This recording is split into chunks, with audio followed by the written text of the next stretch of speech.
From the tribe of the trolls to the empire of the elves, this video is purely for entertainment and does not infringe on copyrights or laws. The rights to the novel and image belong to the original author. We do not claim ownership.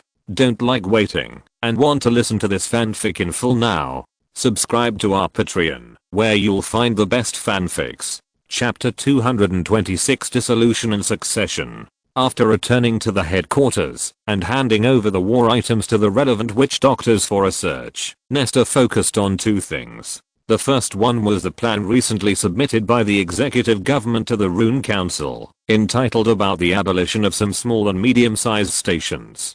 The main targets of the abolition in this plan are some small and medium-sized stations that are far away from the river and the track and have lost their significance. The main purposes of the many small and medium-sized stations set up by the headquarters before were to, first, to disperse the hunting areas, second, to facilitate the control of the many tribes east of the Black River and north and south of the White River. The first item is easy to understand, which is to prevent the food resources in a region from being exhausted due to excessive hunting. The second item specifically refers to the small and medium-sized stations in the eastern Black Forest that were previously established to clamp down on the various tribes, such as food storage points, troop garrisons, trading posts, etc. When the executive government proposed this elimination plan, it had three main considerations. First, security factors. Second, regional development efficiency. Third, times have changed. First, the executive government believes that the power of the ethnic groups is now in an extremely dispersed state, although it is still difficult to imagine that the Republic will be invaded by the enemy. The potential safety hazards caused by the dispersion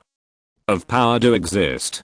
Take the headquarters as an example. There are more than 63,000 people in the Republic, of which the headquarters has about 30,000 people. It seems that nearly half of the trolls are concentrated in the headquarters, which should be extremely powerful, but due to the influence of various policies, 2/3 of the nearly 30,000 people are old and weak. Among them, there are more than 6,300 children with no combat power. Nearly 9,000 are teenagers with insufficient combat power. About 3,000 are elderly people with less than 1/5 of their combat power. In addition, there are 1,200 powerless dying elderly people and more than 800 pregnant women whose combat power is limited.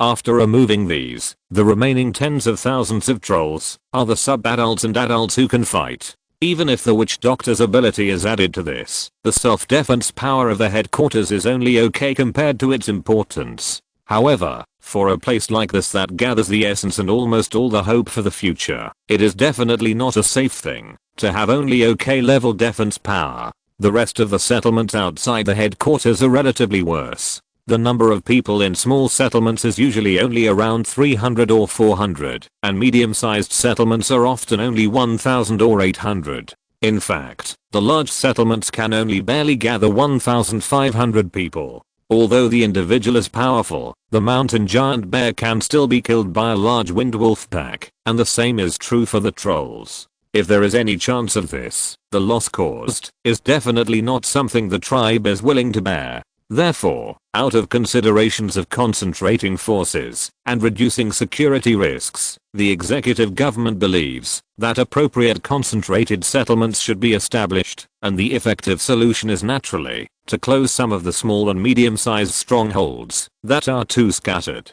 Later, let's talk about the second point. The advocates believe that today's farming and animal husbandry have completely replaced hunting in terms of food acquisition, and unlike traditional hunting and foraging, farming and animal husbandry production are more suitable for large-scale operations due to irrigation, infrastructure construction and other reasons. Now, although there are indeed many large farms and medium-sized agricultural products in the Republic, the large and medium are only relative adjectives. Take the headquarters for example. Actually, the big can be bigger, and the medium can be bigger. There are still large tracts of undeveloped forests outside the headquarters, which have not been well utilized. The reason is that there is not enough labor force available. Among the 30,000 people in the headquarters, if we exclude those who are studying, breastfeeding, pregnant, dying, serving in the army, serving as officials, doing scientific research, and some old people who take care of the orchards, there are only 4,000 people left who can be put into basic production activities. And these 4,000 people have to be divided into farming, animal husbandry, industry, etc. Therefore, with this little labor force, even with the support of giant magic engineering vehicles, it is impossible to truly develop all the resources around the headquarters, even if it is only within a few days. The same is true for other large settlements. Although the 1,500 people allocated are all young and strong, they are also unable to deeply develop a large area. Between the large and medium-sized garrisons, there are endless forests that seem to be endlessly cut down. Under such circumstances, a large number of production teams were assigned to the deep forests far away from the headquarters and large garrisons to develop the land there. Their results are certainly gratifying, and their spirit is worth boasting about, but in terms of efficiency, it seems not worth it. Therefore, the executive government believes that some small and medium-sized garrisons should be abolished, and the labor force in them should be incorporated into the headquarters and large garrisons to improve the development efficiency of key areas. In fact, if it were not for the reluctance to give up the various agricultural animal husbandry and farming production bases that have been built, they would even want to abolish several large garrisons that are already redundant from a geographical point of view. For example, the large garrison at the foot of the Holy Mountain that was originally used to monitor the 3 departments, and the 2 sub-bases number 3 and number 1 in the Western Black Forest. From today's perspective, these 3 may seem a little tasteless.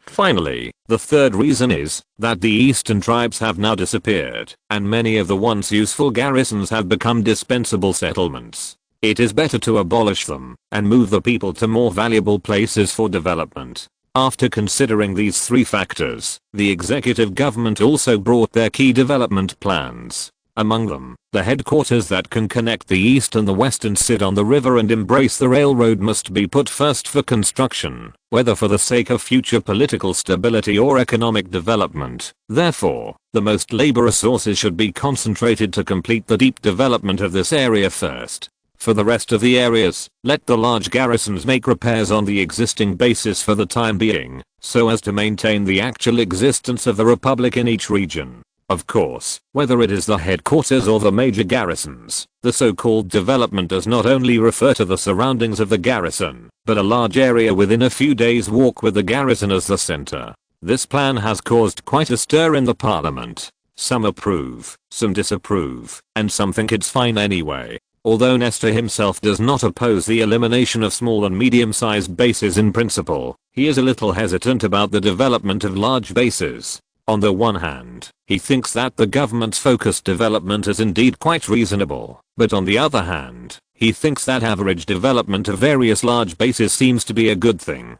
Finally, after thinking about it, he still thinks that it is safer to do more big things with the power and to develop the headquarters first. Moreover, with the focus area, there will be some trade-offs in future security protection. In the end, after several rounds of negotiations and sufficient communication with the Tribune, the Parliament passed the government's plan. In the final version of the plan, the construction of the headquarters will be the top priority. This time, a total of nearly 16,000 strong trolls need to be resettled in batches, of which about 15,000 will be sent to the headquarters to live, and the remaining 1,500 will be in the Black Forest within the Northern Gap, to build a new large-scale garrison as a support point behind the Northern Plateau in the future. By the way, the large garrisons in the east and west have their own official name since then. Among them, the large garrison used to monitor the 3 divisions of the Holy Mountain, which was almost abolished, will be called the Near East City from now on, and the large garrison in the middle of the White River Channel will be called the Middle East City. The one located in the easternmost part of the Black Forest is the Far East City. In addition, the station inside the Northeastern Gap was named in a Northeast City, and the Northeast Fortress outside the mountain was renamed Outer Northeast City. Similarly, the Northern Fortress on the Northern Plateau was named Outer North City, and the large station inside the mountain, which is also the only new large station in this plan, will be named Inner North City. and to the west of the Black River, the 4 sub-bases were named from near to far Hexy City, Jinxie City, Zhanxi City, and Yuanxi City. In addition, the name headquarters, which has been passed down since the tribal era, was also officially established this time. When naming this time, whether it was the executive government, the tribune, or the Rune Council, they did not hesitate too much. Everyone felt that the current name was both clear and convenient, so it was easy to decide. After confirming these things, the specific abolition matters were handed over to the executive government and the tribune to jointly carry out, and it was necessary to minimize the losses of the relocated people. As for the headquarters, which will receive the most new residents, the area planned for the new city is large enough, so neither the water supply and drainage plan nor the reserved land for urban residents will be seriously affected by this migration plan. It is only necessary to slightly change the construction priority of the residential area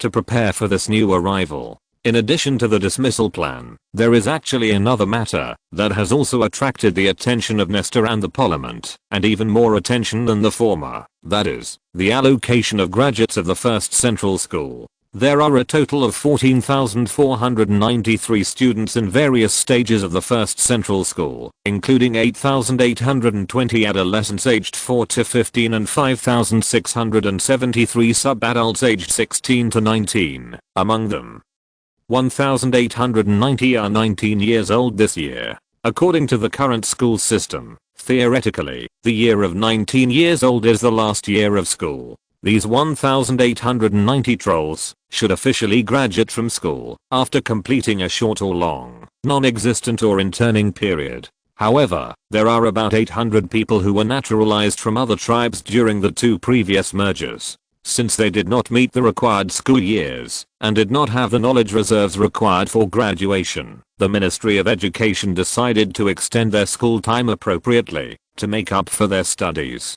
The remaining 1,000 trolls are a group of students who will officially graduate at the end of this year. This time, the executive government hesitated in arranging the graduating students. Before that, there had been large-scale conscription operations for several consecutive years, and the timing of their occurrence was generally when there was a major merger. Whether it was the construction of the western track or the construction of the subsequent tracks, the conscription at that time was also a way of naturalizing the newly merged people. In this kind of naturalization, the most indispensable work may be mixing. For example, mixing the new generation with the old school trolls and naturalized people can not only optimize the ability and age configuration of the grassroots construction team, but also subtly change the style of some old school trolls, which is one of the considerations. Even if the 3 are not mixed, in order to complete the digestion of the people from the 2 major mergers, a large number of grassroots production teams have been dismantled, resulting in many vacancies in the front line of production.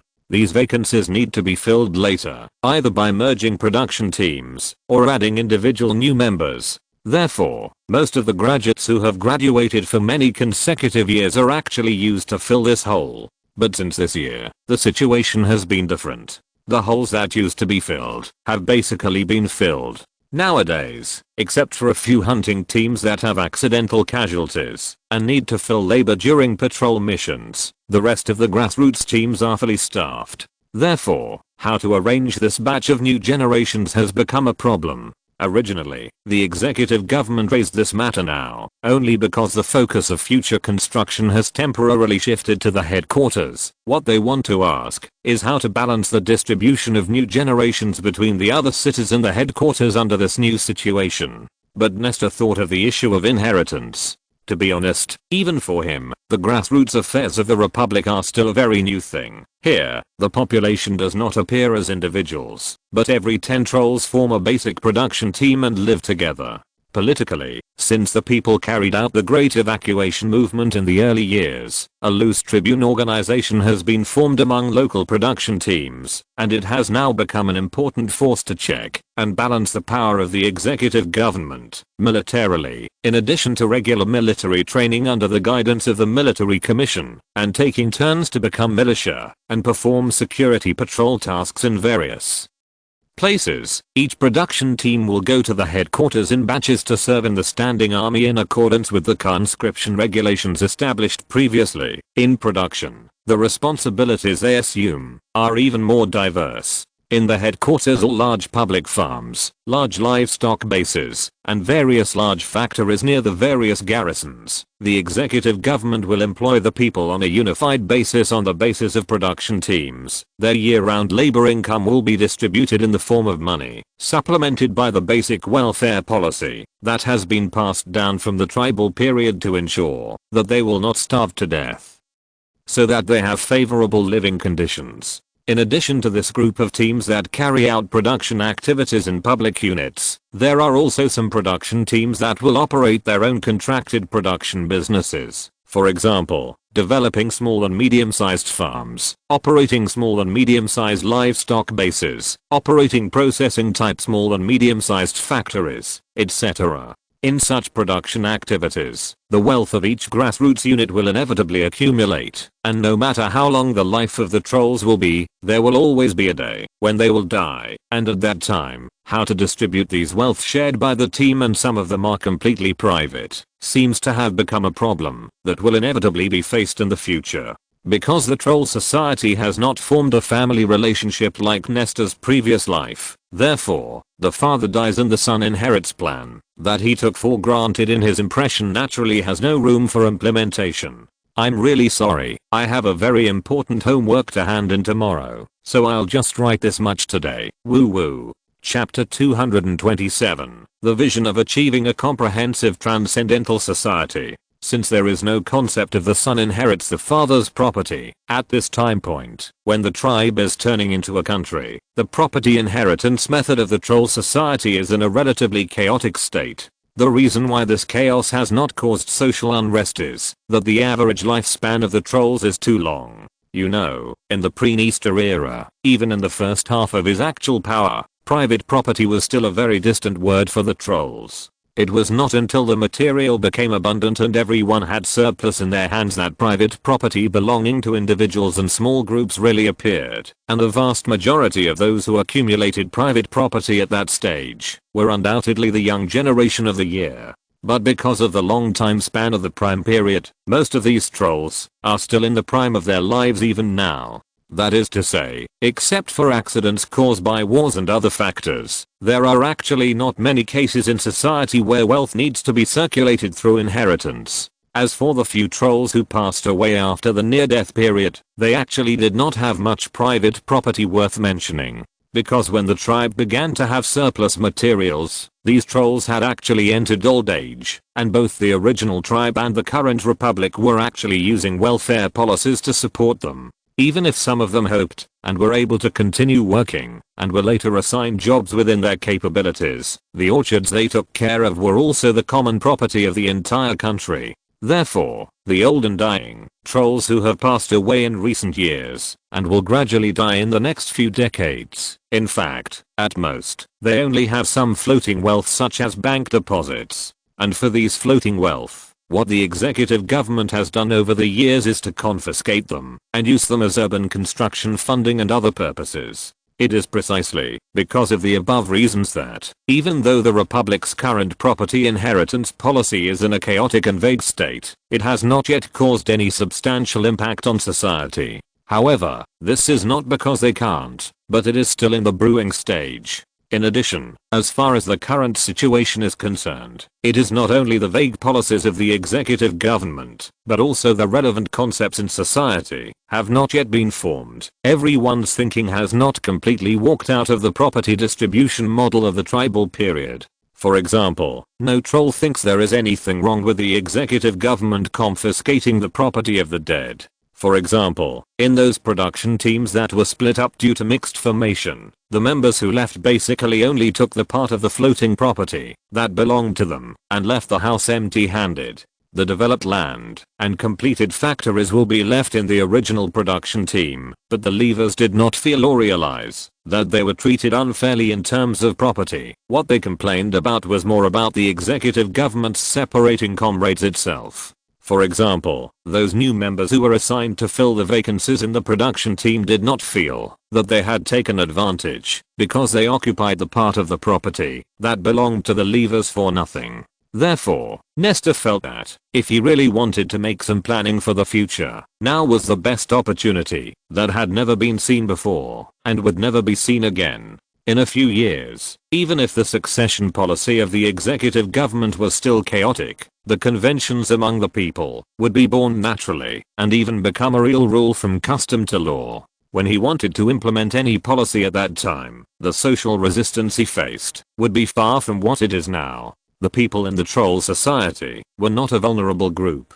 If the new policy did not suit their wishes, it was not impossible for them to immediately abandon their agricultural engineering vehicles, go home and put on armor to revolt. In fact, what he was worried about was not whether to rebel or not, but whether the wealth accumulated by the trolls and even the elves in the future in their long lives would be passed down forever in the same production team under the policy of making up for the shortfall, thus forming a vicious accumulation of wealth. He felt that this inheritance method, based on production teams, would be even more stable than those aristocratic families in the history of the previous life. As long as the executive government continued to make up for the labor shortage, then with their own natural lifespan and the continuous new forces, their wealth inheritance could really be endless.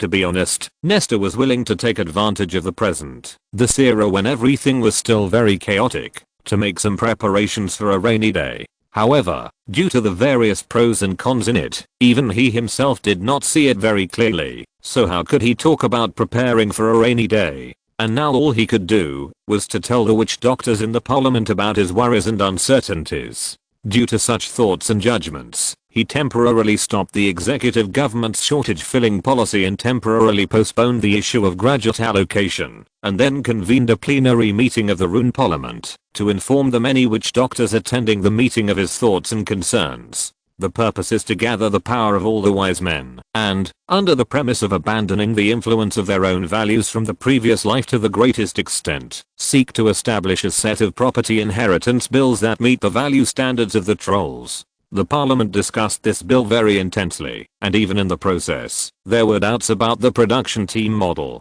Some witch doctors believe that such small groups have rigidified the operation of the entire society and have formed an extremely strong constraint on individual freedom. They believe that the disadvantages of using production teams as grassroots units may not be obvious now, but they will inevitably be a hidden danger in the future. For example, some troll individuals who are willing to form a partner and hope to produce and live together may encounter various inconveniences because they are in two production teams with their partners. Another example is the wealth accumulation and inheritance problem raised by Nestor, and even more, whether the production team with bureaucrats will have special care for its members. Therefore, these witch doctors believe that, whether it is because of property distribution or any other reasons, at the level of the executive government, individuals should be the only policy terminal. And starting from the distribution of new labor, the influence of the production team on the social aspects should be gradually eliminated, and the trolls should be sent to the places where they are most needed or desired as individuals.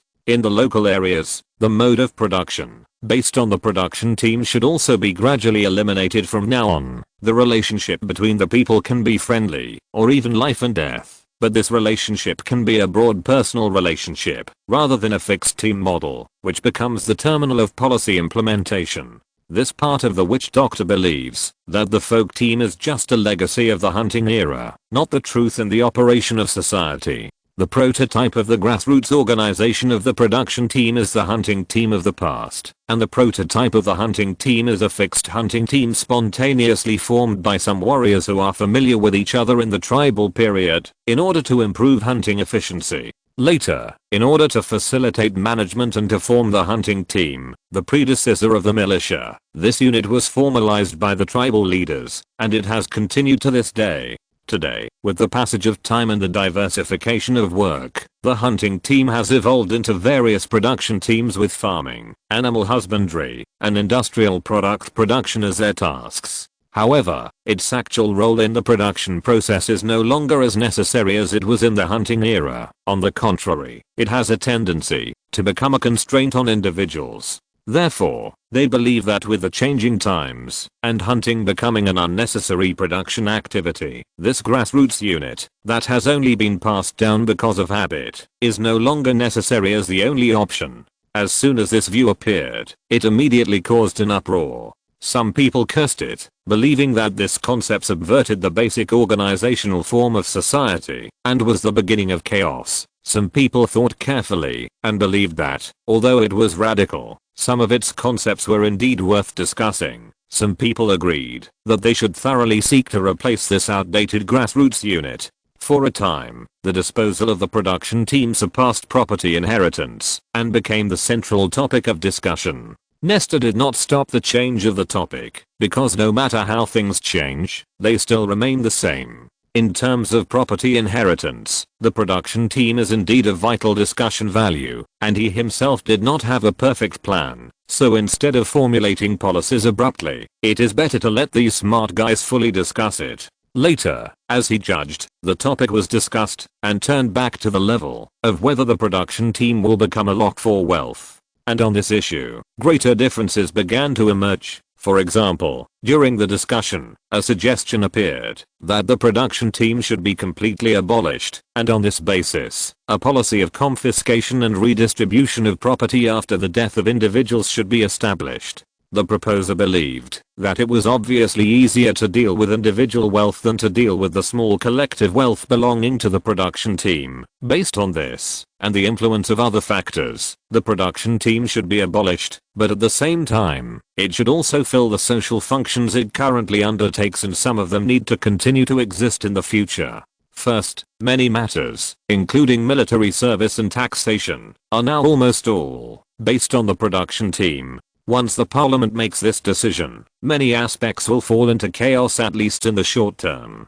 Second, the decline of civil organization will make it difficult for the tribune, which is based on the production team, and has a loose structure, to operate, which will make the people face the risk of being like scattered sand when facing the executive government. The balance point between the government and civil forces in the republic may move downward. While raising concerns, the proposers of this group also gave corresponding ideas and solutions. They believe that the republic has neither real foreign enemies nor urgent threats at present, and it is time to let go and implement it. There is no need to shrink back because of the fear of chaos in the short term.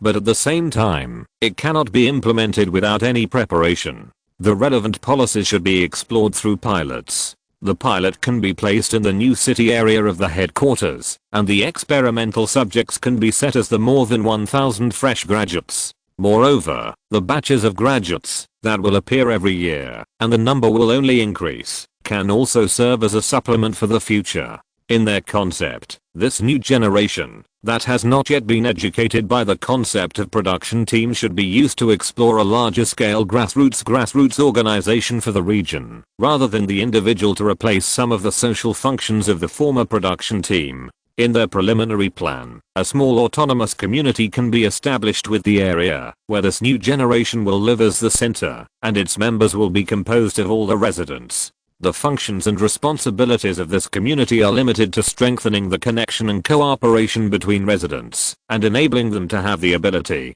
to speak out when facing the executive government, and become the grassroots organization of the tribune. In addition, the social security system, tax system, military service system, etc. can also try to rely on such communities to carry out statistical coordination and other work, but at the implementation level, the target should be placed on individuals, and social security, taxation, military service and other materials can be transferred with individuals in the form of archives. At the same time, this grassroots organization will no longer have the strong personal binding force of the production team. Internal members can move away freely and live in other areas, and automatically obtain the identity of members of the new area community. In addition, the community will not produce property binding force, and the individual property of the residents will be completely independent from the collective. Among these new generation trolls, the small groups similar to production teams that may be established out of social habits should not be cracked down or banned, but they will no longer have any substantial social functions, nor will they enjoy any so-called common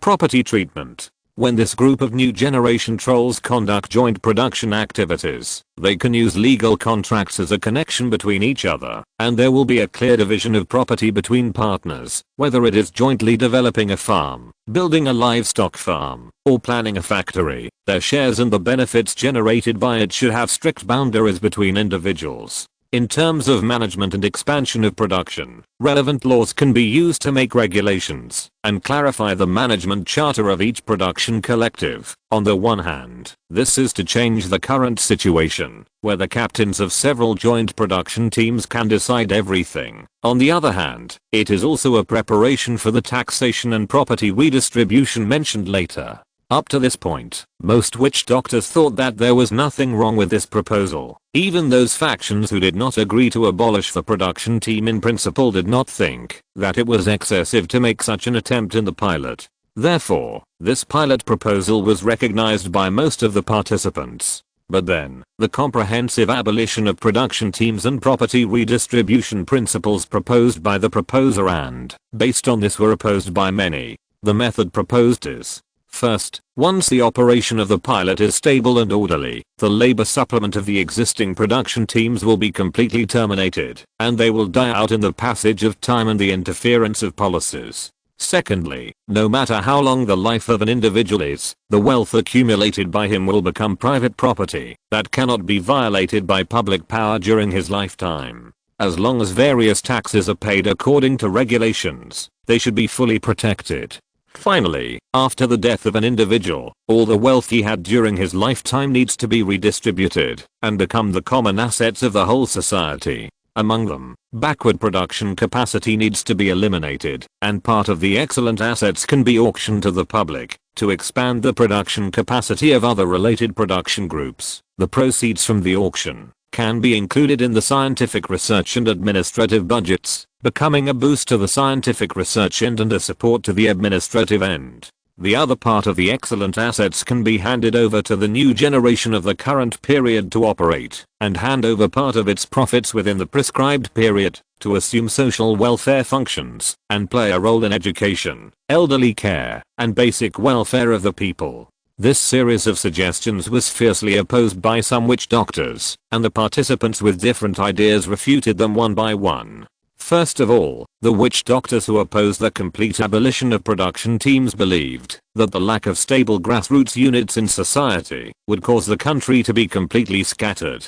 and the people would become uncertain and worry-free because of the lack of stable connections between each other. This would not only be inconvenient to manage, but also damage the atmosphere. The private relationship proposed by the proposer cannot replace the production team and become a stable basic unit connecting the people. The autonomous community proposed by it cannot play a substitute role at this level. Therefore, before a new grassroots unit that can replace the production team as the meshing point appears, it cannot be completely abolished. In addition, a complete cessation of labor replenishment for existing production teams will affect the normal operation of many production units. In today's republic, except for public units, there are no employees. In many non-public small collective production units, the owner is actually the laborer itself. Therefore, once there is a shortage in the partnership production team, it will inevitably cause damage to production. On the farm, agricultural engineering vehicles will lack sufficient giant magic power, so that the developed acres cannot be used. In the livestock farm, the livestock may not be taken care of enough, resulting in a decrease in the output of meat, milk, and wool. In the factory, the assembly line,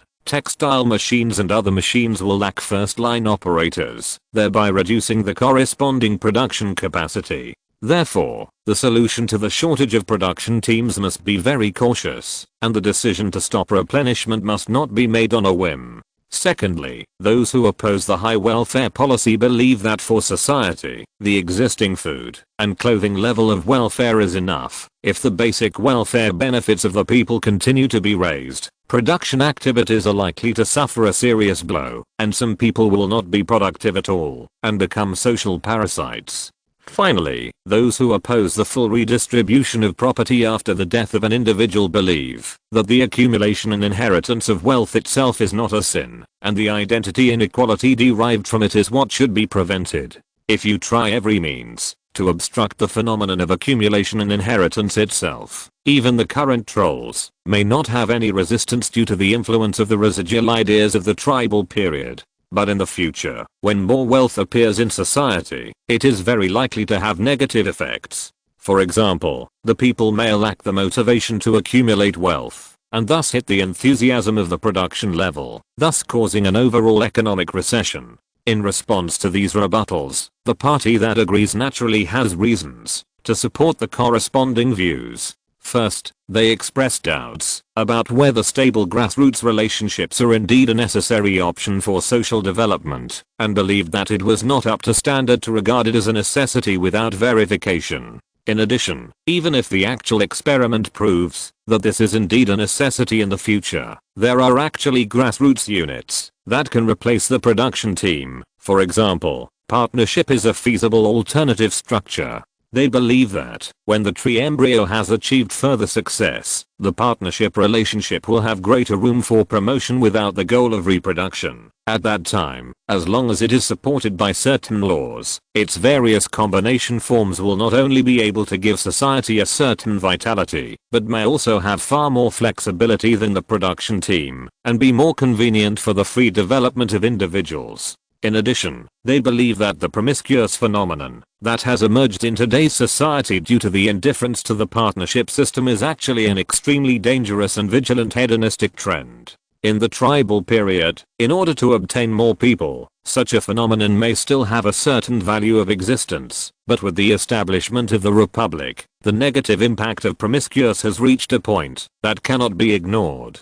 Among the people, there are a lot of fights and private fights, which are inseparable from this, and both males and females use the number of individuals they have mated as a data worth showing off, and even the phenomenon of competitive mating has emerged. If this continues, coupled with the low resistance of the trolls themselves to lust, the whole society is at risk of sliding into the abyss of Slanesh. On the contrary, whether it is male-male mates, female-female mates, or male-female mates, whether it is polygamy, polyandry, or polyandry, as long as it is fixed rather than chaotic, it will be much better than the current situation, and such a tolerant partner policy will not cause too much resistance. Therefore, the fixed partner system should be taken seriously, and the Republic should do something at the educational level, and instill in children the idea that fixed partners are moral from an early age. The part about partners may be a bit off topic, but the detailed data provided by several witch doctors who have paid attention to this aspect have really made the participants pay attention to this aspect.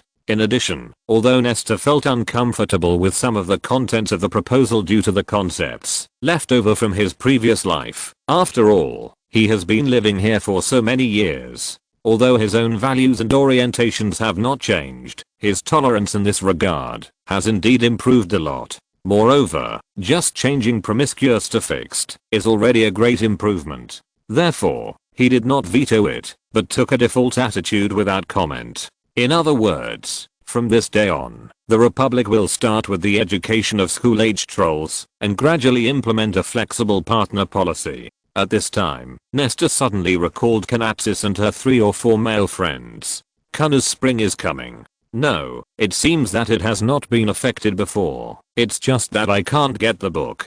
Secondly, there are also some reasons to refute the point that stopping labor replenishment will harm production. This part of the witch doctor believes that judging from the age composition of each mature production team now, as long as there is no large-scale war, the phenomenon of staff shortages in each production team will only be an individual case. For this kind of individual case, the executive government should be able to deal with it in other ways without affecting production. Large-scale shortages due to natural aging are situations that most production teams need to face in dozens or hundreds of years. By then, the production line may be iterated, the policy plan may be mature, and the population will increase more. The lost part of the productivity may no longer be a problem worthy of attention for the Republic. Therefore, there is no need to leave loopholes in the shortage filling for this purpose, and this kind of replenishment behavior should be effectively locked from the policy aspect. Again, they also raised a rebuttal to the opposition to high welfare policies. In the process of rebuttal, they inadvertently said a new point of view that made Nestor feel bright. That is, the Republic should strive to realize a comprehensive extraordinary society as a development vision. And from this, the corresponding concept is derived that high welfare should be used to liberate the people from basic production activities, so that they have more time to focus on the study of higher knowledge and improve their ideological realm and individual strength. Therefore, not only should the high welfare policy not be restricted out of concerns such as possible harm to production enthusiasm, but its practical implementation plan should be sought, so as to achieve the corresponding goals while maintaining productivity. In particular, the warrior training method led by Nestor is being continuously improved in the laboratory, and will always be fully promoted today. How to allow the people to have more recharge time should become a necessary pursuit in a realistic sense. For this reason, the idea of replacing the trolls with full enslavement of the horned-hoofed race to carry out production activities was even discussed for a time. In the end, they agreed with the view that identity inequality is a phenomenon that should be vigilant, and added that the inequality caused by the widening gap in the strength of individual extraordinary people may be more dangerous than the inequality caused by wealth, and believed that this should be formally discussed at another time, rather than just being a branch topic of this series of meetings. However, they also refuted the differences surrounding the issue of wealth accumulation and inheritance itself. They believed that private ownership during life and public ownership of inheritance was not an obstacle to social development, and such a policy might even further promote consumption. Even if it has some other undiscovered disadvantages, it should be better than the negative impact caused by the uneven distribution of social wealth. Moreover, if we do not make efforts in this regard now, during this unstable period when the influence of the tribal stage still exists, then there may be no chance to implement this policy under the premise of non-violence in the future. Therefore, even if it may cost you a certain price in the future, you should actively try it. If it turns out that this is really a mistake, then the trouble you will face when you change it back in the future will be much easier than the reverse operation. Chapter 228 New Achievements. This series of meetings was held for more than 10 times and lasted for no less than 2 months. During this period, small groups with different opinions also held countless consultations of varying sizes. It seemed that they would continue to discuss endlessly in disagreement. So, the 4 impatient advanced witch doctors intervened, stopped the unlimited wrangling, and forced them to compromise their positions. Due to the existence of the pilot, the direction of policy implementation can be controlled at any time and its unstable details can be intuitively felt. Therefore, the direction of compromise is generally beneficial to the faction of abolishing production teams and confiscating property after death. Therefore, the relevant trial measures were finally formed, and it was decided to implement the fixed partner system, regional autonomous community, contractual partnership system and various related military service, taxation, property inheritance and other policies in the pilot. Among them, if there is no trick or misfortune in the issue of property inheritance, it may be difficult to conduct actual verification given the toughness of the trolls in their prime. Therefore, in this regard, it is mainly necessary to observe the changes in the mentality of the experimental subjects now and in the future when facing this policy, and what kind of impact will this change have on the behavioral habits of individual trolls in society, such as consumption concepts, production enthusiasm, life attitudes, etc., and further judge the feasibility of this policy in the future.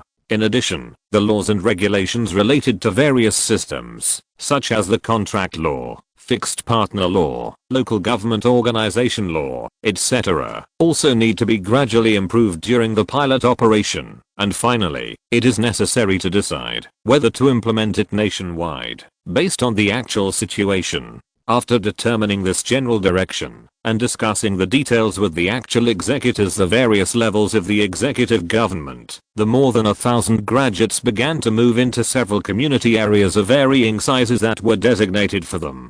The allocated area is a little far from the main part of the old and new cities. Although it is indeed a planned urban area, the planning is carried out according to the scale of hundreds of thousands. Therefore, it seems that this place is actually more like an independent community outside the city. The reason why it is arranged so far away is, in a sense, to weaken the influence of mainstream social values, such as production teams on them. In addition, it is also to facilitate the subsequent filling of new graduates and expansion of the pilot scale. Naturally, in the process of implementing this plan, the previous shortage filling policy was stopped. Since then, all production teams with labor shortages need the executive government to handle special matters and find other solutions according to the actual situation at the time. It may be a little troublesome, but there is no way to deal with it for the time being. While the pilot affairs are being prepared in full swing, the previously planned key area construction affairs have entered the implementation stage. In various regions of the Republic, small and medium-sized strongholds were being demolished one after another. In the east, it was not so bad, because the builders of the time did not know where they were at this time due to the large rotation between the strongholds. However, the situation in the west was different. The builders of the time were most likely the ones who were demolishing the strongholds. The trolls felt very complicated as they watched the strongholds they had built with their own hands being demolished, the cultivated fields around them being abandoned, the livestock being loaded onto trucks, and the valuable factory machinery being disassembled and packed. On the one hand, it was inevitable that they would be reluctant to leave. After all, they had lived there for a while. On the other hand, they really wanted to leave as soon as possible because it was inconvenient and boring. In short, in such a complicated mood, the trolls who left the strongholds, carrying large and small supplies, arrived at the large strongholds closest to them one after another. Then they took a boat or a rail to the place where they would live in the future. There will be about 16,000 trolls in this batch, and they are all young and strong. In addition to 1,500 of them, they will move northward and build a new inner north city in the gap of the mountains. The remaining 15,000 young trolls will be sent to the headquarters to start construction and become new residents there. For this reason, the executive government has begun to coordinate the appropriateness of materials and other aspects. Whether it is the construction materials to the north or the allocation of residential areas for new residents of the headquarters, they need to make plans in advance. Under such circumstances, the executive government is naturally extremely busy because of these two major tasks that came one after another. However, all the specific execution level affairs have been handed over to the witch doctors of the executive government. At this time, they have returned to the top of the mother tree and continue to be researchers. And just after being housed for a while, good news finally came from the team responsible for researching the volcanic salamander. In the previous battle with the volcanic salamander, the opponent's most eye-catching ability besides self-healing was nothing more than that very powerful long-range attack method. The explosion scene that shattered the volcanic rock wall is still fresh in the memory of all the participants even after such a long time. As for the black prism that directly achieved the attack effect, the team managed to leave some samples at that time and brought them back with the team and handed them over to different research institutes after returning to the headquarters, hoping to determine what type of substance it belongs to through property comparison and other methods. Not long ago, the conclusion of the Metal Research Institute had arrived, and it was judged that this seems to be a kind of metal element or a special alloy. Such a conclusion immediately alarmed many researchers, including Nestor and other 4 advanced ones. Even some witch doctors who had previously focused on their own research and did not pay much attention to the volcano project, at least not the black prism part of it, also raised their heads specifically for this purpose, wanting to find out what was going on. Warcraft and metal, living things and non-living things, even if there was the intervention of magic-like spells in this connection, still surprised the witch doctors. They seemed to realize that this should be a very important moment, and there might be another spell that could change the fate of the Republic again, which would be discovered soon. Some witch doctors hoped that the research project would fall on their heads, other witch doctors were just looking forward to the results, and as for whether it was the result of their own research, they did not care much, such as Nestor and the other 4. Afterwards, for reasons of efficiency and other aspects, the research team still made allocations. One by one, the witch doctors who were not in a hurry for their own research were picked out and divided into groups according to their respective strengths. After completing the task allocation, the research here officially began. In the process, failures exist. They are either the accumulation of the foundation of success or complete garbage. The former certainly makes the witch doctors hang their heads, but the latter makes the participants feel more discouraged.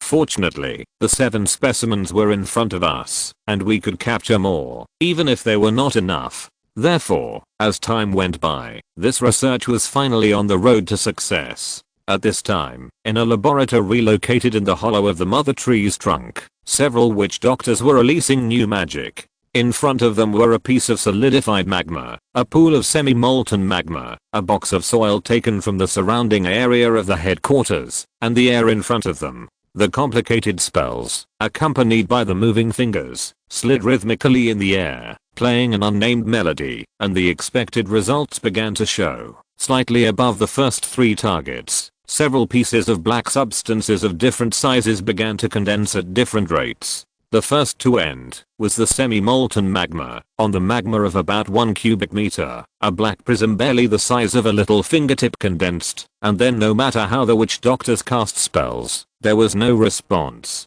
The next thing to be completed was the solid magmatic rock that was also solidified from 1 cubic meter of magma. Although black prisms of the same size as the previous ones were condensed here, the generation rate was much slower, and no more prisms were produced later. Slower than the previous 2 was the box of soil taken from the surrounding area of the headquarters. Although black prisms appeared here, not only were they so small that they were almost invisible to the naked eye, but their generation rate was also extremely slow. Finally, there was the control group forecasting spells in the air. No matter how long the caster shaped here, there was no black prism in the transparent sealed container with only air inside. It was not known whether there were indeed no black prisms or the product was so small that it could not be observed. However, these 4 groups of control casting experiments seem to indicate something. At least, this kind of black prism, or its constituent substances, should be widely present in nature, but its unit content in different substances or spaces should be biased. Judging from the current situation, the magma produced in the southern volcanic group seems to be the most abundant natural material in this resource. Such control experiments have been carried out many times before and after. The witch doctors have tried every means to obtain various materials from various regions, such as seawater, river water, soil in the east, and stone in the west, to analyze the difficulty of obtaining them. The conclusion obtained after observation still continues the judgment that the magma in the southern volcano is the richest. The physical property analysis of the obtained products has more specific data under the accumulation of increasing number of samples. The Metal Research Institute believes that this should be an alloy with high hardness, wear resistance, good strength and toughness, and at the same time, has the advantages of heat resistance and corrosion resistance. In the application field, the Metal Research Institute believes that it can be used as a substitute material for various high-strength cutting tools during mechanical processing, but its properties are not stronger than the existing high-end steel and wood. Therefore, unless its output is against the sky, even exceeding the special steel and wood that grows and is in constant supply, there is no need for replacement. On the other hand, since its unit weight is much larger than the existing steel and wood in the headquarters, it can be considered to be developed as a potential energy weapon. For example, the use of the volcanic salamander is a good reference. If the ratio of its own weight and the force required for launching can be balanced, it should enable the Republic to have a greater killing or destructive effect when targeting large targets. However, although it is considered to have no value in the short term due to its overlapping functions with existing plant-based materials in the application field of mechanical processing, but the most important point of this matter is not actually the discovery of this substance, but its generation process itself. Because this is the first time that witch doctors have discovered that magic beasts can extract metals from nature, this primitive spell template can be said to have opened a previously closed door. The rune spells derived from it, and each set of runes contained in it can be said to be priceless. This is also the reason why the witch doctors previously judged that it can change the fate of the Republic again. Therefore, simply analyzing the spell template from the spell-like template is not the end of this research. Continuing to explore the various details in the overall rune group is a more important research project. Therefore, after the initial results were obtained, more witch doctors were assigned to this research. They picked up the details and constantly changed the various combination structures in the existing rune group. At the same time, they compared the existing rune groups and other spells, and tried to analyze the effect of each component in the entire spell. Gradually, the sub-items separated from the overall structure of the spell, such as metal element identification, metal element extraction, metal element condensation, and finally alloy formation and fixation, were analyzed one after another. Among them, the rune form in the identification part helped the witch doctors locate the 3 different metal elements that make up the alloy. The extraction part will separate the corresponding metal element from their natural chemical state. The condensation part will make the metal element form relatively stable single substances after the above process. The formation part will make the metal single substances mix into alloy products. The fixation part determines the size, shape and other external characteristics of the final product. In addition, in the identification part, the rune forms of each metal single substance were found to have great similarities, and relying on this similarity, the witch doctors, by constantly adjusting the operation mode of that part of the rune group, once again obtained feedback on several new types of metal element that did not exist in the previous alloy. However, due to the one-to-one nature of extraction and the fact that its branch rune structure is too varied and complex, the witch doctors have not been able to mutate it into a special spell corresponding to these newly discovered metals. Therefore, it is not possible to directly precipitate these new metals from their natural compounds like the 3 brothers of black prism crystal for the time being. However, the results in this regard are not completely useless. The witch doctors still found a new way, and found a great use for it. For example, a spell specifically used to explore metal mines derived from this, and the different structures of other spells was obtained by a certain group during the research process. For another example, combining prospecting and identification, the witch doctors used the clumsy method of constantly adjusting the rune details to gradually obtain the corresponding structural expressions of their own rune groups for the existing metal samples in the headquarters. After having such an expression, it has become a relatively more convenient thing to use the newly emerged prospecting spell to find their natural ore veins, and no longer need to rely entirely on the experience taught by the horned-hoofed species. In the previously mentioned extraction part, there are actually some other trolls who have found that the skeleton of this rune group can be used to directly obtain several types of precious metal element, after adding the corresponding generation and feedback structures, especially the metal that is golden in itself, and is therefore named gold. Under the effect of this magic, it can be directly obtained from the ore veins within a certain distance. The other metal ores that exist in the form of compounds have strict application restrictions. For example, the extraction rune group for the Black Prism Brothers is actually a different variant in a large category and cannot be used interchangeably. In addition, the witch doctors have found that the runes of this category are often accompanied by another subsidiary phenomena in addition to element acquisition during the process of action. For example, the elemental state of Black Prism Brothers number 1 metal is a shiny steel gray metal. When using its corresponding extraction rune group for refining, an acidic solution will appear before the reaction itself, and during the reaction, a slight strange paralysis will also be produced. For example, the single substance state of Black Edge Brothers number 2 metal is silver white, and its characteristics are lightweight, high strength, and metallic luster. When it is extracted, it will first form powder, and then be generated at high temperature after sintering, and the process also produces a sense of paralysis. Moreover, when the 3 Black Edge Brothers are extracted from their respective compounds, they often produce gas or solid impurities. These strange phenomena are not obvious in the magma salamander, because the entire class of spells occurs in their cavities, and their impurities are also discharged from the body along the parotid glands and melted magma. But when it is transformed into rune spells by witch doctors, the reaction process can be seen by the naked eye. Therefore, these phenomena have been observed in experiments again and again. In addition, the extraction of the 3 existing metal element alone is convenient for the rune structure and the actual reaction to have many differences. It can be seen that this extraction is indeed not a fixed form, but a large category that can be filled with multiple changes under the overall spell framework.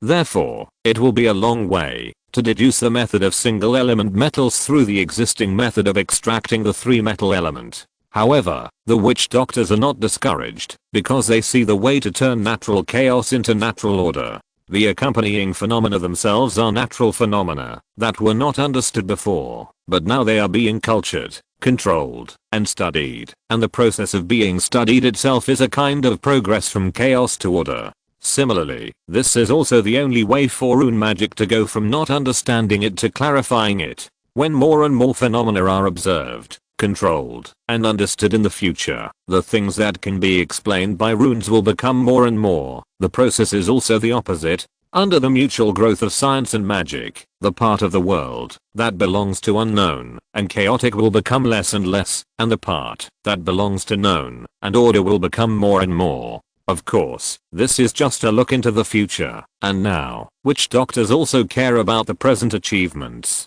For example, the Warcraft witch doctors believe that their contribution in the field of materials has finally caught up with the plant department, but the plant department disagrees and believes that the new category should be called the metal department. What does it have to do with you, the Warcraft department? Nestor was also paying attention to this series of research and felt deeply happy for the breakthroughs in the field of metal research, but at the same time, this was not what he cared about most here. First, from the feedback of the witch doctors, Nestor saw the adjective paralysis. Secondly, the extraction method obtained metal element. Thirdly, although he was a science loser in his previous life, at least he had heard of the terms electrolysis and oxidation reduction reaction, and had a little understanding of them. Finally, with these several things combined, a guess appeared in his mind.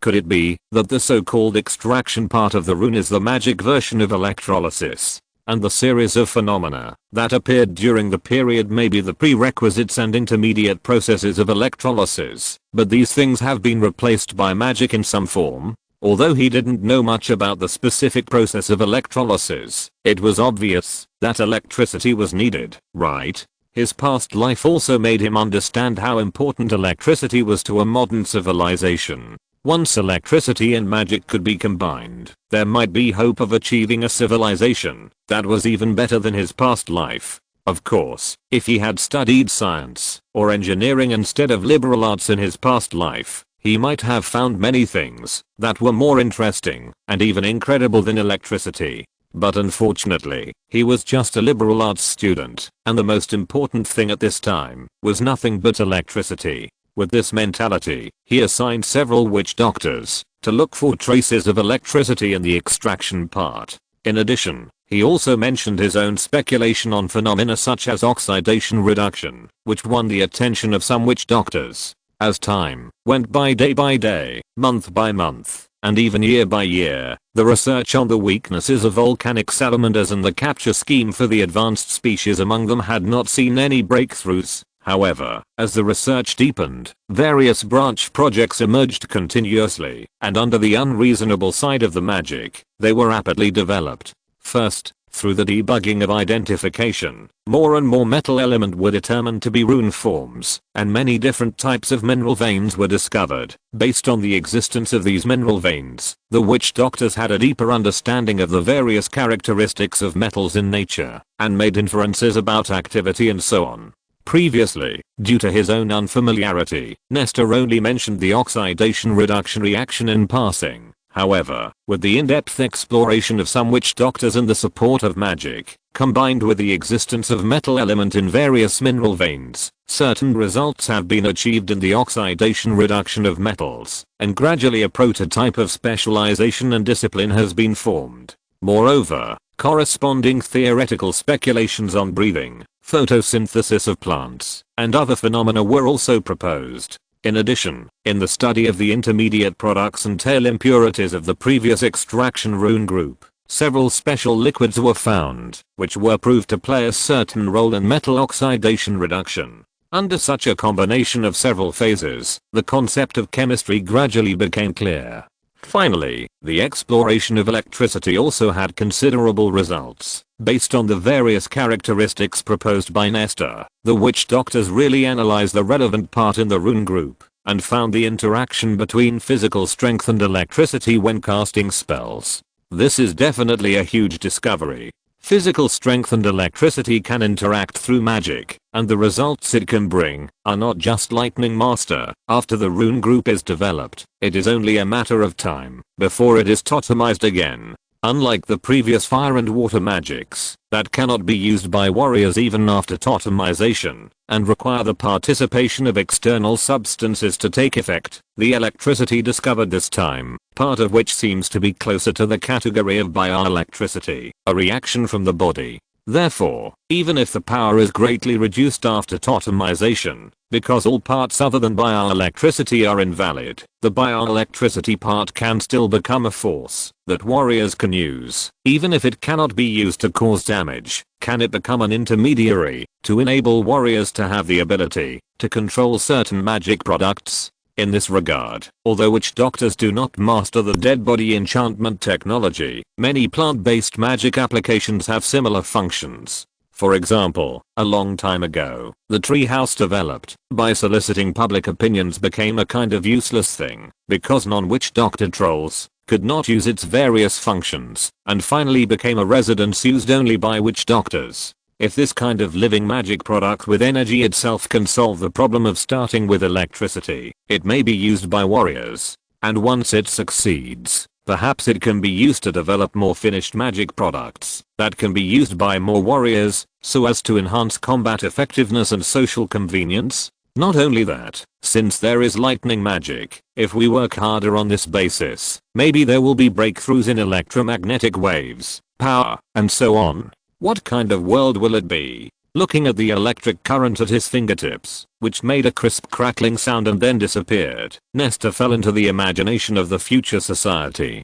Chapter 229, Treasure-like volcano salamander. The alloy produced by the volcanic salamander was temporarily named black edge gold, and the three metal element that constituted the alloy were also obtained one after another by deleting runes. In the research, it was found that, whether it was the alloy itself, or the three metal element discovered later, although each had some extremely outstanding characteristics, they also had certain disadvantages, and were not universal materials that could be used once and for all. Moreover, for a country-level force, although the population was only more than 60,000, it was indeed a bit too thin to only master the laboratory preparation methods of three metal element and one alloy.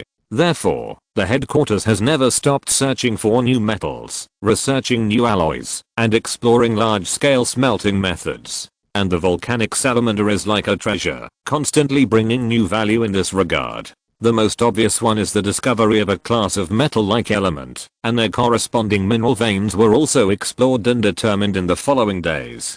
At this point, how to extract these new metals from their natural compounds more quickly, and on a larger scale, has become a proposition that some witch doctors are thinking about. Although the properties and application prospects of most of these metals are unknown, only when they are in hand can there be a way to further study, right? Generally speaking, these metal element can be divided into two categories according to the support of extraction. Some metals that already have corresponding extraction methods, which doctors can easily obtain the corresponding element from the original, or with the assistance of magic. But the number of witch doctors is limited after all, and they play a more important role in the field of high-end scientific research than mining, so it is impossible for them to do such an uneconomical thing. As for the other metals that do not have corresponding extraction methods, they have to study their conventional smelting methods or master the minimum laboratory preparation methods. For the former, that is, metals with corresponding extraction means, in terms of large-scale production, the witch doctors once again set their sights on the volcanic salamander and decided to use its own particularity as a blueprint to try to outline a biological smelting method. The technical concept in this regard is roughly using the ability of the volcanic salamander itself, using totems to replace its natural spells, changing the specific category of its metal refining so that it only works on a certain specific metal element, and further improving efficiency and output. And for different metals, there can also be different salamanders to deal with, making them professional or chemical beasts. Of course, ideas are ideas, and reality is reality. If you want to realize this idea, the witch doctors have to work hard to study. There are several main problems now.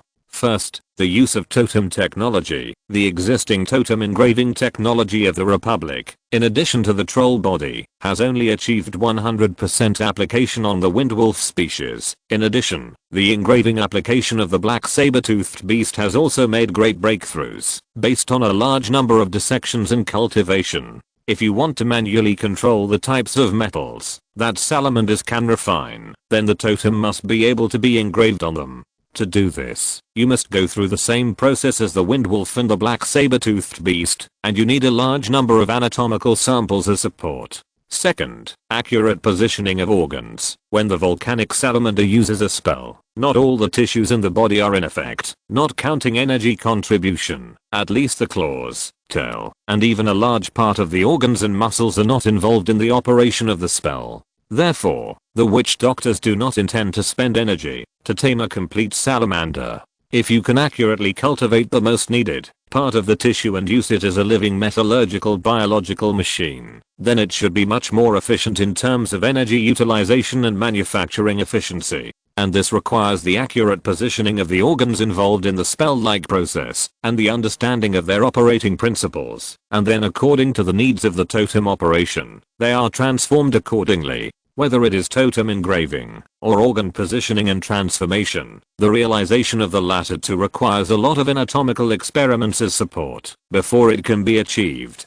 In other words, the headquarters needs to obtain more live samples of volcanic salamanders, and there are also two different ways to obtain them. First, allocate mother tree culture chambers for live cultivation. This is extremely important for both the early sample cultivation and the corresponding organ transformation in the later stage. Therefore, Nesta has specially allocated dozens of culture chambers to support research in this area. Second, continue to trap more volcanic salamanders. Although the process will be a bit troublesome, directly capturing samples will obviously be more efficient when accumulating the quantity in the early stage, compared to the relatively long production cycle of the culture chamber. Therefore, how to capture volcanic salamanders faster and more efficiently has also become one of the current research projects. As for the other part, those metals that do not have corresponding extraction means, their future is also closely related to salamanders. In the study of salamanders, witch doctors found that their food seems to be some or several non-metallic element in the magma.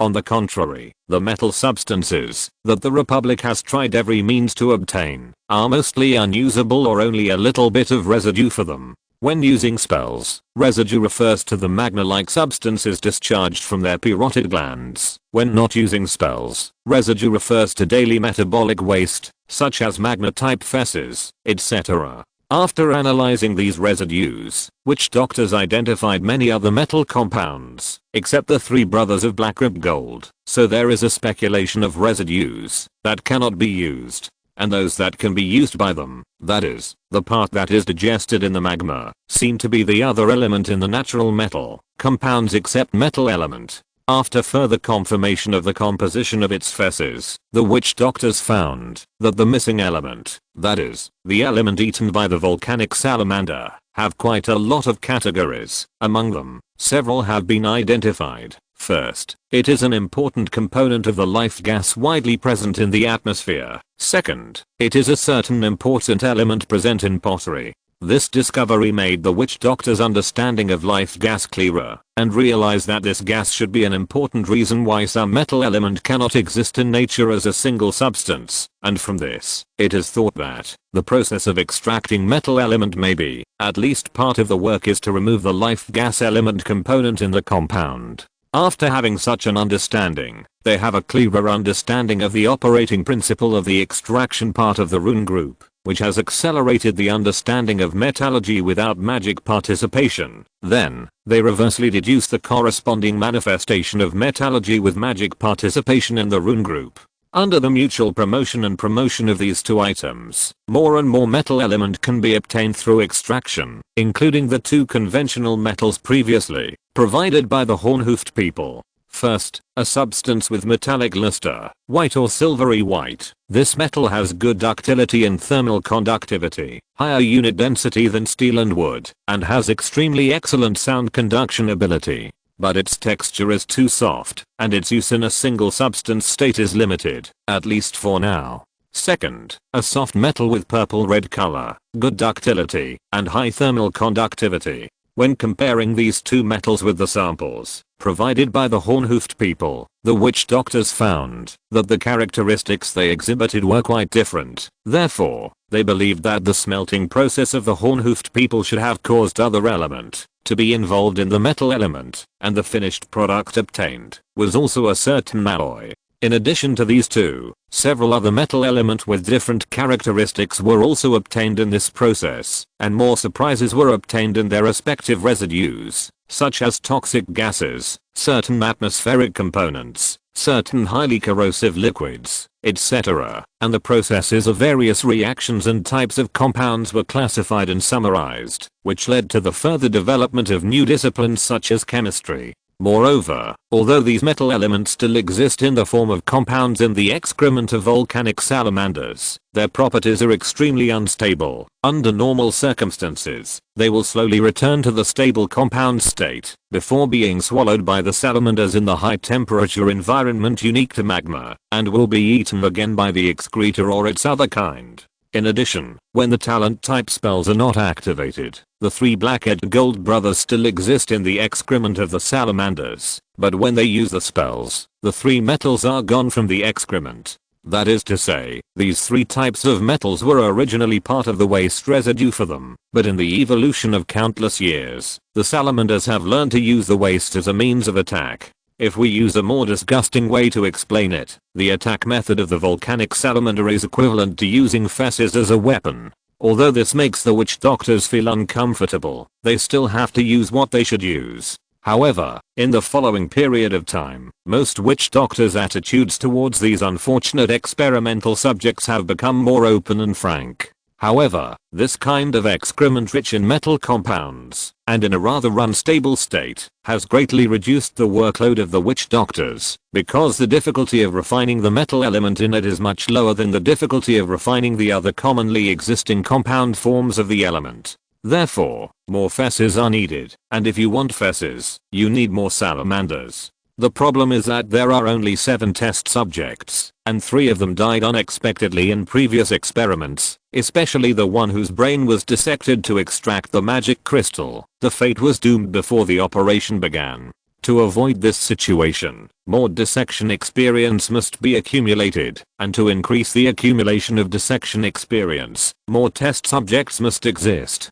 So, the problem once again returned to the cultivation and capture of salamanders. At this time, the cultivation in the culture chamber has been launched, and the trapping plan carried out simultaneously has also entered the planning stage. Through the analysis of volcanic salamanders, the witch doctors now understand why they leave their nests deep in the underground magma and go to the magma pool at the crater. Through the analysis of the body structure of salamanders of 3 sizes, 7 meters, 20 meters, and 40 meters, the witch doctors found that the pressure-bearing capacity of young salamanders is limited. When they are young, they need to be born in shallow magma and grow to a certain size before they can go deep underground. With this judgment, they conducted targeted infrasound exploration of the volcanic group, and many points that puzzled the witch doctors before were gradually solved. The base of the volcanic group seems to be a fertility space, and the dozens of craters above are like kindergartens. Only when the little salamanders grow up will they dive deeper to live. In addition, among the captured big guys, the 20-meter one should be an individual about to mature, and the 3 at 40 meters may be parents or guardians. But this has nothing to do with the witch doctors. They just want to use this to find a faster way to trap. Of course, the key to trapping is luring. In order to achieve this goal, the witch doctors first thought of food. Why not develop a food that is most edible and can be absorbed most efficiently for them, just like sugar water for ordinary land animals? They thought so. In this way, several types of food that showed high digestion efficiency and few metabolic impurities in feeding experiments were discovered. These substances, although comparable to and highly toxic to ordinary organisms, seem to be excellent nutrients for volcanic salamanders. But this alone is not enough. Volcanic salamanders lack smell and vision. On the contrary, their body surface touch and hearing are the most sensitive, which is also reflected when they eat. They usually use hearing to judge the general direction of nutrient-rich magma. Later, when swimming, they use touch to perceive the viscosity of the target magma and other factors, and get the judgment of whether it is worth eating. The compounds or single substances produced by the witch doctors at this moment did not leave mark in the smell and touch knowledge accumulated by the volcanic salamanders over the generations, and therefore lacked real appeal to them. The problem is not just this. The existent state of these substances is not stable. When they are thrown into high temperature magma, they will easily react with certain components and transform into other substances commonly found in magma. Seeing that this method seemed to fail, the witch doctors, who were quite disappointed surrounding the artificial magma lake, found that the salamanders that had not moved at all to the bait before actually moved. It now took the initiative to swim to the area where the witch doctors had previously dumped the bait and then swallowed the magma there in big mouthfuls. So, something is different after all, right? In the subsequent exploration, the witch doctors found that it was not the bait that worked, but after the bait reacted with the magma, the transformed substances changed some physical properties of the magma in that area, and the characteristics it showed were exactly the feeling of rich nutrition in the experience of the salamanders. In this way, this plan was officially established as one of the options. This may be a ray of hope after a dark cloud. After many tests, the ingredients needed in the plan were selected according to the attractiveness of the products after the reaction to the salamanders. The most cost-effective type of time, cost, and effect was selected and entered the large-scale production stage. In addition, as a possible distant relative of the trolls, the mating desire of the salamander should not be underestimated. Even in the state of prisoners, the witch doctors observed the frequent mating of this creature and decided to use this as bait. Due to the limitations of their own conditions, the courtship behavior of salamanders is based on touch and hearing, among which hearing is the most important. In this process, the witch doctors found two extremely frequent special signals from the sound signals before mating through purposeful screening. Afterwards, they simulated them through magic and successfully attracted the attention of male and female salamanders. At this point, the seduction plan has also taken shape. What is missing is how to efficiently send out such a signal. It is not necessary to send dozens of witch doctors to lure them, which would be too much of a loss. But this is not difficult for the witch doctors. Two plant witch doctors, by giving the plant roots a specific vibration frequency, have simulated this sound signal for a long time without their own participation. As long as the specific part of the root system is extended into the magma, this signal can attract the corresponding target. After the two methods of food temptation and mating temptation have been successful, the trapping of volcanic salamanders is equivalent to everything being ready except for the east wind. Now, as long as the targeted and efficient capture method is solved, the action can be launched. The witch doctors also have many ideas for the capture method.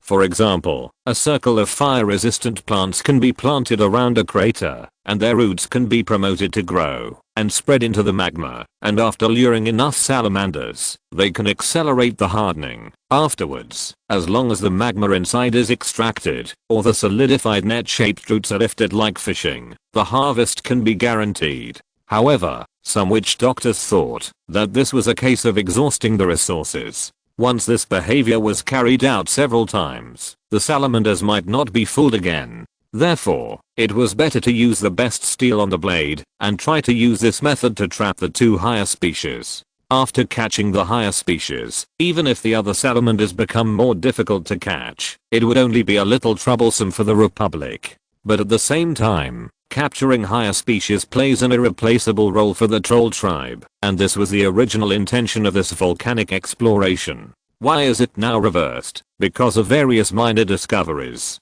This statement reminded the witch doctors who had already studied it, reminding them that population is the foundation of everything.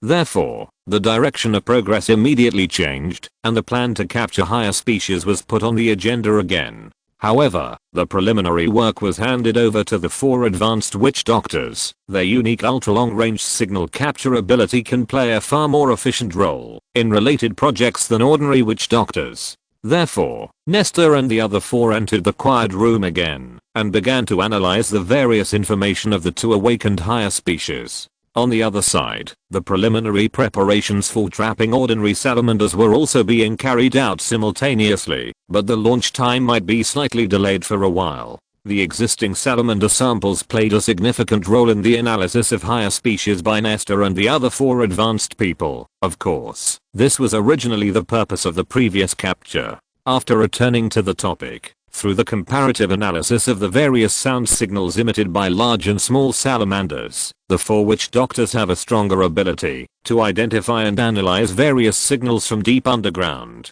They have determined the distribution and approximate number of its population, and judge the size and strength differences of the individuals. But this is only a side job. The most important achievement is to confirm the status, position, size and other items of the 2 higher species by comparing with the common species, and analyze the frequency of their actions such as eating and mating, and the corresponding sound signal fluctuations. In this study, the 2 higher species became clearer in their ears. Among the higher species of salamanders, one is in a nearly intact state, and the other is seriously injured. The size of the 2 is about 130 meters, and they live in deep magma far away from the surface, more than 500 kilometers away. The injured salamander reminded Nestor of his old friend, the cave wolf, and combined with the latter's state, he speculated that they might have fought for some reason in the past, and it is very likely that the cave wolf fought too, because the other higher salamander was only in a nearly intact state. This is undoubtedly a good thing. At least the pressure faced during the capture operation may be less. In addition, based on the comparison between the wind wolf and the ordinary salamander, the witch doctors have come to a conclusion earlier that the wisdom of the wolf pack should be much higher than that of the salamander. I hope this can also be reflected in the higher salamander.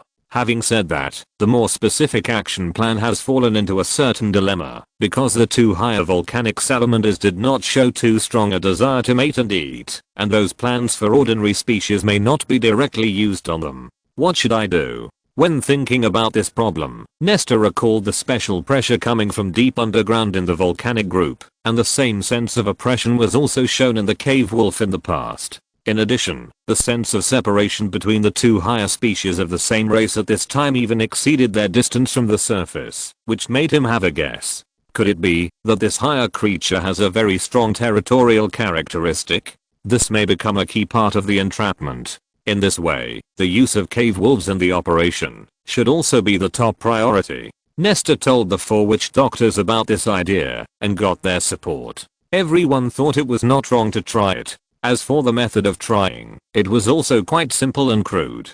If you're listening to this novel on a channel other than Fanfic World, it means they downloaded and uploaded it without effort. We cordially invite you to visit our channel, Mundo Fanfic Novelos. There you'll find the original version of this story and you can explore many other novels of various genres. We're waiting for you to immerse yourself in a world of incredible novels. Chapter 230 Can Freya come in? The trial method can be said to be quite simple and crude. The 4 advanced witch doctors decided to take the cave wolf a little further south to test the reaction of the 2 higher salamanders to this action. If it shows a state of alert, it may prove the existence of the territorial characteristics. And by constantly changing the distance and observing the tolerance shown by the higher salamanders in the process, they can explore the possible critical point of conflict between them. Of course, the premise of this plan is the movement of the cave wolf, but at the same time, it is impossible to really let the cave wolf out and let that guy move forward and backward by himself. During this period, the cave wolf must be kept in a state of imprisonment at all times. It is not a guy who can be obedient. The reason why it is so well behaved now is purely because the mother tree's imprisonment ability has undergone a qualitative change due to the accumulation of quantity, making it unable to break free and even unable to wake up on its own. And this method of imprisonment is actually far beyond the combat power level of the witch doctors themselves. Therefore, once the cave wolf is released, it is difficult to guarantee that it can be imprisoned again smoothly, and there are too many possible variables to worry about.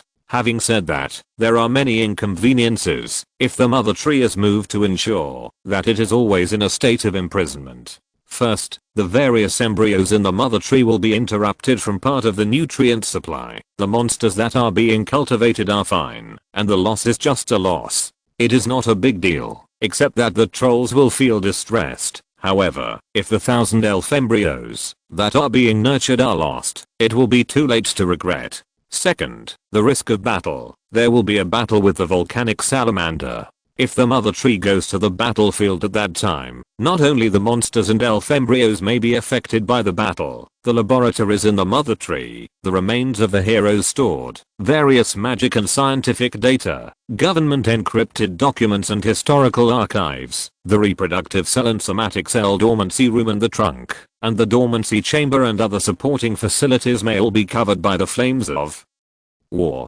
These things are important wealth for the Republic, second only to the population, and no troll would be willing to see losses in this regard. Third, the difficulty of operation. So far, the mother tree has actually become a real behemoth. The witch doctors, let alone moving it south, even pulling out its huge root system spreading underground will be an extremely complicated and even uncertain super project. In addition, because it was not considered to move it again when it was originally planned, a series of new city buildings such as memorial squares, college areas, government areas, and residential areas were built around the mother tree without hesitation. With the current size of the mother tree, if it is really moved out of the city, it will inevitably cause great damage to the newly built urban area. Considering the above three difficulties, there must be a suitable alternative plan to truly implement the witch doctor's trial plan. As for this, they thought of several solutions, but most of them had to make trade-offs in terms of time, damage to the city, and loss of resources. First, the cultivation period of this batch of elves only had the last 3 years, so they could wait until this time passed before taking action. Second, the development of the elves was actually enough for them to be born as infants rather than juveniles, so they could be forced to give birth to them before taking action, etc. The first option took too long, and the second option had too many uncertainties, and neither could reduce the risks faced by the rest of the mother tree and the large-scale damage that the city would suffer, so most of them were rejected.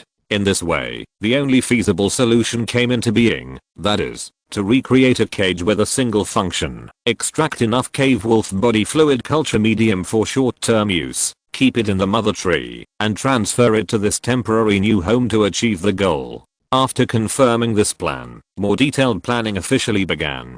Because the witch doctors, even the 4 advanced ones such as Nestor, actually have a considerable gap in individual strength from the higher level monsters such as the cave wolf, and it can even be said that there is no end in sight. When facing such higher level monsters, they rely more on tactical means derived from wisdom and realized through the diversity of magic. Now, the witch doctors do have far more means than when they dealt with the cave wolf. However, how to transform all these means into abilities that can actually play a role in action requires a breakthrough in its application. Therefore, the external force factor is particularly important. For example, the stronger the cage that directly plays a role of imprisonment, the lower the difficulty of capturing higher level salamanders in the future. Therefore, when planning this aspect, the witch doctors included many ideas. First, the witch doctors intend to give it the ability to move on its own. Second, the witch doctors intend to ensure its own strength to the maximum extent. Third, the cage needs to have strong fire resistance. Fourth, the volume and weight must be limited to a reasonable range. Fifth, higher energy utilization efficiency. Sixth, agility attributes that break through the limitations of plants. Seventh, the ability to produce highly efficient and stable toxins, and the following 8, 9, and 10. This is undoubtedly a rather arrogant idea. The significance of its establishment is not limited to the imprisonment and movement of the cave wolf, but also includes the pursuit of corresponding combat suite ability and imprisonment ability when dealing with advanced volcanic salamanders. Among these many conditions, some can be achieved by the existing technology of this department, such as production of tranquilizing toxins, imparting mobility, having fire resistance, high strength, weight limit, etc. However, even among these achievable requirements, many cannot coexist with each other, or have upper limits, such as strength and weight limit, growth rate and strength, etc. The other part simply needs to be broken almost from scratch, such as energy utilization efficiency, agility, etc. However, how can a country's research plan be described as arrogant? Regardless of whether all the requirements can be achieved in the end, the progress that can be made in the process of advancement is worth the witch doctor's charge towards the goal. Based on the actual situation of various tribes of all sizes during the tribal period, the probability of the Black Forest trolls giving birth to spellcasters is roughly 1000 to 1 in the natural state. That is, among about 10,000 trolls, there may be 10 natural spellcasters. Now, the total population of the Republic is over 63,000, of which there are 93 spellcasters. Some of them are directly converted from the witch doctors that existed in the tribes, while the other part is the result of training from scratch, since the Ya tribe period, and after the establishment of the Republic. So it is obvious that the emergence and full popularization of meditation has effectively lowered the talent threshold for trolls to become spellcasters, and the ratio of population to spellcasters has dropped to about 700 to 1. The increase in the number of witch doctors, the establishment and continuous growth of a clear worldview and research methods have allowed these spellcasters who have escaped from mystery and ignorance to further become the boosters of civilization and technological progress. Thus, the development of the entire ethnic group is leaping forward at a speed visible to the naked eye. However, the number of existing spellcasters is still stretched for the Republic. Whenever a large project that requires joint efforts appears, it means that a large number of witch doctors have to put down their ongoing research and support this new project. That may be urgently needed in the short term, but the value in the medium and long term may not be higher than their own original research. For example, the design of the prison this time may be such a project. However, this seems to be something that cannot be solved now, so the witch doctors who were transferred expressed their understanding and obeyed the deployment. It is with such a mentality that another research plan of unknown duration began to be implemented, because the realization of many requirements is too difficult. The duration of the research is much longer than expected. During this period, the development of other aspects of the Republic has not stagnated and has achieved remarkable results in all aspects. The first thing to say is that the 1,000 elf embryos have finally completed the gestation. The elf boys and girls, half male and half female, have been arranged to enter the language and common sense learning class specially set up for them as a basis for formal enrollment. According to the level of wisdom they have shown, this stage of learning does not need to last too long. The elves can enter the first grade of the central school to receive formal education in about half a year. After observing the results of the first batch, Nestor found that there was no problem, so he waved his hand and immediately started the cultivation of the second batch of 1,000 tree embryos. However, this time the providers of reproductive cells were changed, and they were paired in the same random mode before being put into the vacant culture chamber. After the accumulation of the previous batch of culture stages, supported by the various data obtained, the breeding time of the second batch of elf embryos was compressed to 10 years, and it has reached the time limit that cannot be broken in the short term.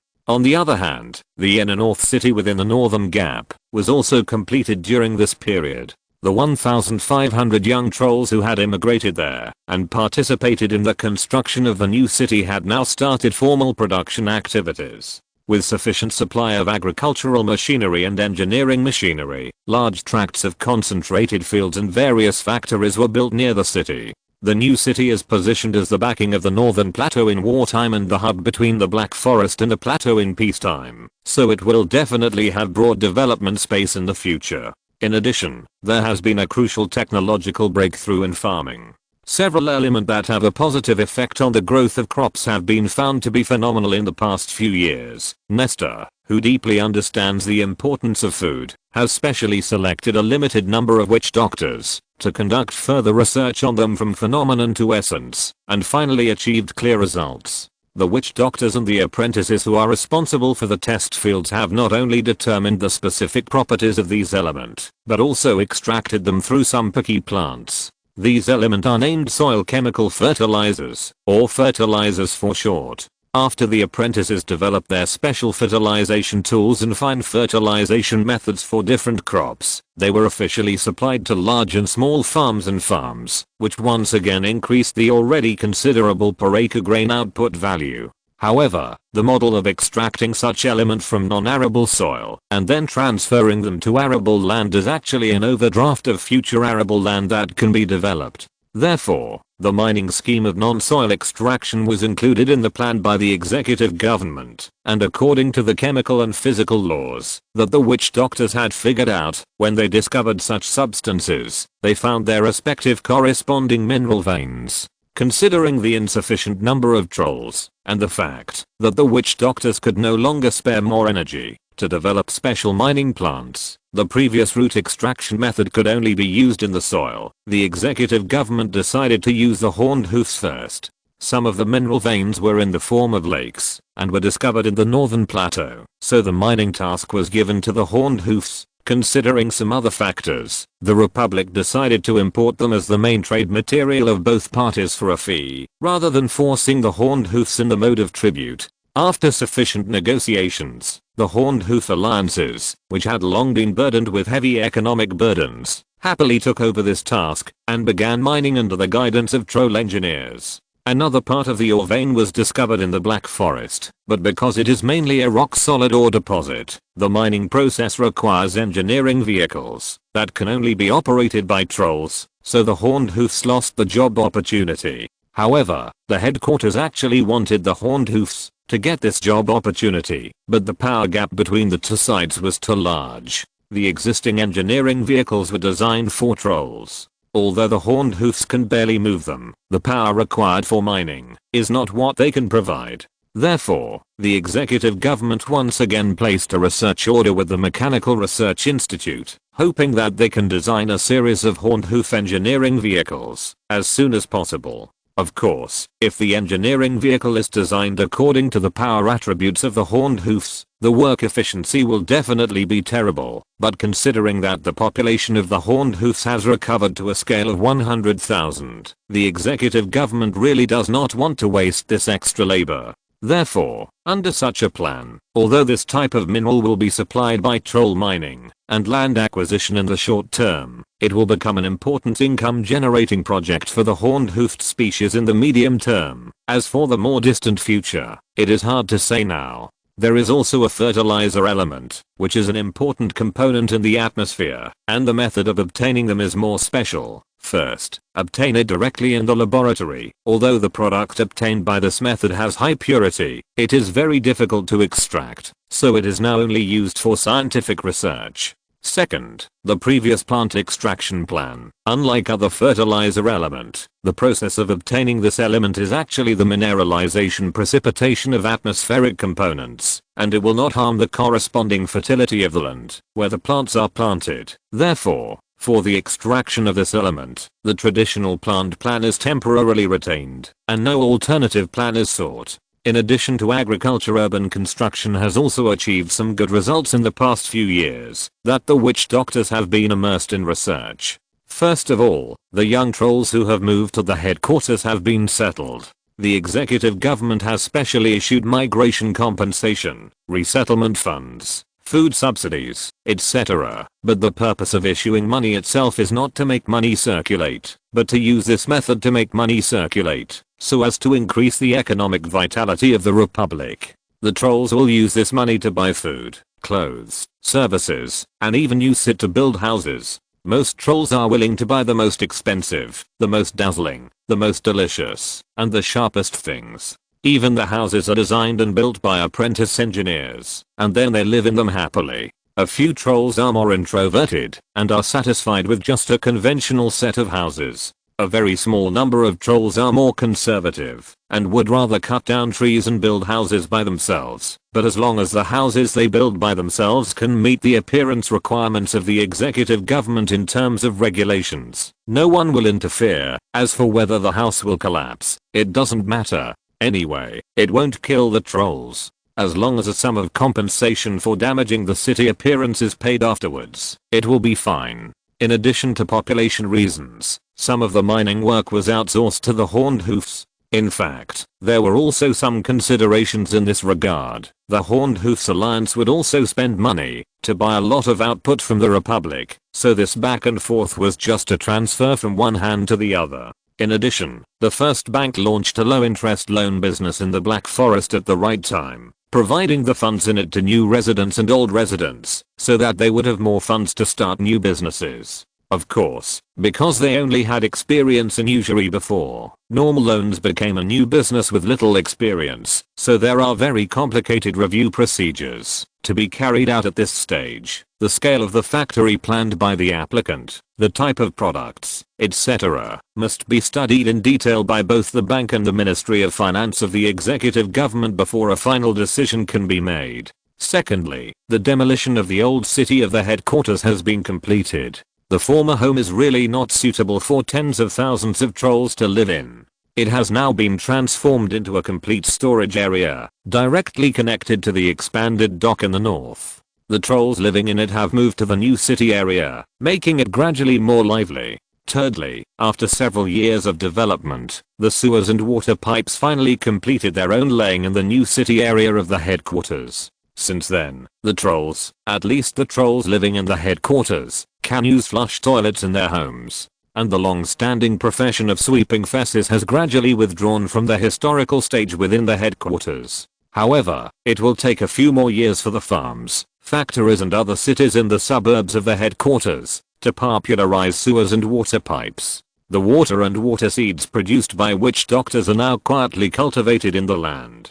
Finally, the scale of the headquarters community pilot has been growing day by day with a continuous participation of batches of graduates. So far, there are more than 3,000 people living according to the new method, and many trial laws closely related to it have also been gradually completed with lessons as the growth ladder, waiting for the right time to promote them in an all-round way. In addition, there were two breakthroughs in the military field. First, a soldier made an interesting toy based on the shape of the crossbow engineering vehicle in his spare time and was seen by a passing apprentice. The apprentice then worked on the shape of the shaft and the string, turning the toy into a fairly practical weapon, and reported it to the military council in the form of joint invention, signing his name and the soldier's name in the report. The weapon he made could not bring out the full strength of the troll and was far inferior to the javelin in terms of range and power. However, its shape was considered to have great development prospects, so it received a certain amount of attention. However, because the witch doctors could not spare the energy to study the special materials for the time being, the apprentices set their sights on the bed crossbow, wanting to apply its materials directly to this new weapon. Second, several siege weapons based on imagination were manufactured and entered the self-experimentation stage. Turning back to the witch doctors, the research has lasted for several years. Of course, it is not feasible to work behind closed doors. Frequent communication and situation reporting are also necessary projects during this period, and the breakthrough and progress of technology are happening fast or slow in the cycle of research, communication, inspiration and research. Nestor himself is not idle either. In addition to coordinating the overall situation, he also took on some specific projects with several assistants. At this moment, he is in an independent research room with 2 partitions, and with the assistance of 2 witch doctor assistants and several apprentice assistants, he is carrying out the part he is responsible for. In the partition on the left side of the laboratory, there is a huge organ culture chamber. The culture fluid in it is soaked with an obvious brain structure and a strange organ connected to it through some complicated blood and flesh pipes. This is the brain of a volcanic salamander. Its structure does not look complete. From its shape alone, it can be judged that it is at least missing more than 3/4 of the part. Outside this disabled brain are 4 monomer structures similar to ribs, but the overall shape is gathered into a spherical outer structure. The sphere is divided into 36 layers. Each layer is composed of 4 thin ribs that form a ring, and the circumference gradually tightens from the middle to the top and bottom. On the left, right, front and back of the ring layers are 4 miniature spines that stand perpendicular to the other ribs. At the intersection of the ribs and the miniature spine, there are sections of fascia and muscles, which seem to fix the various parts of the sphere, and finally combine into a bone ball with a certain distance between the layers. On each rib, there are fiery red filaments that look like fluff and lines. If someone familiar with volcanic salamanders observes carefully, they will understand that these lines are actually muscle fibers. These muscle fibers grow in the same direction on the bone surface and finally drill into the 4 microvertebrae. Except for a very small number of parts at the upper and lower ends, the muscle fibers have degenerated most of their mental synapses. At this time, they are more like hoses, acting as the outer membrane layer of the two microtubes inside. The two microtubes inside, one positive and one negative, flow with viscous blood in parallel in both directions. The four microvertebrae converge into a bone tube at the bottom of the sphere. At its upper end, in the direction of the brain remnant, there is an open hole. At the tail end of the brain remnant fixed to the center of the rib bowl by the fascia structure, there are countless thin threads. They are wrapped in a tough film, converge into a bundle, and then extend into the cavity reserved in the upper part of the bone tube. This bone tube extends straight down for about 10 centimeters, and finally connects with the head of another bone ball. Bang bang and bang bang sounds come from the strange organ inside the bone ball, which more or less shows that this organ has some functions of the heart. The two bone balls are large and small. The upper one is about half a meter in diameter, and the lower one has a cross-sectional length of 6 meters. Together with the small bone tube of about 15 centimeters in the middle, they form a deformed gourd shape. At this time, a witch doctor and 3 apprentices were constantly doing various adjustments and inspections outside the culture cabin. During the process, the witch doctor's magic almost never stopped, and the apprentices behind him were writing something, while using some totems they carved for research, to do auxiliary work within their capabilities.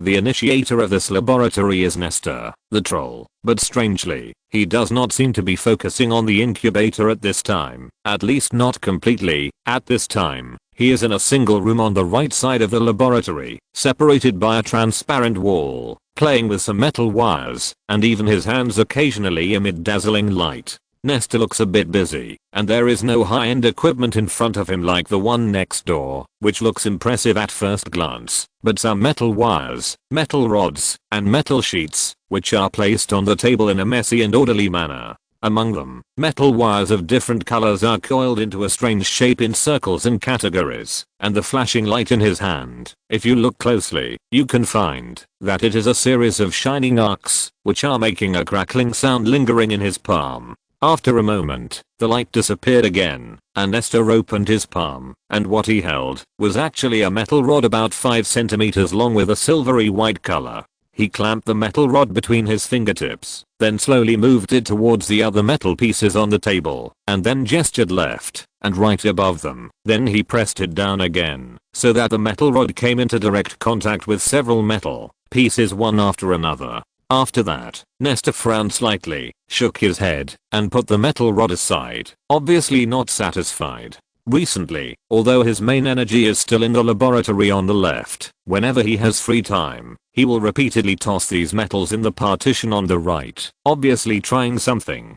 But the effect is not very good. Some materials that he knew in his previous life have not been harvested in the experiment. Just as Nestor frowned and thought carefully, trying hard to recall the memories of his previous life that were not included in the scope of the high memory benefits in this life, a sound came from the door. Knock, knock, knock. Mr. Speaker of the Council, can Freya come in? The routine report from the Warrior Laboratory has been delivered. There was a knock on the door, followed by a clear, beautiful female voice that was rarely heard among the trolls. Even to Nestor, this voice could be said to be second only to Ashura's.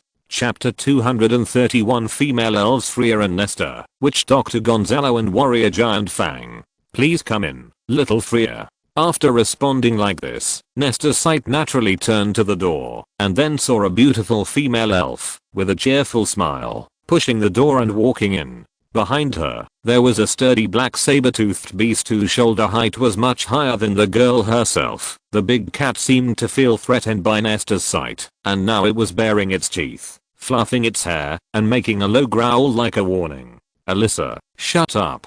The female elf stood on tiptoe, stretched up her hands, hugged the upper and lower jaws of the black saber-toothed beast from the front, and forced it to close. After comforting her magical beast partner, she turned back to greet Nestor. Mr. Speaker of the Council, little Freya greets you. She was the #1 natural elf born 13 years ago, but now she has her own name. Little Freya's full name is Freya Tess, which means beautiful stamen in the troll language.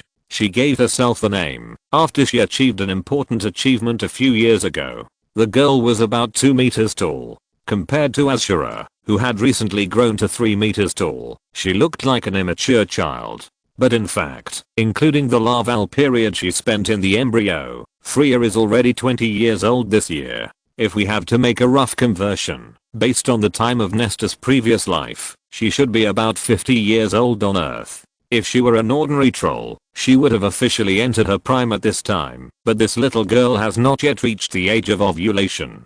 If we look at her from this perspective again, then in terms of development, Freya may be a little girl of about 11 or 12 years old, and this is why she still calls herself Little Freya. However, if someone despises her for this reason, he will inevitably suffer a painful price. Little Freya is strong, fast, and talented. Whether it is arm wrestling or running, she can almost be on par with the middle-aged troll warriors, although she will be bullied by the middle-aged warriors because of her short arms and legs in actual combat. Her agility and explosive power potential have determined that she will definitely be an outstanding warrior with far superior strength to her predecessors in the future.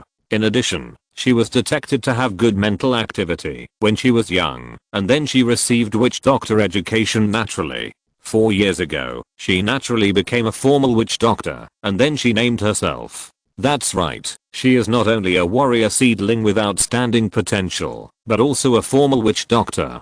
This is a unique racial talent, and the price is undoubtedly a longer growth period. In terms of weight, she is now close to 500 kilograms, most of which is the weight brought by bones, but there are also some obvious muscle contours on her body. Unlike the sturdy female troll warriors, her muscles are similar to the bodybuilding type of Azura, taking into account the explosive power and agility, and also with the beauty that Nesta can appreciate.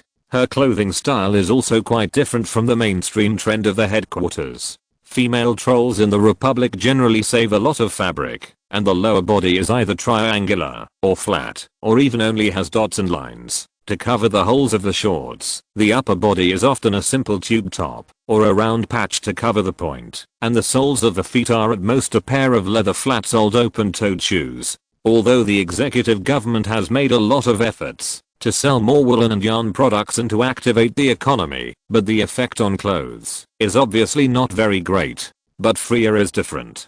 In her eyes, who is naturally sensitive to colors, the world is colorful. Like advanced witch doctors, her eyes and brain have stronger color perception and wider spectrum reception capabilities. For the former, the ordinary and identical yellow in the eyes of the trolls may have dozens of details in the eyes of the little girl, and then the yellow is divided into fallen leaf yellow, this yellow, and that yellow.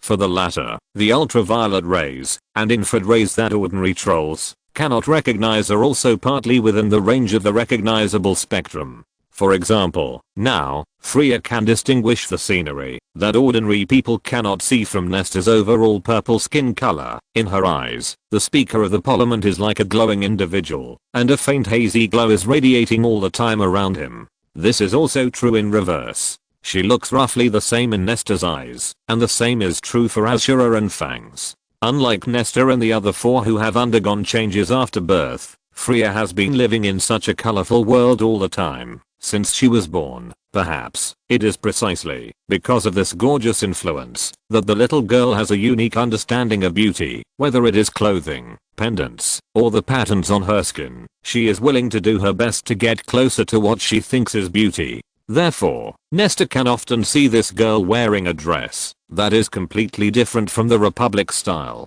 For example, today, Freya painted a dark green exquisite iMac coupe made of metal powder mixed with plant dyes, like an inverted flame. Silver metal powder was also used to embellish her lips sporadically, and the lower part of the pointed ear, that flew diagonally backward on the left side, was covered with 2 ring-shaped earrings. She was wearing a hoop neck, backless dress, with layers of spider silk fabric as thin as a cicada's wing, which concealed her skin on her chest, hips, waist, and abdomen, while creating intricate and beautiful patterns. The dress was tightly fitted at the waist and abdomen, and then hung down between her legs, under the weight of metal and gemstone pendants. She was wearing high-heeled backless shoes that looked more like decorations, and the tops of her feet were covered with gorgeous patterns woven from soft metal wire drawing. In addition, her neck, abdomen, and side hips were covered with shiny metal carvings inlaid with gemstones. In terms of the overall style, the gorgeousness is pure. and the purity contains hidden temptations. If it weren't for the flat chest that affected some of the visual effects, it might have attracted Nesta's attention for a second or two.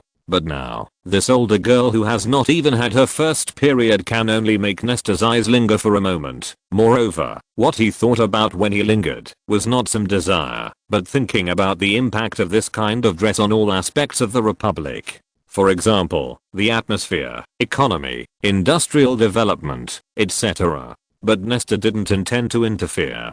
Since the girl has enough strength to protect herself and has her own set of aesthetics, she can wear whatever she wants. Besides, although it seems a little ostentatious, it is really pretty. In this black forest full of strong men and women, it can be regarded as a little comfort to his eyes. But to be honest, it was Ashura, who was dressed wildly and had a mature figure, who made him think differently after greeting him. Freya walked and jumped closer to Nesta, then took out a stack of documents from the backpack on the side of her Warcraft partner and handed it to him. Why are you so happy? Did something good happen? Seeing the irrepressible smile on the little girl's face, Nesta asked half curiously and half casually when he took the file bag. Oh, is it so obvious? Freya raised her hand and rubbed her cheeks with a shy look on her face, but her tone was full of pride. Well, since just now, the smile on your face has never been suppressed. Tell me, what happened? I will only tell you. Don't tell anyone, okay? I won't tell. Sister Azura said that I have grown up. Ah. Nesta looked up and down at this girl, who said she wanted to keep it secret, but her voice was particularly loud, hoping that the next door laboratory could hear it, as if he wanted to see where she looked like she had grown up.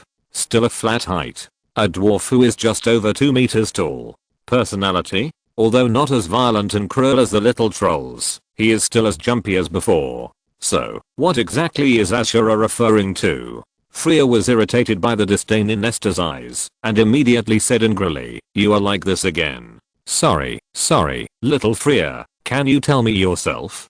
Sister Ashura said that I can ovulate. Little Freya. No, Freya is now a great elf. Ha ha ha. So that's it. Well, Freya is a great elf. Come, let me take a look first. Humph. Take a look. Freya stepped forward slightly, lifted the metal ornaments inlaid with crystals on her abdomen, revealing the white spider silk spinning underneath. Nesta smiled and stretched out his hand, pressing her navel through the clothes, and activated the detection spell. Before he could blink, the feedback of the spell had been transmitted back to his consciousness. As expected, just as Ashura had judged, a reproductive cell had successfully taken root in the mature ovary. Haha. It's true. Our little Freya has grown up. Nesta laughed particularly happily at this time. Then, he reached out and touched the girl's head and advised, now that you have grown up, you must work harder to practice and study, understand? You can't act like a naughty child all day long. I heard that you got into trouble again yesterday? Yeah. Freya will work hard. I will strive to become a powerful witch doctor like you as soon as possible. Well, then go. Okay. After that, Freya seemed to suddenly react to something, and she took a step back, took away Nesta's hand, which was even thicker than her waist, from her head, and then held it in both hands, and squeezed it hard, frowning angrily. You treat me like a little elf again. You can't touch the head of a big elf. Ouch.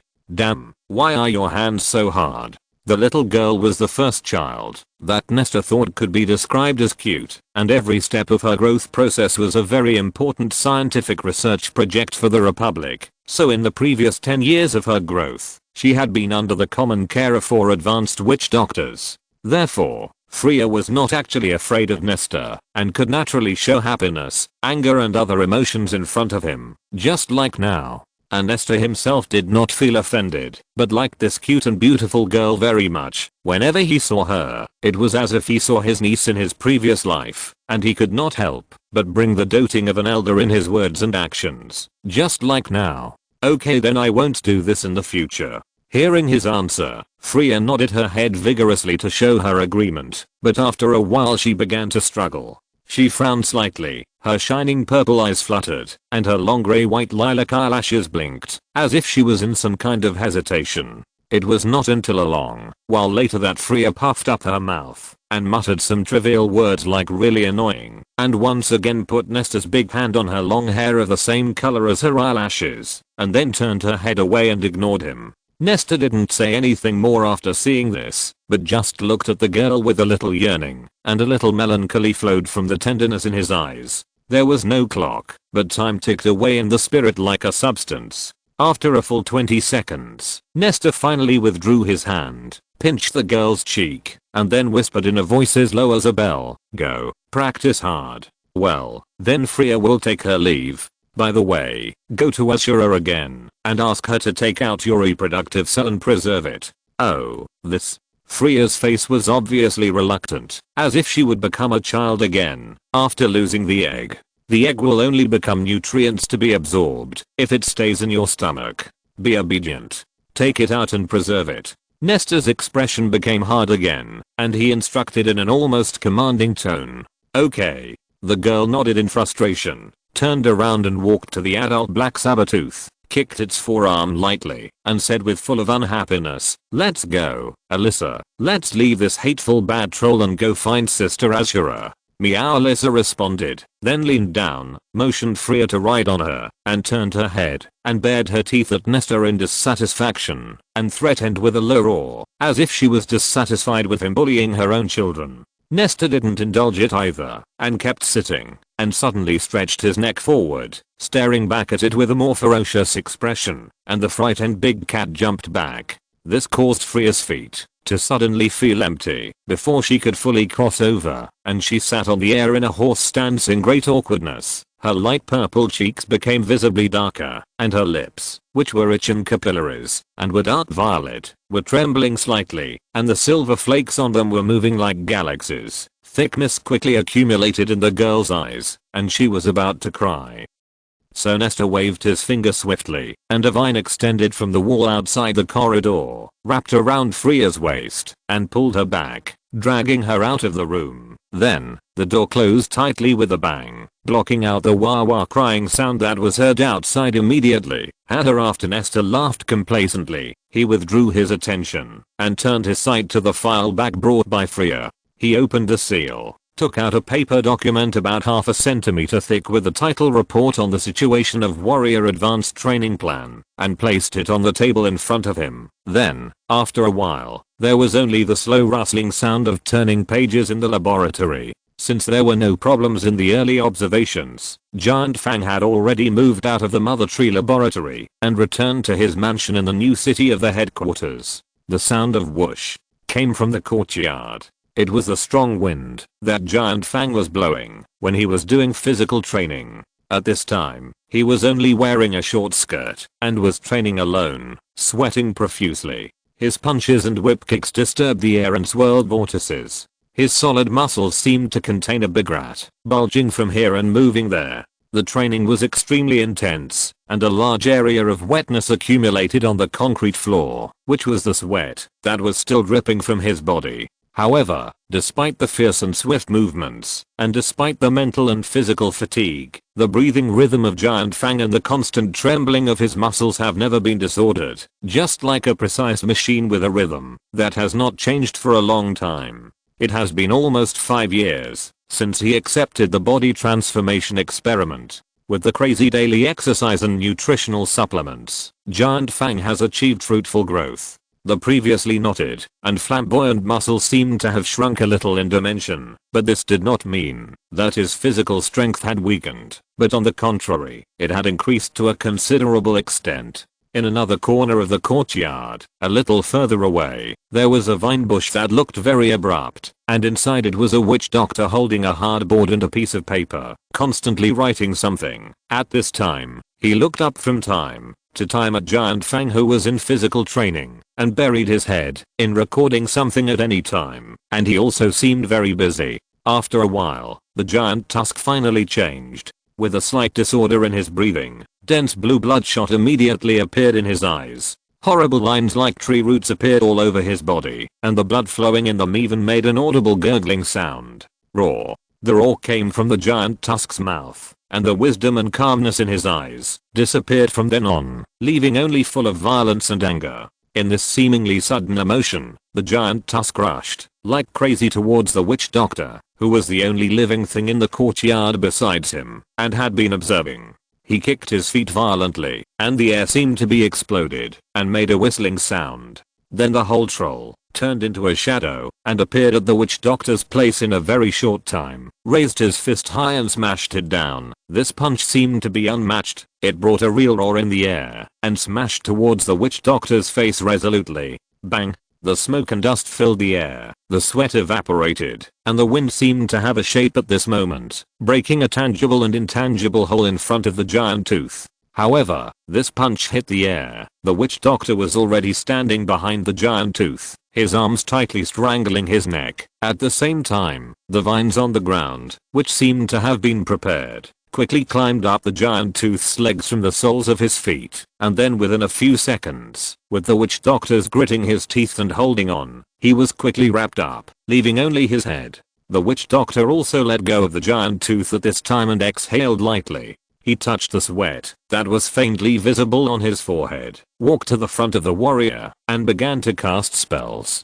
Awakening spell, force calm spell, sleeping spell. One by one, the stabilizing spells hit the giant tooth's forehead, which was still roaring, and finally calmed him down with difficulty. Finally regaining consciousness, Giant Fang said with an embarrassed look on his face, "I'm sorry, Mr. Gonzalo, to trouble you again. It's okay, I'll let you go first." Gonzalo untied the vines that were restraining Giant Fang, then picked up the notebook he had given up when he was trying to save himself, and started writing and drawing without waiting for a few more words. Of course, what he recorded was not on a certain day of a certain month of a certain year. Giant Fang wanted to kill me, and I will take revenge, but all the internal and external signs shown during the training. Giant Fang knew this, so in order not to interrupt the witch doctor's train of thought, he did not apologize again. He limped to the steps next to him and sat down, picked up the food that had been prepared long ago, and began to wolf it down. His throat was a little dry, and he spit out a mouthful of blue saliva mixed with blood and food, then took the nutrient solution and drank it in a mouthful. When drinking water, he raised the arm that had not been swung with full force before, and the arm that had just punched out had cracks with blood on it. "Try the feeling of your right hand," Gonzalo said, holding a pen in his mouth, as he walked to Giant Fang. "Oh, wait a moment." Giant Fang followed his instructions and tried to raise his right arm. A tingling sensation came from deep in his muscles. The bones seemed to be fine, but 7 of the muscle bundles are broken. Ouch. Aha, 2 back muscles seem to be broken as well. Giant Fang answered with a grin, and then sat there panting with some effort. "What about your legs? You ran as hard as you could just now. Or you used a high level combination totem. How do you feel now?"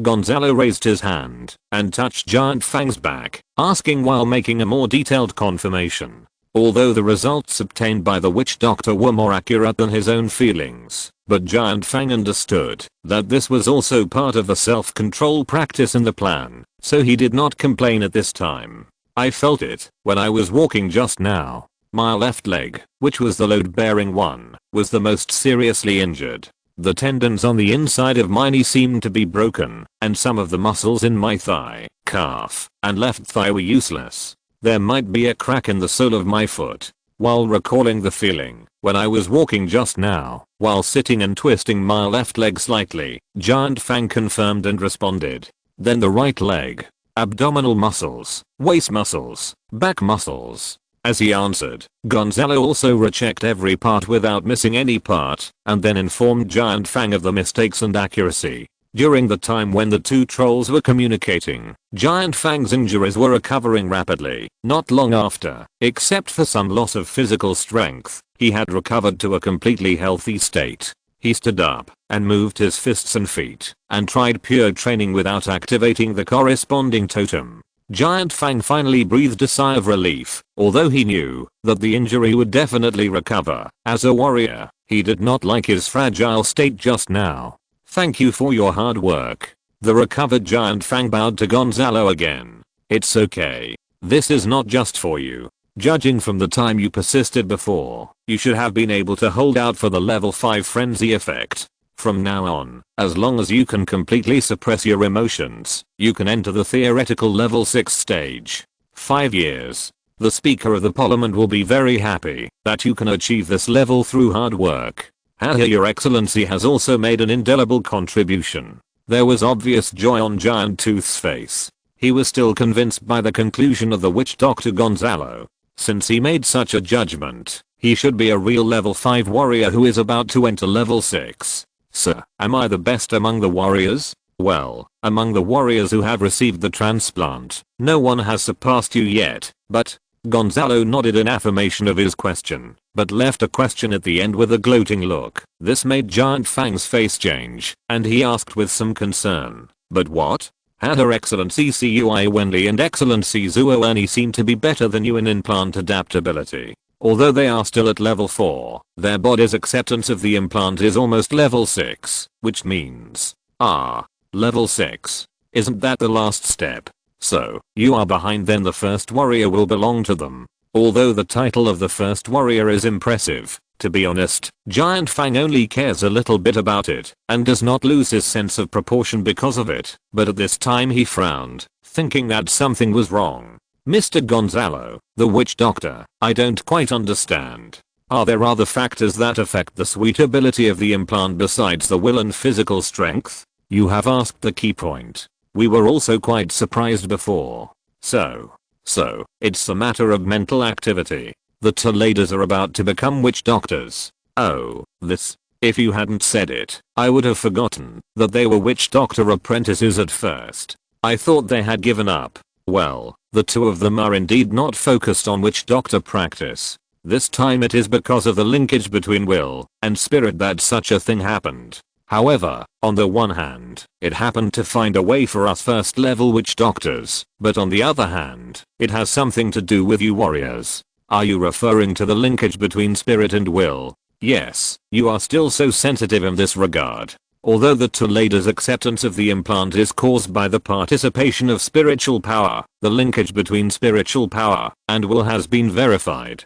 Gonzalo turned his head and said to Giant Fang, so, Giant Fang, you have to start meditation practice too. But I don't have the talent for mental power. The purpose of meditation is not to make you a witch doctor, but to keep your main consciousness as active as possible, which in turn promotes the concentration of will. Your contribution is also indispensable. Chapter 232, Walking in the Forefront. After reading the training progress reports collected from all parties, Nestor put them in his bag, and then put them in the filing cabinet. Generally speaking, he was quite satisfied with the warrior training. Not only did the Giant Fangs perform well like a model soldier, but there was also the unexpected surprise of 2 witch doctors being born. As long as any of the first batch of pilots succeeded, except for the 2 females who accidentally turned to the witch doctor path, the subsequent implant promotion work could begin. But when it comes to the 2 females who turned to the witch doctor path along the way, while Nestor was happy that the number of witch doctors would increase again, he also had some other worries. After going through the initial exploration of governance methods, Nestor gradually began to feel that the witch doctor group should not be too close to the power of affairs, and should not be sidelined with any position involving direct management. Under the premise that the 4 advanced groups hold the military power tightly and make good use of the supervision power of the tribunal and the procedural power of the court of justice, the executive government can be put in the foreground to control specific affairs and become the target of the people's dissatisfaction without losing control. Under such a system, although the Rune Council composed of witch doctors is actually separated from the people, because they have the decision-making power, they can naturally gather the goodwill of the people generated by good governance. At the same time, because they do not have the specific power, they can guide the public malice caused by bad policies to the executive government, by attributing it to the slackness of the execution level and other reasons. Once there is a discord, such as a long-term beneficial policy that arouses public resentment in the short term, the ministers or other officials can resign. After calming down some of the resentment, a group of bureaucrats will continue to work. In this way, witch doctors may be able to maintain stable decision-making effectiveness for at least several generations or even longer through the Rune Council without causing widespread rebellious emotions. The reason for such consideration is not that Nestor himself or other witch doctors are afraid of taking responsibility or losing power. He just thinks that such a model should be more conducive to the stability and balance of the regime. Nestor himself is also a witch doctor, and he understands that as long as there is a good rule system to guide, the strong brain power and relatively calm personality of this group can bring benign and positive effects in many aspects. Therefore, he neither intends to nor feels the need to revolutionize himself. However, there is a premise that witch doctors can be at ease with the current power division model. Whether it is individual combat power, scientific research ability, or the outstanding role that can be played on the production side, it represents the omnipotence of witch doctors to a certain extent. This omnipotence, in addition to the series of positive expectations it brings, also determines that almost every witch doctor has the innate conditions to pull up a group of people, to establish a country within a country. Now these two levels of witch doctors may not be qualified, but imagine what will happen in the future in the hands of a high-level witch doctor who can provide almost all high-end technologies and is invincible. If there is a mother tree representing the population, a group of monsters that serve as cannon fodder, and a full industrial chain production line from low-end to high-end, what kind of scene will that be? Perhaps it is a flamboyant and disorderly external expansion like a raging fire. Perhaps it is an endless internal dispute that begins after the map is closed, or even before it is closed. Well, such worries are actually caused by the novels in the previous life. In the previous life, he read a lot of books with spellcasters as the mainstream force, in which spellcasters can be roughly divided into two types, wizards and mages. The former may be synonymous with knowledge and development. However, in the main world, it is often described as a scene of constant disputes between schools, the scars caused by civil wars or foreign wars all over the country, and even the main world is in a semi-crippled state. The latter is also synonymous with fools and lack of ambition. They themselves have a high productivity far beyond the whole society, and therefore live a magical life, but the radius of their rule is full of medieval fools and noble knights, forming a set of hierarchical hell pictures with no hope of turning over at the bottom. The system and principles of life shown by these two spellcasting forces are strictly speaking just the words of novelists in the previous life, but each of them makes Nestor alert and fearful in this life. Among them, the magician flow is unlikely to become a reality in the troll society and the elf society. That may come in the future due to the extraordinary attributes of the people themselves. But the situation in the wizard flow, if there is no foresight to guide, and the entire witch doctor group does not spontaneously avoid it, it is very likely to become one of the shadows of the future development of the Republic. Therefore, in order to avoid the future tail being too big to be removed, in order to prevent the country from falling to the point where the power will be divided by high-level witch doctors according to schools and levels, Nestor believes that it is necessary to establish political traditions and corresponding institutional norms that are deeply rooted in the minds of all individuals in the tribe from now on. Therefore, from the late period of the tribe, under his conscious guidance, there are no witch doctors in this world who carry out specific management affairs. All spellcasters have entered the Rune Council and become planners and scientific researchers of the overall road of the Republic. Now, except for the rotation of the altar of the Northern Fortress who are performing scientific research tasks, all other witch doctors in various places have been recalled, and everyone is at ease to be the superior in the headquarters. But then again, Zuo Ernie and Cui Wenli are not enthusiastic about research, and even if they become witch doctors, it should not change this. So, how should they be arranged? Is it against their own wishes to be included in the council as usual, or to keep the current state and let them do what they should do? The former might dampen their enthusiasm, and forcing someone they don't like to do a certain job might only result in more harm than good. The latter might make the existing power division model an exception, and then gradually become ineffective. Caught between a rock and a hard place, after discussing with the other advanced people, Nestor made a relatively compromise arrangement at some point about a day later. The two trolls, Zuo Ernie and Cui Wenli, came to Nestor's office. "Mr. Speaker of the Council, why did you summon us?" The two close friends came together, and Zuo Ernie asked uncertainly after bowing.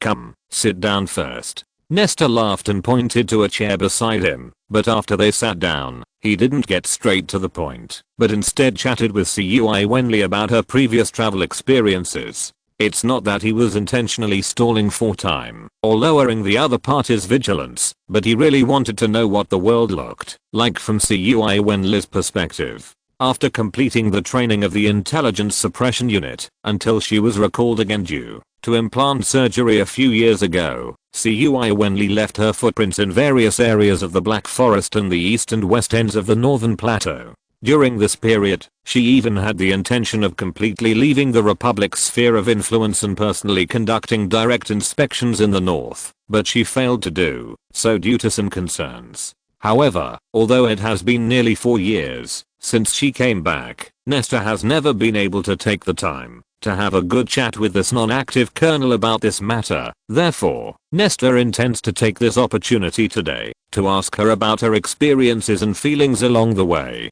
Cui Wenli bowed respectfully again, but only talked about her objective experiences in general, saying some topics such as what is here and what is there. But Nestor was not satisfied with this. He knew that this was a troll with ideas, so what he wanted to hear was definitely not these superficial new things. Therefore, under his insistence, Cui Wenli had to start talking about something more subjective.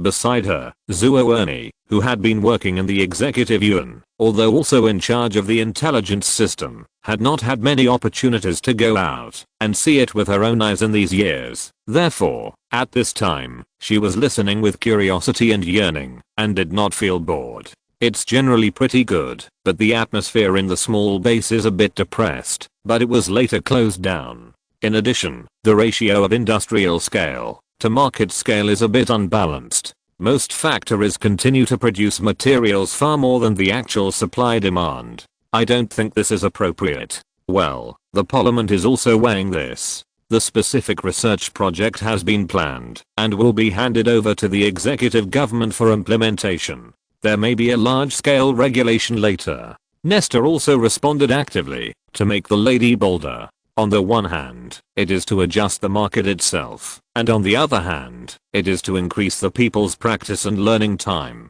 Also, Mr. Speaker of the Parliament, the current situation of the horned-hoofed species seems to be a bit difficult. Huh? What do you mean? The bank's exploitation was too much before, which caused social disorder for a while. Then, because of economic reasons, they have confrontational emotions with each other. The alliances are full of hostility and even hatred for each other. Cui Wenli frowned slightly and said so to Nestor. Under the mutual influence of these two things, the Northern Plateau is already on the verge of getting out of control. There is a risk of war between the alliances at any time, and the mineral mining tasks recently assigned by the Republic may very likely become the driving force of the war. Your Excellency, Speaker of the Parliament, I don't think this is in the interests of the Republic. Well, so have you considered how we should respond? Sir, I'm an officer and should not comment on such matters. Cui Wenli showed considerable caution in the face of Zuo Ernie's dazed expression and was unwilling to express her opinion on the matter without authorization. You are not in the active service, so this does not violate tradition and law. Nestor looked into her eyes, as if he wanted to convey some ideas that might not be suitable to be said out loud. Cui Wenli, our goal has never been to shut you up. Believe me, you can speak. Hearing this, she was silent for a moment, and then responded with an uncertain tone, as if confirming something. I've thought about it roughly, but it may not be perfect. It's okay, all measures are not perfect from the beginning. Just talk about it. Okay. First of all, let the banks withdraw from those overly radical businesses. Although the benefits they can bring may be huge, they will also direct hatred to the Republic itself. What do you think? Cui Wenli only said a first, and then looked up, to confirm the attitude of the Speaker of the Parliament. Well, you're right. In fact, even this interest itself is illusory. Now that the bank has completed the preliminary deployment test, it is indeed time to stop some excessive behavior. Although we are not afraid of hatred, it is also a bit of a trouble. After agreeing with her point of view, Nestor pondered and praised, you are worthy of being an elite who can complete the reorganization. In addition to military affairs, other aspects are also very sensitive. I want you to join the parliament to make overall plans. Well, maybe you can make some achievements in scientific research. Your Excellency is too kind. Nestor raised his eyes and looked at her again at this time, then smiled and nodded. No, you are very good. Go on, talk more about your views. It is obvious that we should take the initiative to intervene before the war starts and help them reconcile the contradictions. Or help them hide the contradictions. Why? It's better to let them fight. The number of horned-hoofed species has increased too fast. It has exceeded 100,000 in just a few years. Zuoerni asked puzzledly. Well, I've also seen the opinions of the Executive Council. Just like Zuoerni said, most ministers believe that wars should be allowed to occur in order to deplete their population. What do you think?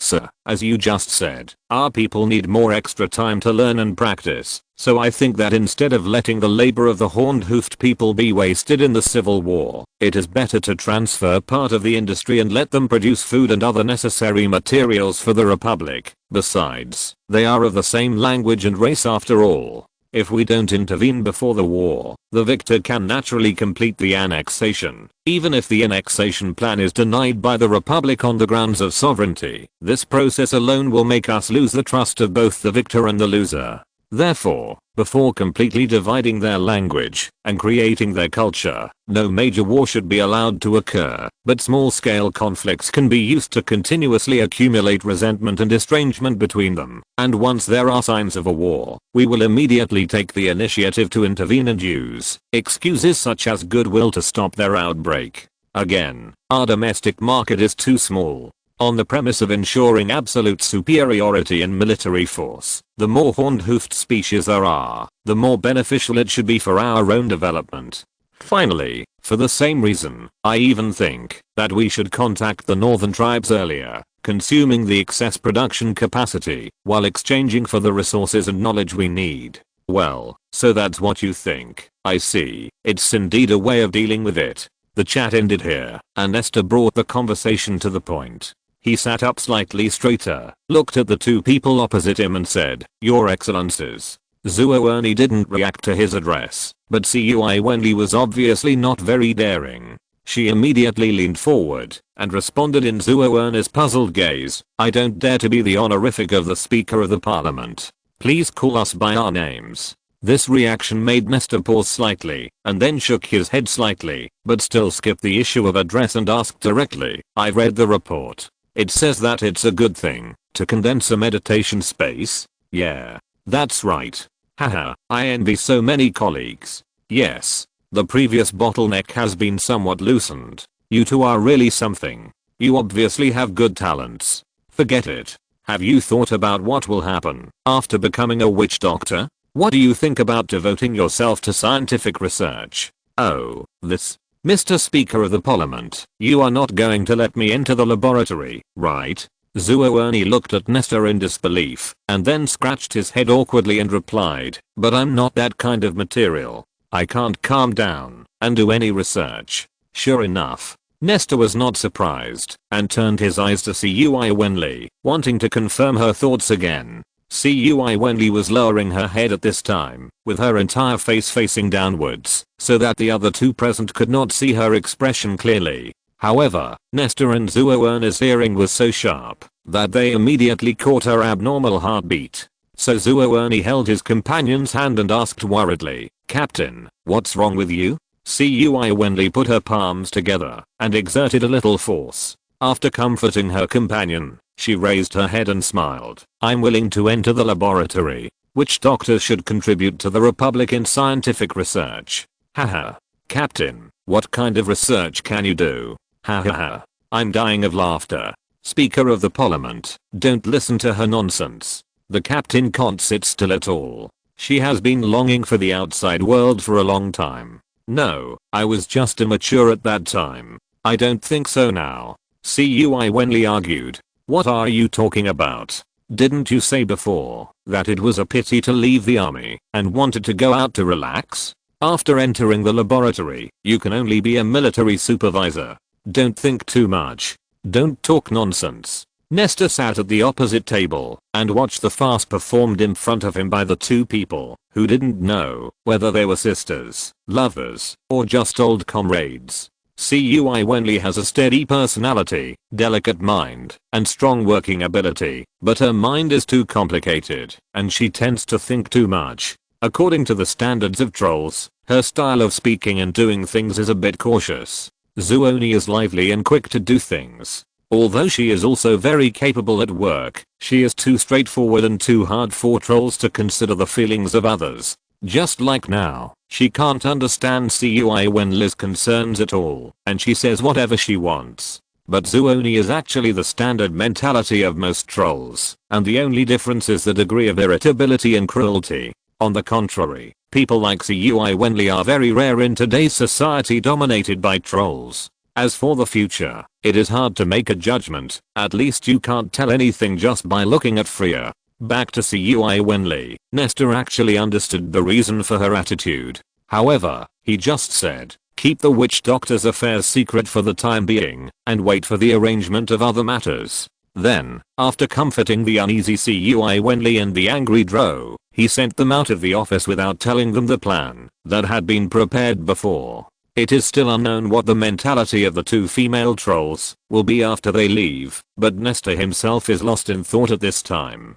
Facts have proved that opening one's heart that was once thought to be simple is not a simple thing, and it does not seem to be a good medicine for politics. Some things cannot be said openly, and the communication of many matters can only occur among the four advanced people. Once leaked, it is likely to have some uncontrollable consequences. At this moment, when all these complicated thoughts were jumping in his overactive brain, a crisp sound of tap tap tap came from outside. It was the sound of heels hitting the ground from far away, and not long after, a visitor pushed the door open and came in, with a spiritual joy that only he could feel, approaching. Without looking up, Nestor knew who the visitor was. On the one hand, it was his sensitive perception that was working. On the other hand, he was the only one allowed to enter the office directly like this. After a moment, the cold arms hugged his neck, and a pair of lips with a weak, but continuous static electricity quietly pressed against the corners of his lips.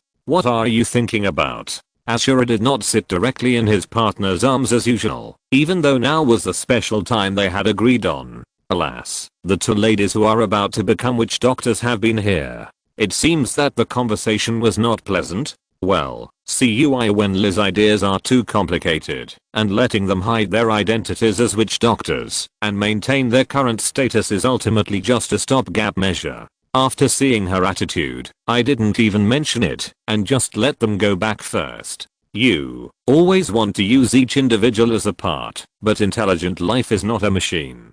How can everything be as we wish? So, you are actually against it? Ashura walked around from behind to in front of him, sat on Nestor's legs face to face, then squeezed forward, and after hugging her husband's neck again, she laughed and answered, if you really intend to do something, then I will certainly stand on your side, but at the same time, it is also my responsibility to remind and advise, isn't it? Okay, this reason is acceptable, so how are you going to convince me? Upon hearing this, Ashura leaned back slightly and looked at her husband's expression when he spoke. After confirming that there was no hint of something in his words, she resumed the posture of hugging each other and gave a reply. First, although the two excellences Sharp Fang and Coarse Fang trust you very much and are willing to act according to your opinions, this is based on the premise of eternal success. Second, Cui Wenli and Zuoerna's attitude may be just an accident now, but it is likely to become the norm in the future, because not all witch doctors like scientific research, and not all witch doctors are willing to live the life they do now. Third, I must ask you a question. You ask. Dear, are you planning to rely solely on political prestige to maintain your decision-making position from now on? Or are you completely tired of guiding the Republic and no longer care whether you are the one walking in the front? After a busy day, his mind was extremely confused. Chapter 233, Stepping on the ZOW and the resulting changes. Are you planning to rely solely on your political prestige to maintain your decision-making position from now on? Or are you completely tired of guiding the Republic and no longer care whether you are the one walking in the front? Why do you ask that? Nesta was surprised. Ashura should be the one who knows his own thoughts best. If he hadn't been thinking about this country all the time, why would he work so hard? Like now, no matter what he does, he has to think about the future, for fear that some of the decisions he makes will become the prelude to future chaos. It is actually very tiring. He also wants to be unscrupulous. Facing her partner's expression of confusion and grievance, Ashura did not directly answer why. She leaned back on the table, her pelvis pressed against his hips, holding Nesta's face and said, "If it's the former, then I advise you to think about it carefully." Think about what? Think about how long your prestige can last. It's okay for witch doctors like Sharp Fang and Coarse Fang who have followed you all the way from the tribal period. They understand the contributions you have made during this period and cherish your current life. But when the new generation grows up, these new generations who have lived a prosperous life since birth will not empathize with the sufferings of the past. Books, education, no matter how detailed it is written in the books, they will only think that today's life is a matter of course. The older generation who respect you do have a long life, but the number of the new generation will only be more, and the speed of progress will also be faster and faster. And when more witch doctors are born from them, and even new advanced ones appear, how long can your current prestige last? Nesta could not answer this question immediately, but Ashura did not give him more time to think, and just continued to talk to himself. If it is the latter, you do not intend to continue to steer the ship, and think that future matters should be handed over to the new generation. So what? Nesta was a little interested in this. Although he had not made up his mind, he also wanted to hear what Ashura thought.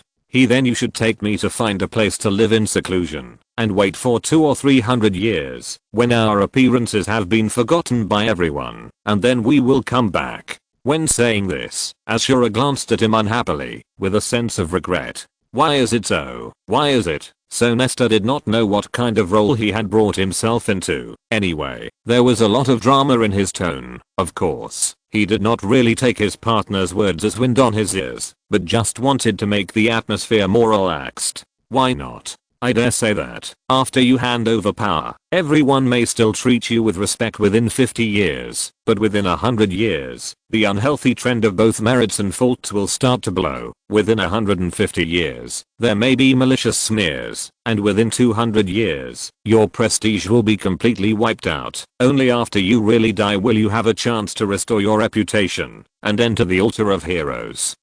Hadar Ashura, you are exaggerating. But it's not an exaggeration. Even if you hand over the power in your hands, you and I may still become obstacles in the eyes of a group of younger generations, and they will never stop until they pull us down from the altar. You may have a chance to restore your reputation after death, or even receive greater admiration from future generations, but someone like me who is closest to you may always be the evil one who seduces the Speaker of the Parliament. Hehe. They dare. Why not? If they didn't try their best to lower your reputation during their lifetime, would those in power leave behind a living hero who could overthrow them at any time? My husband, do you underestimate the desires of intelligent life and the malice that arises from them? Nesta frowned when he heard this. Although he didn't want to admit it, what Ashura said did seem to leave him with nothing to object to. So, Ashura, what do you want me to do? I heard that, whether it is the Mammoth Kings, the Rhine Chieftain, or the Tusk Queen, they may not be the so-called pioneers of civilization like you, but they are all the strongest individuals in their tribes. This is a world of power. No matter how you plan to deal with the world, and how you treat power in the future, in order to ensure that our own rhythm is not disrupted, and even to ensure that we have the ability to turn the tide at a critical moment, you should also put more energy into self-improvement. But I have never stopped practicing. Then think about it carefully. How long have you been just maintaining habitual exercise? How long have you not thought about the next step of your life level? I'm too busy with research, and have too many things to do. Nesta, my eternal partner, are you starting to slack off because of the long life you have already obtained? Do you intend to let yourself, be pulled down from the altar and humiliated in the future? Besides, you actually care about the Republic, don't you? Maybe it's not out of power, but my husband never trusts anyone to do better than him, right? Otherwise, he wouldn't be thinking about the future thousands of years later, like he is now. Maybe that's the case. So, even if it's for the sake of continued prestige, you must always be the one who walks in the front, whether it's individual strength or contribution to the tribe. Now, the contribution to the tribe has reached its peak in the short term. No matter how many achievements you make, it's just adding some extra decorations to the already high quality fabric. But it's not the case with individual strength. Now I, Sharp Fang, and Coarse Fang have already caught up with you. If you continue like this, there will be more younger generations catching up with you in the future. They will be willing to let you drive them around. Don't they have their own ambitions to realize? So, it's time to turn your attention back to yourself. As for the possible chaos in the future of the Republic, as long as the two of us can always stand on the top, who can go against your will? At that time, all systems and traditions will be decided by you, just like the previous 100 years. Ashura's words seemed to be a revelation, and Esther had some enlightenment in an instant. Yes, this is an extraordinary world. No matter how many and how excellent the systems are, they may not be as effective as a strong individual. Of course, the stability and order brought by the former should not be underestimated, but the emphasis on improving one's own strength should also be raised accordingly. Therefore, while he was calling good wife in his mouth, he turned Ashura over, and after that, the next step, that had not been thought about for a while, had a rough shape in his mind. About 4 hours later, Ashura, with a satisfied look on her face, straightened her clothes, got on the wrong Ziohedi and left here. In the office, Nestor was full of vigor and vitality. At this time, he had determined the initial goal of individual strength, that is, he must be the first to open up the road to the next stage, and continue to be a leader in this regard. In the previous practice, the note of becoming a witch doctor was undoubtedly the initial realization of spiritual influence on the body. After that, when conducting the first stage training, on the one hand, we will focus on the excavation of the subconscious, and include as many cells as possible into our own main consciousness, in order to achieve full control of ourselves one day. On the other hand, we must insert the sublimation of the energy end into the above process, to make the body undergo a certain qualitative change. Therefore, entering the second stage is a result of the growth of the spirit driven by the qualitative change of the body. More energy and a stronger body make the cells more active. The main consciousness is also able to grow itself, because of the expansion of this foundation, and thus the spirit, one of the legs of the witch doctor's path, is naturally upgraded at this time.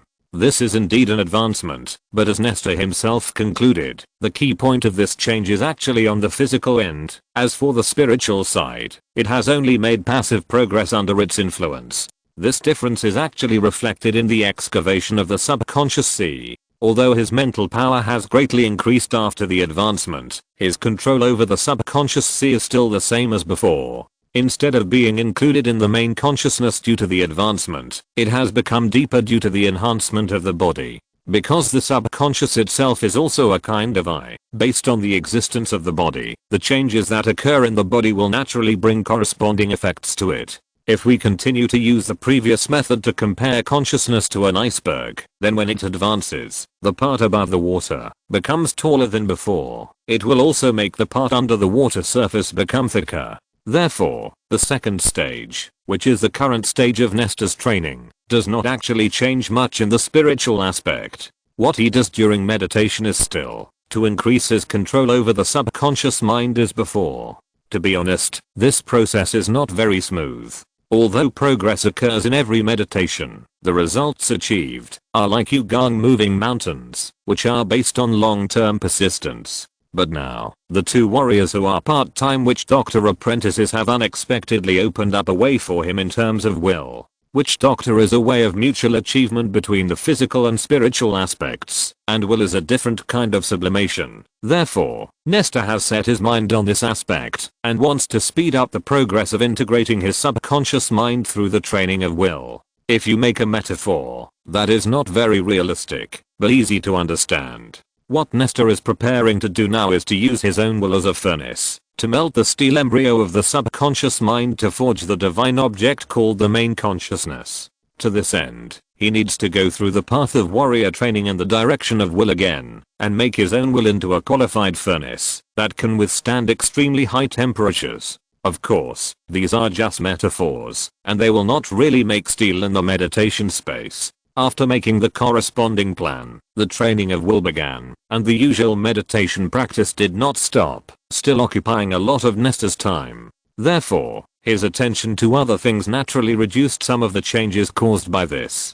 At least several deputies in Nestor's experimental team found that their dominance in the experiment was increasing day by day recently. Whether it was their own ideas or Nestor's occasional ideas, they were more handed over to themselves to execute. In terms of the overall supervision of the project, he also changed the style of asking about everything. First, he set up a Salamander Higher Species Research Project Committee. After hanging the title of General Chairman, he focused on the big and let go of the small, and handed over more autonomy to the branch leaders of each project team. Nestor himself put more than half of his energy back into self-improvement. Therefore, the ravages of emotions and desires such as rage, anger and even lust were staged on him in different forms. It must be emphasized that the purpose of this exercise is only to let individuals learn to restrain themselves, rather than become a piece of wood without emotions. Although the warriors could not open the totem for a long time to fight due to energy and other reasons, it was not a difficult task for Nestor. The high-speed recovery of energy gave him the confidence to stay in a negative state. If this kind of training itself would cause mental fatigue, and therefore have a certain time limit, he could even maintain it for 48 hours a day without interruption. However, even now this frequency is actually considerable. During the exercise, Nestor found that, if his willpower level was divided according to the existing standards, it should have been around level 3. Therefore, he can remain stable and work normally in most of the first and second level emotions. He can exercise alone in the third level emotion, and challenge himself under the supervision of Ashura in the fourth level emotion. In addition, he thought that he might be unique in lust due to the influence of his past life, but it turned out that his actual resistance in this regard was also the same as the general trend of the tribe. This kind of physical desire would also cause a critical blow to Nestor's consciousness, but the object of estrus was always the same. So under Ashura's teasing, he had to lower his resistance level in lust. In addition, because he delegated power to a certain extent, Ashura devoted part of her energy to watching various situations for her partner. At the same time, she also had to assist Nestor when he was doing relatively dangerous high-level training. On the other hand, she had to continuously improve herself in order to keep up with his pace. In general, Ashura was even busier than Nestor herself in the following period of time. While he was practicing, living, and working in these states, and strengthening his will, the preparation for the capture plan of the higher species of salamanders did not stop. Not all things need to wait until everything is ready before they are carried out. For example, in this action against the volcanic salamanders, there are several directly related or indirectly related projects that have been pre-laid in the past few years. The witch doctors did not conduct high-intensity research for 48 hours a day. Resting, relaxing, and distracting with other matters are also a reasonable way to adjust their minds under high pressure. During this time, they would either conduct some theoretical research in other aspects, or prepare some seeds of high-yield crops. In addition, there was a special seed production task that was assigned. The seeds required by the task were quite large, like animal eggs, and even contained necessary nutrients such as egg white to supply their self-growth in the early stage. Therefore, before planting this kind of plant, there is no need to dig a hole or water it. As long as they are spread out according to the planned area, they will start to grow on their own. The area where they are required to be sown is the volcanic highland in the south. The witch doctors are obviously good at planting trees. In the past 2 years, more than 90 witch doctors were required to hand over at least one such seed every day, and then pass it to the warriors to take it to the volcanic group for planting. Under such continuous operation, about 90,000 special plants have been planted in the originally bare place in the past 2 years, covering it with a layer of green of different heights. Although the growth progress of these plants was deliberately accelerated during seed production, due to the higher requirements for their toughness and strength, it still takes a certain amount of time to grow. Now most of them are just seedlings, but they look quite impressive from a distance. In addition, they are all magical plants that can be controlled relatively easily by witch doctors. The purpose of their planting is, of course, to make them a helper in the future when imprisoning high-level salamanders. But there are problems. Even the most powerful coarse-toothed witch doctor in the plant system can only control about 100 plants at present, and the attack mode will become more and more rigid as the number increases. Therefore, how to make the most of these preparations made in advance is still a matter to be considered. In addition, a simple cage has been made in advance, and the first step of testing the higher salamander will be carried out on this basis. This is a spherical prison with a diameter of about 35 meters, and there is a strange track structure at the bottom. There are arrays of power wheels inside the track, which use this plant as an energy source to generate power, and theoretically can drive the track to rotate by itself. However, due to reasons such as conversion efficiency, the track can only be idling at a very slow speed. Once it lands, it will lose its effectiveness due to factors such as the weight of the cage and ground resistance. In addition, when making this simple cage, the witch doctors tried to add a certain proportion of metal wire components to it, and successfully raised its strength again after many experiments. Of course, these metal wires are not integrated with the plants, and the witch doctors cannot do this for the time being. What they do is to achieve the goal through the composite structure by making a net of metal wires and stacking them one by one into the wood layer. This method also has some limitations. The plants themselves do not have the ability to form such a metal net between their own tissues. This process must require the full participation of witch doctors, so the breeding process will become extremely complicated. Of course, there are other arrangements, but there is no need to elaborate. At this time, it was being dragged by a group of moose, and under the personal escort of Coarse Teeth and several first-level witch doctors, it was heading south on a simple road. In the process of going south, Coarse Teeth always put part of his energy on monitoring the higher salamanders, but what disappointed him was that the two monsters did not show any behavior similar to fear because of their trip. Faced with this situation, more radical measures had to be taken.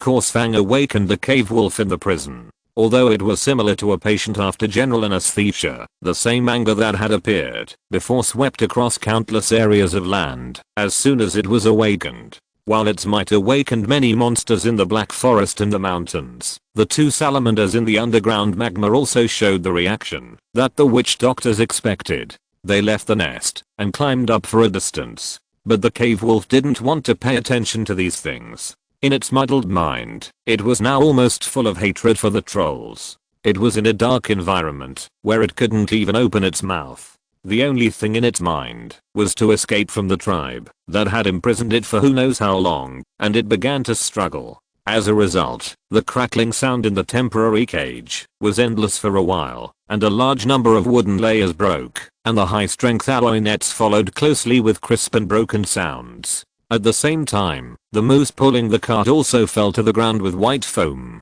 Seeing this, the accompanying witch doctors, led by Coarse Tooth, endured the discomfort and began to activate the protective measures prepared in advance. The useless tracks disintegrated and turned into roots extending underground. The vine-like traction ropes broke away from the bodies of the moose and turned into branches and leaves extending upwards. Some of the material characteristics of the mother tree began to appear, and the wall of the cage gradually became more solid. As the cage completely turned into a plant, it once again had the ability to make special medicines, and it forced the medicine into the body of the cave wolf through the thorns directly transplanted from the mother tree.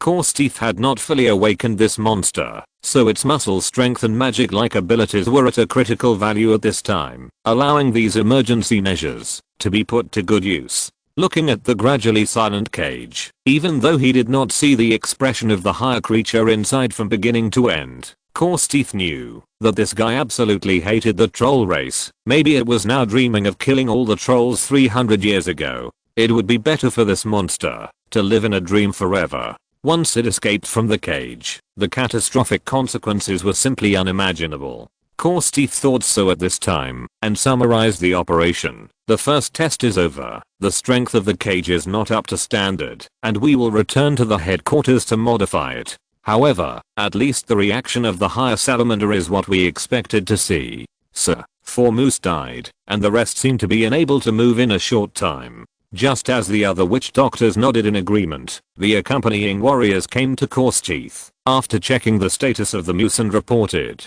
"What a pity, let's comfort the moose first, and everyone finish as soon as possible and hurry back." Understood. After responding, several witch doctors went to those unlucky moose and began to use magic to comfort their emotions. Happy New Year, everyone. Chapter 234, Ancient Tree of War. While the witch doctors were busy pacifying the moose, the warriors buried the moose that were scared to death. After all, everyone was rich, so these moose that had worked for the trolls all their lives were spared from the fate of becoming food after death. Of course, this was only limited to the conditions that allowed. After completing these things, the cave wolf in the cage fell into a dream again, and it was unknown whether it was peaceful or not.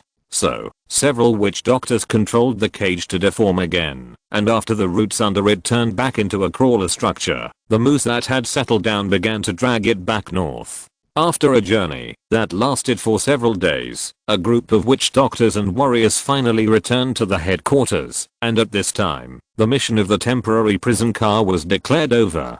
After all, it was just an unfinished test product. After the cave wolf was transferred, and the syringe that had been pierced deeper in the body was returned to the mother tree, it was dismantled by the witch doctors who had recorded all the test parameters. The metal meshes mixed in it were almost destroyed at this time, but the advantages of metal materials were also reflected here. After being recycled, they were smelted at high temperature and turned into alloy ingot samples in the warehouse, waiting for the opportunity to be used again in the future. The body of the cage was actively degraded by the witch doctors, taking it from the earth and using it for the earth so that it became natural nutrients again. Afterwards, the various data collected along the way were handed over to various project teams in different categories to contribute to future improvements. The project team studying alloys was required to continue to find lighter and stronger alloy materials based on the existing element. The project team studying plant materials was also given the task of continuing to optimize its various properties. The project team studying machinery needed to improve the mechanical structure of the crawler movement and reduce the power requirements required.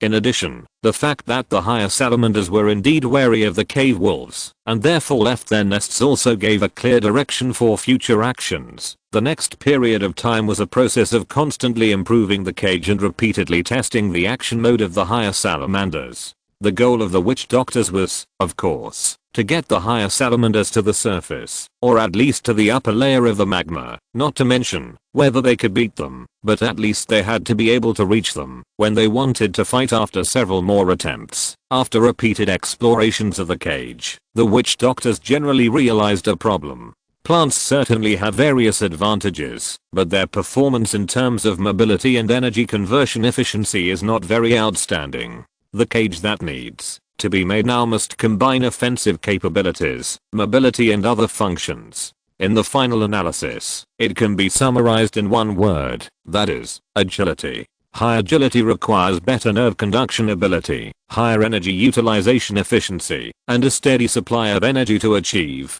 If this series of problems are not solved, the new cage will never be able to break free from the shackles of its prototype, and can only continue to be strengthened in terms of strength and other aspects, and what can be gained in this case is only a more solid chamber. When it comes to the above mentioned agility and the various characteristics derived from it, when thinking about solutions, the first thing that comes into the witch doctor's consideration is animals. Can we find a way to create a new type of creature that combines the advantages of plants and animals? This has become the key issue to break this shackle. This kind of idea is not new. What the rough-toothed witch doctor has been exploring before is actually in this category. There are extraordinary plant-based creatures in nature.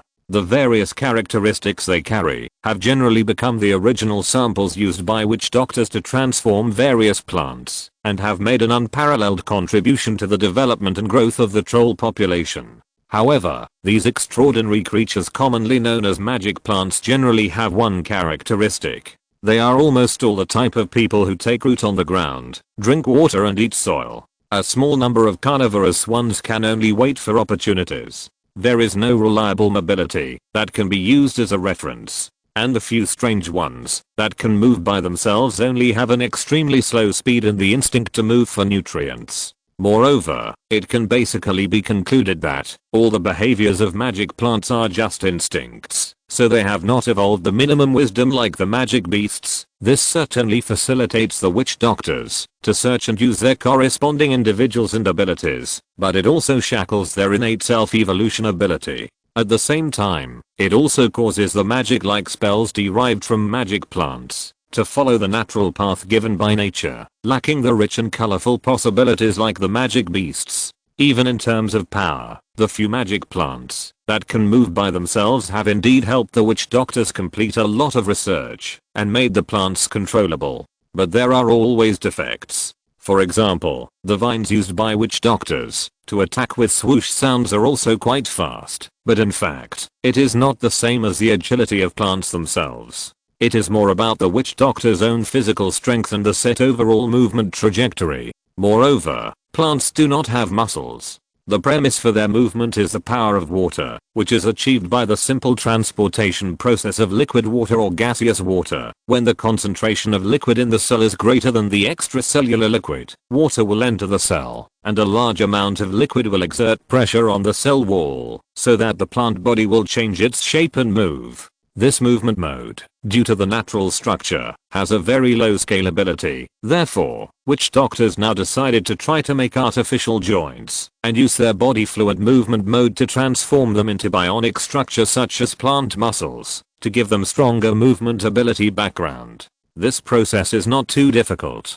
Plant transformation is already familiar to witch doctors. No matter what kind of structure they want to make, witch doctors can find a suitable solution with experience. Therefore, a strange plant was born afterwards. Its root system abandoned the previously adopted track structure in the deformation scheme and adopted a bipedal mode instead, because it turns out that, although tracks have many advantages worth mentioning, when placed in an organism, bipedal is a more energy-saving way of moving. This plant can achieve simple movements such as moving forward, backward, and squatting under the control of a witch doctor, but that's all.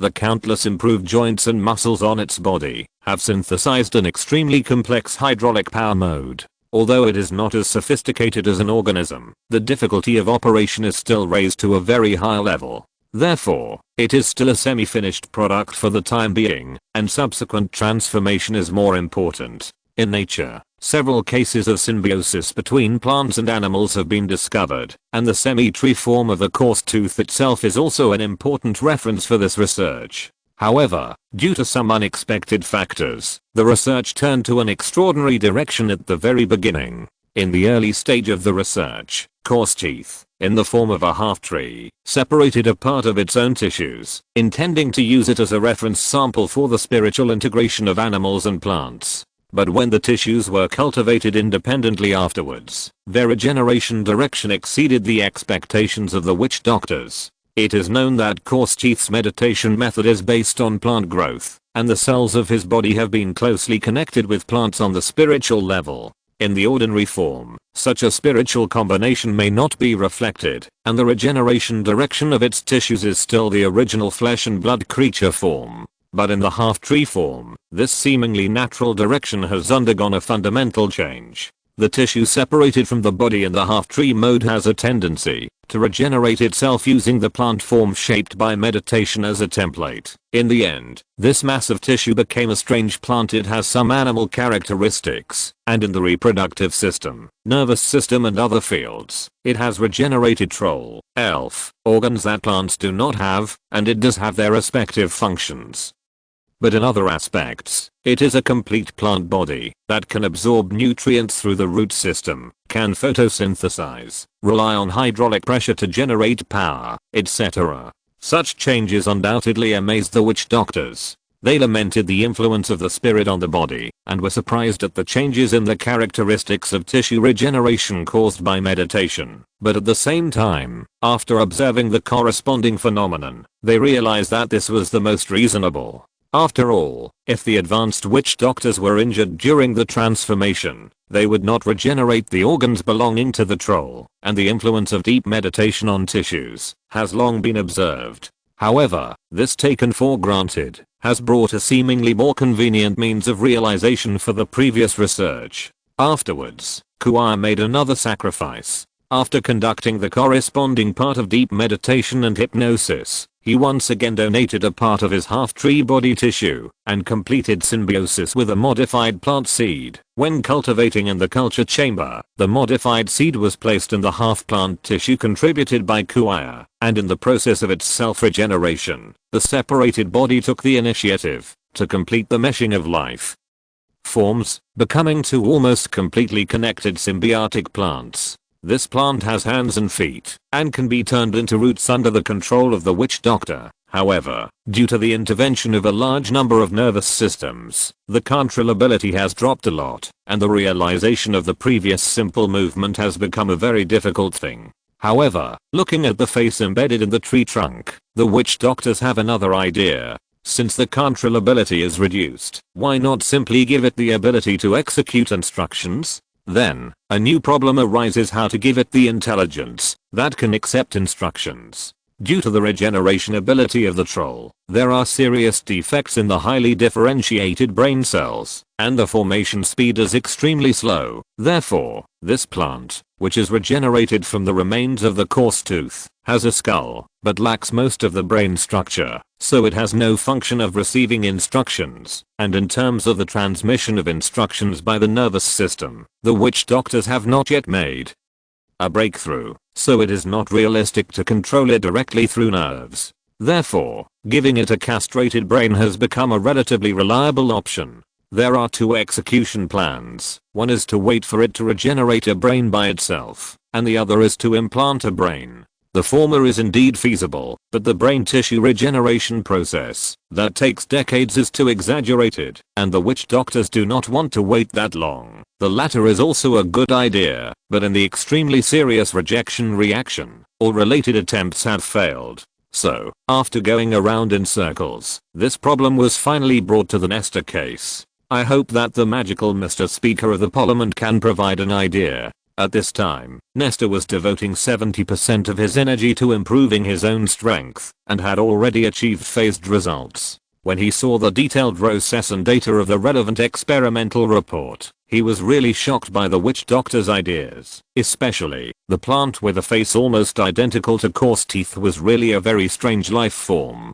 Retracting his thoughts that were constantly diverging, Nestor immediately focused on a series of requirements put forward by the witch doctors, and began to think about what means might be used to realize the plan. As a result, there really was a research project that was considered a taboo in his previous life. It came into his sight at this moment, and he fell into a period of hesitation that was not too short, but after a period of time, Nestor finally made the final decision. He told the witch doctors his own ideas, and specially set strict standards for project approval and other aspects for this purpose. After completing a procedure, some witch doctors such as Coarse Teeth were allowed to conduct relevant research. Nestor entered the retreat again, and Coarse Teeth, Ashura, and Sharp Fangs formed a research team together, and began to carry out research, based on the ideas he provided. They put the nucleus of a somatic cell in the form of a coarse-toothed half-tree into a troll egg cell whose nucleus had been removed, and found that the cells cultured in this form no longer reproduced themselves in a regeneration way, but would enter secondary development in an embryonic mode like a fertilized egg. Thus, the problem of brain tissue generation was solved.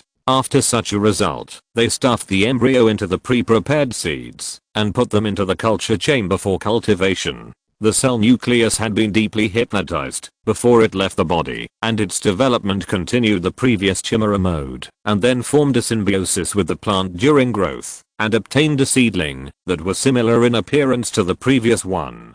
Due to its plant characteristics, most of the plant-based magics mastered by the witch doctors can naturally act on it. Therefore, with the intervention of a series of plant-based magics, the witch doctors were able to highly participate in the entire growth process of this chimera and set a strict growth direction for it. Even the brain part that cannot be directly intervened has an indirect influence during the development process by controlling the nutrient supply and using the technology accumulated over the years in embryo culture.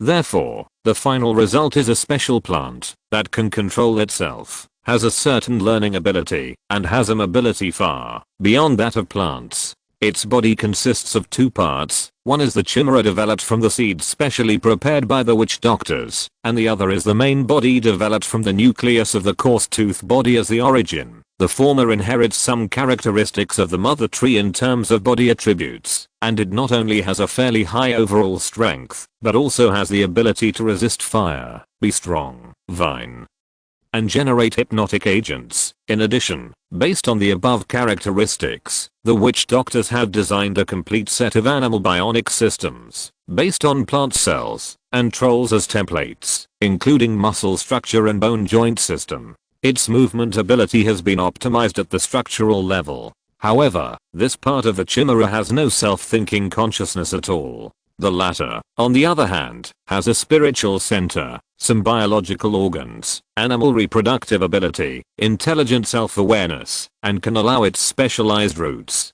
to penetrate deep into the former and manipulate it with high precision.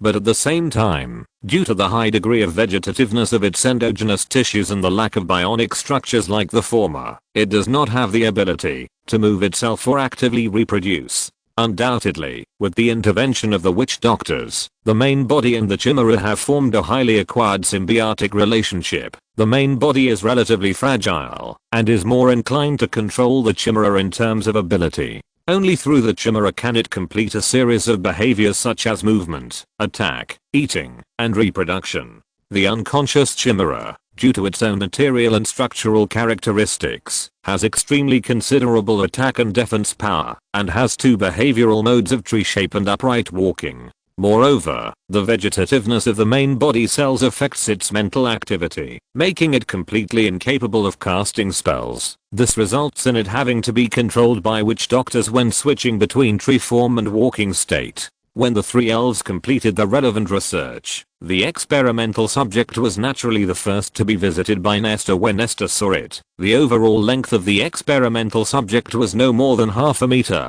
and the diameter was only about 10 centimeters. It was moving on the ground under the guidance of the witch doctors with a dense head of branches and leaves and roots as feet. It had been a long time since it had self-awareness. During this period, it mastered simple communication and could understand some simple troll, elf, language. But in terms of language mastery, due to the serious degree of woodification of its vocal system, it will take a long time to adapt. In the middle area of the trunk, there is a wooden face. At this time, there are not many traces of coarse teeth. It is obvious that it has been deliberately adjusted. Below this face is a pair of arms with claws on the tip.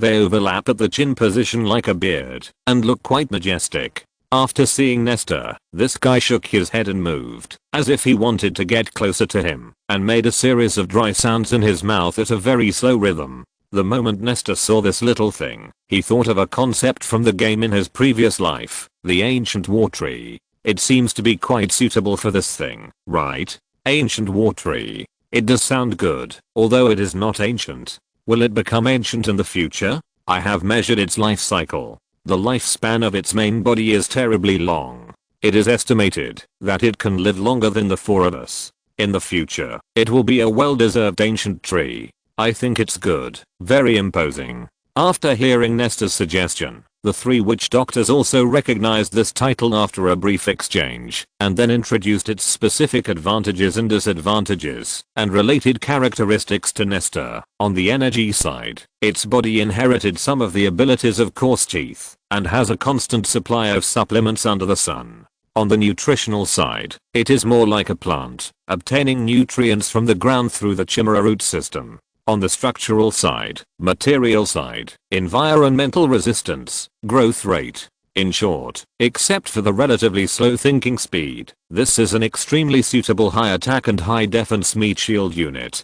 Moreover, because the original cell nucleus of its body has been deeply hypnotized by coarse teeth, it also has extremely high loyalty. This loyalty does not refer to a single individual, nor is it a relatively abstract concept like republic, but it means that it will listen to and firmly implement the decisions of the military W. At the same time, although its thinking speed is relatively slow, its body's wisdom attribute is not low enough to understand commands and accept knowledge. And when attacking, it can accurately and quickly execute relevant instructions like a machine according to the pre-planned path. In terms of growth, it has inherited the characteristics of plants very well, and can develop faster under the accumulation of nutrients. After completing the acceptance, Nestor agreed to temporarily root it near the mother tree, using the mother tree's higher nutrient acquisition efficiency, intercepting some high nutrient substances, and supplementing it with a little bit of high energy cell fluid taken from the cave wolf, to promote its growth rate.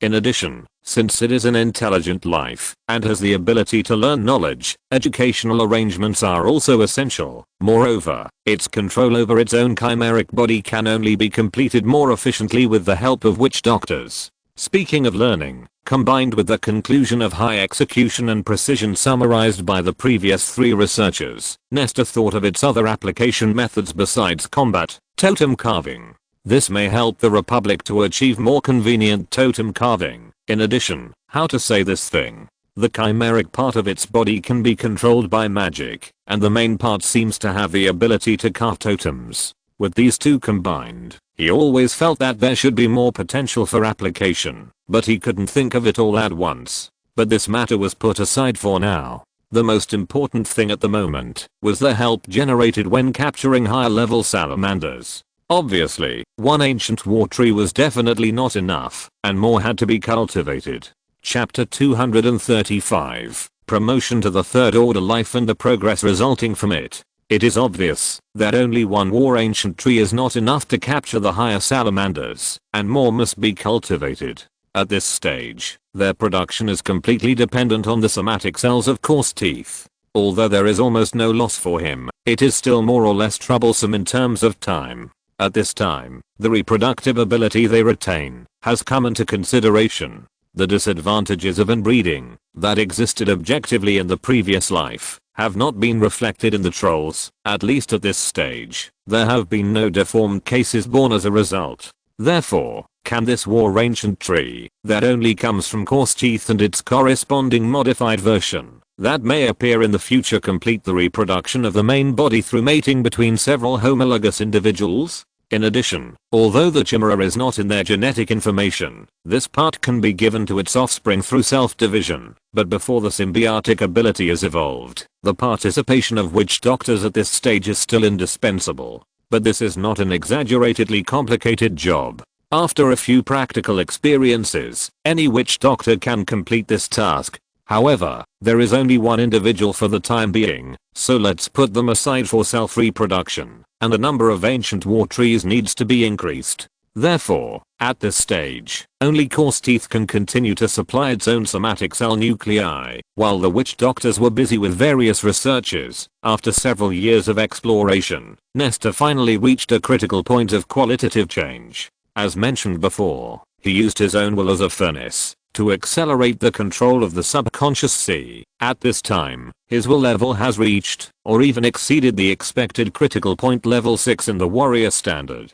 In this process, his will is becoming more and more condensed, and his character is constantly moving towards the direction of calmness and strength. At the same time, the idea of controlling all of oneself gradually spread from the main consciousness level to the whole body, becoming the common pursuit of every cell body. This idea is not spirit or thinking, but a broad consensus of the body at the cellular level, generated under the influence of will. This pursuit transcends the barriers between the main consciousness and the subconscious, and becomes a new connection within the body, which is the embodiment of will in this regard. Therefore, although the two C's of consciousness are still separated from each other, they have an additional point of convergence, and begin to form another level of integration. At the moment, when this integration was achieved, Nestor clearly felt the prototype of the non-caster version of self-unification, and fell into deep meditation, because of the linkage of consciousness to it. Afterwards, a change from the inside out began to take place.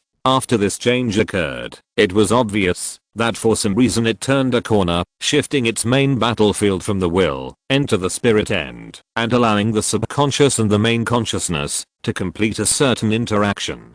Before, the main consciousness may have originated only in this corner of the brain, but now other parts of the body have also begun to spontaneously seek to join it, hoping to become part of Nestor's self. However, how to become a self is only a general direction that has no specific implementation method in the flesh, and in order to achieve this goal, the body has entered a high-speed solution screening process. During this period, some cells were undergoing both active and passive transformations according to the direction and the pursuit of formation, and the transformation modes of each part were different. Some cells connected into groups and began to try to move closer to the brain tissue, while others chose other paths, but one of them seemed to be influenced by Nestor's previous observation of the cave wolf cells, and began an evolution that had no precedent in the body. At the same time, the body accelerated its metabolism and began to screen feasible solutions from so many attempts according to some needs in Nestor's subconscious.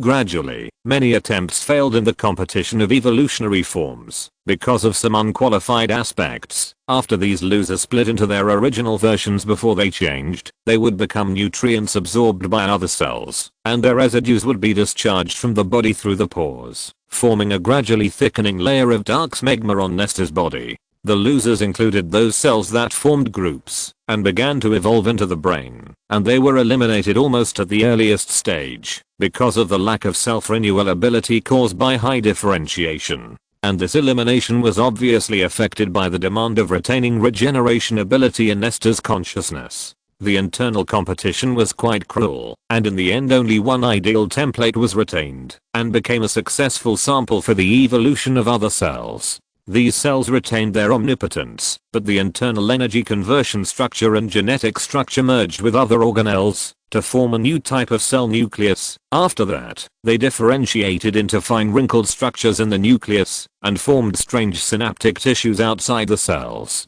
Strange signals that were invisible to the naked eye began to wander around the various areas where they were located with these new cells as the starting point. In this process, all cells of this type became part of Nestor's self, while expanding the concept of main consciousness, accelerating the speed of transmitting orders from the mind to various parts of the body. At this time, Nestor finally woke up from a deep meditation state and began to further understand his changes after descaling.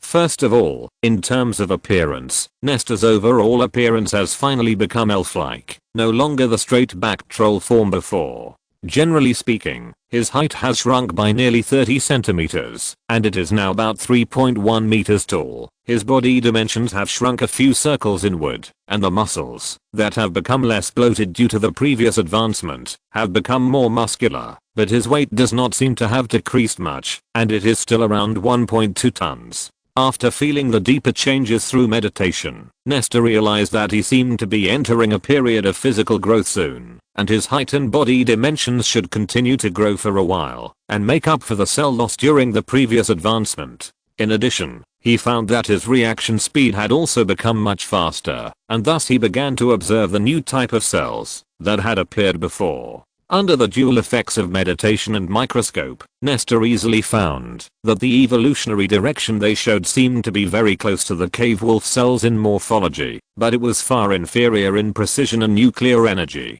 Moreover, this type of cell retained more redundant structures than the cave wolf outside the nuclear body, and did not look so neat and tidy. This phenomenon made him wonder whether his change was a convergent evolution towards higher, or whether the observation of cave wolf cells had affected his own growth direction. This question may only have a clear answer when the higher salamander is captured. But fortunately, they not only did not have a malignant effect, but even brought many benign changes to themselves. Although there are not many of them, they are like ultra small starting points of thinking, becoming the fulcrum of their own consciousness in various places of the body. In terms of scale, they are still quite far away from the title of brain, and in terms of function and structure, their evolutionary template is not in the direction of brain. This is obviously a kind of omnipotent cell. They neutralize multiple ability attributes such as energy conversion, thinking, genetic factor preservation, strength, regeneration, etc. And in the process, perhaps because of the pursuit of omnipotence, they sacrifice some of the extreme advantages that can be brought by specialization. But in Nestor's opinion, this is indeed the most suitable choice for him. If his whole body becomes a brain, he may be smart enough, and his spellcasting ability can also undergo a qualitative change due to the improvement of mental power. But at the same time, the most powerful regeneration ability in muscle strength of the tribe will definitely be severely discounted, and even the body's actions must rely on magic. More seriously, he is very likely to become a brain woman a movie in his previous life, giving up most of the body's functions in exchange for the level of spellcasting. Nestor is just a common man, and there is no way to sacrifice so much for the magician dream. It seems more suitable for him now. While retaining the regeneration ability, this type of cell has also successfully joined the main consciousness and become a part of the thinking organ. The addition of these extra cells may not be as exaggerated as the brain worm, but it does enhance his spiritual attributes, and at the same time enhance his agility, retains strength and regeneration ability, which is already very satisfying to Nestor. In addition to the physical body, changes also occurred in the meditation space. First, the troll visualization body was affected by the yearning that had always been there and became the elf visualization body. Secondly, the magic lake that was manifested by physical and mental strength was also greatly expanded, reflecting the growth of its own spellcasting ability. Thirdly, the rune induction for primitive spells has become more acute, and once again, in the rune structure that had already been concluded, a more basic disturbance was found. The impact of this point cannot be underestimated, and it can even be said to be one of the achievements of this advancement second only to the omnipotent cell, which makes the existing rune basic components no longer basic, and there is a more basic structure underneath. This greatly enhanced Nestor's ability to analyze and reconstruct runes. Many processes that were previously uncontrollable became controllable from this point on. On the one hand, these changes will make the underlying operation model of the spells clearer. On the other hand, they will also make the combinations between runes more diverse, and more new spells will be born, continuing to expand what the caster can do.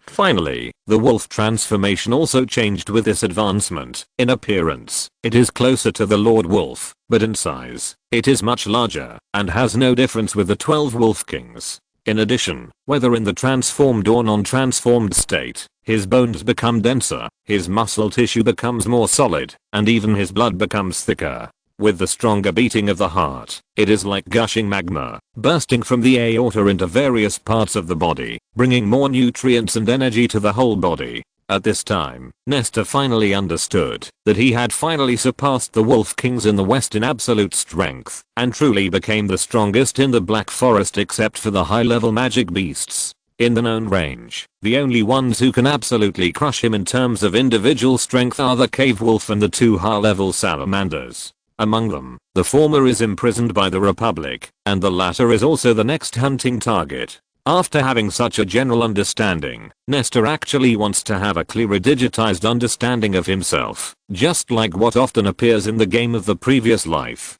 Therefore, he did not find an opponent to fight like a hot-blooded protagonist, but chose to use science and magic to do both, and did a comprehensive self-examination, and digitized the results. Name, Nestor. Race, completely elf transformed troll. Age, gender, male. Height, 3.12 meters, 3.45 meters before advancement, predicted to grow back. Weight, 1130 kilograms, predicted to continue to get heavier. Life level, 3rd level. Ordinary trolls and ordinary witch doctors are both 1st level life forms. Life form, flesh and blood life, with a very weak tendency to become energetic. Total number of cells, more than 1 trillion and less than 1 trillion.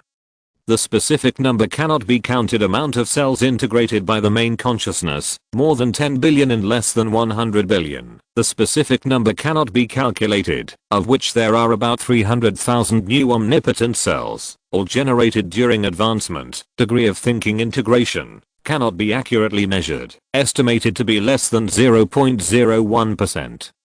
Mental power level, 5 plus, mental power cannot be measured autonomously and can only be passively estimated based on the level of magic. But the classification of magic other than emotional magic is not clear enough, and the highest existing emotional classification is only level 5. Mental power weighting, meditation efficiency plus 200%, strength plus 30%, casting speed plus 70%, regeneration speed plus 5% willpower level. 6 plus, lack of a higher level division method, willpower weighting, meditation plus 120%, meditation efficiency bonus in subconscious integration, strength plus 90%, the body can mobilize more power when exerting force. Casting speed plus 5%, regeneration speed plus 15%, because many items are not expected or cannot be accurately calculated by existing means. This table seems quite simple, but Nestor still thinks that this thing is very valuable for popularization. At least the intuitive data seems to make individuals more motivated to practice. However, this is not something that needs to be considered now. Let's enrich the observation items first. For the next goal of practice, Nestor has also had a general idea in the process of understanding himself. First of all, the integration of subconscious and main consciousness must continue. The total number of cells contained in his body is an astronomical number counted in trillions, but at this stage, only tens of billions of cells participate in the process of thinking and contribute to the formation of mental power, and a vast majority of other cells are still lurking in the depths under the sea. Among these latent cells, there are many short-lived cells that are born and die in the morning, and low potential cells with two simple structures. Although the functions they perform in the body at this time are irreplaceable, strictly speaking, they seem to have no integration value. Therefore, Nestor believes that the integration of the subconscious should be divided into primary and secondary. First, we should focus on those cells with high potential, relatively complex structure, and long standby time, and incorporate them into self-thinking first, and then consider the rest. The integration of double-layer consciousness is not a simple matter. With the improvement of his own life level, Nestor has a clearer understanding of this. When he just became a witch doctor, he even thought that he had completed the integration of all consciousness in the body, and then he thought that, when he reached the second level, the integration was almost complete, and the next step should be a new field. But he didn't expect that. Now that he is already at the third level, he still has to continue to work hard in the integration of consciousness. However, the omnipotent cells that the body evolves autonomously during the upgrade process are also a kind of result that makes him happy in the midst of suffering. This kind of cell gave him a clear direction, so that the subsequent integration would no longer be carried out inefficiently through meditation. With a ready-made template for reference, the old methods used in the energy level advancement were useful again. For example, the old can lead the new, and the point can lead the whole. These methods can be used with the help of meditation to carry out the integration process at a faster speed. In the process of cells becoming omnipotent cells, the main consciousness C will naturally be expanded, and the subconscious C will begin to shrink in the process of one increase and the other decrease. In addition, can brain cells be replaced by this new type of cells to reduce a fatal weakness? This idea also broke into his mind at this time, and did not dissipate for a long time. However, since the new cells are not as professional as brain cells in contribution to thinking, Nestor is worried that he will become a fool with muscles in his brain. In addition, the brain is very important to the body, but it is also extremely mysterious, and it has defects in regeneration. Therefore, Nestor still suppressed his impulse, and decided to start with animal experiments, before trying it himself. There was no rush for this matter either, and the third level training was obviously not something that could be done overnight. Therefore, after doing and thinking about all the above, Nestor did not immediately start the brain research or practice again. At this time, he left a specially open semi-enclosed space with a meditation room and a dual attribute of a research room. After spending only 2 days with Ashura, he plunged into the spell template library. Then, he took the magic crystals one by one, and began to explore their more subtle disturbance structures. The focus of the exploration was placed on the black prism spells of the volcanic salamander, and successfully perceived the more basic part again from the previous basic among them. There are several types of structures related to bioelectricity. From the time when the salamander developed the attack consciousness to the generation of the spell-like ability, there were 2 checkpoints where the rune structures related to bioelectricity were discovered. Among them, the first type was when the consciousness command was issued. The thought signal started the operation of the spell-like and produced all subsequent behavioral effects. The second type was when the metal components were extracted from the magma. After this observation, and supplemented by practical operation, Nestor once again confirmed that some metals were indeed obtained through electrolysis, and the source of this electricity was actually a certain conversion of physical energy. The discovery of these 2 types of subtle structures is undoubtedly a revolutionary achievement, solving the problems that had been bothering him before, such as the popularization of magic products. With these related rune structures, the solution to the problem suddenly became very simple, and even only the problem of thinking remained. After the many rune groups in the 2 types of structures were mutated and totemized, the warrior's physical energy could be converted into bioelectric signals. After completing this conversion, after a process of converting the signal into an operation command, it can become the key to operate the magic creation. Moreover, since these runes are all ultra microstructures, the totem position they occupy after totemization is also quite low, and they can be engraved without affecting other totems, so it will not form an additional burden on the warrior. However, there are too few existing magic creations. Chad thought that only the treehouse seemed to be worth mentioning. Therefore, after having the activation ability, the pursuit of type diversification has become a matter of course. The formation of enchantment technology has also seen the dawn and even the noon sun from Nestor's progress. The biggest problem in enchantment nowadays is actually the boundary between living and dead. Magic beasts and magic plants first of all. A major fundamental reason for the existence of magic is life, or energy based on life. So weapons without physical energy inherently lack the conditions to become the basis for totem engraving. Then, the operating principle of warcraft spells is completely different from that of plant spells.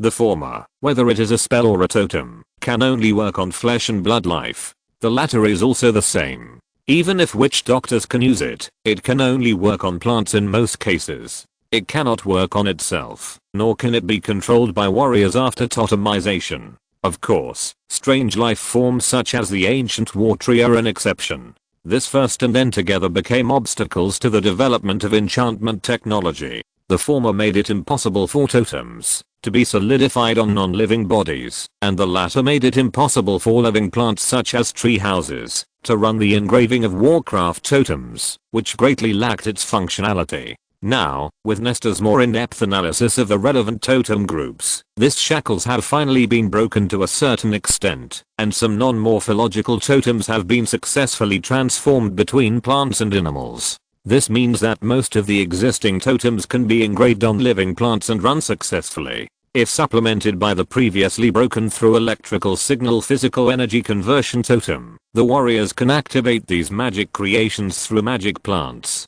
And the plant-based abilities of the magic plants themselves, which could only be controlled by witch doctors before, can also be controlled by warriors after being converted into totems. Isn't this another form of enchantment? Intuitively speaking, when these are combined together, not only will the popularization of tree houses be unimpeded, but also because of the compatibility of those fancy abilities of the Warcraft system, it will be more functional and have a broader development prospect. After these things were successful, Nestor started to verify them. Since he was not a militant, the first use he developed was not for combat. Nestor first integrated all the magic processes required for the transformation of high-yield grains into a treehouse after totemization, and engraved the telecommunications signal command totem on the command end afterwards. He called several fully educated soldiers and personally carved the body electricity conversion totem for them. Of course, the various parameters were adjusted,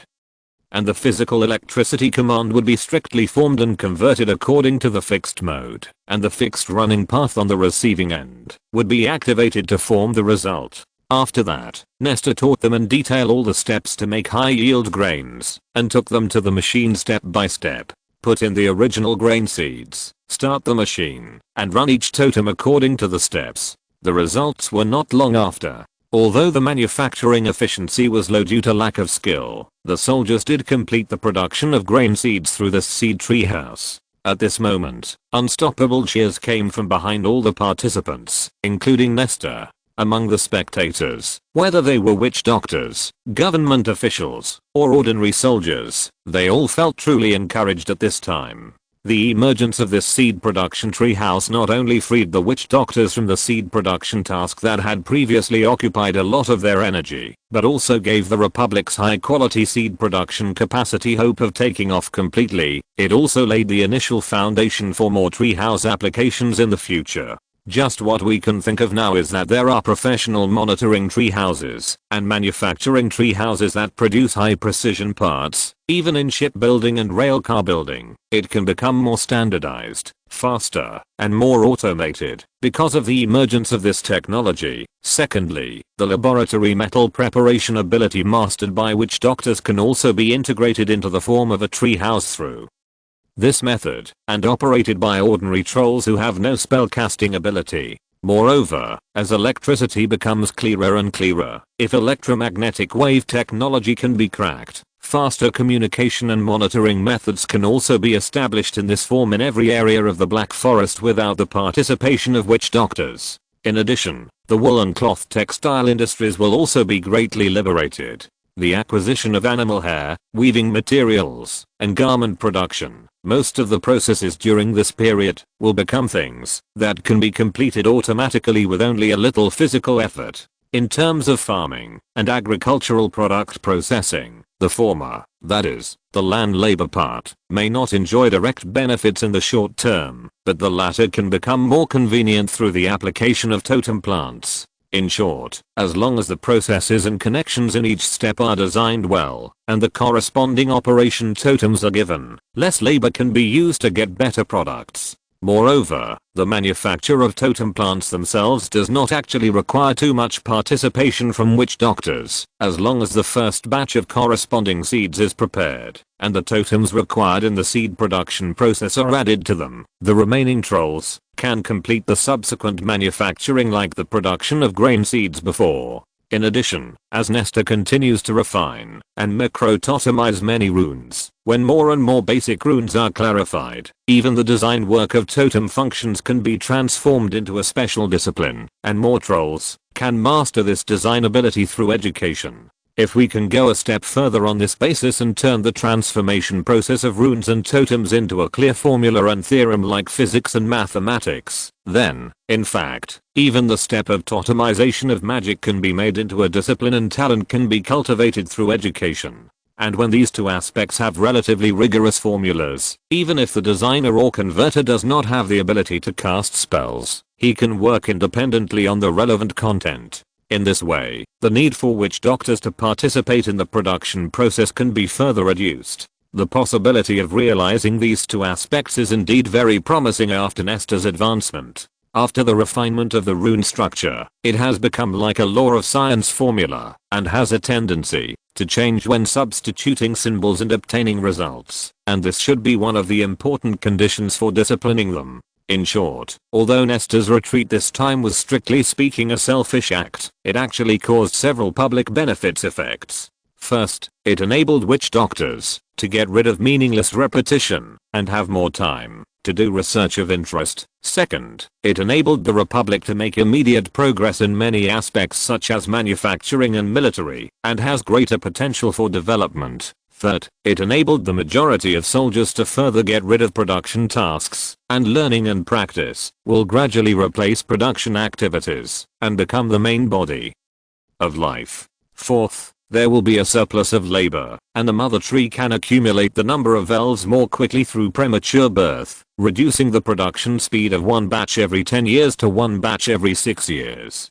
Fifth, it gives non-casters the ability to completely replace casters at the production end, which reduces society's dependence on casters again. In addition, the achievements in bioelectricity and neural electrical signals have also accelerated the progress of witch doctors' research on brain science, and have better research methods for the partitioning patterns of various brain structures and the operation modes of related organs. The breakthrough in this area has further accelerated the mastery of electricity production in the digestive system of volcanic salamanders and promoted the progress of Nestor's original research direction before his retreat. First, the partitioning modules of the salamander brain were determined, and the superior brain areas in which organs such as the respiratory system and cardiopulmonary system are in operation were discovered. This made the upper part of the gourd shaped in the previous culture chamber shrink a lot, thereby reducing the volume, weight, and difficulty and efficiency of cultivation.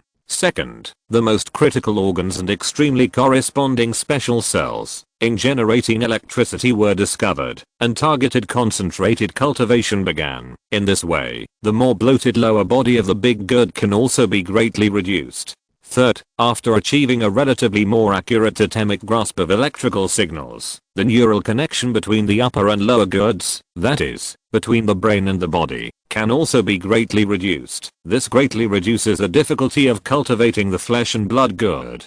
Chapter 236 Beyond Visual Range Attack. With Nestor's breakthrough, the witch doctors used the mother tree culture chamber to cultivate a large mass of biological tissue using the regeneration ability of volcanic salamanders, which is similar to that of trolls, or even higher. Now, what appeared in front of Nestor was such a complex organ. It was about 3 cubic meters in size, and the witch doctors integrated the digestive system, respiratory system, blood circulation system, and corresponding high discharge cell groups into it. At the front end, there was a related area that was peeled off from the brain and had the instinct to control the operation of internal organs. This area was tightly wrapped by a whole piece of hardened bones, and outside the bones, there was a layer of composite plant body outer wall mixed with metal mesh. On the outer wall of the plant body, some complicated totem patterns were engraved, which seemed to have many complex functions. This is undoubtedly the center, and below it is a large meatball that integrates a large number of organ functions.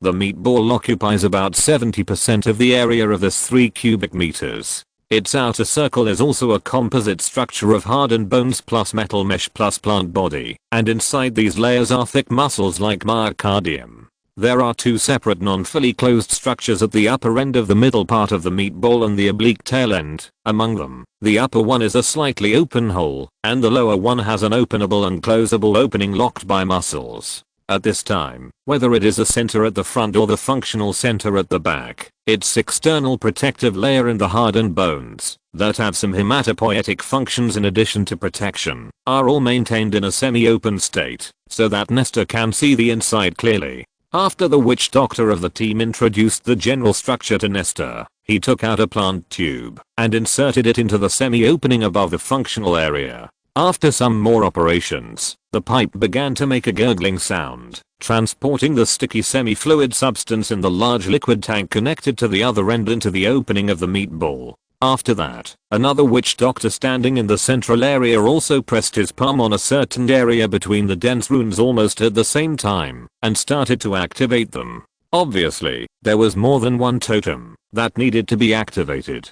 Then he performed similar operations on several other totem areas respectively, and then stopped and walked to Nestor and said, "The entire organ group is usually in a low activity state similar to dormancy. When it needs to work at full capacity, it can be activated through the preset totem group in the central area." Nestor nodded when he heard it, and he also saw clearly that almost all the electric command totems were engraved on the outer wall of the central area, but because of their different functions, they showed differences in details. At this time, in the functional area meatball that was previously lazily and agitated at an extremely slow frequency, several modules made violent noises one after another. First, there was a dong dong dong sound like a heart, and almost at the same time, holes that had not been discovered before opened up on all sides of the meatball. Instantly, a whoosh sound of wind sounded, and air sometimes rushed in and sometimes was ejected, as if the meatball was breathing. According to the witch doctor's explanation, what this thing is doing now is really breathing.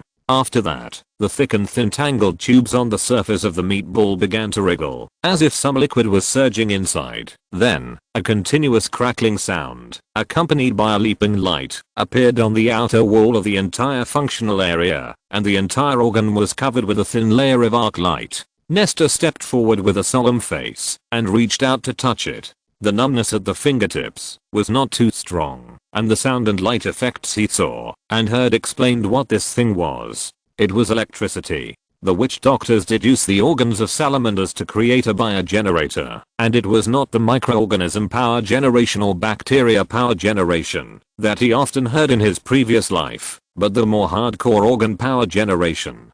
Just when Nestor was happy about this product and had thought of its use, the numbness and the sound and light effects came to an abrupt end. Then, the sound of rushing water came from another direction. Nestor turned his head and found that the closed area in the functional area that looked like a chrysanthemum had been opened at this time, and a jet of liquid shot out from it and flowed into the container that had been prepared long ago. He suddenly realized that this thing is a living thing, and power generation is also a kind of organ reaction, which not only requires nutrients to form energy, but also needs to metabolize the corresponding waste.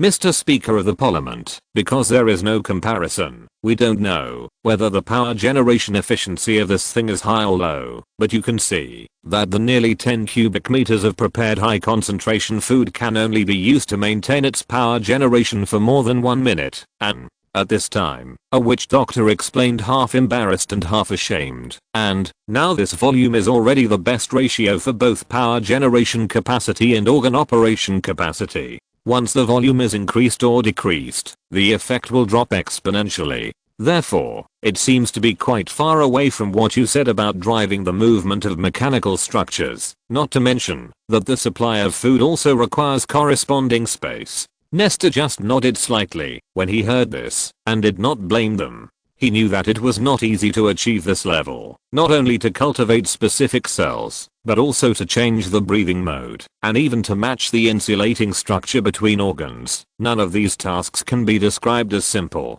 Moreover, if bio-generated electricity is so easy to handle, then the main power generation in the previous life would not be thermal power, but electric eels would be used to generate electricity. The research team that Nestor was in charge of before was actually divided into two parts. One of them was the bio-generator system just demonstrated by these witch doctors. The other part was the metal coils that Nestor tinkered with in his spare time. He wanted to try to use the relationship between magnetism and electricity to manufacture the traditional generator set in the previous life, and believed that, once this generator was successfully developed, it would be hopeful for application in both hydropower and thermal power. The problem was the lack of magnets. Whether it was permanent magnets or soft magnets, he could not use his own bioelectricity to make them. He was not very clear about the reason. All the operations in the process were carried out according to what he had learned in his previous life, but he could not give the metal rod magnetism. Perhaps his bioelectricity with low current intensity and low voltage was not qualified? Or did he remember the steps wrong at all? But anyway, since we now have this unreliable cell generator, why not just leave this job to these witch doctors? Maybe they can successfully make magnets. As for power, in fact, with the existing materials and technical accumulation of the Republic, the manufacture of the steam engine should be no problem. If we have this thing, even if there is no generator, we can make a temporary substitute for power. At least, when agricultural engineering vehicles plow the land, they no longer need to use the consumed troll power. No matter how strong and durable the trolls are, they are still flesh and blood after all, and it is still very tiring to drive the machine to plow the land. After sorting out his thoughts, Nestor wrote down the relevant knowledge in his memory and handed them over to two different research laboratories for research. The manufacture of magnets and even generators will temporarily rely on witch doctors, but the research on the steam engine only needs to be handed over to non-caster researchers. So Nestor wrote a letter with the subject line, "When boiling water, the lid will be lifted up. Can this phenomenon be used to generate usable power?" Sent someone to the Mechanical Research Institute. As for more details, let the researchers try it themselves. After the two research institutes received Nestor's handwriting and read the contents, what kind of excitement they felt. Let's skip it for now. At this time, Nestor's attention was once again transferred to the preliminary preparations for the capture of higher salamanders. The time for this preliminary preparation seemed a little too long. Various new projects and new breakthroughs continued to emerge, repeatedly interrupting preparations and delaying the time of action. What will happen this time? The witch doctor said that preparations are ready, but anyway, let's take a look first. 30 ancient war trees with a diameter of more than 15 meters and a trunk height of 30 meters. After removing the crown are already on standby outside the headquarters. These big guys, not only can the treetops on their heads be transformed into tough vines, but the witch doctors have also added 2 pairs of clawed arms with a span of more than 40 meters. Among them, 2 of them, one above and one below, hold a strong shield together, and the other 2 hold a sharp-headed armor-piercing spear. They look majestic, and seem to have more options on both ends of the offense and defense. Their action mode has also changed. The witch doctors gave up the 2-legged plan, and used a multi-legged parallel mode imitated from spiders, so that they have better balance. Moreover, the deformation ability of the root system and the treetop has also been integrated into a totem, which is handed over to the body inside it to control it, simplifying the steps for them to enter the combat state. After Nestor's attention was shifted to this side, he first arranged a simulation exercise with the participation of the ancient war tree, witch doctors, and warriors, with the 40-meter salamander produced by the mother tree as the object. The scale of the exercise was grand, and the participants formed a fairly good tactical coordination. Whether it was the witch doctor's state suppression spells, the warrior's heavy spear bombardment, or the close combat and hard control capabilities of the war ancient tree, they were all fully demonstrated, which made the 40-meter level salamander full of question marks. Although the difference in size between the 2 sides was large, it also served as a reference. However, when seeing the heavy spears flying all over the sky and their range of only a few hundred meters, and thinking of the terrifying long-range attack power of the volcanic salamander, Nestor was deeply worried about the long-range projection capabilities of the headquarters. Moreover, if the same attack method was used on the 2 higher species, how terrifying would it be? Close range combat is too dangerous. It would be great if we could have the ability to strike at a long distance, or even beyond visual range. This idea only crossed his mind, and Nestor thought of a seemingly feasible plan. Yes, why not develop artillery? Although there is no gunpowder technology, there are ready-made and even better alternatives right in front of us. Although the relevant ideas were in full swing in his mind, Nestor still gave the participants of the exercise due respect. It was not until the end of the exercise and he consoled all the participants, including the war ancient tree, juvenile IQ, that he gathered some witch doctors, and hurried back to verify the plan he had thought of. The idea is related to the volcanic salamander launching Black Ridge Gold, and it is not complicated. The reason why it was not discovered before is only because of insufficient cognitive means and failure to figure out its operating principle. Now, after Nestor's advancement, as long as he realizes it and consciously looks for it, many problems can actually find solutions in the original template of the class spell.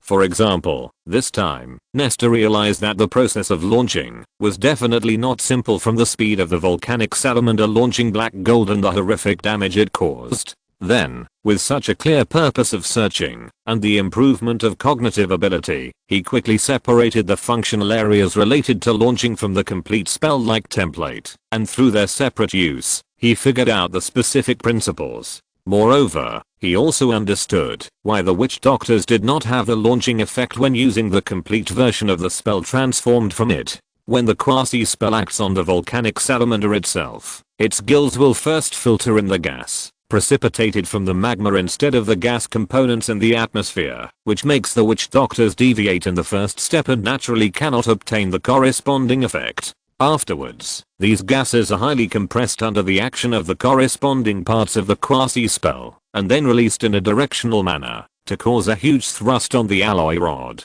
In addition, in the process of swallowing the magma in front of them and making metal rods, the quasi-spell will also play the role of emptying the gas in the mouth at the same time. After that, when the metal rod is launched, its front end will first generate a special shockwave to help disperse the density of magma within a certain distance, thereby reducing the resistance faced by the alloy rod when it moves forward. In addition, the metal rod itself seems to have been attached with a layer of spell-like effect temporarily named Breaking the Air by Nestor in some form, but when he wanted to further study this breaking the air, He found that his analysis of it once again exceeded his newly improved sensing ability. With Nestor's current level of perception, it is impossible to separate it from the overall template of the spell and the result can only be inferred from the phenomenon itself. This discovery represents many things. On the one hand, it seems to prove once again the endless law that Nestor has never doubted. On the other hand, the phenomenon itself denies the existing theory that dead objects cannot be endowed with magical effects. What the volcanic salamander emits is indeed an alloy metal without any living properties, but they can retain the effects of magic on it. This means that metal can actually be enchanted.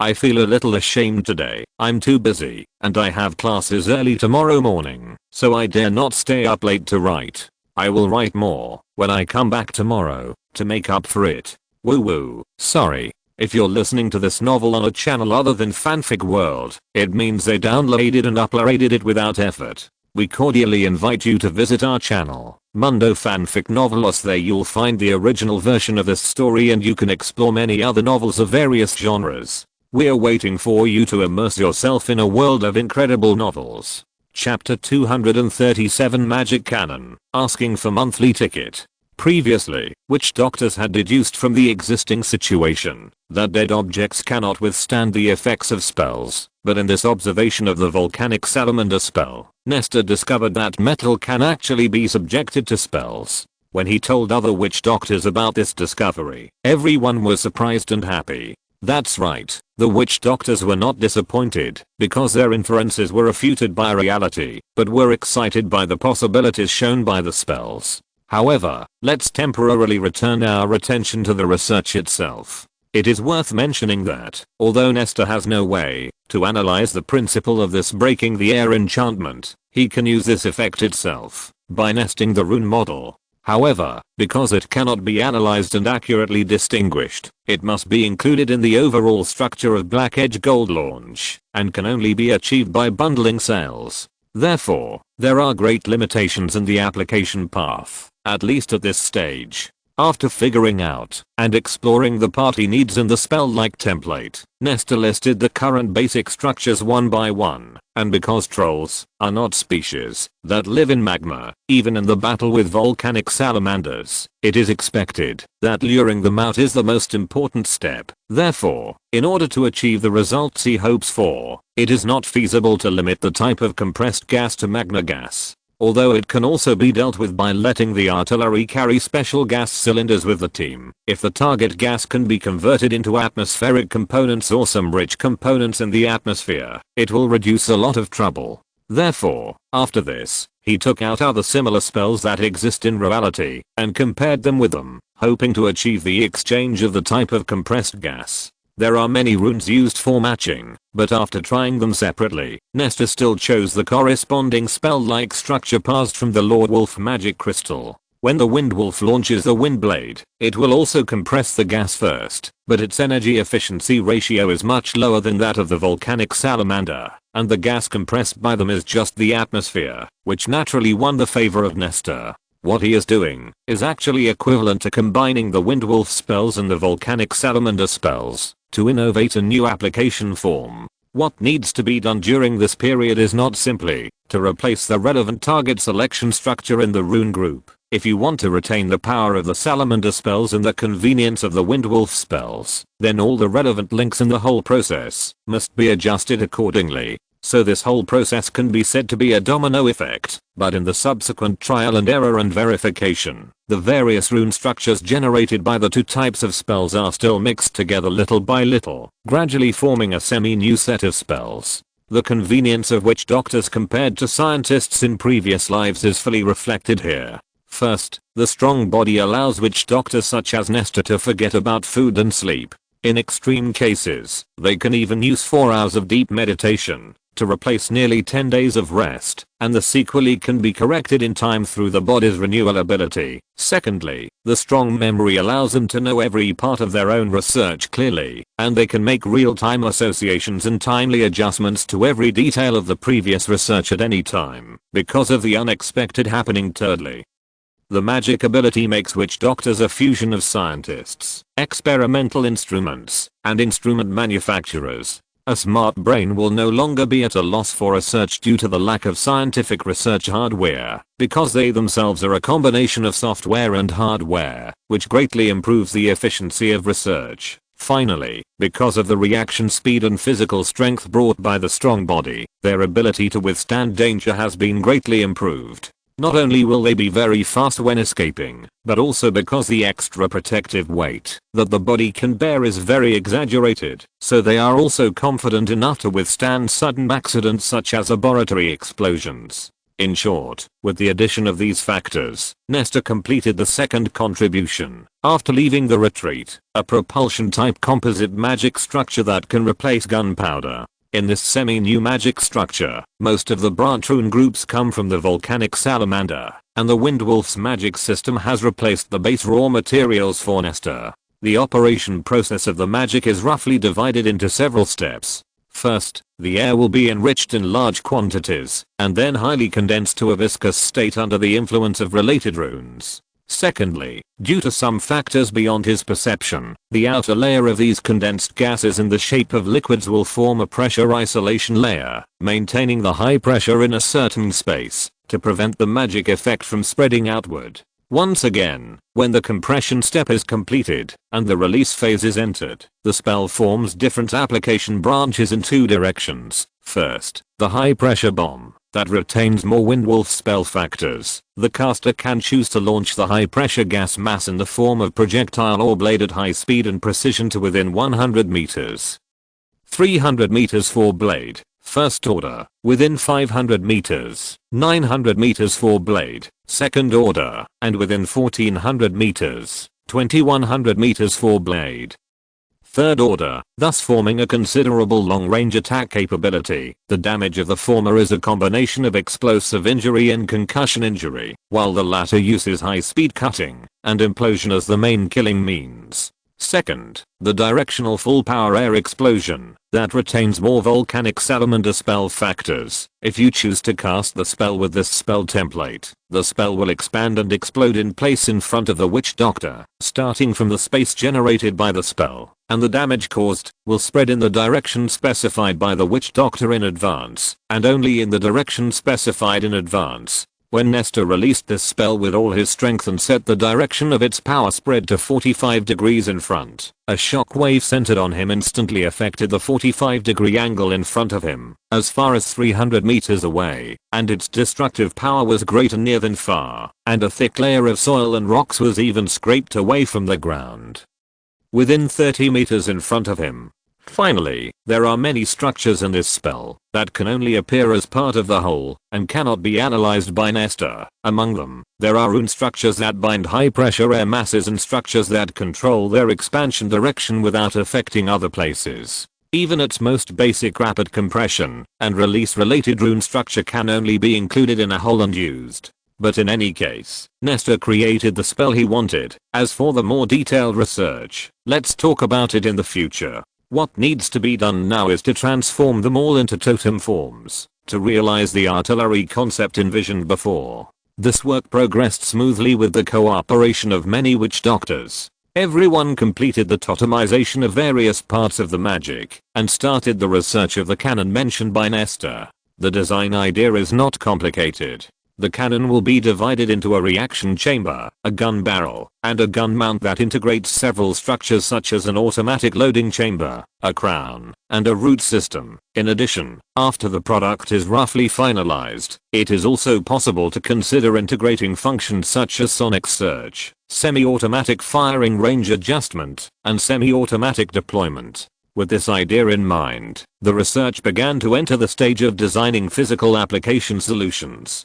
First of all, the most critical reaction chamber is the core part of the entire cannon plan. Whether it is directional full power air explosion or high pressure bomb, they are extremely complex magic, and the totems generated from them are also complicated to a considerable extent. They have very high space and area requirements for engraving, and the reaction chamber will become the carrier of these complex totems. When designing, the first problem that witch doctors encountered was the choice between metal bullets and condensed gas bullets. In this regard, the option of liquid gas bullets extended from high pressure bullets lost the accuracy of its long range attack method when in the magic state due to the inevitable lack of controllability in a non-contact state after the magic was totemized. Therefore, the more powerful directional full power air burst became the design base structure, and the totem it transformed would be responsible for providing thrust, and then the metal bullets would complete the final blow. Thus, the operation mode of the cannon was confirmed, but the relatively simpler totem structure, firing rate, and logistical advantages of the high-pressure bullet were not overlooked.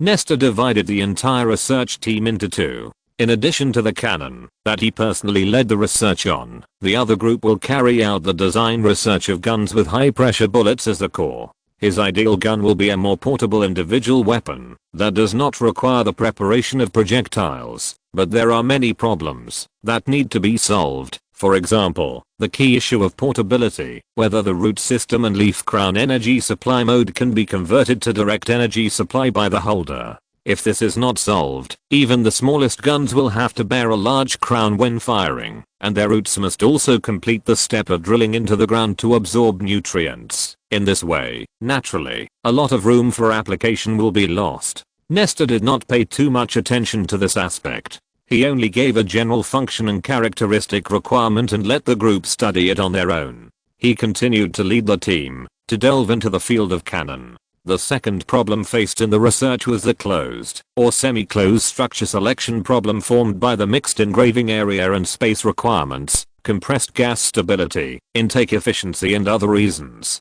Unlike the witch doctor's arbitrary casting, the generation link of the magic effect after totemization will inevitably face rigidity. All related totems will jointly exert their own effects in the same space while connecting to each other. Therefore, the material engraved with the totem has certain enveloping requirements for the space where the effect will be formed, especially the element system whose effect appears outside the material. In addition, different totem groups have certain layered layout requirements and cannot exist in the same plane at the same time. Therefore, under the influence of these requirements, the reaction chamber can only be a three-dimensional structure. Whether it is a cube or a sphere, the space where the magic effect will be formed must be enclosed within the entire totem in order to have more space for depiction and to make the compression effect being formed more stable. The fully enclosed multi-layer sphere has become the natural choice when setting up the reaction chamber. At the same time, the compressed air also needs to be obtained from the outside, so the reaction chamber has the actual need to be designed as a semi-closed structure. However, in actual attempts, the witch doctors found that the efficiency of obtaining air will seriously affect the speed of generating magic effects, so how to design this semi-closed structure has become a key issue. In the end, they gave up the porous structure that once appeared, and instead solved the air supply efficiency by adding an additional hollow cylindrical air intake pipe.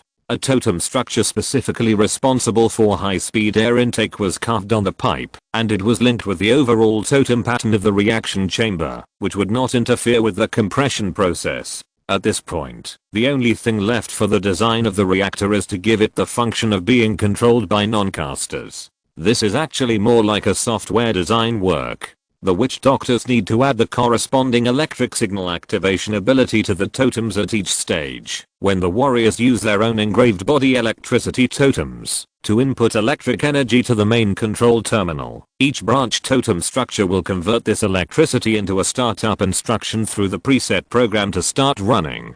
The design work of the relevant program is not difficult, but it will be very complicated, so Nestor did not do it himself, but handed it over to a special person to be responsible for it early. Basically, every time a totem branch structure is determined, he will send the finished product to them so that they can complete the corresponding design work as soon as possible.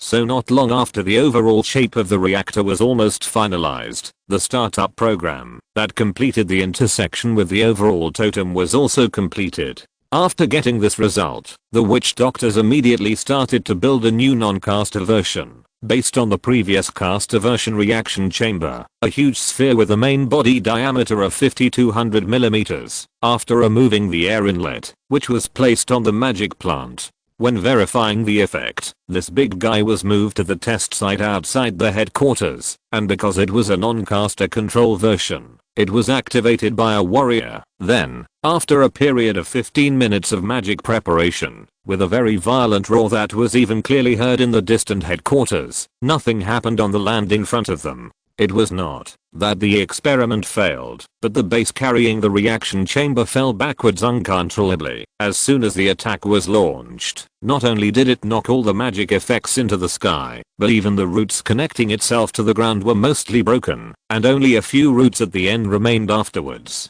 You know, although the magic plant used as the base has not been strengthened too much, it is definitely not something that will break if pulled. So, doesn't this performance just show the power of the reaction chamber itself? Therefore, the witch doctors did not feel frustrated, but began to think about the countermeasures with great interest. After several attempts in succession, a new type of gun carriage was formed. The trunk of this gun carriage is a horizontal rectangular structure, and the bottom of both sides will maintain the track structure for a long time. The grounding part, after reserving the required length to cope with the gun body when retreating, forms a separate root system from the middle of the double row track. In addition, in order to ensure that the connection between the reaction chamber and the base of the gun body will not break due to its own power, the entire reaction chamber and the gun body material have also been raised to the mother tree prison level, so that it has a stronger force bearing capacity. At the same time, the gun barrel material that had not been considered before was also upgraded accordingly.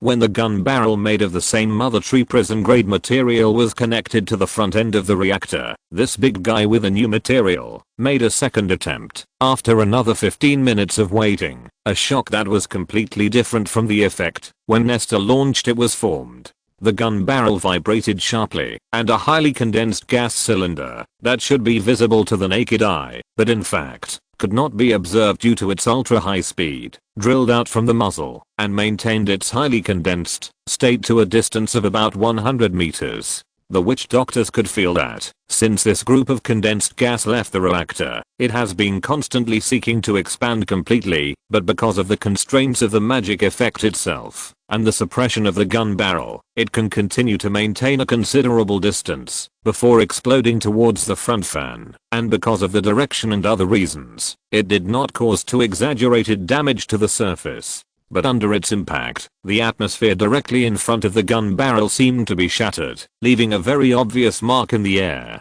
Looking at this effect, Nesta nodded with satisfaction, and at the same time thought of the times of caliber concept of the naval guns and land guns in the previous life. He found that, although the starting rules of the cannons in the previous life and the cannons in this life were different, the physical principles of the live ammunition force launch seemed to be similar. So, the times of caliber indicator should also work on this kind of cannon, right? In addition, the pressure on the barrel is also very large, so it is necessary to add a solidified totem effect on the basis of the material itself. However, live ammunition shooting tests are indispensable, and now is the right time. The shells are all metal pointed cylinders weighing several tons. When loading, in order to prepare for the automatic loading system to be equipped later, the witch doctors specially use the vines of the cannon itself to perform this operation. Lift the shells, adjust the height and angle, and insert them from the muzzle into the front end of the reaction chamber. The whole process was very difficult, which also made the witch doctors begin to consider a more convenient loading structure. After all the preparations were completed, the soldiers activated it and everyone retreated hundreds of meters just in case. Then everyone began to patiently wait for the 15 minutes to pass. The closer the launch time was, the more excited and nervous the participants became. Finally, the 15 minutes passed, and the totem completed the preparations as accurately as before. Boom. The earth was shaking, the air was roaring, and an almost invisible silver light flashed from the muzzle, and then flew away in an almost completely straight arc 1000 meters, 2000 meters, 5000 meters. Eyewitness reports from observers came in at a speed that the communications squad could not keep up, but there was still no final observation result of the power of the impact point. After that, at 10,000 meters and even 15,000 meters away, the shells were finally observed to have landed. Several tons of weight, suddenly falling at a relatively high speed, did achieve considerable destructive power. The projectile created a large and deep crater and destroyed a large area of forest around the impact point. The witch doctors were excited about this, but Nestor himself was not completely satisfied.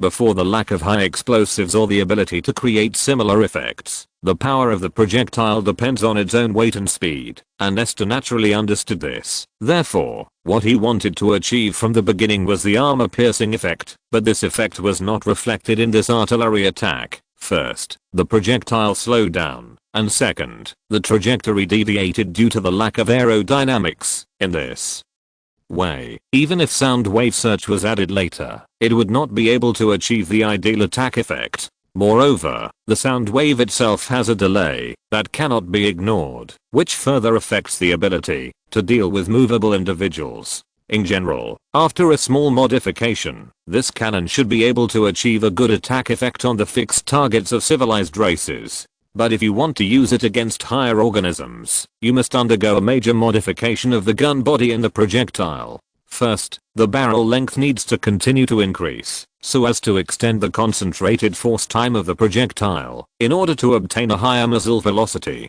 Secondly, the aerodynamic layout and armor-piercing design of the projectile must also be re-prepared to increase stability and armor-piercing ability. Again, if the range and armor penetration cannot coexist, then sacrifice the distance and pursue the linear killing effect within a few kilometers. Finally, in order to cope with different application scenarios, cannons of various calibers and multiples of calibers must also be considered to enrich the Republic's long-range force projection capabilities. This point can be solved in terms of launching due to the natural differences between large and small salamanders, but there are more details to consider in the design of cannons of different specifications. In short, after the problem of from nothing to something was solved, how to get better became the next research object, continuing to obstruct the planned capture of the witch doctors. While Nestor was thinking about these things, the artillery test did not stop. Whether it was out of curiosity, joy, or data collection, the participants were still trying continuously. In the process of loading different bullets and even lowering the muzzle to resist the bullets, the witch doctors did find many problems. For example, when the shells are made of black gold, all the data will be greatly improved, and this improvement comes from the breaking the air enchantment effect. But at the same time, they also found that this enchantment state is temporary and can only exist for less than 5 minutes. That is to say, after 5 minutes, the black gold projectile will lose all the state improvements brought by the enchantment effect, and the firing rate, armor penetration and other capabilities will return to being determined by the natural physical rules. This discovery did not completely hinder the prefabricated ammunition plan, because the black gold stored in advance will lose its specialness, but this metal itself has excellent armor penetration properties due to factors such as density and hardness, so the witch doctors still decided to produce it as an important war reserve material. Afterwards, various studies were carried out in an orderly manner, and great progress has been made in many fields involving calculations and natural physical rules. More and more cannon designs of different calibers and multiples of caliber appeared one after another, and then were eliminated in the comparison. Similarly, the functional design of the gun base and the morphological design of the canopy were also such a screening process of emergence and rejection. The most valued projectile design and the resulting magma demand have also become the answers sought by many witch doctors and even other researchers. When all these wisdom and efforts were tried one by one with the help of extraordinary people, the optimal solutions to many problems at this stage gradually took shape. And when this prototype was turned into a physical object through magic or totem, a series of verification cannons, verification projectiles, and magma collection and automated manufacturing solutions, etc., and other results to be verified appeared one after another. Compared with the rest, the most intuitive thing to feel is the cannon. Several verification cannons were transported to the test site one after another. Most of them are more like twisted and huge fortresses than cannons, but the wide track structure underneath seems to say I can move. In short, these guys of different sizes and parameters have undergone countless tests since then. Some exploded and some had poor effects. In the end, under the influence of power, logistics and other factors, a limited number of models were finalized. They will be the focus of development in the future, and will be given major adjustments in actual combat capabilities, power, operation and other aspects. In addition, with the help of Nestor's limited past life memories, the projectiles have appeared at least much better than the previous pointed metal column. It cooperates with the modification of the gun barrel to achieve better results in the attack. First, rifling and multiple diameters were applied. The former is mainly effective in the field of long-range projectiles, increasing flight stability by making the shell spin, thus making it possible to control the landing point, while the latter determines the relationship between the time the projectile can be accelerated in the barrel and the kinetic energy obtained when it is out of the bore. Secondly, there are two types of projectiles that pursue armor-piercing effects at close and medium distances. First, the smoothbore barrel launches a decapped black-ribbed core armor-piercing projectile with tail fins, which has a good armor-piercing effect at close range. Second, the black-ribbed bullet-capped armor-piercing projectile has better flight stability than the decapped bullet, and can ensure a certain killing effect at medium distances. Finally, there is the rifling blunt-headed heavy bullet specifically for non-mobile units. The key point is to pursue stupidity and roughness. In addition, the projectile enchantment has been proven to have a time limit. The breaking the air effect attached to the black-ribbed gold, when it is made, can only last for less than 5 minutes. Therefore, it is not feasible to use this method or totem to mass produce enchanted projectiles for storage in advance, and they can only be manufactured on site when they are used. However, considering the magma environment when fighting against higher salamanders, this actually won't have much of an impact, as long as a separate device for extracting magma to make enchanted projectiles is installed. And it has been proven that, as long as it is not used in a high resistance environment such as magma, the air braking effect on the projectile is just icing on the cake, and the premise for capturing higher salamanders is to lead them out of the magma. For a long time in the future, the enemies of the Republic will also be surface creatures, so in most cases there is no need to pursue projectile enchantment. Therefore, when the witch doctors were making subsequent modifications, they did not put too much energy into this aspect, and even the projectiles only used black-ribbed gold as the armor-breaking part, and the rest of the parts used metal materials with higher production. After many preparations were completed, the final results were divided into two aspects: cannonballs and cannons, and according to the application scenarios, they showed several different tendencies. First, there is the high-speed cannon that focuses on the rate of fire, and under Nestor's instructions, they are all designed to take into account both flat shooting and high-angle shooting, by reducing the power in exchange for a smaller size. The 30mm rapid-fire cannon that can be operated by a single soldier has a total length of 1638mm. A reaction chamber diameter of 338mm, a tube length of 1300mm, and a total weight of 55.8 kilograms. When not in use, it can enter a dormant state to maintain its own activity, so as to ensure that it can be carried by a single soldier, and without grounding, it can use the internal energy of the plant itself to shoot 20 rounds of reduced speed and power. For the full power mode, it is necessary to activate the activity of the weapon itself through root grounding, at which time the initial velocity of the projectile will exceed 700 m/s. The weapon itself does not have the ability to manufacture projectiles. The projectiles are all manufactured by logistics, and are divided into armor-piercing capped alloy warheads and ordinary metal warheads. They are temporarily loaded manually. The maximum firing rate can reach 2 rounds/s, but the manual loading speed is far behind, and the fastest can only barely reach 1 round/s. Because the hand speed has become a limitation of the weapon's performance, Nestor has ordered the development of bomb chain feeding, hoping to make up for this in the future. This is also the volume compression limit of the cannon by the witch doctors at this stage. If it continues to be miniaturized on this basis, it will become a chicken rib due to the mutual checks and balances between materials and power. Therefore, this model is the most cost-effective small artillery weapon, which far exceeds the range and power of the troll javelin, and has become the best supplement to the long-range attack power of a single soldier.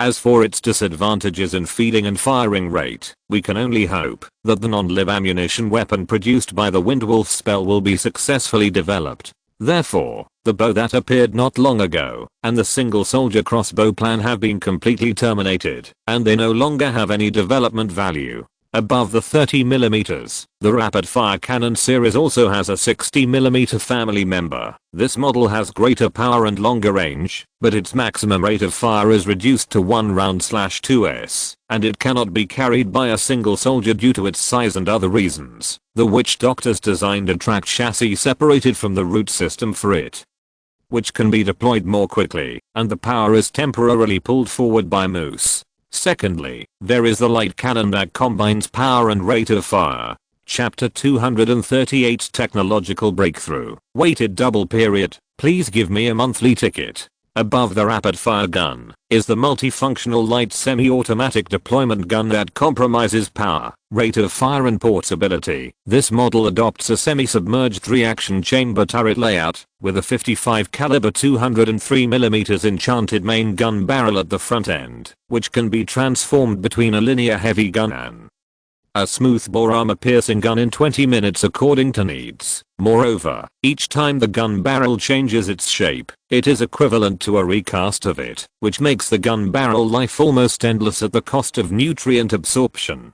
The reaction chamber of this model has a diameter of 2.7 meters, and most of its lower part is wrapped in a body that is 17 meters long, 7 meters wide, and 6 meters high, leaving only the tail air intake and the upper third of the chamber outside the body. Among them, the former is completely exposed, and the latter is protected by a trapezoidal composite armor dome. In addition, the body is composited with a driving position, ammunition storage and semi-automatic ammunition supply, sound wave reflection and other totem control systems, and the sides of the body are a tractable 8-legged limb self-propelled chassis. The arthropod joints have hydraulic stability during bombardment, and each connection part is enchanted by totems, which has a toughness property stronger than the material strength itself. The tail end of the 8-legged vehicle is also equipped with a root collection compartment, and the top of the internal root system is equipped with a drilling structure that can release corrosive liquid. When deployed,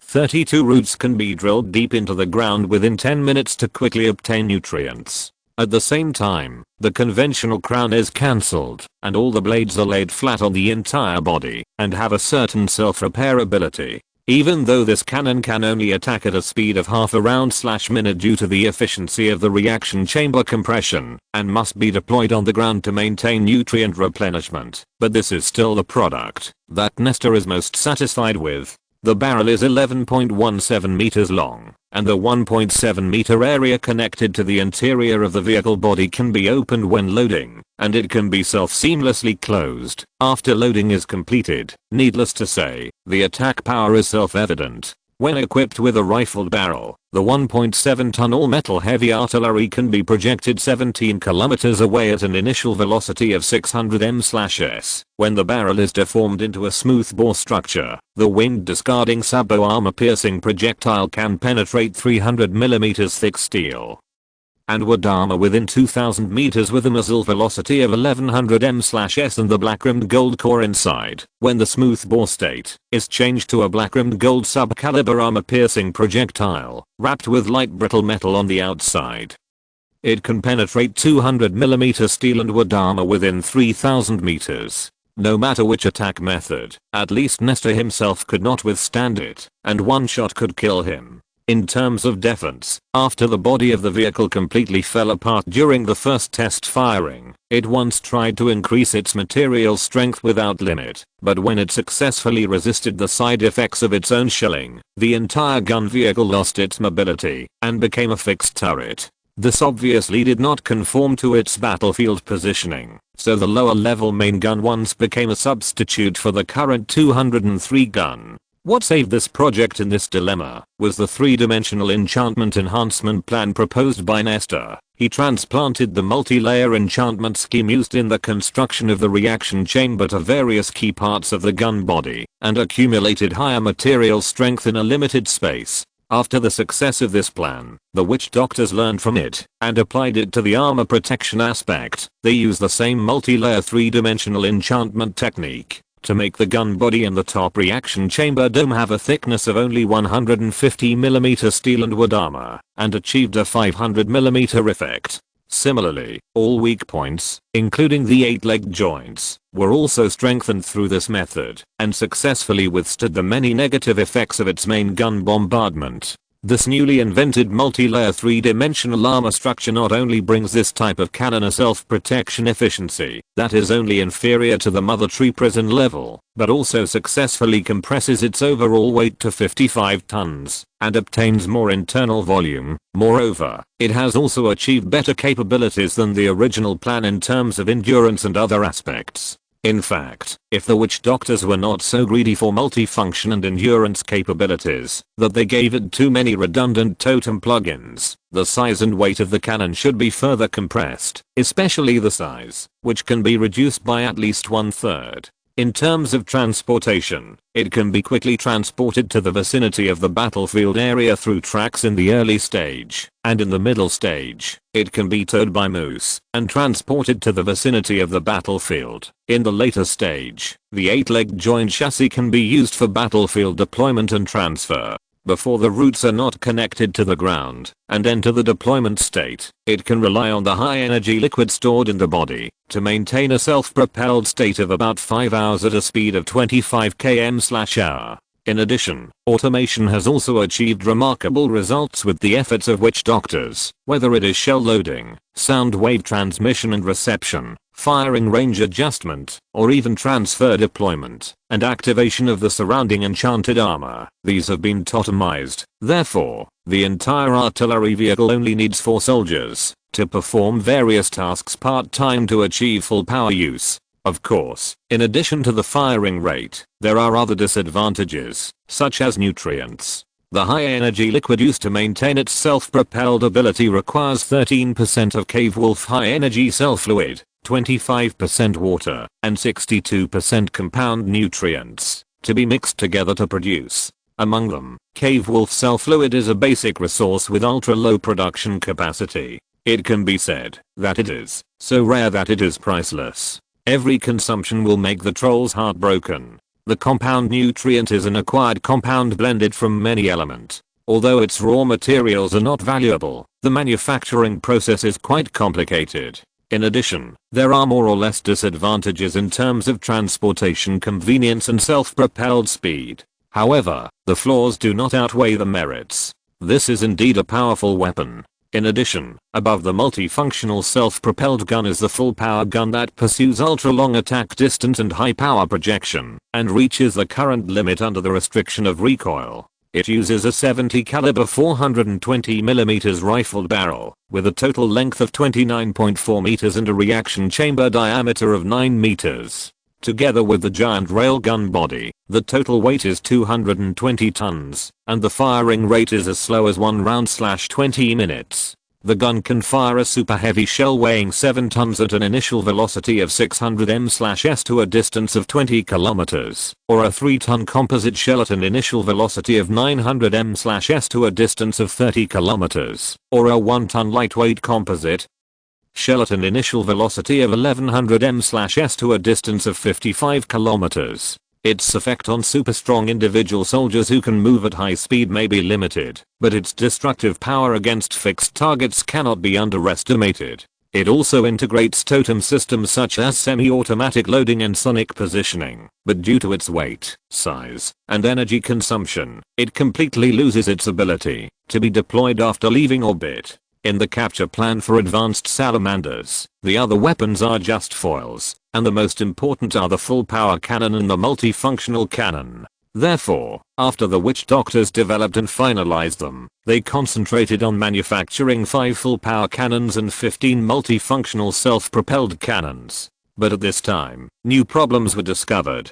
First, the manufacturing efficiency was too slow. Second, it was not enough to have a cannon, and the corresponding shells had to be prepared. In terms of manufacturing efficiency, since these two types of cannons are no longer like the previous magic plants, which only need to control the appearance and materials. The manufacturing process also includes a large number of enchantment requirements, which cannot be met by the existing number of witch doctors. The problems faced by the shells are somewhat different. In addition to manufacturing efficiency, it also has difficulties in obtaining raw materials that need to be overcome. Judging from the change in armor thickness of volcanic salamanders from 7 to 40 meters, the higher species must have more exaggerated external defense. Therefore, in the battle that is coming, there must be a very high demand for armor penetration in terms of the choice of attack method. Black rib gold is the most suitable alloy material for this task at this stage, so the Republic's demand for it has soared. But the reality is that black rib gold is very difficult to produce. The 3 types of metal element required are almost all rare items, and the Republic has not found rich mines in other areas. Therefore, the only existing source of raw materials is a magma in the southern volcanic group. If the scale of its demand is still as small as in the previous test phase, then this stealing method can still be barely maintained, but the actual situation is obviously not the case. If the means of acquisition are not sought to change, the time required to gather ammunition will even exceed the research and development and manufacturing of the cannon itself. Faced with these 2 new problems, the witch doctors all started thinking about solutions and soon came up with corresponding plans. In terms of obtaining black gold raw materials, the witch doctors specially developed constant temperature pipelines to maintain the temperature of magma and transport it. These pipelines will be cultivated in sections and quickly generated by witch doctors at a distance of hundreds of kilometers, and they will be connected to each other. After that, the other end of the pipeline will drill deep into the lava channel inside the base of the volcano group, and the magma inside will be continuously extracted and transported in liquid state. And at this end of the pipeline, the witch doctors will concentrate all the processes of manufacturing shells in one area and totemize the processing methods corresponding to each process and give them a raw chemical totem tree. And the key to the effectiveness of this plan, of course, is the bonus brought by Nesta's previous upgrade. Thus, this end of the pipeline is connected to the shell manufacturing center outside the headquarters, and in the alchemical tree group that has been given the corresponding functional totem, it is made into armor-piercing cores of different shapes. Afterwards, these black-edged gold armor-piercing cores will be transported to another processing end to attach various components to them. Of course, other compounds in the magma will not be wasted. The remaining metal element that are needed at this stage, such as the part required for the shell of the sub-caliber armor-piercing shell, will become the component of the projectile, and the rest will be stored as metal ingots. The same is true for non-metallic element, either from which salamander bait is made, or other compounds useful to the Republic, such as strong acids, are synthesized and fed back to the alchemical totem tree, becoming a chemical additive to accelerate the operation of the alchemical totem. This pipeline specifically used to steal magma is hundreds of kilometers long. Its layout work mobilized almost all witch doctors, and it took nearly half a year to fully connect the line. After completing the above mentioned operation mode, it greatly accelerated the productivity of many aspects of the Republic. After completing the construction of the artillery shell manufacturing center and laying the raw material pipeline, the ambitious Nesta led the witch doctors to design the artillery manufacturing center. In the field of material manufacturing, the witch doctors integrated the raw materials needed for each part of the cannon body, from each step of the breeding stage, into the classified breeding totem tree and birth totem tree after totemization, and gave them control centers that can be activated and controlled by bioelectricity. In the field of enchantment, the same totem used to engrave totems was also integrated into the totem engraving totem tree. In addition, the same is true for the processing of incoming materials and the assembly of different parts. Finally, a special assembly line plan was designed for the operation of the totem tree factory, which includes all the processes of cannon manufacturing, to improve efficiency and reduce the required labor as much as possible. With the combined effect of so many means, a highly automated factory that only needed casters during the maintenance phase after it was built appeared in a large open space outside the headquarters. After a period of training, professional operators took up their posts, and under the command of senior engineers, the factory began to produce cannons one by one.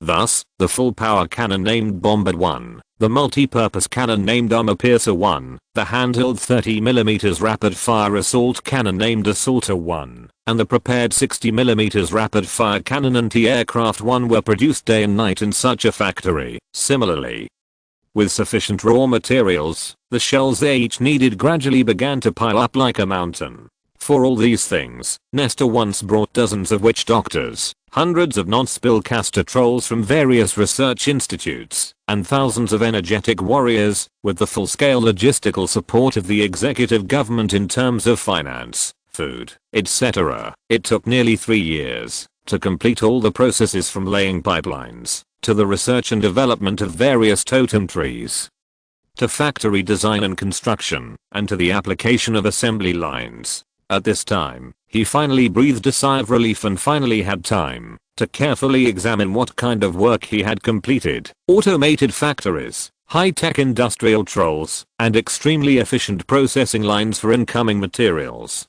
Could it be that I'm running with my tribe into the industrial age? What about the power? Not to mention the power plant. Even the steam engine is not used. How can it be like this all of a sudden? He thought about it carefully. In fact, it is not unacceptable. In the previous life, there were slaves who had a meal every 30 kilometers. In this life, there will be a totem tree that produces a ton of fertilizer every 200 kilometers. The new situation has brought new changes. All these studies were originally just started to capture volcanic salamanders, but since when, an infectious disease that no one knows who started has affected all witch doctors. Even more trolls. This disease has no name, but the symptoms are quite obvious. That is, let us prepare a little better. Now that the factory is there, we must stock up more weapons and ammunition before starting the action. Otherwise, why bother so much? With this idea in mind, the preparation period for the capture plan of the advanced salamanders was extended again. Waiting in vain is not a solution. The existing weapons must be trained, and new combat methods must be formed. So, the standing army began to familiarize themselves with the weapons, and the higher military academies began to design tactics while becoming proficient, and after a period of time, they began to conduct exercises again and again. The high-pressure air mass in the reaction chamber has so much energy. It seems a bit wasteful to use it only in the military. In what other directions can it be valuable? With this idea in mind, a mining plan was formed to first dig a tunnel, then insert the reaction chamber connected to the energy and gas supply route system deep underground, and start the explosion in the mineral vein. The totem tree technology has matured. Shouldn't we expand its application methods again? Therefore, many designers, including some non-casters, began to study the application of totem trees in agriculture, industry, service industry, military and many other fields. The first project to be established was the direction of power that had long been a thorn in Nestor's throat. In the previous development process of Armor Breaker Type 1, the witch doctors got out of the shackles of plants must be connected to the ground to absorb nutrients and convert sunlight. In order to have a long-term physical energy supply, they refined the various nutrients absorbed by plants from the ground, concentrated them into a compound nutrient, supplemented them with high-energy cell fluid taken from cave wolves, and diluted them with water to form a semi-fluid nutrient. They found that such substances can replace the way plants obtain nutrients from the ground, and even achieve this goal more efficiently. Therefore, after combining the activation magic plants, totem electric start technology, and this non-land nutrient supply mode, a power supply mode that does not require roots to enter the ground, and can also drive the Armor Breaker Type 1 weighing tens of tons was born. Now, the witch doctors want to apply this power technology to other aspects. Agricultural vehicles, engineering vehicles, rail vehicles and other industrial products that need to work in motion naturally do not need much, and power will greatly enhance their work efficiency. In the various mechanical processing fields within the factory, the purely physical factory using hydraulic power can be ignored for the time being, but various totem tree magic factories that rely on nutrients from the land to operate can actually enhance their work efficiency through the reasonable supply of nutrients. Therefore, research in this area is still very necessary even now. Overall, among all the ingredients required for nutrients, Only the cave wolf cell fluid is the most precious, but unlike the armor-breaking Type 1, which weighs tens of tons, other machines that the Republic needs to drive do not need such a huge power to support. Therefore, the content of the cave wolf cell fluid in the formula can be appropriately reduced, as long as its proportion is reduced to within a certain range. As a de facto renewable resource, although the Republic will feel a little painful, it can still apply it to this aspect with tears. Therefore, the corresponding attempts began. On the one hand, it is necessary to reduce the proportion of cave wolf cell fluid, while continuing to optimize the compound nutrient. On the other hand, for objects such as farmland engineering vehicles, it is necessary to further reduce the power demand by making the body material itself lighter, optimizing the engineering structure, and rationalizing the process steps. It is hoped that this will develop a power granting and application method that meets actual needs. However, the first project to be established does not necessarily lead to success. In fact, the next breakthrough is the application of totem tree technology in other aspects. For example, the engraved totem tree that matured with the cannon processing plant has added categories again, and has the ability to depict totems in other aspects. One of them replaced the totem engraver and began to engrave training totems for the warriors. The witch doctors made a special plan for this purpose and decided to promote this totem tree in the headquarters and cities within a few years, with one tree per street. The totems that these engraved totem trees can engrave will be replaced by a detachable component, which is like a floppy drive.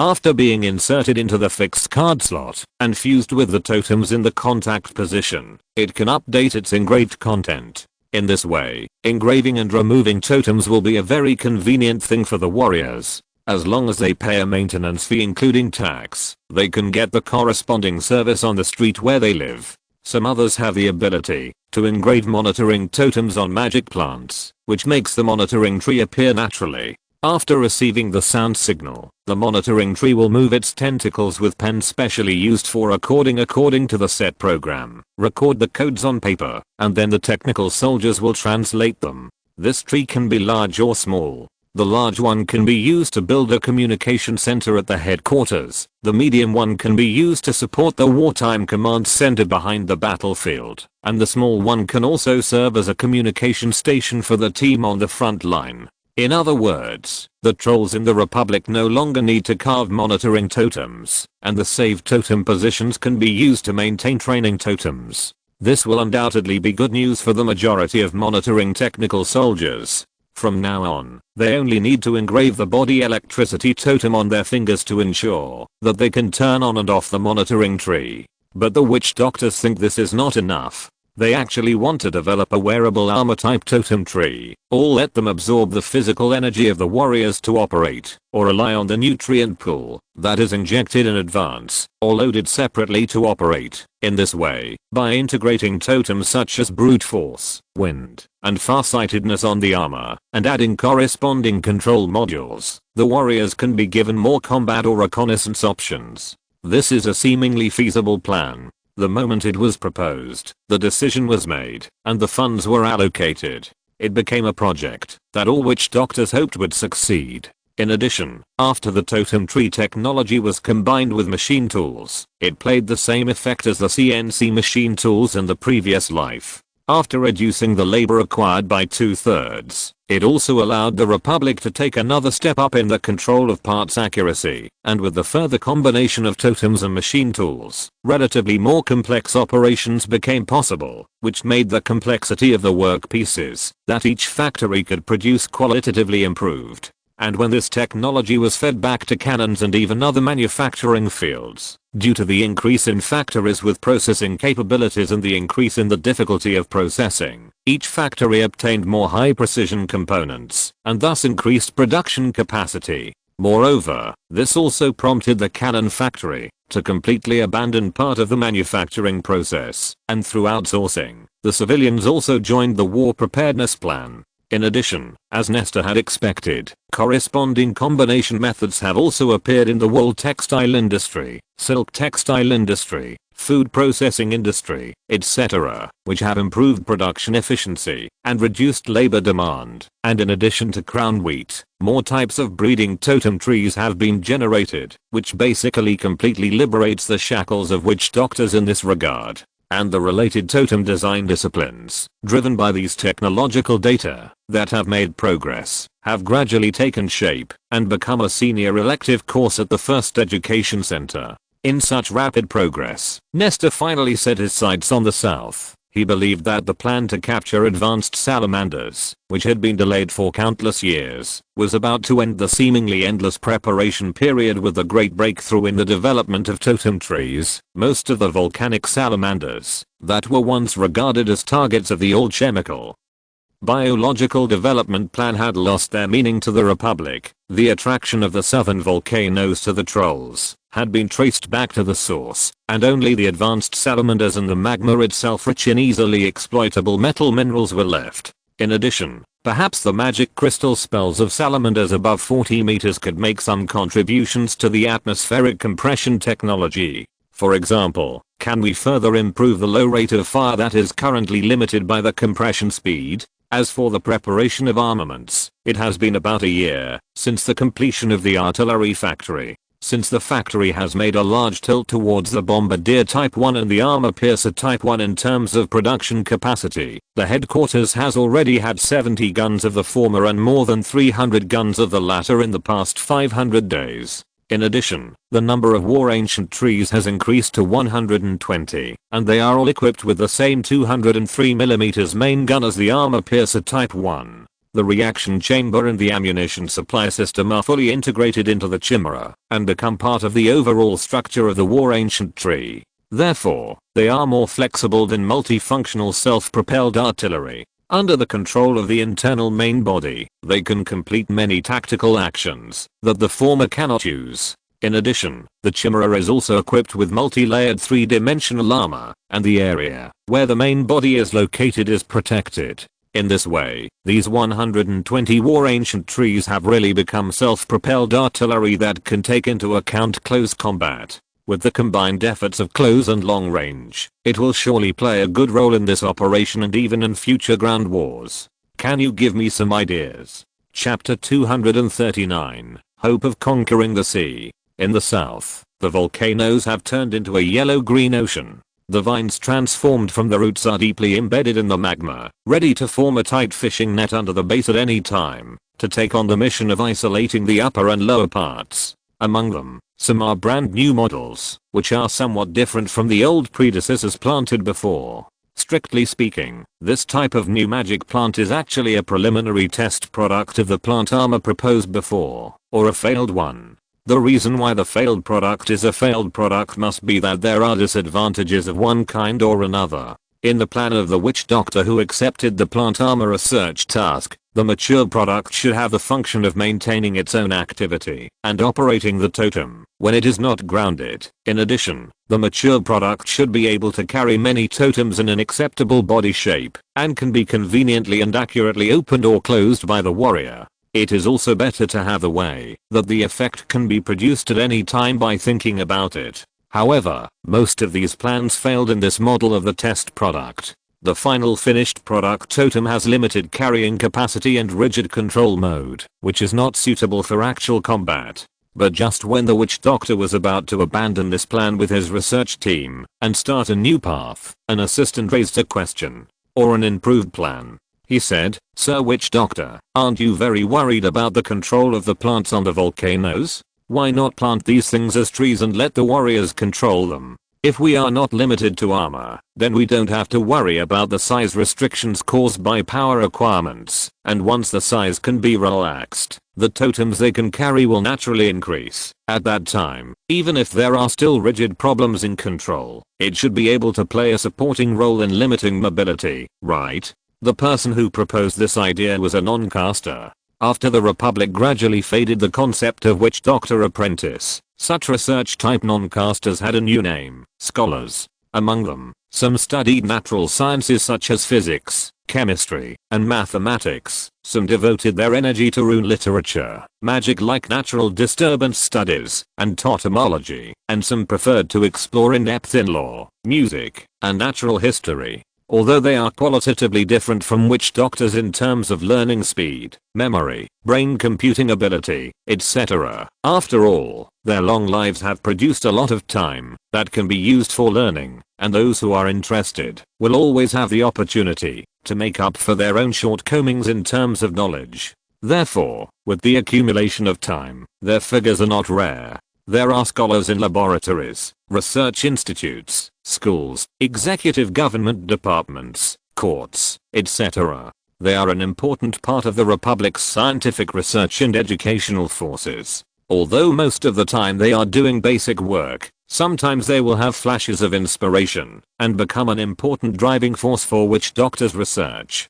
For example, this time, the scholar's speech was heard by the witch doctors, and they began to make corresponding changes to the failed products. Therefore, the products that were originally going to be abandoned were filled with new light and had the opportunity to shine in the present, becoming the new model magic plant mentioned at the beginning. In the improved plan, the seeds will be grown into saplings, and the prototype of the cockpit will be formed inside them in the same way as the previous armor construction, together with the totem control system. And when the sapling matures, the cockpit and the trunk will be expanded until it can be used by a warrior to control its roots and crown through the totem center to complete some tactical actions that were pre-designed in the sapling stage. Of course, it is in the same vein as the armor plan, resulting in this plan avoiding the carrying totem volume while retaining the disadvantages of rigid control and needing to ground to absorb nutrients. Therefore, the warriors responsible for control cannot finally control the tens of thousands of huge roots and branches. They can only open or close the corresponding totems according to the timing to enable the magic plant they are in to complete several fixed mode operation plans. For example, in order to achieve the transfer deployment, they need to recycle part of the root system, transform into a multi-legged form, and transfer to the farthest point of the remaining grounding root system, and then lower part of the root system again, and retract the grounding root system at the previous position. In this cycle, when they reach the area where they need to be deployed, they lower all the root systems again, and enter the standing output mode. During this entire movement process, the warriors can only turn on or off certain totems to allow the magic plants to complete the above actions by themselves, and can only make a rough control of the direction of movement. For example, let the root system automatically search for other similar plants in the invisible magma layer to find the roots of other magic plants and merge with each other. In this process, the warriors can also only use the totem to perform limited controls such as start, end, key direction, etc. For example, make part of the crown become vines to complete simple actions such as whipping, binding, lifting, and pulling up. But being able to do this is already impressive. If nearly 10,000 plants can be controlled in this way, even such simple attacks or restrictions are enough to form a terrifying scale. Can the Republic mobilize nearly 10,000 combatants? In fact, it can. The new plants need to add cockpits, totem control centers and other components, so they cannot be planted in the target area in the seed state as in the past. Therefore, they will be pulled to the destination after they become saplings after many processes completed by breeding totem trees, stimulating totem trees, and engraving totem trees. In short, when nearly 10,000 such saplings were produced day and night, river transport ships transported them to the south in batches for planting, and together with the old model trees that were planted previously, they almost covered the entire highland. Speaking of river transportation and ships, we have to mention another old friend, Chuan Yap, who has not appeared for a long time. No, maybe we should call him Forrester according to the pronunciation. Forrester is over 60 years old. Compared with when he was in charge of the massacre of the Gabi tribe, he is now much more mature and stable. During these years, apart from individual cultivation, he put almost all his experience into the development of ships, and made indelible contributions to the development of shipping for the tribe and the Republic. Therefore, the Rune Council gave him the honorary evaluation of playing a major role, secondary, in key scientific research projects, third category, and awarded him the 4th class Great River Medal to commend the contribution of Funesta, Shiptooth, to the growth of the tribe. If we leave aside the things on the material acquisition side, the structure and operation of ships are a completely natural physical process, and it is not easy to make a qualitative leap. Therefore, although the Republic has achieved remarkable results in shipping over the years, it has various levels of ships for different application scenarios, and various types of ships of different tonnages and speeds have emerged in an endless stream. But in the end, it is just a matter of change. In terms of power, there are only paddles and sails, and in loading and unloading, it is all labor intensive. In terms of function, it is nothing more than loading and transportation. Overall, there has been no earth-shaking breakthrough. Funesta once thought about heading south, towards the other end of the sea, but even if a large crossbow was installed on the ship, it would be impossible to deal with the sea monsters that were thick-skinned, powerful, and usually big enough to scare the trolls. Many attempts to go south to the sea were frustrated by the obstruction of monsters, and the trolls' aversion to water made sea voyages a dangerous area. After several serious casualties in ocean exploration, the Rune Council forced a halt to this nearly suicidal attempt and issued a special sea ban. The sea ban stipulated that before there is a qualitative breakthrough in technology, anyone who goes out to sea without authorization, organizes a sea voyage, or instigates a sea voyage shall be punished and severely punished. Anyone who goes out to sea without authorization shall be punished with 1 to 3 years of closed forced labor. Anyone who organizes or instigates more than 1 and less than 10 trolls to go out to sea together shall be punished with 3 days of dark confinement, 1 year of imprisonment, and 10 years of closed forced labor. Anyone who organizes or instigates more than 10 and less than 50 trolls to go out to sea together shall be punished with 10 days of dark confinement, 3 years of imprisonment, and 30 years of closed forced labor. Those who organize or instigate more than 50 and less than 100 trolls to go to sea together shall be punished with 30 days of dark confinement, 10 years of imprisonment, and 60 years of closed forced labor. Those who organize or instigate more than 100 trolls to go to sea together shall be punished with 60 days of dark confinement, 30 years of imprisonment, and 120 years of closed forced labor. When there are major casualties, the crime is aggravated, and the maximum penalty is death penalty, to be honest. Funesta can understand this, but the idea of exploring the sea has cooled down until Nesta successfully broke through and brought about a new technological revolution. When Nesta led the witch doctors to develop and build cannons and even subsequent factories, Funesta, as a senior witch doctor, naturally participated in it. At that time, looking at the cannons of different calibers and the entire highly automated factory system, Funesta felt a strong throbbing. He believed that the air compression cannon was simply a destiny weapon born for the sea. The ships floating in the sea were fully capable of carrying cannons with larger calibers and more numbers than the road-based weapon system. In addition, the 3-dimensional conformity enchantment technology was also a reinforcement solution tailored for giant ships. Ships with larger tonnage and stronger armor protection capabilities would be born with the support of this technology and become giant ships sailing on the ocean. The automated factory model was the best production system that efficiently combined all of this.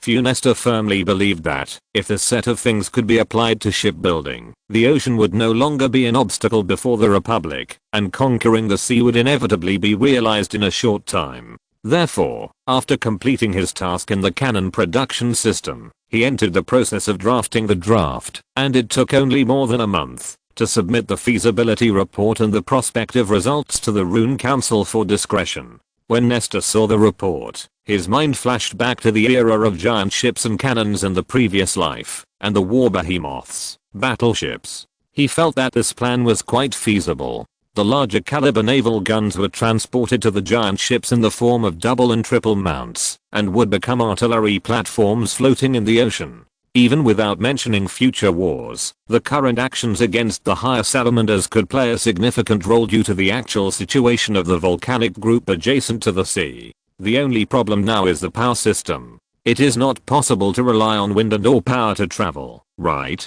Therefore, Before the Rune Council entered the formal decision making, he called the person in charge of the Mechanical Research Institute who had previously arranged to study the steam engine to come forward, and after asking about the relevant situation, he said that he would go to inspect after the meeting. As a matter of course, the cannonship plan was approved by the subsequent meeting. The Rune Council instructed Funesta to lead the research on the relevant content, and asked him to come up with several usable paddle gunboats as quickly as possible, even if they would fall apart after a few rounds of bombardment. As long as the lethality is sufficient and the number is sufficient, it can be used as an emergency. After the meeting, Nestor went to the Mechanical Research Institute as he had said before. The person in charge of the Mechanical Research Institute is a witch doctor, who is one of the inventors of many power machines before Gia, whose name is pronounced as my sister.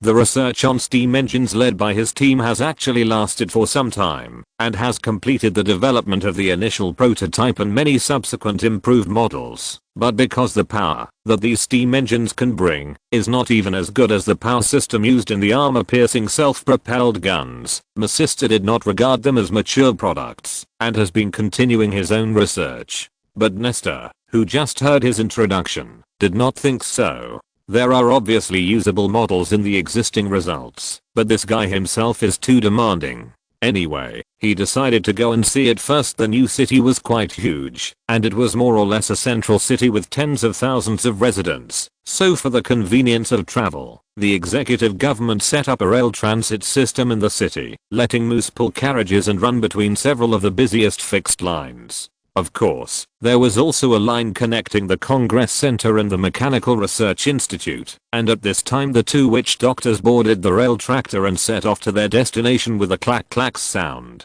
There were other passengers in the car, but after they bowed to Nestor, they did not bother the two busy-looking gentlemen anymore, and they all focused on their own things. Occasionally, those who needed to get off the car at a stop would not ask the car to stop. They would often jump off directly with their luggage, then walk away with their heads held high while laughing. The same was true for those who got on the car. When the tractor passed by them at a speed of nearly 70 km/h, they took less than a second to get into the car, then grinned proudly, threw the Black Forest coin into the coin box, and found a place to sit down. Of course, there seemed to be an extra step today, which was to awkwardly bow to Nestor with his forehead scratched. Whenever this happened, Nestor would just smile and nod, and then continue his conversation with my sister. He basically asked about the situation of the institute, and my sister responded in detail. From the witch doctor, Nestor learned a lot of news that he had not paid attention to. For example, the institute now has 2 witch doctors, including my sister himself, and the 2 are comrades who have studied machinery together since the apprenticeship era. In addition, there are dozens of senior scholars in mechanical structure,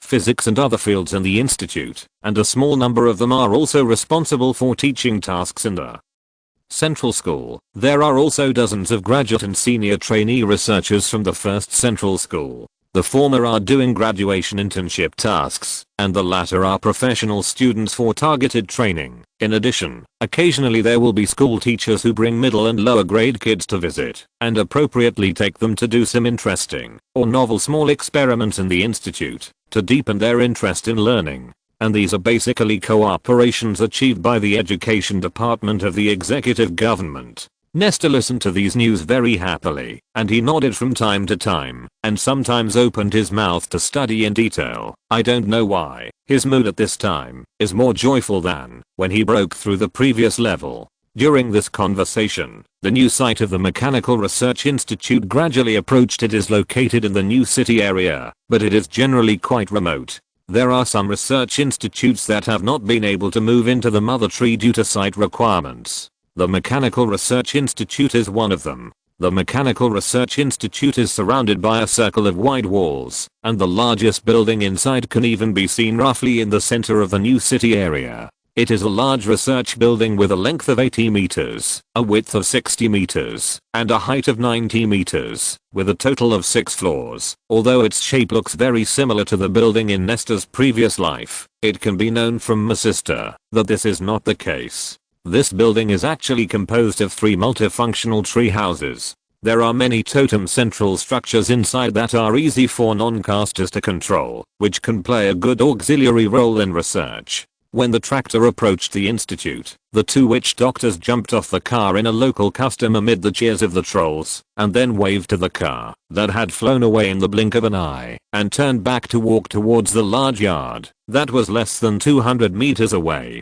At the entrance of the institute, a soldier from the Internal Security Department of the Military Commission was on guard. When he saw Nestor, he saluted first, and after checking the link, he controlled the totem to open the door. Nestor returned the salute of the guard first, and then entered the compound with Masista and headed towards the research building. At this time, Masista began to introduce again. He pointed to the other shorter buildings or open spaces, and explained their functions. Among them are sports fields, canteens, indoor parking lots, and specially built high temperature and high pressure flame baths, which are all areas related to life. In addition, there is also a material testing field for cultivating special plants, which is one of the important branches of the Mechanical Research Institute. Outside the building, there are several large cranes connecting the 6th floor to the 1st floor, which are specially used to transport large machinery. Inside the building, there are several high-speed plant elevator rooms in the southeast, northwest, and northeast, which can easily reach all locations in the building in front. That's right, it is not a straight up and down commuting between floors, but under the control of the totem, it directly drills through the wall and goes to each office according to the prescribed route.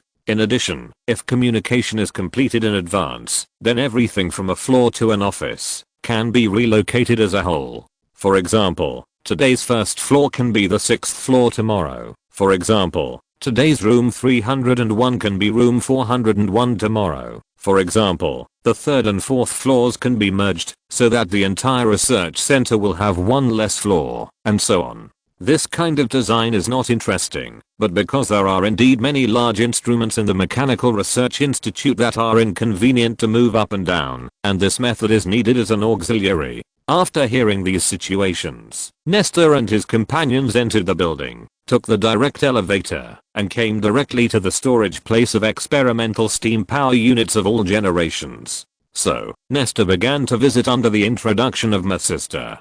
From the toy-like steam turbine, to the steam condensation vacuum machine, to the expansion water-cooled machine, and even the application of high-pressure boilers. Since the material properties far exceeded the application limit of existing technology, and the physical theory was too precocious under the support of magic, Nestor saw a rapidly improving steam power system. The latest mature product of the Institute is a 3-cylinder compound expansion steam power system. The steam uses the high-pressure cylinder, medium-pressure cylinder, and low-pressure cylinder arranged from small to large to use the steam internal energy more efficiently in a graded way, and drives the external shaft rod to form power. It has a very complex transmission structure inside, and there is also a very precise operation logic between the many pistons and connecting rods, forming a relatively efficient internal energy conversion and power transmission system. At this time, some non-caster researchers were making improvements to this relatively mature plan, such as optimizing its mechanical structure, trying to add a totem control system, etc.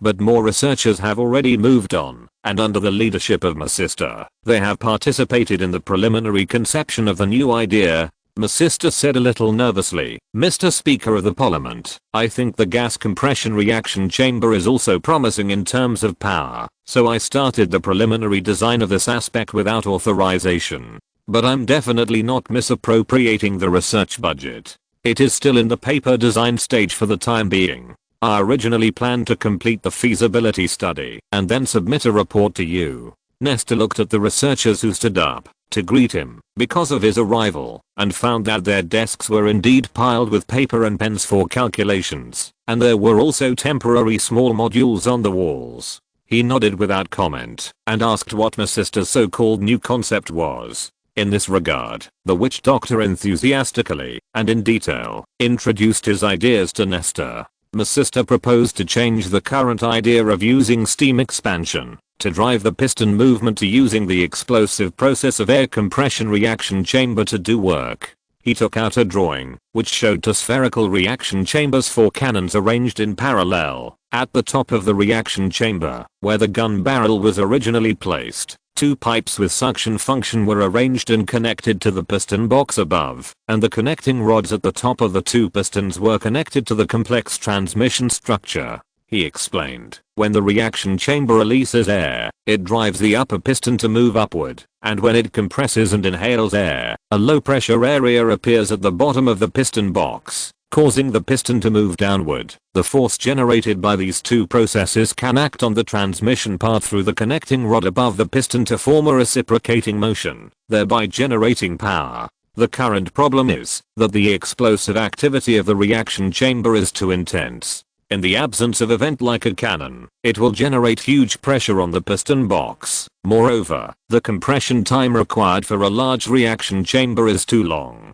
Although the kinetic energy generated by the explosion is quite large, on the one hand, the difficulty of use is increased due to the above reasons, and on the other hand, there is also the disadvantage of too long working intervals and inability to form long-term power. Therefore, I think that, when it is applied to the power system, the gas output power of the reaction chamber is not the stronger the better.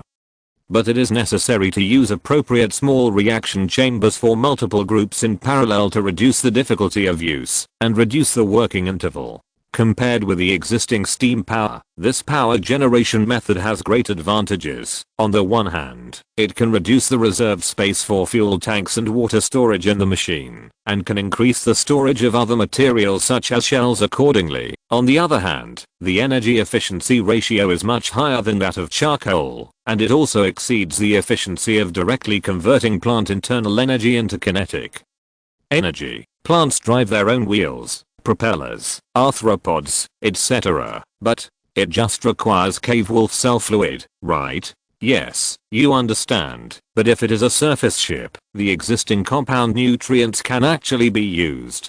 But the nutrients required for the same voyage may increase several times. How does it compare with charcoal and water reserves? The calculation has not reached that stage, but judging from the existing data alone, it still has absolute advantages in space and weight. Well, I understand. Then let's continue to make the feasibility report and submit it to the Rune Council for review. Understood. In this way, the battleship project has been approved and needs to produce results as soon as possible. The Mechanical Research Institute will first contact Funesta to work out the application of multi-cylinder compound expansion steam engines on battleships, but that thing, don't worry, it's enough as a short-term substitute. Okay, I understand. Okay, by the way, in this process you will of course have a general idea of the many parameter requirements for ship power. At that time, you can submit your current idea as a more advanced power output device for review. Yes, sir, I understand. In addition, I have another idea here for you to think about. Please go ahead. I was thinking, the kind you just mentioned. Let's call it a gas explosion reciprocating engine. This thing seems to lose some energy at the conversion end, right? Yes, its mechanical principle is not very advanced, and there is no substantial difference from the steam engine. Can we eliminate the intermediate piston and other links and directly apply the impact force brought by the gas explosion flow to the main shaft? What do you mean? My sister asked uncertainly. You have read all the data and information generated when studying the tail fins of artillery shells before, right? Yes, sir. How should I put it? Nestor thought for a long time, but couldn't figure out how to describe what he wanted to express, but this didn't stop him. If he couldn't explain it, he would make one on the spot to show them. So, while complaining that the language system was not rich enough, he started to do it directly. Nestor occupied the magpie's nest and took the control of the ground in front of him and began to deform it with magic. Under his adjustment, a cube bulged out of the ground and gradually evolved in the direction Nestor wanted and finally separated from the ground to form a separate mechanical structure. Nestor placed this complex machine of about 1 meter on the table, pointed to the side that was specially made into a semi-open structure, and began to explain his ideas. Look, the high pressure airflow enters from here. He pointed to the opening at the center of the front end of the machine and said, the incoming airflow will first pass through these curved blades. Let's call it dynamic turbine. He was referring to the front row of blades that were arranged in a ring on the main shaft, like blinds. The second layer is also a similar densely distributed ring of blades, but we designed it to be fixed, mainly through the calculated, curved surface on its surface. It plays a secondary role in accelerating the airflow, so it is called fixed turbine. After that, the gas flows through the third layer of dynamic turbines to continue to generate power. After that, it is the fourth layer of fixed turbines. Listening to Nestor's explanation, my sister and the scholars watching around him gradually brightened their eyes. Knowledge of many aspects such as natural physics reminded them that this seemed to be a feasible idea. Of course, the detailed data of each part of the model has not been calculated, so the thing Nestor is demonstrating at this time will definitely not work. If you want to really realize this plan, you have to go through a lot of calculations and structural reorganization. But sometimes, ideas are really important. For example, now, Master felt that the engine he had mentioned before had no aesthetic appeal, and he lost the motivation to continue researching.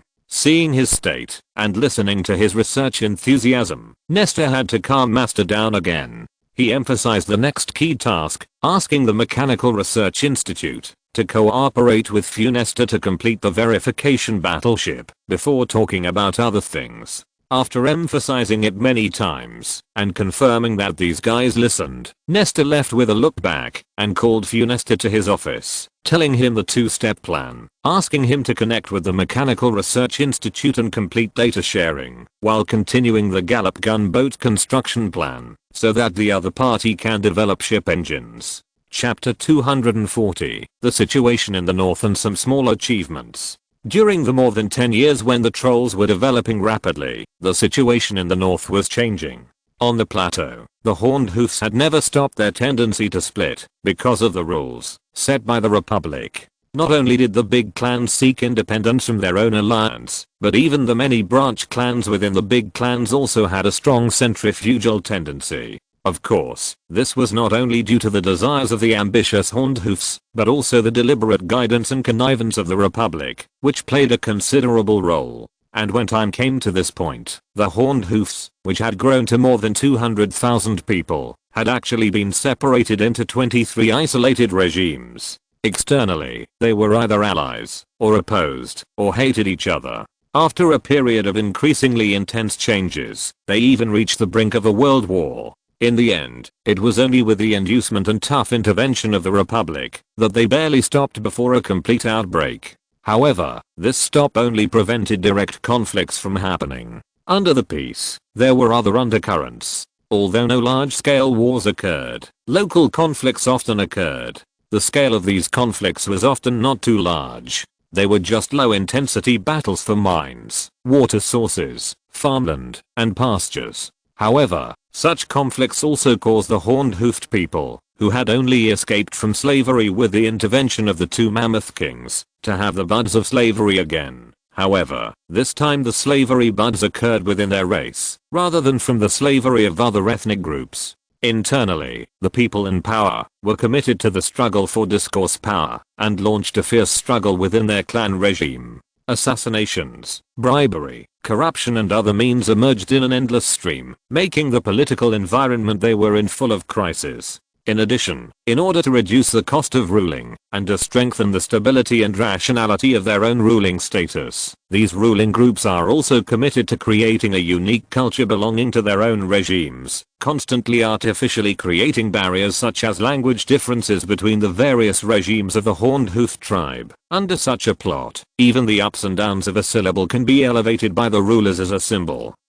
of their own independence, and they also creatively upgrade the concept of clan to the concept of nation, overemphasizing the uniqueness and integrity of their own groups. Although such practices have ensured to a certain extent that the existing regime will not continue to split, they have also made it basically impossible for the previously unified Horned Hoof tribes to be integrated.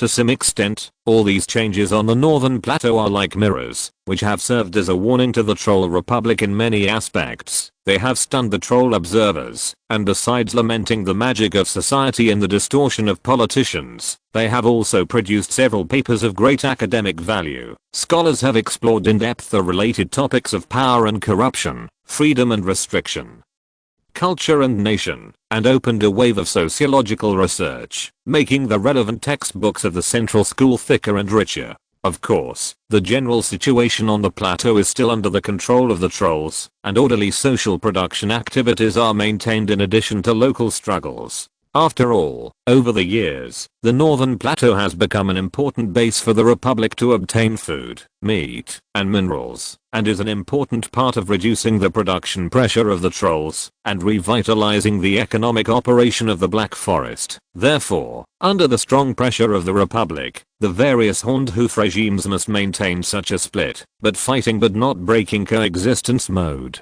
At the same time, the previous over-exploitative economic policy has been proven to not bring much benefit to the Republic. Therefore, after communicating with the Rune Court and the Tribune, the upper echelons of the executive government adopted a softer approach to obtain everything they wanted.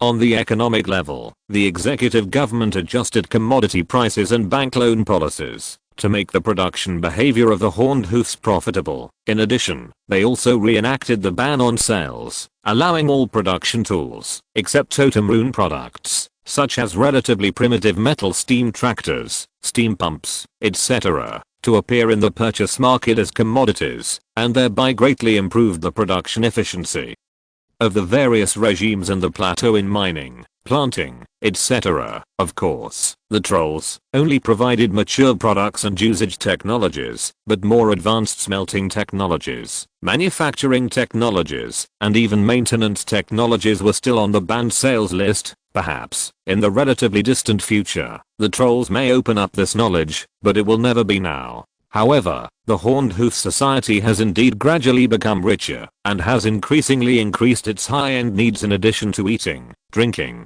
defecating, and urinating. Regardless of which class is targeted, targeted products are developed and accurately placed in the market. For example, more refined food, ever-changing beautiful clothing, colorful cocktails, various grades of accessories, and beautifully decorated houses. These things that may be a bit flashy have become the rigid needs of the Horned Hoofed society over time. In addition to the economic level, the Republic also intervened in some of the traditional culture of the Horned Hoofed in the early days. Among them, the most important one was to vigorously promote the superiority of polygamy in the Northern Plateau, which was also an important reason for the surge in the number of Horned Hoof during this period. During this process, some senior officials of the executive government also proposed to implement such a system within the Republic in order to obtain a higher population growth rate, but as a result, not long after the initiator made such a speech, he was blocked by a group of angry female warriors and besieged and seriously injured.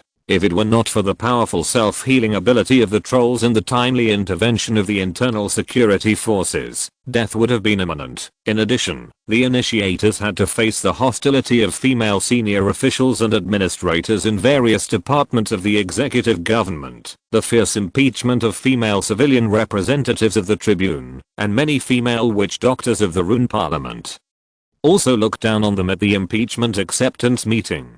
In short, polygamy obviously has no room for promotion in the Republic. On the contrary, the mixed multiple fixed partner system that was only tried in the pilot more than 10 years ago has gradually gained more audiences in recent years. However, let's temporarily return our attention to the north.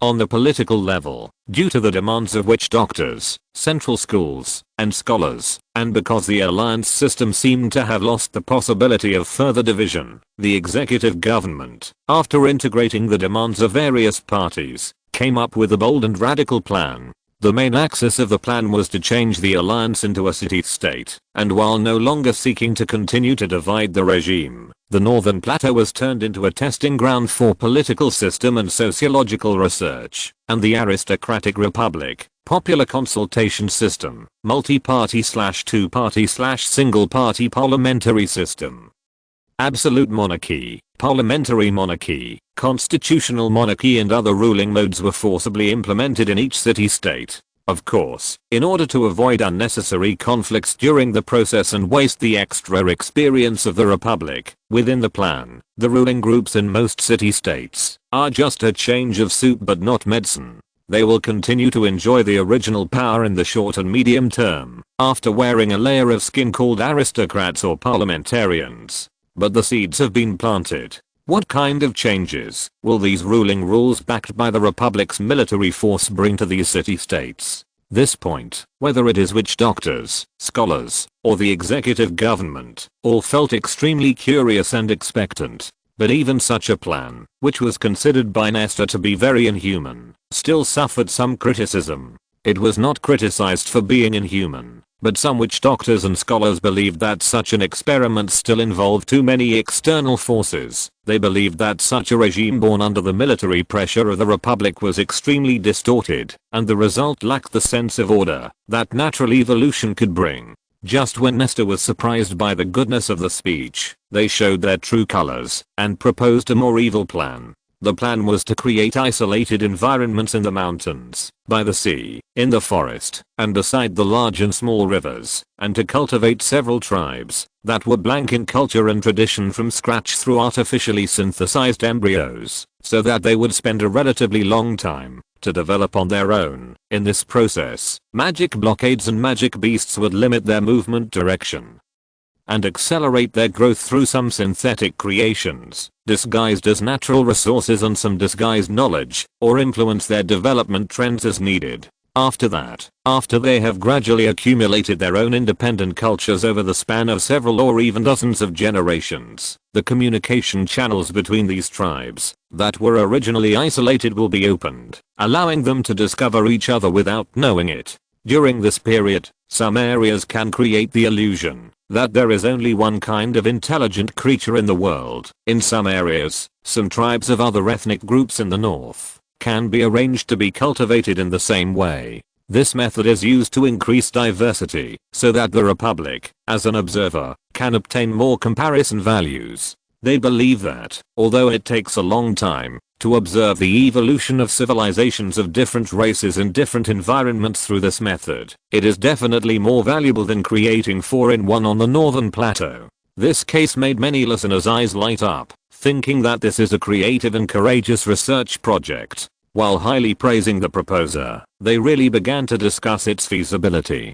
But unfortunately, it had to be shelved because of the Republic's restrictions on software and hardware. Of course, the meeting's decision was only to shelve it, not to abandon it. The Parliament believed that it could be discussed again when conditions were met in the future, because it was indeed a plan worth spending time to try. At the same time, the idea proposed in this case not only made the listeners' eyes bright, but also brought some extra fear. A group of witch doctors who were more suspicious were even looking at everything around with suspicion, as if they were worried that they, the Republic, and even the world were the products of evil experiments from a higher civilization.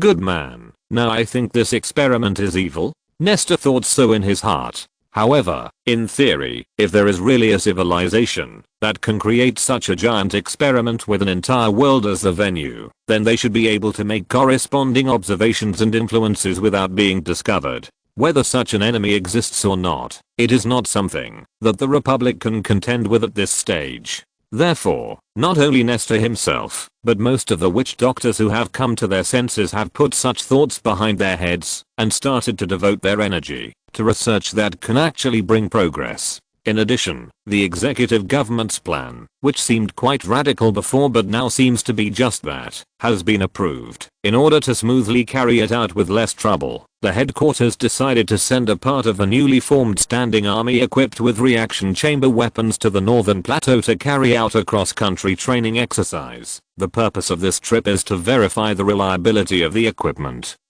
while deterring the high-level officials of the various regimes on the plateau, so that they will be obedient and carry out their own institutional reforms according to the requirements of the executive government. However, after going through the internal process of the military commission, Nestor no longer took this matter to heart. The gap between the two sides is now too big, and it is not worth him spending more energy on this. But the Speaker of the Parliament did not immediately return to research or practice, but paid attention to several other things that happened recently. According to the chronological order from the end to the beginning, Freya completed the transition from a second-level witch doctor about 4 years ago, and became the 5th advanced witch doctor in the Republic. For Freya and other elves, There are two ways to become an initial level witch doctor. First, wait for the body to develop on its own, and then naturally become a primitive witch doctor. In this case, they will gain the ability to cast magic crystals, and because the energy of the body can quickly replenish the property, they will not be like the troll primitive witch doctor, who often suffers from vitality loss due to magic crystal casting. However, the energy efficiency ratio of magic crystal casting is extremely low, which does not seem to be a cost-effective path. Second, learn rune knowledge and meditation knowledge, and then practice meditation according to the rules. Accelerate the growth of their own mental power through active training, and complete the construction of meditation space. After doing this, the elves will become a new path witch doctor, have the ability to cast runes, and can use their own physical advantages more easily. After becoming a witch doctor, one must seek the first advancement. But on the elf side, the meaning of advancement has deviated greatly from the original intention of Nesta's development. Think about what Nesta did before and after the first advancement. The first step is the transition of electrons on the body surface to obtain more sufficient energy. The second step is to use this energy to change the muscle composition of the body and increase the proportion of high energy consuming and high output cells in the body. The third step is that more active cells bring higher mental activity and thus complete the qualitative change of the meditation space and enhance the connection between the visualization body and the body. In this way, the advancement is completed at the end of the third stage. Not only Nesta, the three witch doctors such as Ashura after that may be different in details, but they can be divided into these steps after all. But the situation is different on Freya's side. She is born with a second level body and a complementary mental activity. Therefore, theoretically, she already possessed all the element needed to become a second level witch doctor. As long as her life cycle grows to that stage, she should be able to complete the upgrade as a matter of course, just like becoming a first level primitive witch doctor as described above. But in fact, the result was not so. After Freya had grown rapidly in the first stage, she was tripped by a threshold that should not have existed and lingered at the critical point of advancement for several years. After the initial confusion, Nesta gradually realized the fact that life level and professional level cannot be confused. The former represents the innate endowment of a life, which may be biased, but generally refers to all the elements that constitute the strength of life, while the latter is different. It refers to a certain bias growth after specialization. Looking back at Nesta's advancement path, from the current perspective, the third stage is obviously a convergence of self-consciousness, which is also an important indicator of the advancement of the witch doctor path. Therefore, as a profession, the witch doctor has an element different from the life level, consciousness integration. Witch doctors, especially the new path witch doctors that have been modified by Nesta, are not things that exist innately in nature. As a profession that was developed after birth, it has taken a path with extremely pioneering characteristics from the beginning. And it is precisely this characteristic, as well as some of the tendencies, that are different from the natural life growth path, at least not in line with the characteristics that second level should have, that prevented Freya, a second level life, from being directly promoted to second level witch doctor as expected. Of course, the advantage of life level is still reflected in her. The years when Freya was stuck were not worth mentioning in the eyes of other witch doctors, because they have not been able to touch the edge of the second level until now, so who should they complain to? After all, the development time is too short. Although the witch doctor profession has gradually become somewhat similar due to Nesta's development and subsequent exploration, there are too few samples and the road is too narrow, so many areas are still vague. In addition, the headquarters has never stopped for so many years. Almost all witch doctors have invested most of their energy in the growth of the overall civilization. Just look at the achievements made in less than 100 years, and you can roughly know one or two. In such a situation, where do witch doctors have time to develop their career path? Putting aside the witch doctor path and the innate level of elves, there is also good news about the promotion of warriors. About 12 years ago, Giant Fang completed the initial integration of his own will and began to transform the implanted organs in his body, thus entering the process of elf transformation, and spent about 2 years to become the first warrior to transform into an elf. In addition, the two early practitioners of spirit and will, Zualni and Cui Wenlights, also completed their own transformation into witch doctors about 11 years ago, and then spent nearly 2 years to complete their own elves under the influence of the implant. In addition, Daba, Serakin, Kanatsis, and other warriors who became the first batch of implant experiment participants also completed the assimilation of the implant within a few years after the giant tooth, and each completed the elf transformation in 2 to 3 years. Apart from the aesthetic issues, the most intuitive changes of elf transformation are 3-1. Stronger body, specifically reflected in strength, agility, physique, perception and other aspects.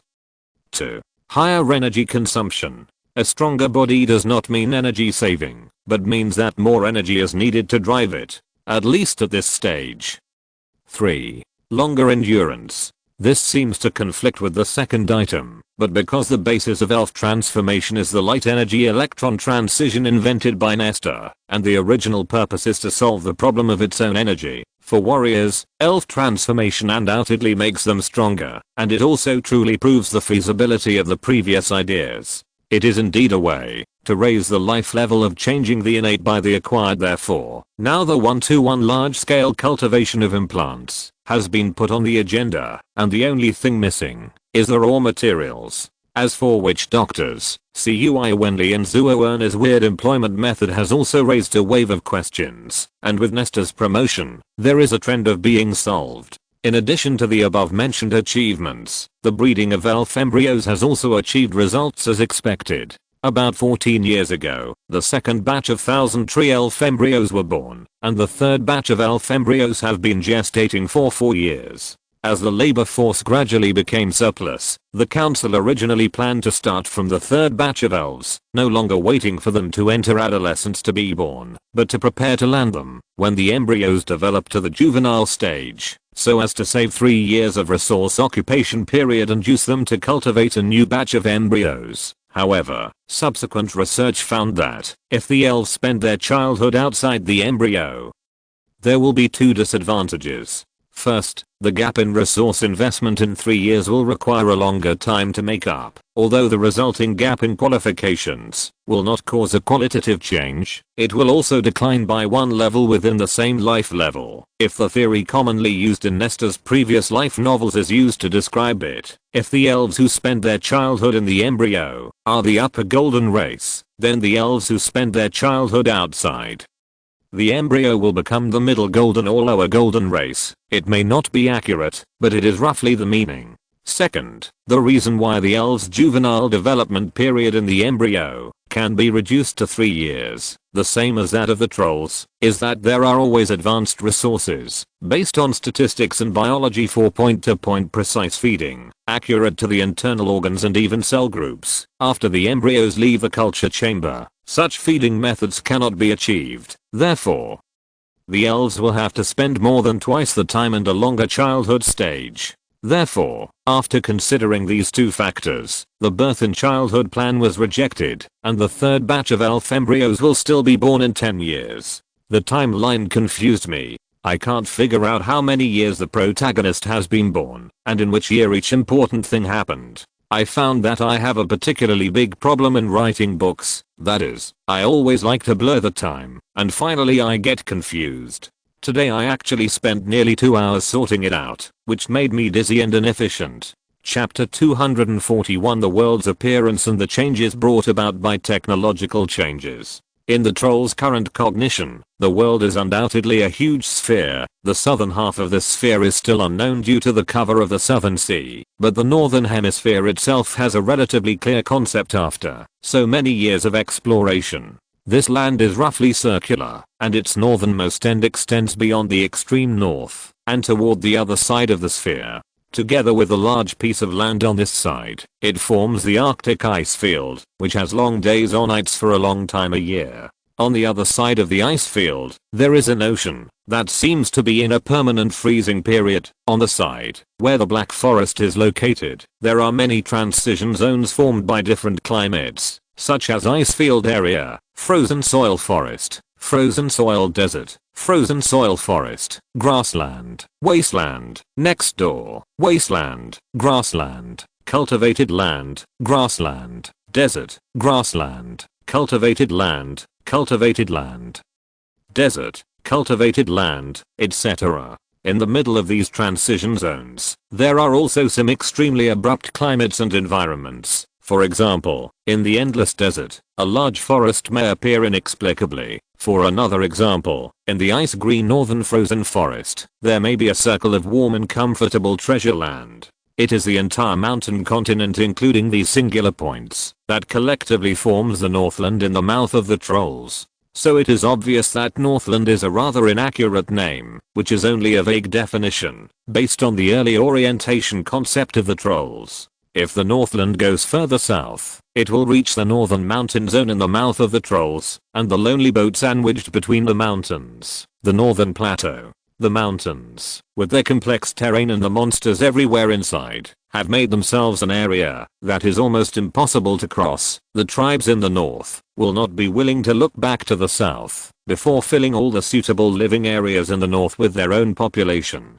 Even the horned-hoofed tribes were forced to move south for survival, and even if they were lucky enough to find the weak zone of mountains north of the northern plateau, they still spent a huge price to successfully reach this place. If you start from the mountains and go further south, you will finally reach the vast black forest that belongs to the trolls, elves, and the western windwolf pack. In short, the black forest is in such an environment with mountains on 3 sides and the sea on 1 side, with its own climate and environment that are very different from those in the north. It has bred biological populations and even civilizations that are completely different from those on the mainland. Since the understanding of the Northland has been further understood in the early stages of exploration, the Republic has realized that the exploration of this area can no longer be left to the Northern Exploration Department to carry out independently. The overly large area and overly complex ethnic distribution will make the Northern Exploration Department a bloated monster, and it is impossible to reasonably complete the exploration work. Therefore, in the subsequent work, the External Exploration Department further subdivided the concept of Northland into 4 areas of East, West, North, and Central. Among them, except for the central area which was under the charge of the Southern Exploration Department, the rest were handed over to the other 3 departments according to the title, and carried out works separately. Since the External Exploration Department became independent from the Far Traveler Force, Rune Calendar 33, 21 years have passed so far, but the exploration work was extremely difficult. Even with the 500-kilometer medium and long-distance voice contact stations as the core, an arc-shaped echelon chain of voice transmission extending in different directions was established, but it was unable to fill the obstacles caused by the distance. Thus, the information return work of the intelligence officers became very unsmooth. And they had to deal with various dangers from civilized races and always ensure their own concealment. In order to carry out the work smoothly, the professional communicators responsible for intelligence transfer at the contact stations had to establish the stations in uninhabited areas with few traces of life, and such areas were either extremely cold, or the air was thin, or there were monsters everywhere. Almost none of them were suitable for survival. In order to ensure that their work efficiency is not interrupted by frequent rotations, they have to stay alone in the station for a year, doing the boring work of receiving and sending voice messages day after day, which is not easy to endure. Each of these backbone stations can cover an area of 785,000 square kilometers of voice messages, and the entire northern land, named Northern Continent, has a land area of about 470 million square kilometers. If you want to achieve full coverage, you need to spread out more than 600 base stations. Of course, because there are areas like the Arctic ice field that do not need to deploy base stations in the short and medium term, and because of some reasonable geometric location distribution, the External Exploration Department only used about 120 medium and long distance base stations to complete the general coverage of the civilized area. Such a scale, coupled with the active intelligence officers on the front line, makes the entire northern civilization almost always exposed to the sight of the Republic. However, with such a long distance, so many base stations to build, and hundreds of liaison officers and intelligence officers to be deployed, and a need to be given a minimum rotation period and supply replenishment, it is conceivable how huge this project is. Therefore, even with the close cooperation of other brother departments of the executive government and the Central School of the Republic, it took nearly 13 years for the External Exploration Department to complete it. The difficulty in setting up a semi-permanent contact point is not only the calculation of a reasonable location, more importantly, it may be the overcoming of the dangers encountered along the long journey. One by one, the troll intelligence officers need to cover their tracks and obtain food in various unfamiliar environments without the support of the armed forces of the tribes in the rear, and after exploring the appropriate contact point layout location, plant the magic plants they carry that can grow into the shape of a bunker. After that, they have to return to the range of voice transmission thousands of miles away to transmit the coordinates and environmental information of the bunker they have planted back to the rear. This is not the end. As long as the 3-year duty period is not over, they will have to set out again to find more suitable locations to build base stations. On the headquarters side, after noting down the locations where the bunkers were buried, they will send liaison officers to station there, even if those bunkers have not grown enough to shelter from the wind and rain. Some of these liaison officers are technicians from the original communications department. Some are retired non-commissioned officers of the Central Reserve Army and students who graduated from the first Central School for targeted training. In addition, from the increasing number of adult interest classes nowadays, there will be some older trolls who have learned the corresponding technology in each term.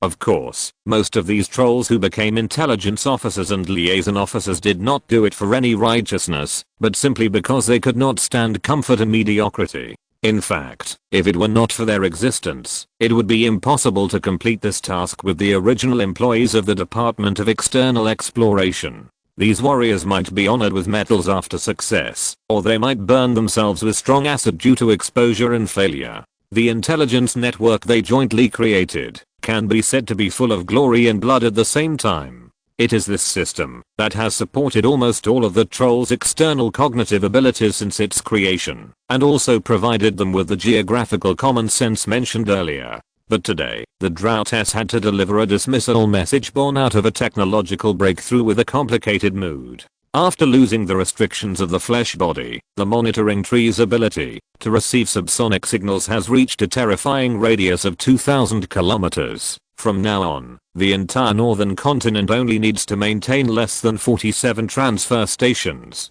to be able to conduct all-round, no dead angle monitoring within the plane, and this is the result of taking into account those connected deserts and ice fields. The drow's extremely beautiful face after the elf transformation was now full of entanglement. She knew that what she was about to send was actually good news, which would not only make the department's work more efficient, but also reduce the number of liaisons and intelligence officers who were always at risk on the front line. But what is to be eliminated now is the result of her and her colleagues' joint efforts for 21 years. The sacrifices and honors suffered during this period suddenly become very ridiculous in front of this advanced technology. Well, it's a good thing anyway. Let's send it out, so that the intelligence officers and liaison officers on the front line can come back in batches to receive new equipment. When this signal has passed through the liaison stations at the speed of sound, and was sent to all directions, one by one, the intelligence officers of the Northland are either on the front line, or at the liaison stations, performing their tasks hard. The pain and happiness of the External Exploration Department at this time is actually only a corner of the impact brought by the technological breakthrough. At this time, there are more government departments and even folk trolls who have to change their way of doing things in this rapid and fierce technological change. With the gradual and even somewhat blind popularization of totem technology and the assembly line that came from it in the past few years, a large number of factories no longer need so much labor to maintain operation. Many trolls who were engaged in non-agricultural businesses, whether they were self-employed or employed by the government, suddenly became idle. In addition to the problem of surplus labor, with the substantial improvement of production efficiency, problems such as unsellable products also arose. After a period of brewing, they hit the fragile internal market of less than 70,000 people like a heavy hammer. Soon, after a period of seemingly prosperous production capacity adjustment, the economic environment of the Republic ushered in a cold winter. What followed was a series of impeachments against the executive government, which filled the desks of the Rune Council in a very short period of time. The relevant departments must apologize, but after all, the problems encountered this time are really first encounters, so they have not reached the point where all resignations are required. What's more, the so-called market economy created by the trolls is simply a kind of enclosure. The Republic has no strong enemies from outside, and it is even less likely that there will be any displaced people inside, so the tribunes are not too dissatisfied. Moreover, facing the people holding real weapons, the banking industry, which has suffered great losses this time, cannot really confiscate their assets, unless they think their lives are too long. The so-called economy and market are actually more like a house game for the Republic, but everyone plays it very seriously. Therefore, when facing this economic winter, the executive government and the Rune Council did not discuss how to save the market. On the contrary, the topic everyone is focusing on now is it time to end this game? For this, those who agree believe that at this stage, only a few factories owned by the whole people should be retained to meet all domestic welfare needs, and foreign economic and trade exchange needs, and the rest of the people should devote themselves to learning and practicing. They feel that productivity has exceeded actual needs too much, so many goods produced can only be piled up in warehouses and eat dust, and with the continuous innovation of technology, these old goods may be eliminated at any time. For example, as a result of this industrial upgrade, many parts that were previously accumulated are now completely unsuitable. In particular, the plant materials among them have no re-refining function. Unless the witch doctors change their specifications and adapt them to the new needs, they will be abandoned or reused after cutting. The waste caused in the middle is much greater than the benefits that the market can bring. The opposing party thinks it is inappropriate, and their point of view is not entirely economic issues. They believe that the original intention of giving people production capacity is not just to live up the market. More considerations are to allow the people to maintain a certain degree of independence from the authority of the executive government or even the Rune Council, so as not to become an appendage of the powerful. The opposition believes that the people should be the most indispensable and main source of productivity in society. If their production capacity is completely stopped and all are changed to factories that are called public, but are actually inevitably controlled by a minority group to produce, then the people may become beggars in a sense. Therefore, they believe that they should try their best to survive this crisis and continue to maintain the existing game, and not just this time, until it truly becomes the operating rules of society and has the ability to self-regulate. The support for this fragile game should continue. Of course, waste is shameful and oligarchs cannot appear, so how to support and which industries should be supported still need further discussion. Strictly speaking, none of these witch doctors in the Republic is running a factory, and no one has unspeakable interests in this market game. Therefore, although they stand on different positions at this time, Nesta believes that the holders of these two views, at least at this moment, are adhering to their own public spirit to support their own views. But it is precisely for this reason that choice has become a not so easy thing. So, should we choose the market? Or choose a completely welfare-oriented public policy? Chapter 242 Guiding Principles. In view of the unfinished communist ideals of his previous life, Nestor actually has some inclinations in his heart. Today, there are less than 70,000 trolls and elves in the Republic, and the productivity is extremely developed, and the supply of living materials is extremely abundant. Should we take this opportunity to directly realize communism? Let a small number of producers provide the supply of most materials, and the rest of the group will focus on self-improvement in knowledge and body. This idea lingers in his mind, but Nestor understands that his decision is almost equivalent to finality at this stage. Therefore, once he chooses to open his mouth and express his inclination now, even if the other participants have different opinions in their hearts, they will become unconfident because of the trust formed over a long period of time, and thus choose to persuade themselves and force themselves to accept his ideas. Therefore, Nestor, who deeply understands that he is not a wise warrior, just listens quietly most of the time, wanting to see the real thoughts of these wise men who are not stupid but very smart. So, at the moment, when he chose to remain silent temporarily, the debate in the meeting was in full swing.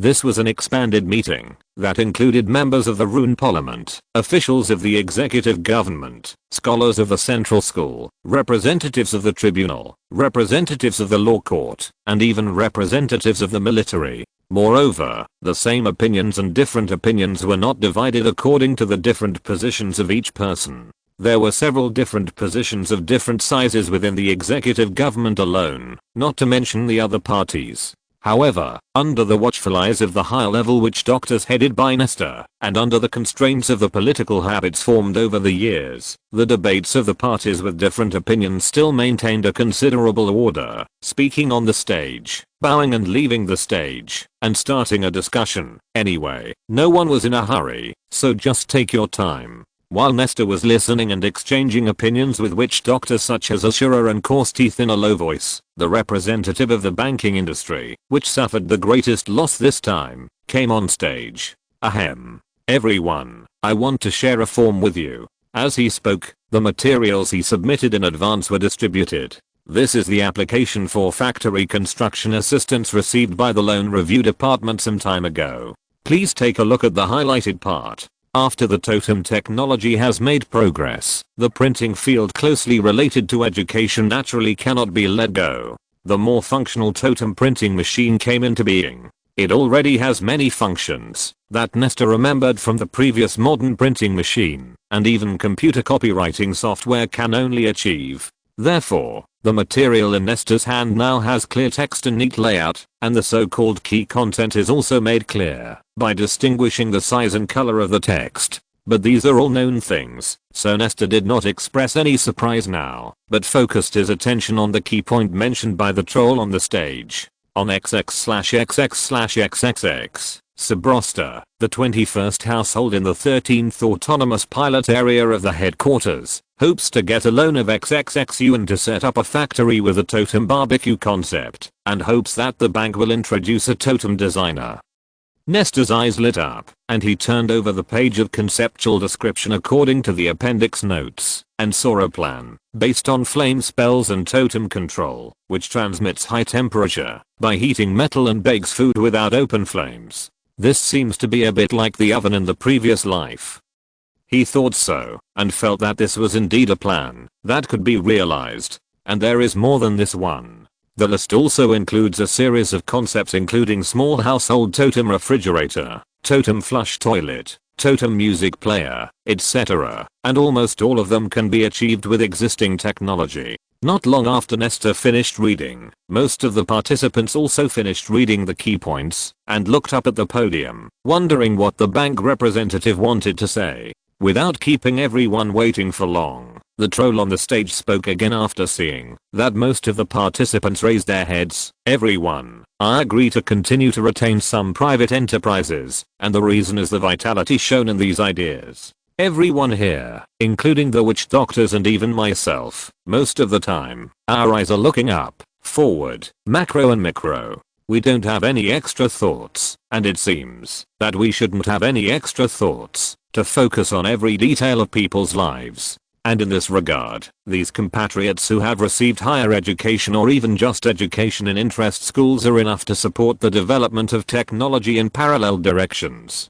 This is the case now, and will be even more so in the future. Therefore, I think they should be left with enough space and corresponding motivation to play their roles actively. And in this regard, there seems to be no more effective way than proposing ideas, establishing and operating corresponding industries, and achieving success. But if we take this opportunity to completely privatize all production links, then when will such wonderful ideas appear? I believe that the gentlemen and ladies of the Ministry of Industry of the executive government know this better than me. Even if generous rewards are set in the many industrial chains under your department, innovative ideas must be as rare as the black gold in the air, right? After saying this, he smiled at a certain area in the seats of the executive government, and then continued with a purple face opposite. Indeed, according to the existing productivity of the Republic, the implementation of comprehensive privatization can use the least producers to supply more materials.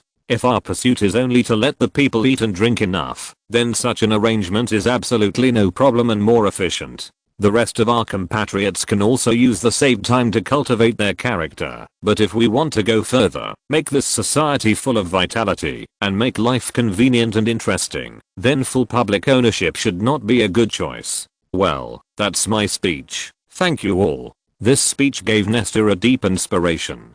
He once again confirmed his assumptions about political economy and other aspects, and was glad that he chose to listen quietly before. Of course, the meeting did not end there. Participants with various opinions spoke one after another. They either agreed, opposed, or expressed other related views. And in such discussions and debates, the current plan gradually matured. So, after a series of consultations, the Rune Council finally had a guiding principle including one goal and 3 principles. Among them, the one goal still refers to realizing a comprehensive extraordinary society, and the subsequent 3 principles were also established with this goal in mind. The first principle is, the basic needs of every citizen must be guaranteed. The second principle is, take education and scientific research as the core of overall development, and use it to drive the advancement of cutting-edge technology and the stability of the food and military industry chain. The third principle is, take private factories as the core of the economy to revitalize social operations and improve living standards.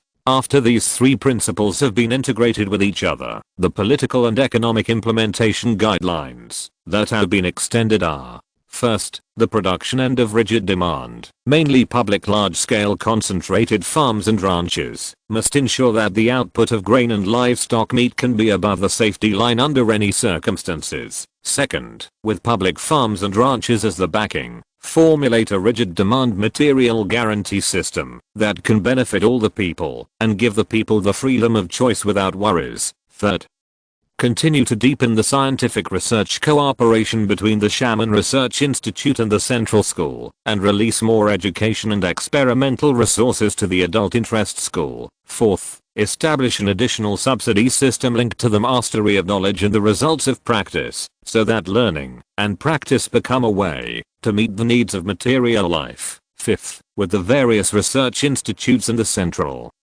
School as the technology suppliers, and the executive government, the civilian population, and the military as the technology demanders. In addition to the areas they are concerned about, shamans and scholars should also provide demand-side technical support according to their own preferences. Sixth, the overall industrial chain includes the supply of advanced plants and metal materials, ultra-precision processing, strategic totem magic plants, strategic military terminals, strategic high-level seeds, etc., which must be kept in orderly production under the supervision of the tribunal and the operation of various government institutions. Seventh, private productivity is concentrated in areas such as clothing, luxury goods, secondary processing of food raw materials, manufacturing or smelting of civilian-grade plants and metals, manufacturing of civilian industrial products, and replaceable intermediate links in the military industry chain. In addition to these guiding guidelines in the general direction, the response policy for this economic winter is also set based on them. First, find out where the problem lies, and the problem this time is mainly due to insufficient response experience. In the past few years after the totem tree technology matured, the private sector has carried out blind industrial upgrading under the policy of the government and the financial support of the bank. On the one hand, this has indeed effectively alleviated the production pressure and allowed more people to have the energy to study and practice. To a certain extent, it also caters to the National Implant Practice Plan that will be vigorously promoted next, and accelerates the pace of population sublimation. But on the other hand, its side effects are also obvious, causing the current winter caused by too many materials. Secondly, it is to find countermeasures. First, adjust the bank loan policy. Second, continue to expand the market. Third, slow down the pace of renewal of the civilian goods industry chain. Let's talk about the third point first. On the whole, if every technological upgrade must be rolled out to the private sector as soon as possible, the pressure on private factories to upgrade will be too great, especially in this era, when technology may advance by leaps and bounds at any time. Therefore, what the government has to do next is undoubtedly to learn lessons and do a good job of what technology should be put into use when facing technological innovation in the future. All industrial upgrades must be strictly demonstrated, and some of these technologies can even appear only as reserves for a long time. These reserve technologies can only be used in the military and scientific research fields, and can be learned as cutting-edge technologies in education. The first and second guidelines have their own internal interconnectedness. First, the government should carry out relevant publicity on making life more convenient to encourage people who are interested in self-employment to conceive industrial products such as totem ovens that are more in-depth and more convenient for people's lives according to their own lives. The purpose is to further expand the limited internal market demand through the diversification of such products. Secondly, when providing loans, banks should be more inclined to this type of high-tech industries and use them to replace the already saturated traditional industries, such as textiles, clothing, food processing, etc. Secondly, promote the interaction between R&D and the public. For example, residential totem trees and the accompanying high-tech such as totem flush toilets, totem flame baths, totem music players, and totem radios can form such a development model. The first step is that the public proposes the most preliminary product ideas based on their actual needs, and the bank provides financial assistance after review. The second step is that scholars provide paid design services, and research institutes can provide paid technology development services, and when scholars and witch doctors carry out design and technology development based on conceptual ideas, they also need to give priority to the application of the existing industrial chain. Under the premise of not letting the factory owner suffer losses, a mature industrial product should be able to take into account more upstream supply chains in the production process. The third step is that when these design drawings and their corresponding technologies return to the public, factories can be established and enter the market, and in the process, orders can be brought to upstream processors, thereby getting more industries moving.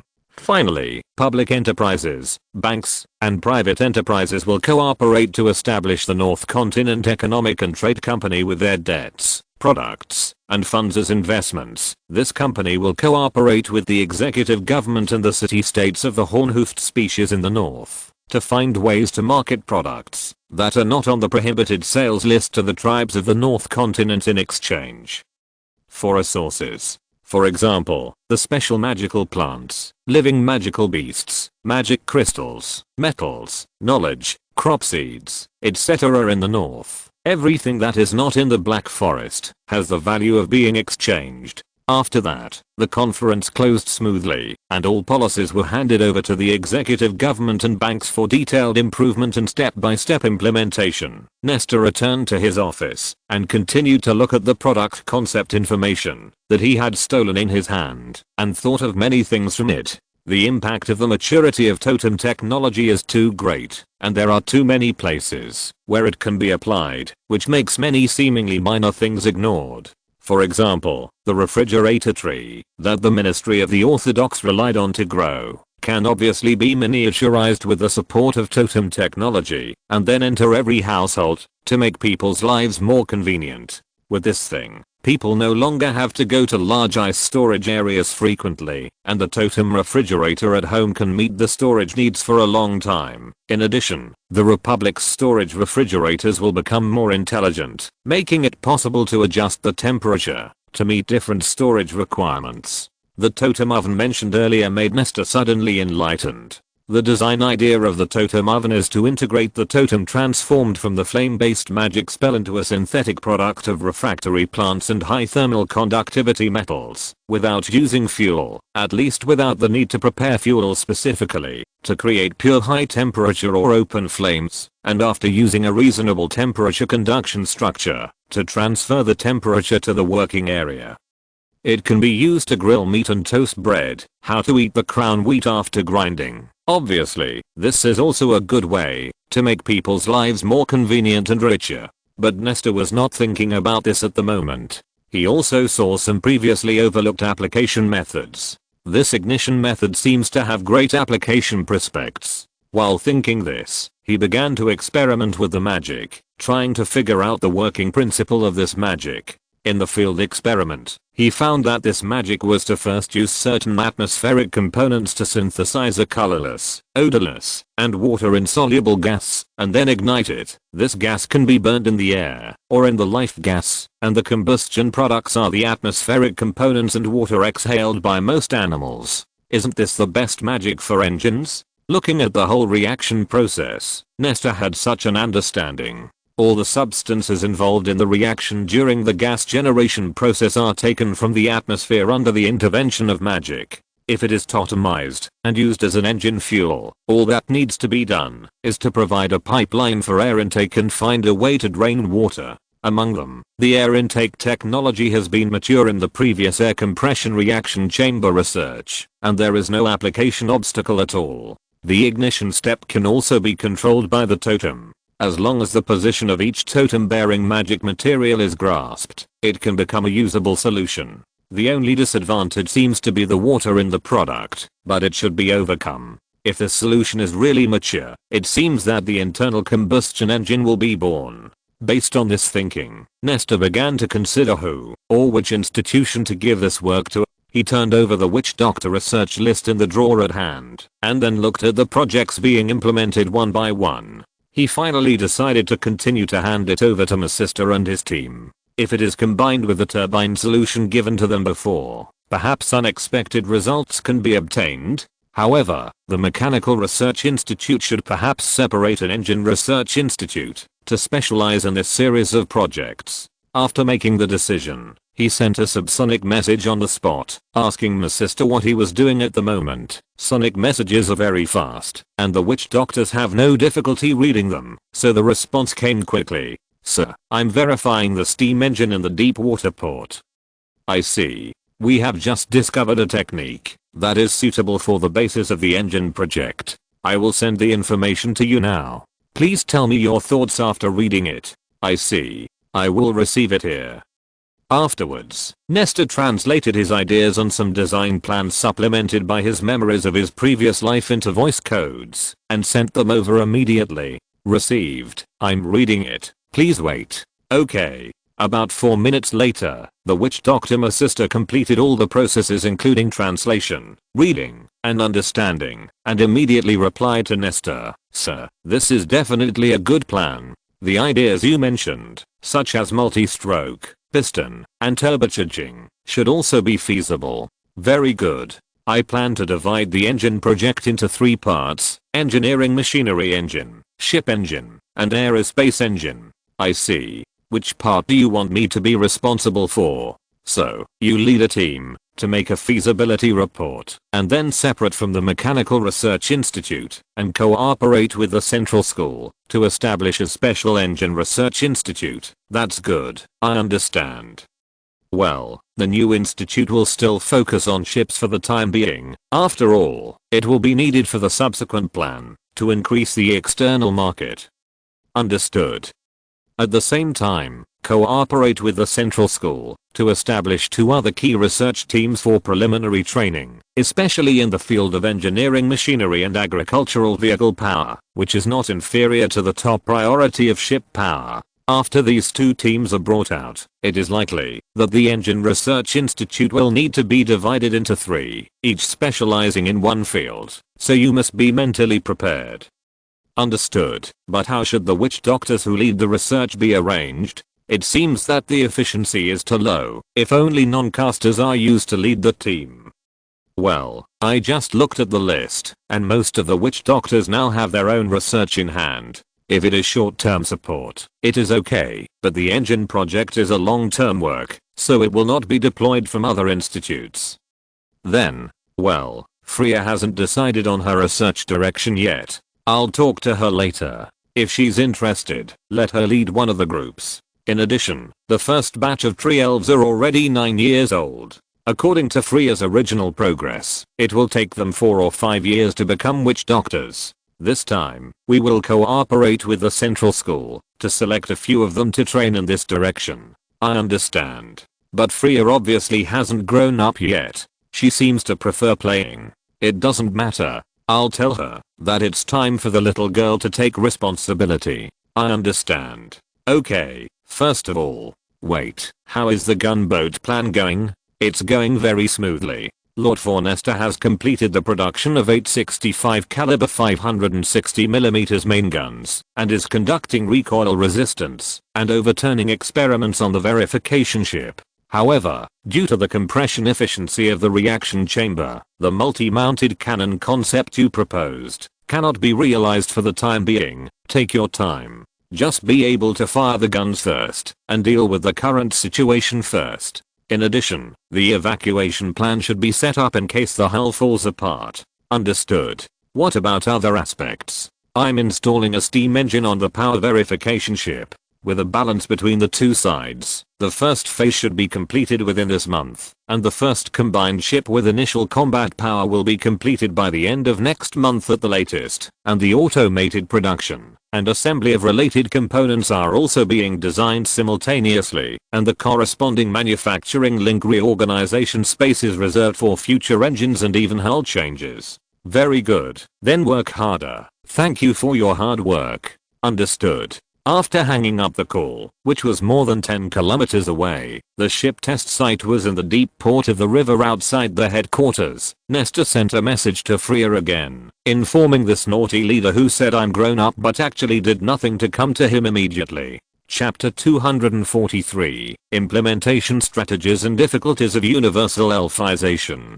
Not long after, Freya came to the door of Nesta's office. The door was knocked twice, and then pushed open a crack. A shining eye with purple pupils quietly observed from the crack, focusing on the expression on Nesta's face, as if trying to judge whether he was angry. Why don't you come in? Nesta heard Freya's movement from a distance, and raised his eyes, and glanced at the door and said so. Good day, Mr. Speaker of the Parliament. What do you want to see Freya for? After pushing the door open, Freya smiled and poked her head in, greeting Nesta with her ostentatious smile and asking. There was nothing behind her, and it seemed that she didn't bring the female beast named Alyssa. The age of tree elves is very complicated to calculate. It can be calculated from the moment they landed, or from the embryonic larval stage. However, since almost every batch of elf embryos has a different embryonic larval stage, and it will be further shortened in the future with technological advances, for the convenience of statistics, the executive government and the central school decided to calculate the age of tree elves from the day they stepped on the ground when establishing the archives.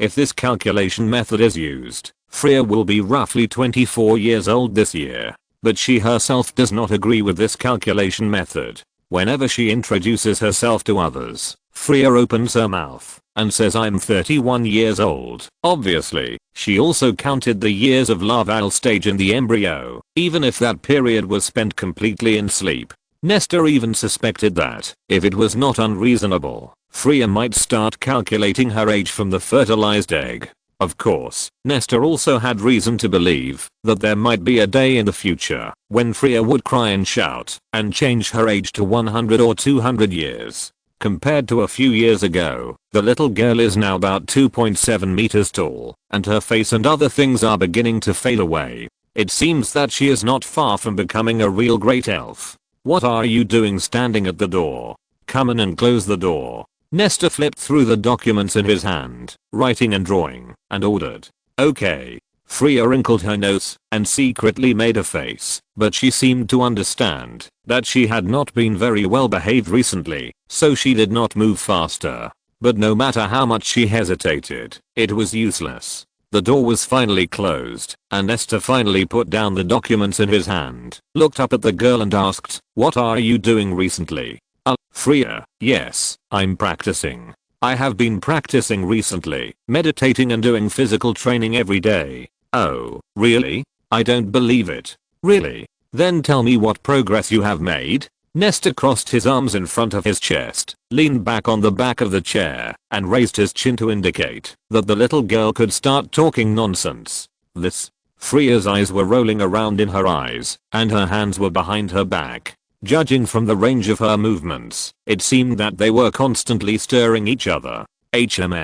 Nesta showed a little disappointment, frowned and made a nasal sound to confirm again. Really, Freya? Freya can now beat warriors over 100 years old. As soon as the words came out, the little girl quickly covered her mouth and closed her eyes like a turtle, unwilling to see the expression on the guardian's face. Seeing this, Nestor shook his head secretly, and in the silence for a moment, he brewed his emotions, and then taught her in a rather disappointed tone. Fighting. Fighting. Why do you only know how to fight every day? Is that considered training? What's the point of you, a second level, fighting a first level? What's the point? Why don't you make progress? But, choked up, I also have ambitions. Freya is already a second level witch doctor. She always cries so easily. Nestor also stopped when he saw the good and put on a look of surprise when he heard the words, with 2 points of disbelief and 7 points of happiness. Really? Freya became a second level witch doctor? Not bad, not bad. I wronged you. Ha ha ha.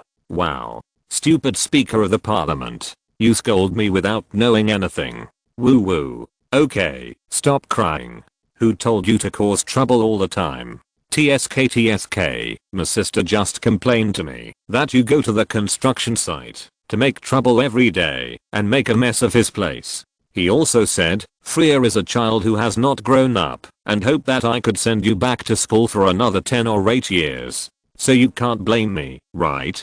He's talking nonsense. I obviously haven't been to the Deepwater Port construction site. I'm only in Dongcheng Lei. Humph. Anyway, Freya has never gone to the construction site to make trouble. Hey Freya, I'm not saying you, but you have to show me and other witch doctors a grown up look. If you continue like this, I will really have to listen to them and send you back to school. Nestor advised earnestly. Then what should I do? Let me think about it. By the way, didn't my sister say that you haven't grown up yet? Then we have to prove it to him, right? Yeah. Prove it to him. That's perfect. I've been asking my sister to do a great research project recently, but he always says he can't do it. Nestor pondered and said with some hesitation, how about this? You go to him for an internship for a while, and then try to take on part of it? As long as there are real scientific research results, who can say that our Freya hasn't grown up, right? At this time, Freya's eyes flashed with a trace of suspicion, and she looked up and down at the cunning big troll in front of her with her eyes still covered with tears. No, now it's a big elf. Then, she said in a tone that gradually changed from questioning to affirmation. Is that so? But, Mr. Nestor, you actually need Freya's help, right? That's right. Absolutely. Haha, it was you who asked Freya for help. Well, if you insist on thinking so, and feel that it will make you feel better, then just think of it as me asking for help. Then Freya will do you this favor. Don't you want to ask what the research is about? Then what's there to ask? Isn't it just an engine? But you have to give me some preliminary information. I don't want to be laughed at by the bad witch doctor. That's no problem. Wait a minute. Nestor picked up the information that had been placed on the table before, pointed to the page that he had folded the corner of, and said, take it back and read it first. This is what my sister is researching, and the latest ideas I just sorted out. The knowledge is all existing knowledge, and only the ideas for solving problems are new. According to your level, you should be able to master them immediately. Of course I can finish reading it all in 1 lamp hour and report to the Deepwater Port right away. No, you really don't need to. I'll give you a day and report tomorrow morning. Okay. Although Freya pouted unhappily after hearing this, she still nodded in agreement. This is your first time to come into contact with a scientific research project other than the on-campus experiment. You must be cautious and cautious, understand? I know you can't fight, you can't be willful, strength and knowledge are not everything, and you must humbly learn project management experience from my sister and other scholars in the team, understand? Okay, you are so long-winded, like an old troll. Okay, Freya knows, I will be obedient, right? This is a good child, don't call me a child. Okay, this is a good Freya. You always forget, next time you do this, Freya will never be obedient again. Well, okay, then go back and prepare to go to the Deepwater Port terminal at 2 o'clock tomorrow morning. Well, then I'm leaving. The sound of thump footsteps suddenly stopped at the door. Freya turned around and asked curiously, bad speaker, why can't I see Sister Ashura? I asked you to go to the meeting, but you didn't go. Except for the necessary meetings, Ashura has been practicing in seclusion all the time. She said she didn't want to see a troublemaker like you. Pooh, pooh, pooh. You are the troublemaker. Humph. Goodbye. Bang. There was a sound of knocking on the door, not too heavy or too light. Nesta looked at the door without getting angry, but rather stretched out lazily in a relaxed manner. In terms of the amount of knowledge she had mastered, and her own hardware capabilities, Freya, who had become a second level witch doctor, was already one of the top ones. The only thing she lacked at this time was her character and project management experience. Therefore, Nesta planned to let Freya intern with her sister for a period of time, while learning R&D management experience and getting familiar with the project itself, and then taking on the task of R&D of engineering machinery engines. As for the aerospace engine, there was actually no rush. A special commission training class would be launched in the school first, and a group of interested seedlings would be attracted from the middle and senior grades to be trained from scratch. When Nesta withdrew his eyes from the door and prepared to continue working, he suddenly remembered the funny feeling of Freya crying just now and laughed out loud involuntarily. In fact, he had discovered long ago that every time he talked to this little girl who was like his nephew, he would have a feeling of great comfort. Maybe I treat her as my daughter? Nesta thought so. Not long ago, after decades of hesitation, Nesta finally made a decision about children. He decided to follow tradition in this regard, set an example, and strictly implement the public support system, and in order to leave no way out, he even put his own reproductive cells into an anonymous hibernation chamber according to the rules without any memory, to prevent the opportunity to recognize a child in the future. He felt that he might have placed this regret on Freya, as everyone knows. In the previous rune calendar 14th year, the Ya tribe experienced its first major merger, swallowing up 13 medium-sized tribes, 7 small tribes with witch doctors, and eating up their entire population, as well as 20 primitive witch doctors. In the 30th year of the rune calendar, the Ya tribe experienced its second major merger, integrating 19 medium-sized tribes and naturalizing all their populations, as well as 19 witch doctors. After that, in the 35th year of the rune calendar, which was the year of the founding of the country, the last major merger of the Black Forest tribes was completed, which completely integrated the 6 major tribes and swallowed up all their populations.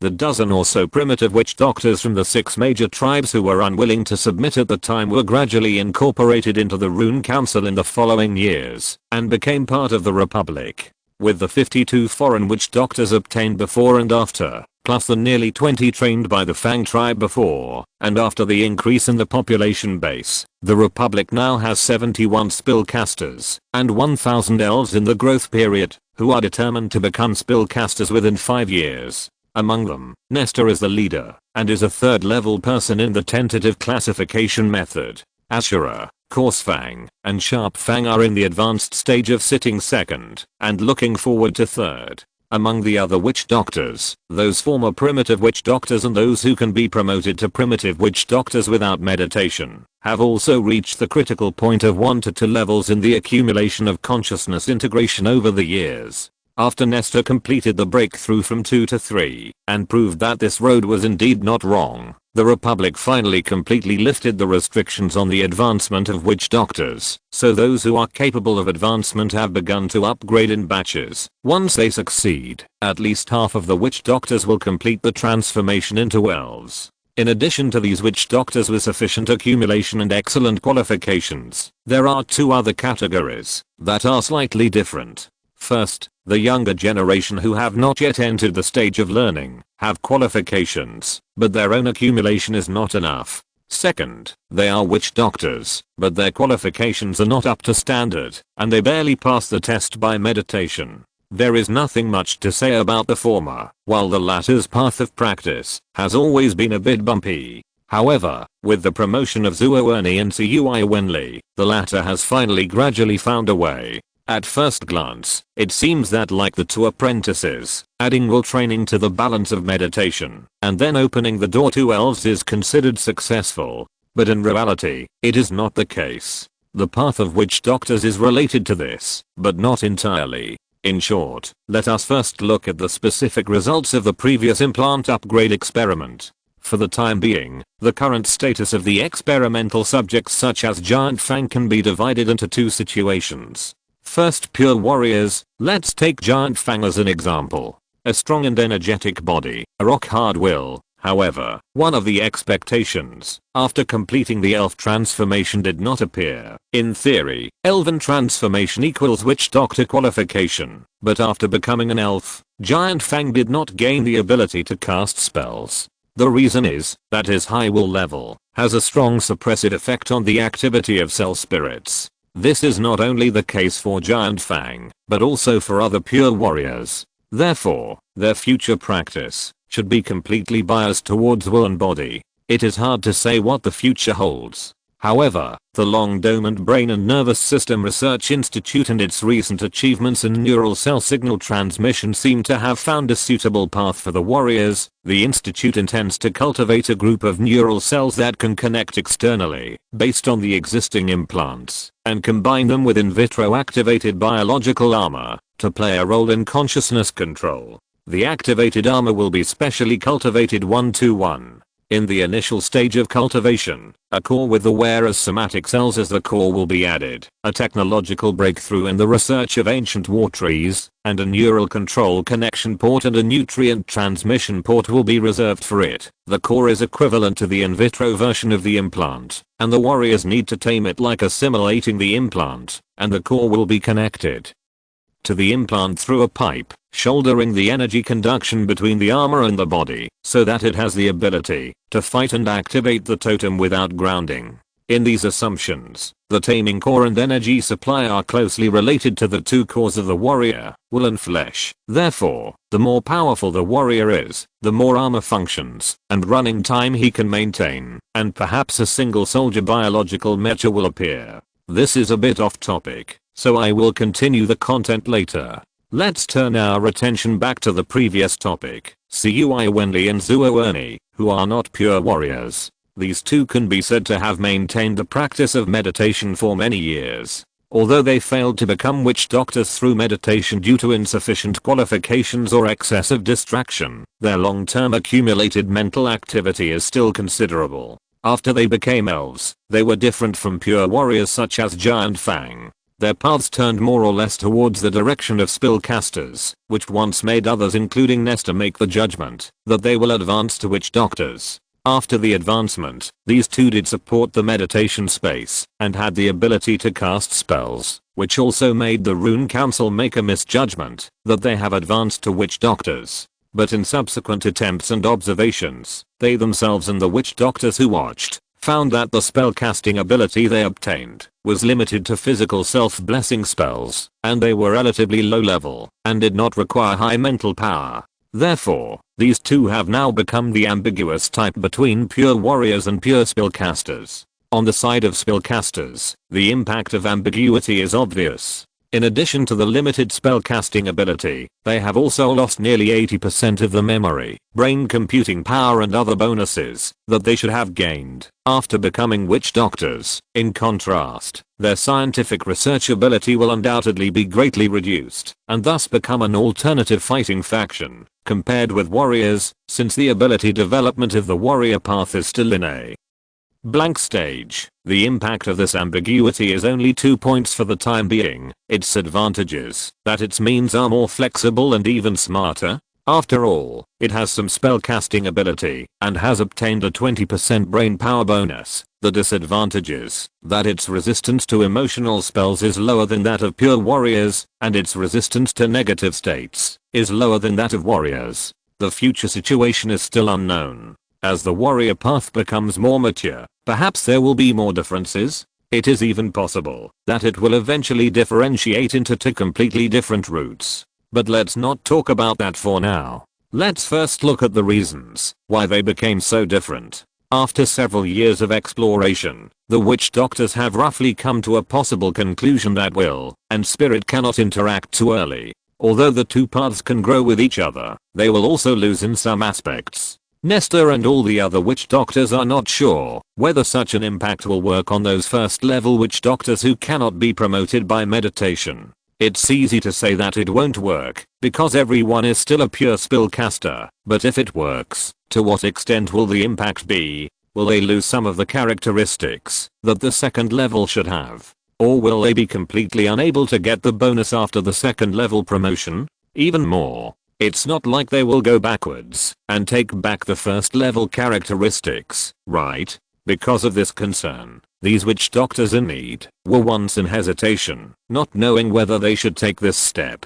But soon, a more alternative and safer plan appeared for this batch of witch doctors. When accepting implants, witch doctors do not need to take the path of integration led by will. They can start from the spiritual level through meditation and complete the assimilation and acceptance of implants. Then, they can use the elven characteristics of the implants as a guide to complete the elfization of their own bodies and thus break the qualification restrictions on mental activity. After obtaining the advantages of the elf body in this regard, they can use the method of physical upgrade to drive spiritual upgrade to go back to the traditional path. Attempts in this regard have already begun. Almost all witch doctors who cannot complete the upgrade on their own have successively completed the implant cultivation of their own cells and transplanted them. Now, they are meditating and naturalizing the implants. After completing this step, they can start to transform their own bodies into elves. In this way, the situation encountered by the drow can be avoided, and these witch doctors are likely to enter the second level without any mistakes on the spiritual path.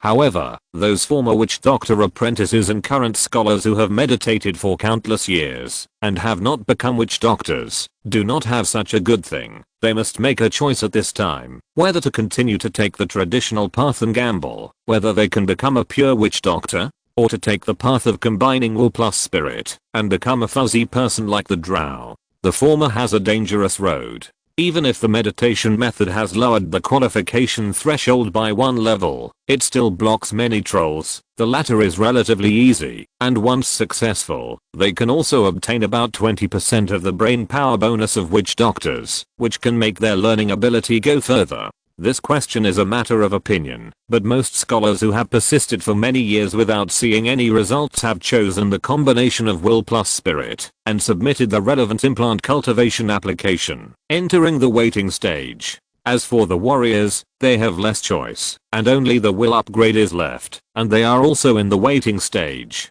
From this topic, we can further introduce the implant cultivation plan. In this plan, applicants will be sorted according to the cost effectiveness of contribution, knowledge, and cultivation results, and will undergo cell separation surgery and cultivation in the separated cell culture chamber in batches, and then undergo implantation surgery after the cultivation is completed. Because of this sorting, the witch doctors mentioned earlier naturally became the first batch of recipients, and as stated previously, all of them have completed the implantation of the implant. The next batch is the honor recipients, who will complete a series of related operations according to the level of merit. After completing this batch, the rest will be comprehensively arranged in the order of receiving the surgery according to knowledge assessment and will level. Items that pure warriors and fuzzy people need to be tested. Physical level. Items for all members to test, to explore the degree of training of their own high energy muscle groups. Mental activity level. Items that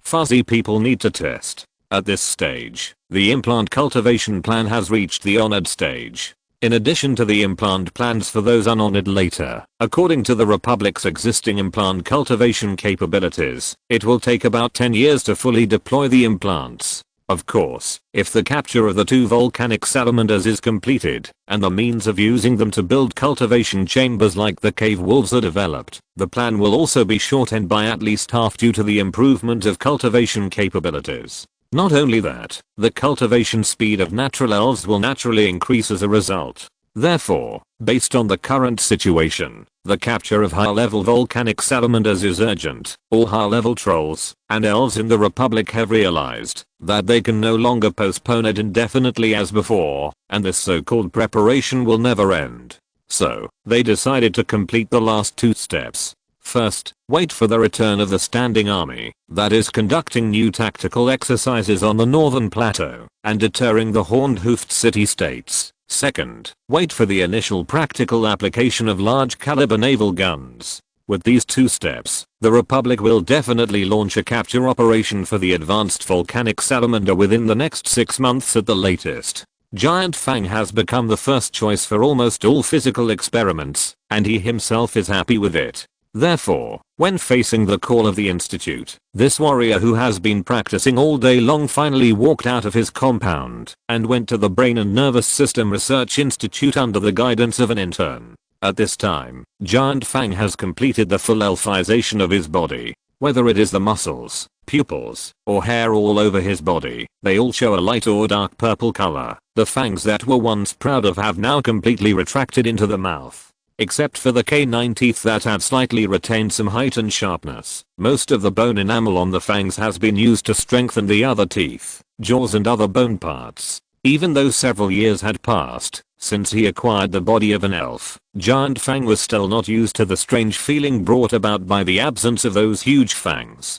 As for the body balance and other aspects, it was not so difficult to deal with it. As a mature warrior, it didn't take him long to adapt to this problem. Now this so-called weird feeling was more due to behavioral habits and shame. If you're listening to this novel on a channel other than Fanfic World, it means they downloaded and uploaded it without effort. We cordially invite you to visit our channel, Mundo Fanfic Novelos. There you'll find the original version of this story and you can explore many other novels of various genres. We're waiting for you to immerse yourself in a world of incredible novels. Chapter 244, Giant Fang's Trip to the Research Institute and the Activated Armor. The weird feeling caused by losing the fangs is more due to behavioral habits and shame. For example, Big Fang used to touch his fangs when thinking about problems, but now he often touches nothing in embarrassment. For example, during combat training, because he is too focused, he often forgets that the big fangs have disappeared, and he will habitually shake his head and try to use them to attack. For example, he is even embarrassed to let his friends call him Bagoster anymore, thinking that he is unworthy of this majestic name. The teeth are gone. How can he continue to use them shamelessly? However, this body makes it extremely satisfied in other aspects. Whether it is muscle and bone strength, agile reaction speed, or combat endurance, it is several times stronger than before. Although his body size had shrunk several times after the first transformation, and even became so small that he was embarrassed to go out, it has now grown back. Although the current Great Fang seems to be a little slender than before, his height and weight have actually improved a step further than before. For example, his height has reached 3.25 meters, about 0.15 meters longer than before. Another example is weight. The current net weight of the body is 1.2 tons, which is about 0.35 tons higher than before. Obviously, as a pure warrior, the Great Fang's body recovery speed is much faster than the progress of the 3 witch doctors such as Ashura after they advanced. Due to its very fast speed, the dada sound made by the carriage when passing between the tracks became a continuous sound in the ears of the passengers inside. And in such a sound, the Great Fang and the intern who came to contact him arrived at the memorial square from home.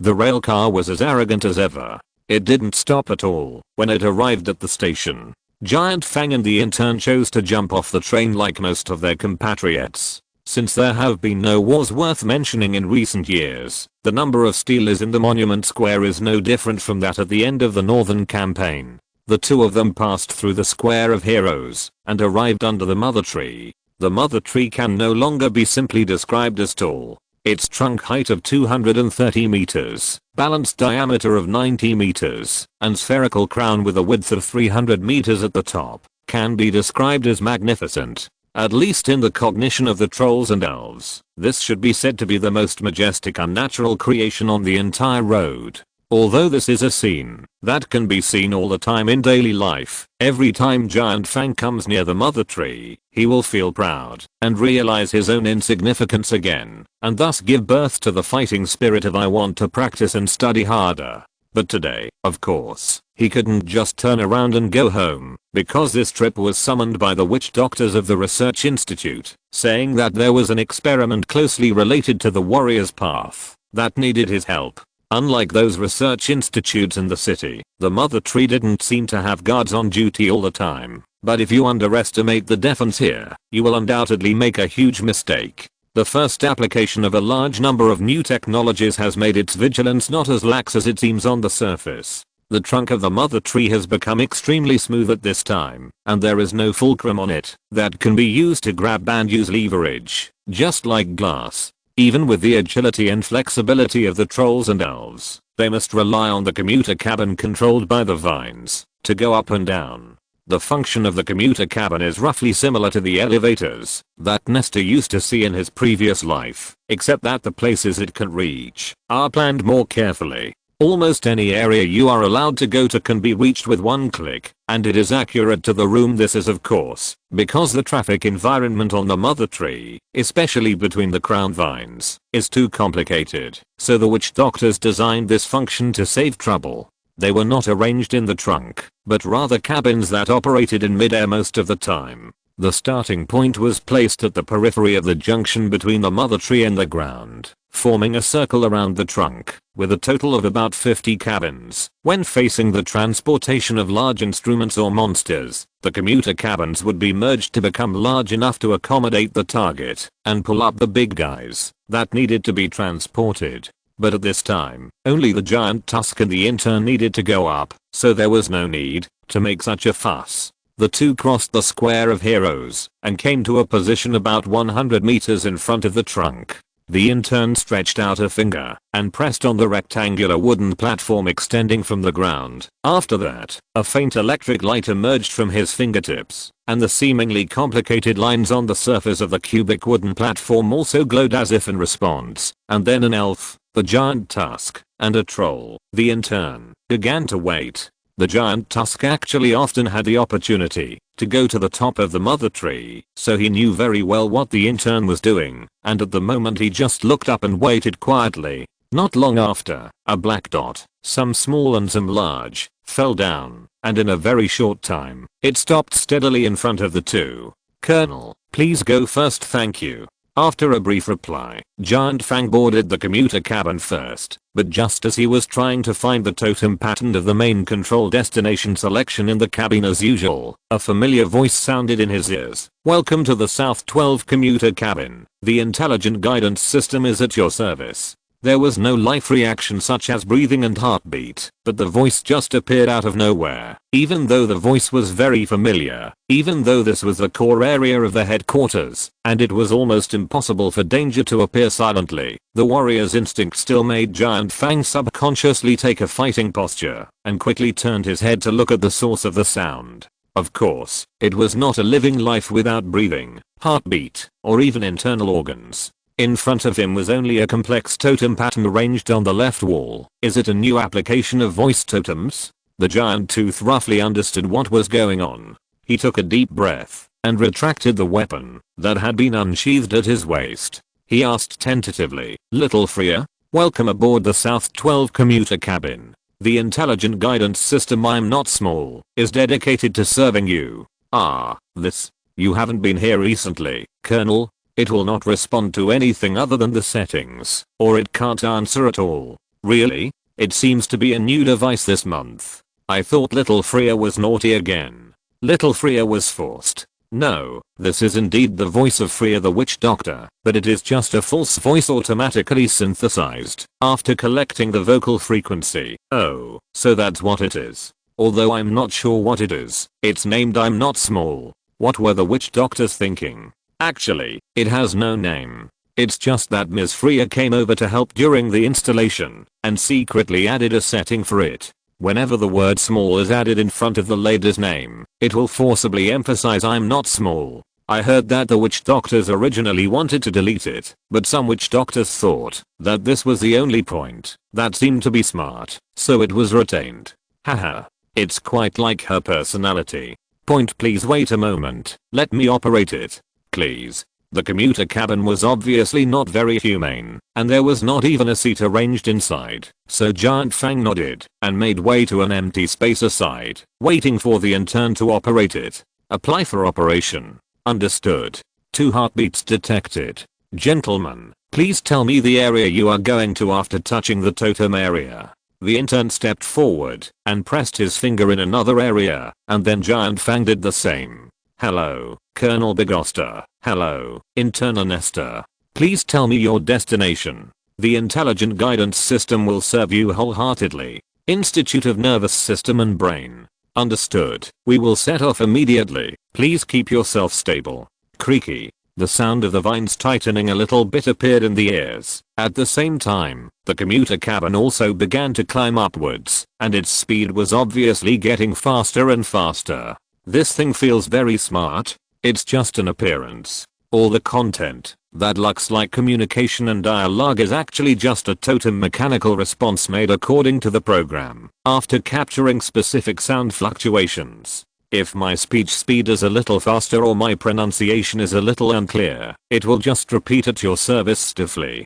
Before the intern finished his words, the outside of the transparent resin layer was immersed in mottled light and shadow, and the direction of the commuter cabin's movement changed from a straight vertical line to a complex horizontal and diagonal line. This is because it has entered the canopy of the mother tree. If you put it that way, then other than making it more troublesome to operate the commuter cabin, it doesn't seem to have any other uses, right? I think so too, but the witch doctors seem to have other ideas. I don't know the details. During the conversation, the commuter cabin finally stopped and opened its door automatically, and the voice collected from Freya sounded again at this time. We have arrived at the Institute of Nervous System and Brain. I wish you both good luck in your research. Thank you. Giant Fang responded subconsciously with a thank you, and then followed the intern out of the cabin. This place is deep in the tree canopy, and after the sunlight is filtered through layers of many leaves, only a tiny amount can reach here. Therefore, for a long time in the past, the problem of lighting has always been one of the difficulties in utilizing various parts of the mother tree.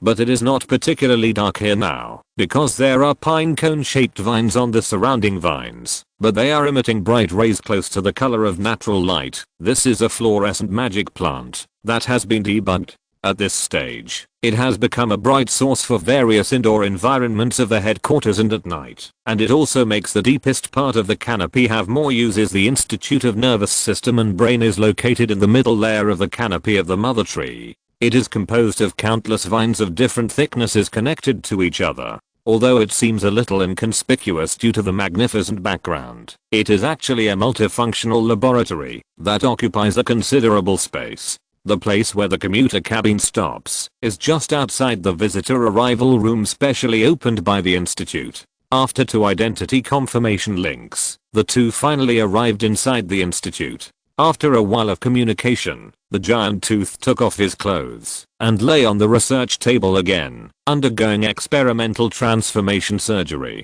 Because there was no anesthesia, the witch doctor who held the knife also explained some precautions in the principle of transformation, while using magic to control the vines integrated with various types of scalpels to perform microsurgery on the giant tooth's chest. This surgery has 2 main purposes. The first is to increase the nutrition and energy delivery capacity of your implant. The second is to connect to the mental control interface. Won't I always have a tube on my body? This is more like a tube and a socket than a tube.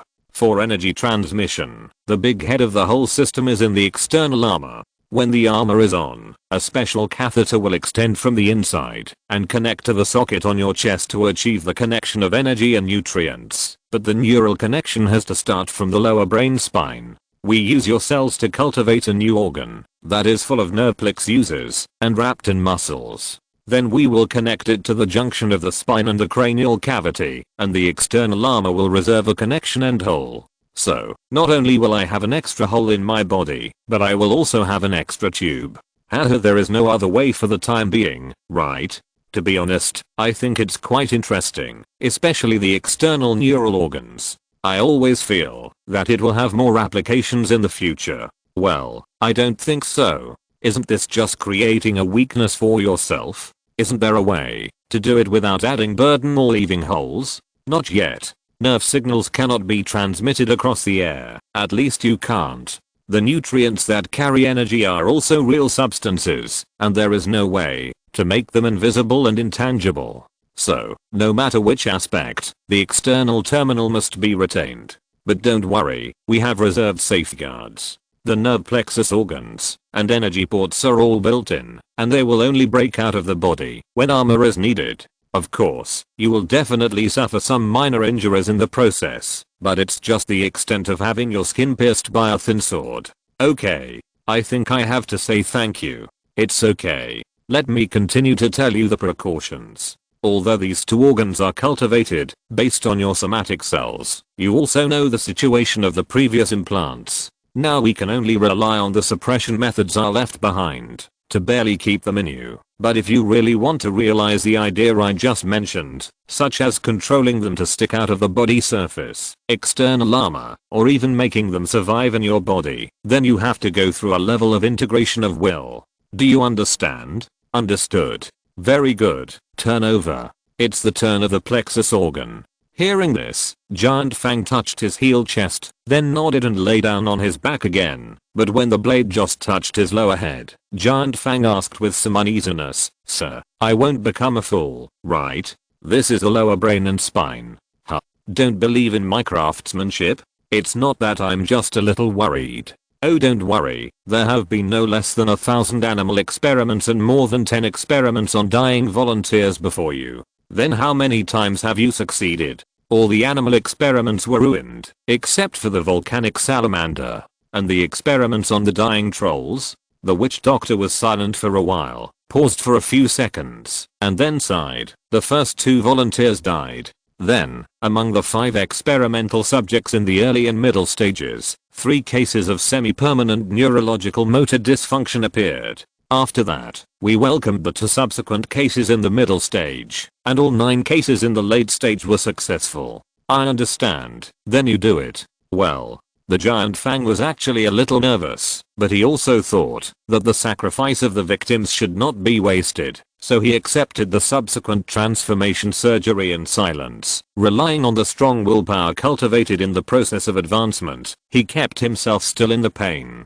calmed his mind in the anxiety, and closed his eyes, and used the tissues in the wound area to feel all the subtle processes of the surgery. The cold scalpel cut the skin of the upper neck one after another, and then 2 dry and slightly warm pliers tightly pulled the separated tissues to both sides. After that, the Giant Fang felt the burning around the wound, and judging from the type of pain, it should be a layer of superacid corrosive liquid, which would interfere with the witch doctor's magic and delay the self-regeneration instinct of this body. At this moment, a buzzing sound sounded in his ears. The Giant Fang understood that it was an extremely thin liquid wave blade that was oscillating at a high frequency under the control of magic, and there should be some fine metal particles mixed in it. Obviously, it was time to cut bones. When he was still a troll, it was already difficult to cut the bones of the giant tooth with an ordinary scalpel. After becoming an elf, his bones, which had been strengthened again, completely lost the possibility of being hurt when facing ordinary cutting methods.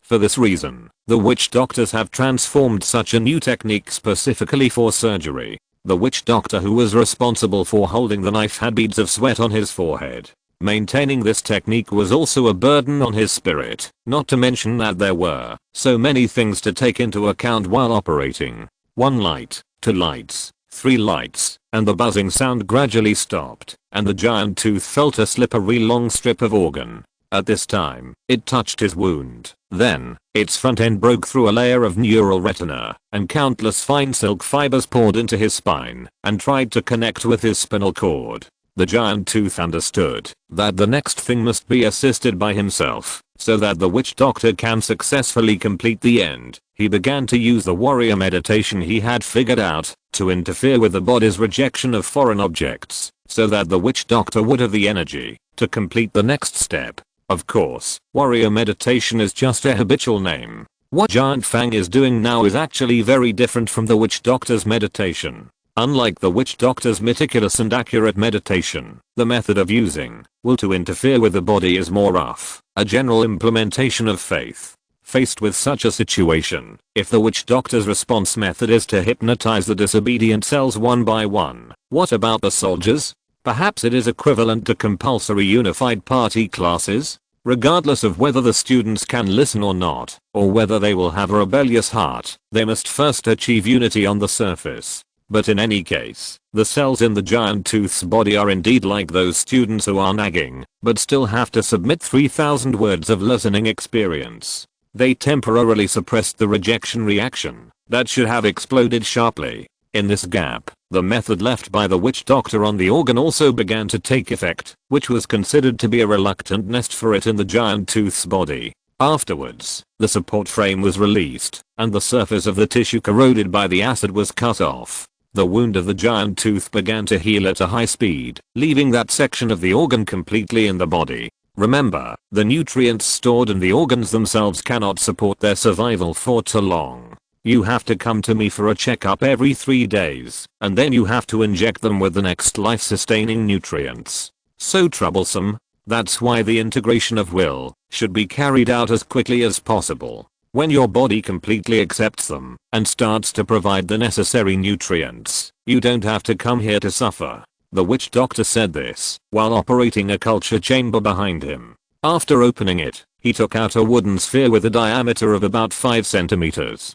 Take it and have a look. Giant Tooth took it and looked up and down and left and right. He found a small hole and a thin tube on it. After thinking about what the witch doctor said before, he raised his eyes and asked in surprise, "Isn't this the living armor you mentioned?" "Yes, that's it. Look at that hole. It is matched with the new organ under your skull. It is connected to the implant core, and it will become a consciousness control port in the future. Look at that thin tube again. It's the same set as the one on your chest, and it's also connected to the central nucleus inside. It will become a nutrient and energy supply tube in the future. And the so-called nucleus is a semi-plant symbiotic fleshy ball that integrates nutrient conversion cell groups and nerve cell groups. It doesn't look grown up yet. Once you have at least completed the assimilation of the implanted organ behind your brain, you can take it back and cultivate it yourself. When the time comes, you insert one end of the nerve plexus organ into the interface and complete the first step of nuclear assimilation. Then you can start to influence it with your own thinking. So magical. Of course, this is the joint achievement of several research institutes, laboratories. In addition, it can rely on the nutrients you provide during combat. In non-combat situations, it can be transformed into a sapling and take root in the ground to maintain its own activity, and the pre-engraved functional totem will not be eliminated during this transformation process. Sapling? Shouldn't it be like this now? How convenient it is to carry it this way. Chapter 245 Northern Intelligence.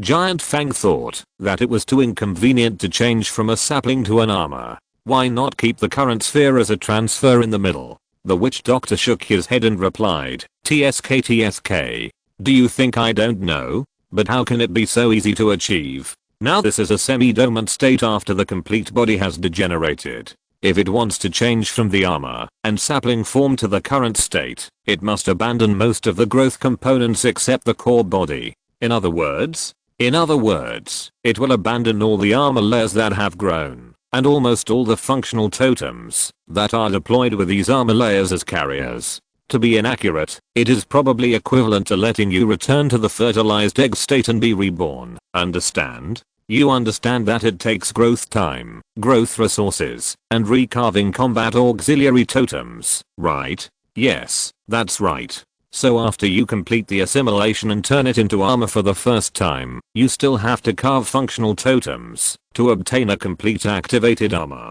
In the future, when the armor is slightly damaged, it can be restored by the nutrients you provide in the armor state. When it is moderately damaged, it can also repair itself in the sapling state, but after being severely damaged, it must return to a semi-dormant state and be recultivated.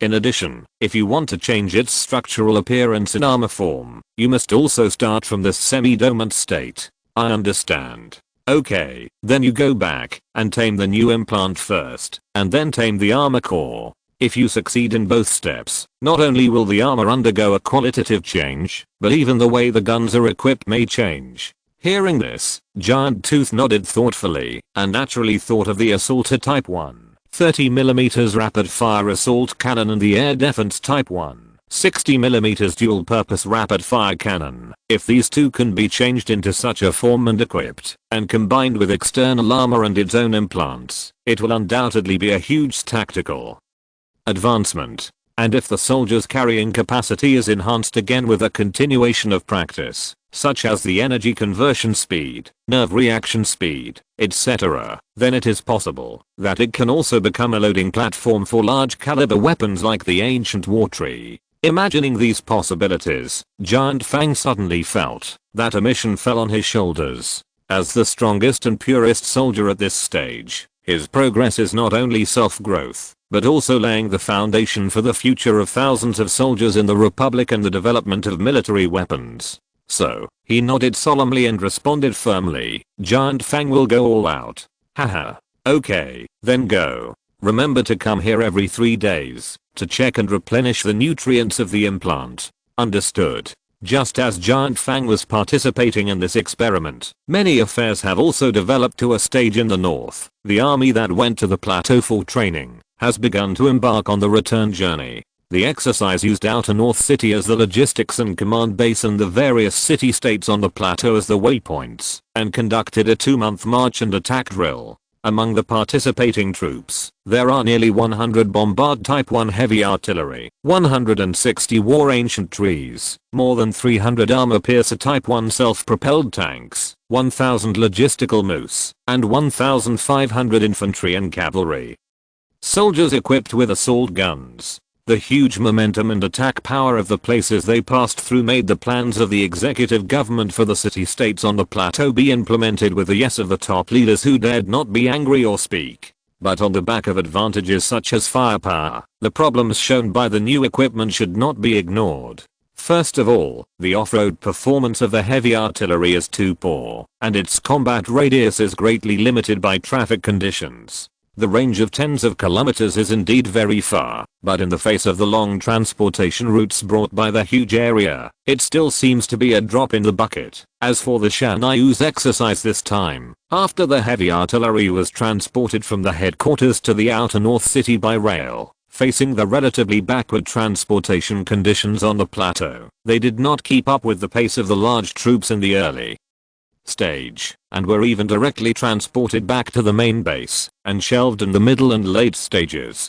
From this, we can conclude that, unless the tribes in the north kindly lay tracks for the Republic in advance, the scope of application of land-based heavy artillery will be very limited for a long time. Of course, the premise is that the Republic's off-road transport power technology has not made a breakthrough. Secondly, although the ancient war trees and self-propelled tanks have strong off-road capabilities, their speed and endurance are flaws, which seriously delay the overall movement speed of the troops. The emergence of reaction chamber weapons, the gradual application of single soldier backpack ammunition chambers and ammunition chains, and the rapid loading of shells on tanks. All these changes have extended the effective combat distance by several times, and long-range firepower projection has become the main way of war in the imagined future overnight, and the short-range and medium-range combat that once relied on for survival has become a supplement. While this way of warfare has increased the killing efficiency, it has also made supply the life and death line for the maintenance of the combat effectiveness of the troops. The situation where stuttering can maintain 100% combat effectiveness can be said to be gone forever. Therefore, the supply problem has become one of the biggest difficulties faced by this exercise. Whether it is because of the attached deterrence mission or the purpose of the exercise itself, the training army will conduct a large-scale live-fire simulated battle almost every time it arrives at a city-state. Such simulations not only facilitate the aforementioned political reform, but also naturally create a huge demand for logistical supplies. Fortunately, in the early days, those city-states were not far from the Outer North City, and moose pulling carts of supplies could relatively easily complete the logistics tasks. But in the middle period, as the army was getting farther and farther away from the logistics base, maintaining logistics became a very difficult task. Such difficulties can only be temporarily solved by building roads and building logistics supply transit bases, but everyone is at a loss at the root cause level. Compared with the simpler sword, shield, and spear period in the past, this situation made the command center cry out that it was extremely troublesome, but they did not want to give up such a boastful way of fighting and return to the previous frugality. Finally, there was the problem of organization, arrangement and coordination of arms. Technological innovation brought about the replacement of weapons, and the replacement of weapons promoted the need for innovation in tactics and organization. But the new organization and new tactics have not been finalized due to the uncertainty of the future. Technologies such as engineering, vehicle engine and external armor that are being developed have made the brains of commanders and tactical scholars confused due to excitement. Intelligence such as northern flying arms also brought new issues to organization, arrangement and weapon distribution. The improvement of intelligence capabilities and the rapid development of technology have brought vitality, but also put the entire army in a state of excitement and instability. Intelligence promotes the demand for weapons. Technology realizes the demand for weapons, and new weapons bring new demands for tactics and organization. The 5 giant demon squads of the past have become outdated. The past infantry and cavalry coordination has also been too backward. Under the new situation, how to form effective coordination between the various firepower with different ranges, different powers, and different target selections, and what kind of organization can achieve such coordination efficiently and stably, has become an urgent problem to be solved. While considering the uncertainty of the future on the technical level, the military implemented a plan that is more like a transitional plan, using single-arm squadrons to form multi-arms battalions, and tried it in the exercise, and achieved a fairly good effect. At present, the exercise has entered the end, and many mixed battalions have made a big circle among the cultivated land, in the natural meadow area, in the plateau swamp area, and even in the mountains. After leaving behind a group of city-states stunned in panic, they returned from the east of the plateau to the southwest, preparing to return to the original starting point, outer North City, and then end this exercise. With the expansion of the scale of intelligence mastered by the Republic, the intelligence on the various tribes in the north, especially the several powerful races among them, has become quite rich. Among them, the Rhine race, as one of the strongest races, naturally needs to be given priority in intelligence. The collection of their intelligence can be roughly divided into 3 stages. First, the initial oral account of the migrating horned-hoofed race. Second, the intelligence department learned indirectly from the interrogation of other tribes captives in the central continental area in the early stage of the northward movement. Third, the intelligence officers were sent to the Rhine race's territory to collect it personally from its heartland.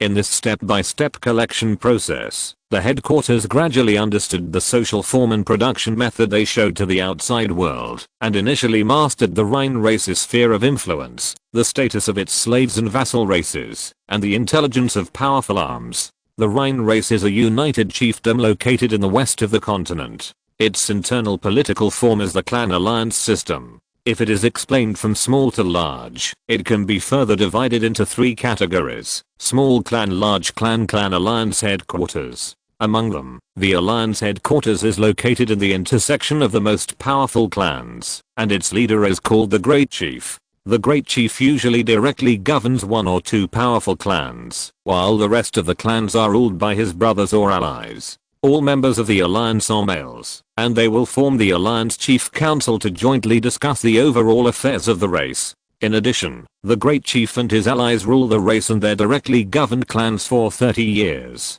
The last 3 years of their rule is the challenge period of the Great Chief and the Chief Council of the entire Rhine population. According to tradition, the challenge period will determine a challenger group with more than 1 member and less than twice the total number of members of the current Chief Council, and the current Great Chief is obliged to lead his own council members to meet the challenge. This battle takes place at the end of the last year of the term, and the winners will become the new Great Chiefs and council members, and there will be no term limit, as long as they continue to win. Under the constraints of a rule called the Sacred Clause, the loser will not pay the price of his life, but must serve the winner for 10 years. Because of this ruling tradition, the ruling power of the big clans within the Rhine race is basically directly in the hands of the current chief and his allies, ensuring their right to speak and enjoy resources during their rule. There are 14 big clans, each of which directly governs 50,000 to 70,000 Rhine races. They usually have main city and several branch cities depending on the needs. In addition to the big clans, there are many small clans like the Sea of Stars.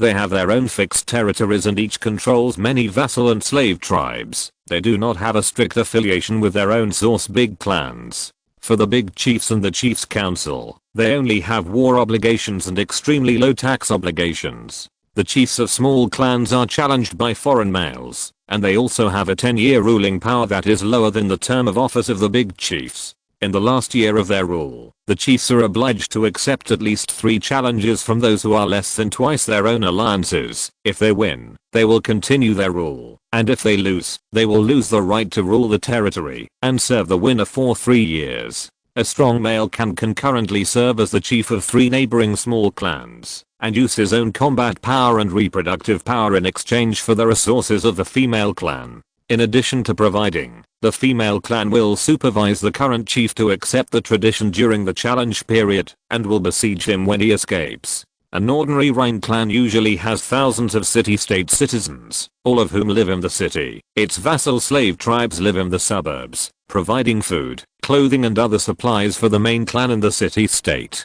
Racial tradition stipulates that Rhine clans cannot establish vassal relationships, and all Rhine clans can only exploit outsiders, and this tradition has a certain extraordinary level of binding force, just like the rules of challenge of the great chief and challenge of the chief. In addition, whether it is a large clan or a small clan, the Rhine citizens living in it will be divided into 3 categories: core citizens, high citizens, and citizens. The females among the core citizens are the ruling group of the clan, and have direct jurisdiction over the territorial industry, and the males, although they will be driven out of the clan after adulthood, have the natural right to form an alliance to challenge the great chief and chief. According to the early and midterm intelligence, the symbol of core citizens and high citizens seems to be that they have their own mounts, and they will be divided into citizen levels according to their own physical strength and mount strength. That is to say, in the eyes of the outside world, there is mobility between these 2 levels of citizens, and even ordinary citizens seem to have the possibility of becoming core citizens.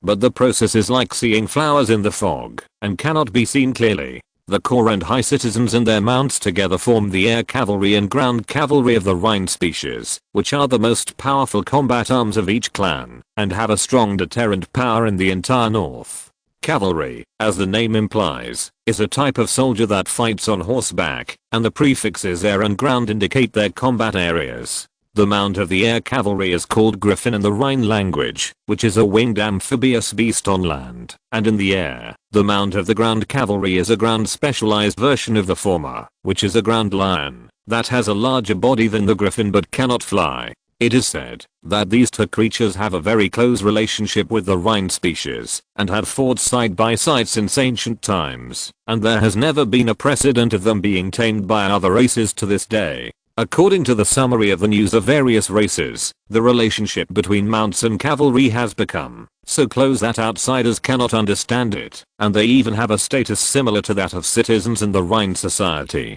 Ordinary citizens do not have mounts. They are all soldiers and form the main combat core of each clan. They are an important force to deter the vassal and slave races in the territory. In addition, the various slave and vassal races under the clan's rule are also obliged to contribute vassal troops in the war, and are usually used as cannon fodder to fill the line. These vassal tribes are also divided into different levels according to obedience and combat effectiveness, and they bear different production and combat indicators. The lowest vassal is usually required to pay 80% of the harvested grain and livestock, and the highest vassal can use blood tax to replace part of the payment quota. Most of the above information has been confirmed in the later field visits, but after all, it is indirect information, so some of it was later proved to be inaccurate. In particular, in the classification standards of third-class citizens, the status of mounts, and the distribution of power within the clan. More interesting things were found in the later intelligence collection.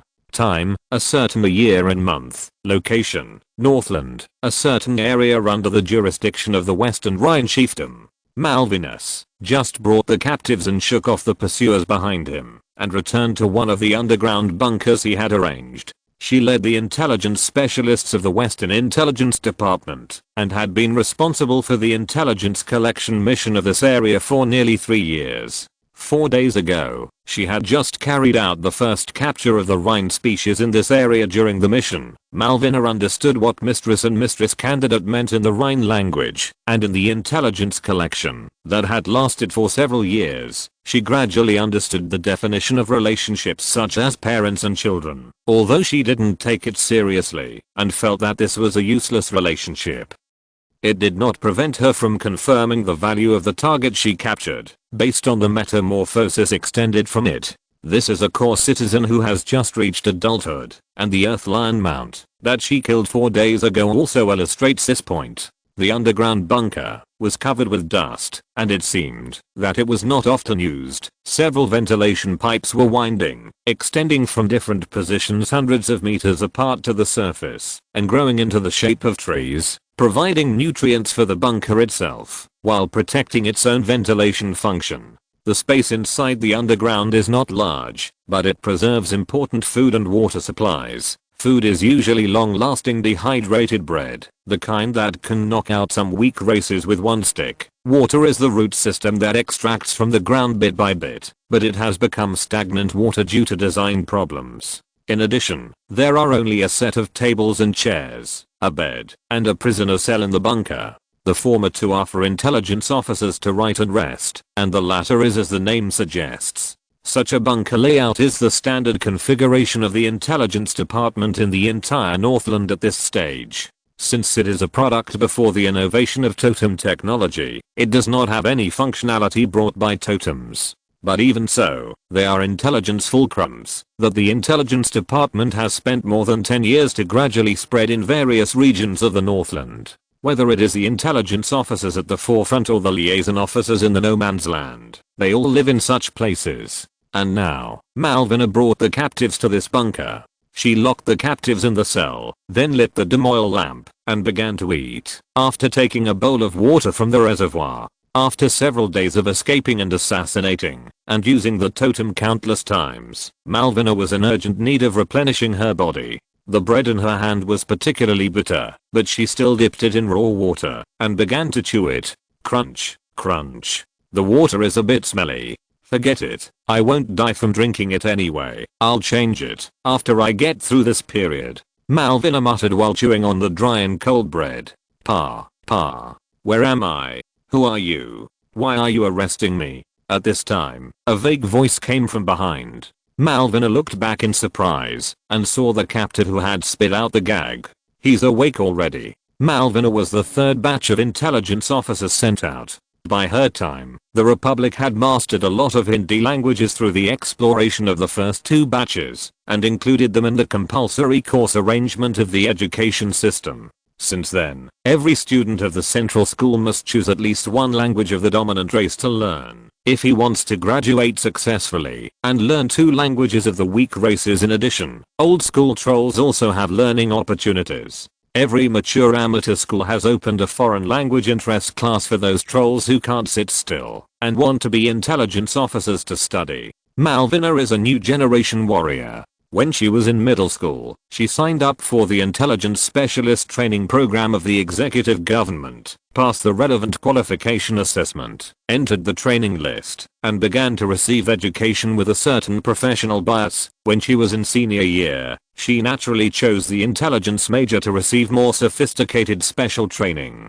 For students like her, the training program has higher application standards for foreign languages than ordinary graduates, and Malvina's compulsory foreign language is Rhine. Therefore, she can now understand and communicate with the substitute mistress without any obstacles. Malvina put down the food in her hand, stood up, took a chair, and took 5 steps forward to the cell in the corner. The demoil lamp in the room made her face look very scary, and her exaggerated height and sturdy and somewhat deformed figure brought heavy pressure to the noble in the cell. Ah, you monster. Let me go. Mother and sisters will not let you go. Malvina ignored the female's screams, put down the chair, and sat down facing the cell. Chapter 246 Northern Intelligence 2. As the aesthetic of Elvenization gradually prevails, Malvina, a new generation of trolls, thinks that the captive in front of her is quite beautiful. She looks more like Ashura, Freya and other elven ladies than her same race. Malvina's feeling is not without reason.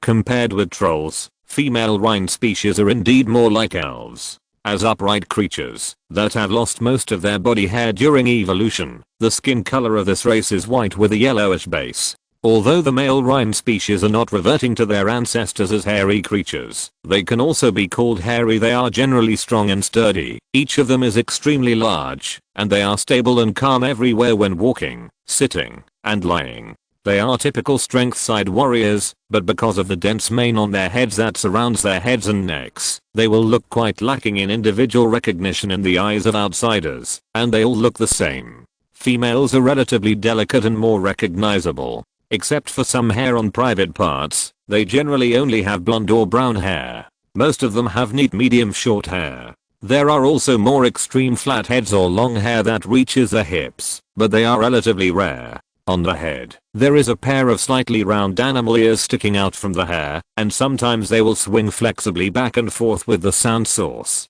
The forehead is smooth, the eyebrows and eyelashes are the same color as the hair but lighter, and below them are a pair of eyes with black eyeliner, and between the eyes is a tall and narrow nose. Below the nose, the tightly pursed lips are red and almost black, giving a different kind of demonic feeling. They have an nimble body, long legs and toe walking, and there is a bumpy feeling, like boxing in a ring when they walk. The body curves are full but not fat, the waist is thin but not thin, and there are clearly visible muscle lines all over the body. There is also a long furry tail with a black top behind the buttocks. While looking up and down, Malvina found that she was jealous of some aspects of her appearance, but a good education made her understand what she should do now. Little guy, tell me your name. Dozens of kilometers west of the bunker, where Malvina was hiding, was the main city of Rosenberg Babiana, which ruled this area. All the buildings in the main city were made of stone and were divided into 3 layers from the inside to the outside, inhabited by 3 levels of Rhine species: core citizens, senior citizens, and citizens. Of course, the outer circle was the lowest end of the area, but in comparison, it could only be described as simple. The courtyards surrounded by stone walls were lined up one after another. Although there were few carvings and monotonous colors, the spacious and solid streets around them, and the neatly dressed and strong passers-by, still showed a grand and simple beauty. The second floor is more gorgeous, with a larger courtyard, and carvings can often be seen between the walls and columns. Even the walls facing the street are wrapped in bright silk cloth. The third circle is the center of the entire city. There stands a majestic castle. Its scale and interior decoration are far better than the first 2 circles of residences. It is obviously the residence of the most noble people in the city. But looking at it in circles, it can be said that this small clan with less than 7,000 people is definitely a wealthy force, although its population is divided into 3 levels. Even the lowest end residents living in the outermost part have living conditions that can be called enjoyable. All of this is naturally caused by the tens of thousands of vassal slave races in the clan territory. The materials they produce are constantly supplied to the Rhine race in the city, allowing the LUOB family to have such rich material living conditions without almost any production. The only thing that LUOB's Rhine race needs to do is war. They maintain deterrence internally and plunder more vassal races externally to continue to strengthen their own foundation. On this day, the mistress convened an emergency meeting and asked all the high-ranking citizens in the inner circle to come to the castle to wait. As for the reason, everyone has guessed it to some extent. A few days ago, a slave tribe not far away came with news that a terrible beast was found in the surrounding area, which has caused the tribe to lose hundreds of laborers. This tribe directly led the youngest core citizen in the clan, their alternate mistress Typhus. Therefore, she took her mount and more than 10 guards to check, but she never thought that the bad news came later, saying that the guard team was completely wiped out. The alternate mistress's mount died, and she herself was missing. The mistresses were furious and immediately slaughtered the slave tribe and sent hundreds of air and ground forces to search the missing area, but the result was nothing. Only the corpses of their compatriots were brought back. What's even more unfortunate is that the chief, who was supposed to lead the warriors to patrol the territory during this period, actually left his post at this time, and everyone knew where he went. There are only 2 possibilities. 1. He went to another clan controlled by him. 2. He went to the neighboring clan controlled by his 3 brothers to brag and drink. Undoubtedly, the mistresses who had turned a blind eye to this before were really angry this time. The names of the Rhine clans are composed of the front and back parts. Take the Roby clan as an example. Rosenberg refers to the name of the current chief, and Bibiana is the surname of the city-state residents. These two together constitute a complete clan external title for a period of time. And this clan has been called Roby since about 26 years ago, which means that this chief has been in office for 26 years. According to the tradition of the Rhine clan, the chief has successfully passed the challenge periods, but he is still sitting in his position safely, which means that he is a strong warrior and has an equally strong and stable alliance. Rosenberg is just like this. Not only is he a powerful warrior, but he also has the most stable brother type allies to support him. As for the clan, on the one hand, such a chief can usually gain more benefits for the clan in many war affairs and alliance political affairs. On the other hand, such a warrior usually controls more than one clan at the same time. Therefore, in order to make the chief more inclined to their side, the matriarchs of each clan will make compromises in many aspects, such as territory inspections, treatment, and offerings, etc. But this time, even in this third term, the chief seems to have gone too far. The matriarchs, who had already begun to be dissatisfied, were ignited by this sacrifice, and felt that it was time to teach this guy a lesson. The main hall of the castle is divided into 3 floors. On the first floor, there are 4 thrones made of pure gold and decorated with gems, 1 main throne and 3 secondary thrones. Among them, the main throne is located in the middle, and the secondary thrones are lined up and arranged behind the main throne. On the second floor, there were 13 chairs made of precious metals and inlaid with various gems. The third floor was the most spacious, with nearly 100 chairs arranged on the left and right, and a large avenue in the middle. At this time, the first and second floors were empty, but the third floor of the main hall was already full. Male and female high-ranking citizens had already sat in their respective seats, and beside them were their mounts, either resting, playing with the riders, or roaring and provoking each other. The riders themselves were talking to each other, and they were almost all talking about the missing case. I heard that the alternate mistress is missing. I heard that the alternate mistress is dead. The body of her beast-like partner was found at the scene. Even if she comes back, she will lose her core qualification, right? Lord Toyfillo is also dead. The alternate mistress herself has just reached adulthood, and Lord Toyfillo is naturally not that strong yet. It is very likely that he is dead. TSK. What a pity. During the conversation, the side door at the back of the main hall was opened, and 12 female Rhine species with heavy faces, and their respective mounts, big or small, with wings or without wings, entered the main hall together. The high citizens on the third floor calmed down in an instant, and the mounts, that were provoking each other before also completely lay down at this time. Some even stuffed their huge heads under their wings. And the wingless ones hid behind the riders' legs. Among the 12 mistresses and candidates, the leader was a nimble blonde female warrior named Kea Bibiana. She is the oldest and most powerful among the core citizens of the clan. She succeeded her aging mother as the great matriarch nearly 10 years ago. Most of the other matriarchs and alternate matriarchs are her sisters, daughters, or nieces. Her mount is a land lion with thick black mane, a sturdy body, and wisdom in its eyes. Kea walked to the first seat on the left side of the second floor without saying a word, kicked over the gorgeous chair, and sat on the ground with a sullen face. The land lion crouched down behind her, twisted its body, and rubbed against Kea, signaling her to come closer, as if it was going to use its huge body as a chair. Kea turned her head, and kissed the land lion's lips, whispered thank you, then leaned back, and buried her body in the mane behind her. At this time, the other core females also came to their seats one after another. Although they did not kick, they also pushed the chairs to the back by themselves or their mounts, and all sat on the ground like the great matriarch. The core females looked different in age. The oldest one looked about the same age as Kea, and was also a sturdy blonde female. She was Kea's biological sister, and she was in tears at this moment, looking very sad. When she was walking before, there were 3 females on both sides of her. One of them was her and Kea's biological sister, and the other 2 were their daughters. After all 12 females sat down, the great madam looked at the empty thrones at the top, and then asked the people below, how long will it take for the chief to return? Great madam, it's probably soon. Okay, then keep waiting. The time for the meeting seemed to be calculated, so it didn't take long for a warrior to report that the chief had returned with the warriors of the Rosenberg-Letterly clan, and was now heading towards the castle. The matriarch nodded, and naturally saw the high-ranking citizens with expectant expressions. Even the several young matriarchs beside her licked their lips subconsciously. Long ago, all the mating rights of the clan were in the hands of the chief.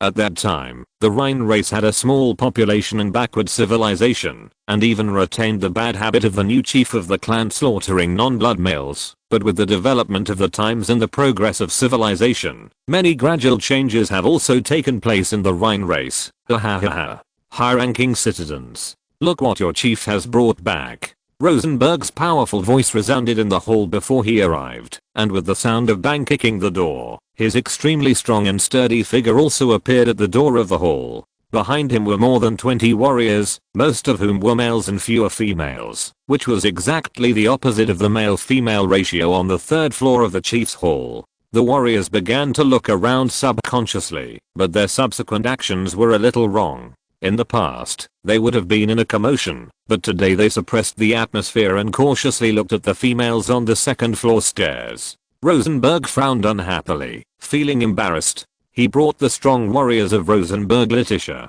How could these shameless high-ranking citizens be unhappy? Just as he was about to get angry and teach these ignorant warriors a lesson, he heard a voice from above. Chief, your daughter and son were killed, as well as the 4 high-ranking citizen guards, 11 citizen warriors, and all the mounts present. What? Who did it? The anger in his voice formed an outward spreading oppression, causing the nearby warriors to lower their heads subconsciously. But among the people present, there were obviously people who were even angrier than him. Are you asking me? The great matriarch looked at the chief expressionlessly and said, what about you? Why didn't you go to patrol the territory? Why didn't you leave quietly at the wrong time? The great matriarch stared at the chief's eyes and asked one sentence at a time. Chief Rosenberg, tell me, are you looking down on us, Bibiana? At this time, the other 11 core females stood up one after another, with sharp nails slowly extending from their claws, and 2 pairs of sharp canine teeth showing from their bared mouths.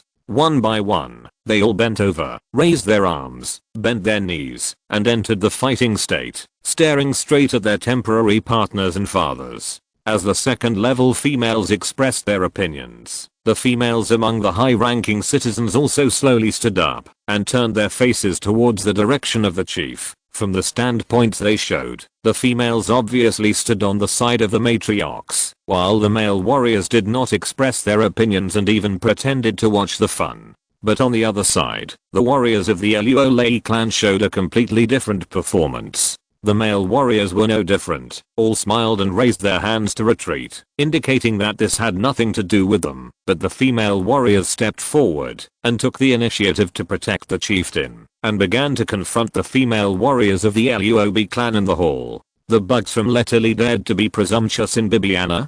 Go. Teach them a lesson. The matriarch gave an order, and the female warriors of the clan gradually surrounded the 4 females from other clans, and twisted their buttocks to squeeze the chieftain away. The matriarch continued to say to Rosenberg, you stayed in Letterly for 27 days out of 40 days, and you were so negligent in the affairs of Bibiana's territory, which led to the disappearance of your daughter and the death of your son. Rosenberg, what is the use of you as a chieftain in Bibiana? As she spoke, the matriarch had already stood up and walked towards the position where the chieftain was standing, followed by the other 11 core females of the clan. Turning his sight to the chieftain's side, Rosenberg felt a little annoyed. It didn't matter whether his daughter and son died or not. For a male like him who was determined to be the chieftain of the alliance, the resources that Bibiana could provide were the most important. Therefore, when facing the anger of the clan matriarchs, he somewhat regretted his willfulness during this term, and had made a mental preparation to call for his mount and fight his way out. But at this moment, he noticed a detail. When the matriarch stood up, she stopped her mount from getting up, and the mounts of the other core females also bent down again. Rosenberg finally breathed a sigh of relief, knowing that he was useful to these guys, so they didn't really want to turn against each other this time, but just wanted to teach him a lesson, because they were angry. In this case, he turned his head to the window first, shook his head at the pair of eyes as big as his head, and signaled it not to get involved. His sight turned to the side, where the fight had already started, and he breathed a sigh of relief again after seeing that no one had exposed their claws, because this meant that they didn't want to die, and there would not be a clan war that would make him feel embarrassed. After observing these details, Rosenberg took a few steps forward and took the initiative to get into the encirclement of the core females. Rosenberg, am not the Rhine who will give up easily. Come on. With his statement, the 12-to-1 battle between males and females began. Most of the females' claws were attracted, leaving only a small part of the tip that was less than half a centimeter. Even though she was waving and constantly creating wounds of varying sizes on the chief, for Rosenberg, who was thick-skinned and already quite strong, they were just superficial injuries. However, the several attacks on the vital points made Rosenberg gasp several times, and he glared at the source of the attack fiercely. Those were his two daughters. Because they did not have enough combat experience, they could not grasp the severity of the situation like their mother and aunt. The chief would not fight back too hard most of the time, except when his three inexperienced daughters attacked his balls. But he could not just let it go. Pushing, yelling, and threatening, and occasional punches and kicks were his main means of dealing with the females at this time.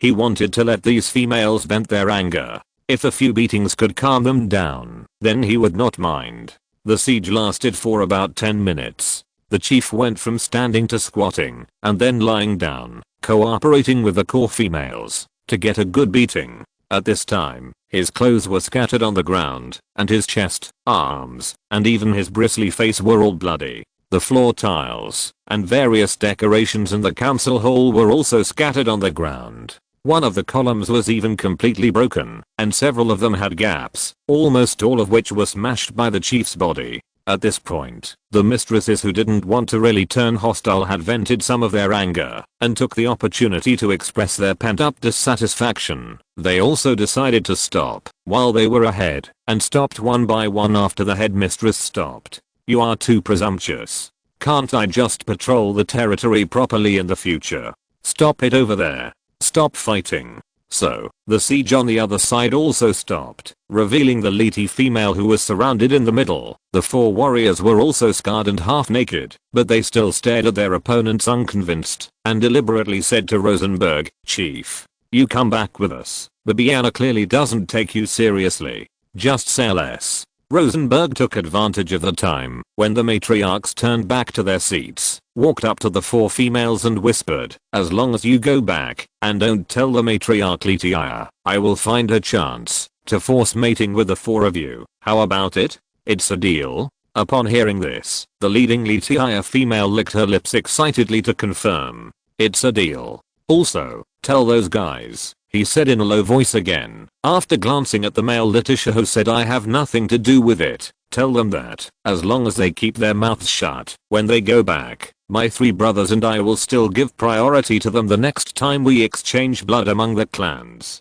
Okay, but you have to bring a few of the strongest ones for the four of us to choose first." "No problem, then I'll leave it to you." Don't worry, Chief. Miranda always keeps my word." "Okay. Ahem, the fuss is over. Kaya, Melanie, should we talk about business?" "Business? You incompetent guy. If you had put more effort into patrolling the territory, how could Toyphis and Toyphilo have suffered such misfortune?" "Well, what's the use of saying this now? Tell me what's going on." Rosenberg tore off the only remaining rags on his body, stepped forward to his throne, and scolded the warriors of the Letitia clan. "Haven't you been beaten enough? Get out of here." "Yes, the warriors of Rosenberg Ratilli will naturally obey your orders." Miranda will withdraw now. After saying that, she looked at the female senior citizens on the third floor provocatively, and then retreated leisurely. The territories of the Luolei and Luob clans are adjacent. Even though they have shared the same male chief for 26 years, there are still many grudges between them, but Miranda understands that the two sides can't really tear each other apart. As long as she doesn't directly provoke the core female, there is no possibility of death. At most, she will be beaten. In addition, they will stay here for more than 40 days. Although there will be a lot of provocations between the two sides during this period, it is not the main purpose. The purpose of this trip is to exchange the blood of the two clans. This is the obligation of the chiefs of the Rhine clans, especially the chiefs who have multiple clans under their jurisdiction. They need to bring their clans to conduct such blood exchanges regularly. The exchange not only takes place between their directly controlled clans, but also between their allies. For example, Chief Rosenberg has 3 half-brothers, who now control the territories of 5 surrounding clans together. As the eldest brother of his brothers, Rosenberg has 2 directly controlled clans under his command, while the other 3 brothers each manage a clan. The blood exchange between the 5 clans must be carried out with the 4 brothers as a bridge, otherwise these neighbors who plundered each other's vassal races 30 years ago would not be able to trust each other at all. The promise he made to Miranda just now included some of the benefits generated by this. The offspring after the blood exchange will generally be stronger. For females, this is a good opportunity to improve their status. For males, although the children cannot follow them back to the clan, the process is very enjoyable. In addition, the forced mating promised to the 4 females is another more significant benefit. With the increasing population of the clans, the ancient tradition of the chief enjoys all mating rights has become outdated. Coupled with the influence of some other factors, the mating system within the clan has slowly changed. On the one hand, the mating rights of the chief are aversely monopolized by the mistress, and the other females are not allowed to actively seek love from the chief, unless they are granted permission by the mistresses. But on the other hand, the afterglow of the old tradition still exists, and the chief has the power to let any female or even male other than the mistress come to serve him. Of course, he will inevitably have to bear the anger from the mistress group afterwards, and even each regular offering will be reduced. For high-ranking female citizens, mating with the chief is not as simple as enjoying pleasure. The reason why Miranda is attractive is that, although the possibility is low, the offspring between them may show the most important qualification of a core citizen. There is a special course in the Central School of the Republic, which is called Torture and Anti-Torture. The scope of this course's elective permission has been consciously compressed by the Ministry of Education and the school, and many students have never even heard of this course. However, this course is a compulsory item for senior students who choose intelligence majors. Being able to be sent to the sphere of influence of the Rhine species proves Malvina's excellence, so she naturally also achieved excellent results in the torture and anti-torture course. Therefore, the screams echoing in the underground bunker at this moment have room for explanation. Hoo-hoo. Please let me go. Please.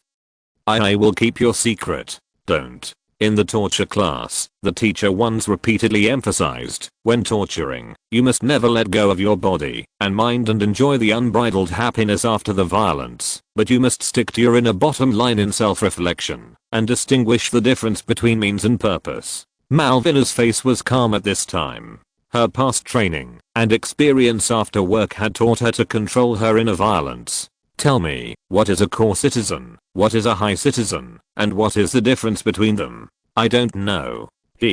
Candidate mistress please, I'm just an ordinary Rhine, I'm not. RRR. Malvina would not believe such a bad deception. She saw the magic of the earth lion when she captured it clearly. It was obviously the most immature among the mounts, but it caused her the biggest obstacle. So, Malvina's hands started to move again. Time passed little by little, and there were some stains on the floor of the cell. In the wet soil composed of blood, water, and excrement, there were dark red silk threads with a little gold, and red and white blocks of centimeters in size. The traces they left were mixed with each other, and even Malvina couldn't tell the difference between them. In the center of these traces, the beautiful and young candidate mistress of the Rhine species was no longer in human form. Chapter 247 Northern Intelligence 3. The timeline is 7 years ago, which is the 47th year of the rune calendar. At this time, it has been a while since the Western Intelligence Department began to roll out intelligence work from scratch in the western part of the continent, but in this process, the department has always been very cautious in implementing the plan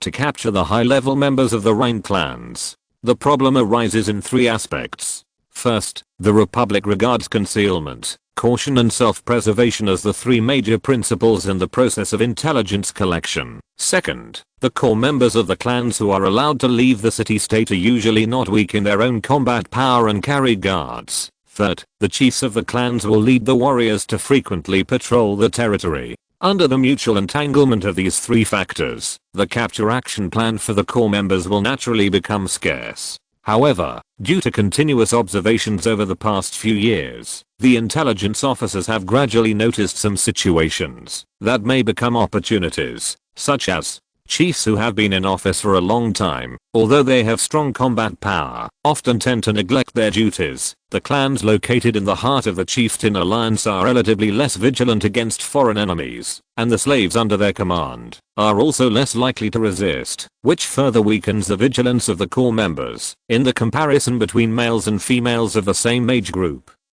Female individuals who have just reached sexual maturity are relatively weak, but they know more intelligence, and although males are driven away without guards, they usually form alliances to act together, which is relatively difficult to attack. So in the 47th year of the rune calendar, after synthesizing the situations they observed, and combining the intelligence obtained from other intelligence officers, the best frontline intelligence specialists of the Western Intelligence Department began to formulate a plan to capture core members under the promise of the headquarters. Malvina's action this time is just one of such examples. After considering various factors, she first determined the clan to attack. Malvina first captured several relatively powerful monsters from afar, locked them in several different underground bunkers, and then drove them one by one to attack the slave tribe. Such attacks under her control seemed sporadic, and no longer regular, and looked like unexpected incidents that could be easily resolved each time. After many times of this, the mistresses gradually let down their guard. In this process, Malvina gradually figured out the property ownership of each slave tribe, and thus determined the individual targets when she attacked. After that, she began to look for the action patterns of the chief when he was absent from his post, and after completing the general grasp, she officially launched the action according to her plan. Thus, there was the current interrogation. The beautiful and young candidate for the Rhine race was no longer in human form, and Malvina successfully obtained some information from her. After getting what she wanted, the candidate's pain was instantly ended with a broken heart. Malvina chopped it up and threw it into a deep pit directly connected to the root system, and then after a simple cleanup of the internal space, she sealed the bunker here. Next, she will turn east. The first destination is to enter the voice reception range of the transit contact point and send the obtained information back to the headquarters. After that, she will return to the west and once again dig deep into the intelligence of the Rhine race's territory, but the search range will have to temporarily leave the current area. Cases like Malvina have gradually become more frequent since the 47th year of the rune calendar, and they have deeply affected the behavior of the Rhine race since then. By the time it was the 55th year of the rune calendar, the Republic had already mastered a lot of detailed first-hand intelligence about the North, and had also established a large archive room dedicated to storing intelligence about the various races on the continent. The door of one of the rooms in the archive room had the words, Rhine race, written on it, and after opening its door, there were bookshelves filled with documents. In a certain corner of a certain row or column, there is a file organized into a book, and a certain page in it makes the following record. Rhine race high level number 013, type, intelligence compilation and summary, intelligence source, Western Intelligence Department Rhine race region, intelligence specialist number 001 Carista, intelligence specialist number 015 Gerardo, intelligence specialist number 047 Malvinaths. Compilation time, rune calendar 47:49. File time, rune calendar 49 July. Keywords, Rhine race, core members, high citizens, mounts. In the widely circulated view on the mainland, core citizens seem to have a monopoly on the training method of mounts, resulting in the same griffins and ground lions, which they train, are much stronger than high citizens. Generally speaking, chiefs, mistresses, and alternate mistresses are the core members of the Rhine race in the cognition of foreign races. In addition to their own relative strength, their mounts, which are stronger than high citizens, also account for most of their individual strength. But after investigation, the Western Intelligence Department found that the relationship between corps members and mounts, and between high citizens and their mounts, is completely different, and there is a fundamental difference. When foreign chiefs who are corps members of other clans mate with the matriarchs of their own clan, the latter will have a great probability of giving birth to a pair of twins. One of the twins is the commonly known Rhine species, and the other will be a griffin or a ground lion. Based on this, the Intelligence Department believes that the concept of Rhine species in the usual sense is not complete. It is recommended to set up beastly Rhine species in addition to upright Rhine species, specifically referring to the first generation ground lions and griffins, and such a name is more in line with their social status. Because the cavalry unit formed by both parties is considered a corps member in the full sense. Females who lose their mounts will withdraw from the ranks of matrons, and males will face the failure of challenges from chiefs and great chiefs. However, the loss of combat power has nothing to do with the quality of reproduction. Females will receive protection from relatives, retain a relatively noble status, and have the right to mate with the chief. After giving birth to new twins, their treatment in the clan will be more secure. Males have to sell their own high-quality fertility, hidden and not discovered by the local chief, in exchange for high-quality resources from the matriarchs or high-ranking citizens of other clans. In addition, corps members born in the form of twins will be more powerful than ordinary Rhine species. Males leave a clan after sexual maturity to seek to become chiefs, and females automatically become matriarchs or alternate matriarchs. On the contrary, even if they are the offspring of the great chief and the great matriarch, if they are not twins, they will automatically be downgraded to high-ranking citizens. The beastly Rhine species born in the form of twins are the most powerful first generation of earth lions and griffins. They are more intelligent in combat and have a rapport with the twin riders. The beastly Rhine species can give birth to offspring, and their offspring can also reproduce, but their size, strength, and intelligence will decrease with the increase of the number of generations. Among them, the second and third generation descendants are the best choice for high citizens to seek mounts, and the corps members will distribute the cubs according to the closeness of the relationship.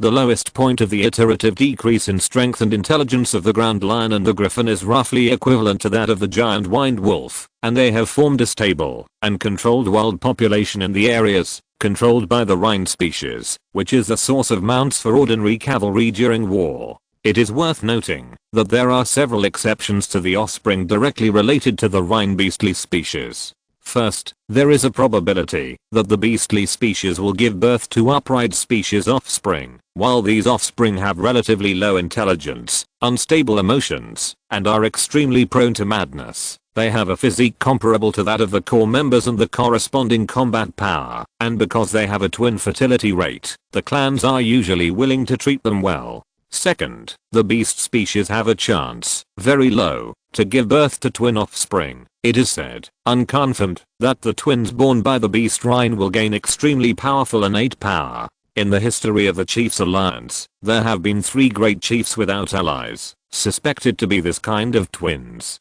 Third, the beast species and their second and third generation descendants have a chance to give birth to offspring with the upright species, and also have the possibility of giving birth to upright species and twins low. Some citizens and high-ranking citizens will try, but the process and results are quite dangerous. The first generation of beast species is huge, and the second and third generations are also relatively large compared to the upright species. During mating, if the upright species is female, it may be injured or even die, and because the possibility of giving birth to a beast is greater, there is a high probability of death during pregnancy and childbirth. If the upright species is male, it may also be attacked during the act, but because the clan males do not have the right to raise children, males rarely take risks in an attempt to rely on the son's honor. In addition, in order to become more noble through their sons, female high-ranking citizens and citizens of the Rhine clans will use several methods to enhance the strength of the next generation,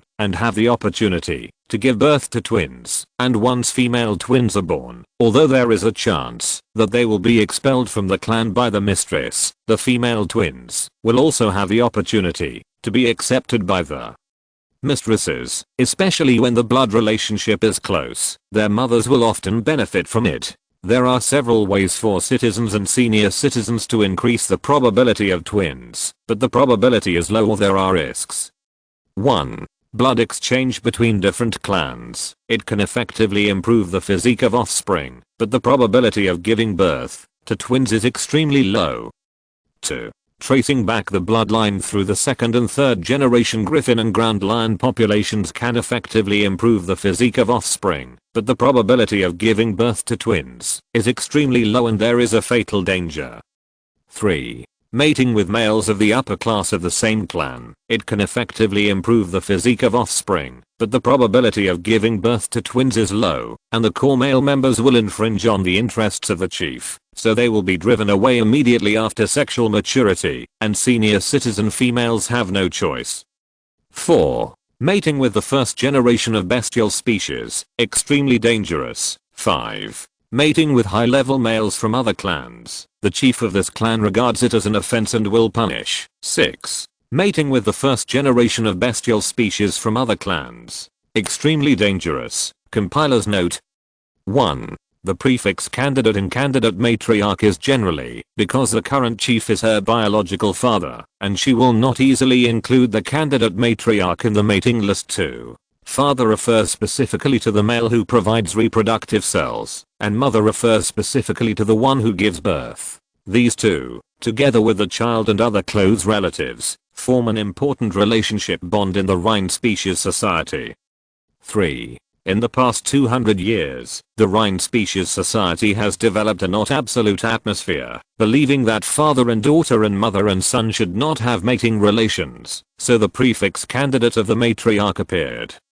4. 5. In the 48th year of the rune calendar, it has been a year since Malvina handed over the interrogation information. During this year, she drove multiple clans to take action several times, some of which were successful and some failed, but fortunately, because she killed cleanly and paid attention to concealment, she herself was not exposed. After such a busy year, Malvina finally completed her intelligence search mission and prepared to return to the headquarters to report and take a vacation. But before that, she had to wait for the handover and explain some of the on-site intelligence that was lagging behind at the headquarters face to face. This process did not waste too much time. The new intelligence officer had already set off in advance and arrived at Malvina's vacation time after passing through many transfer stations along the way. After that, after carefully explaining the situation here, Malvina embarked on the return journey with a nervous and expectant mood.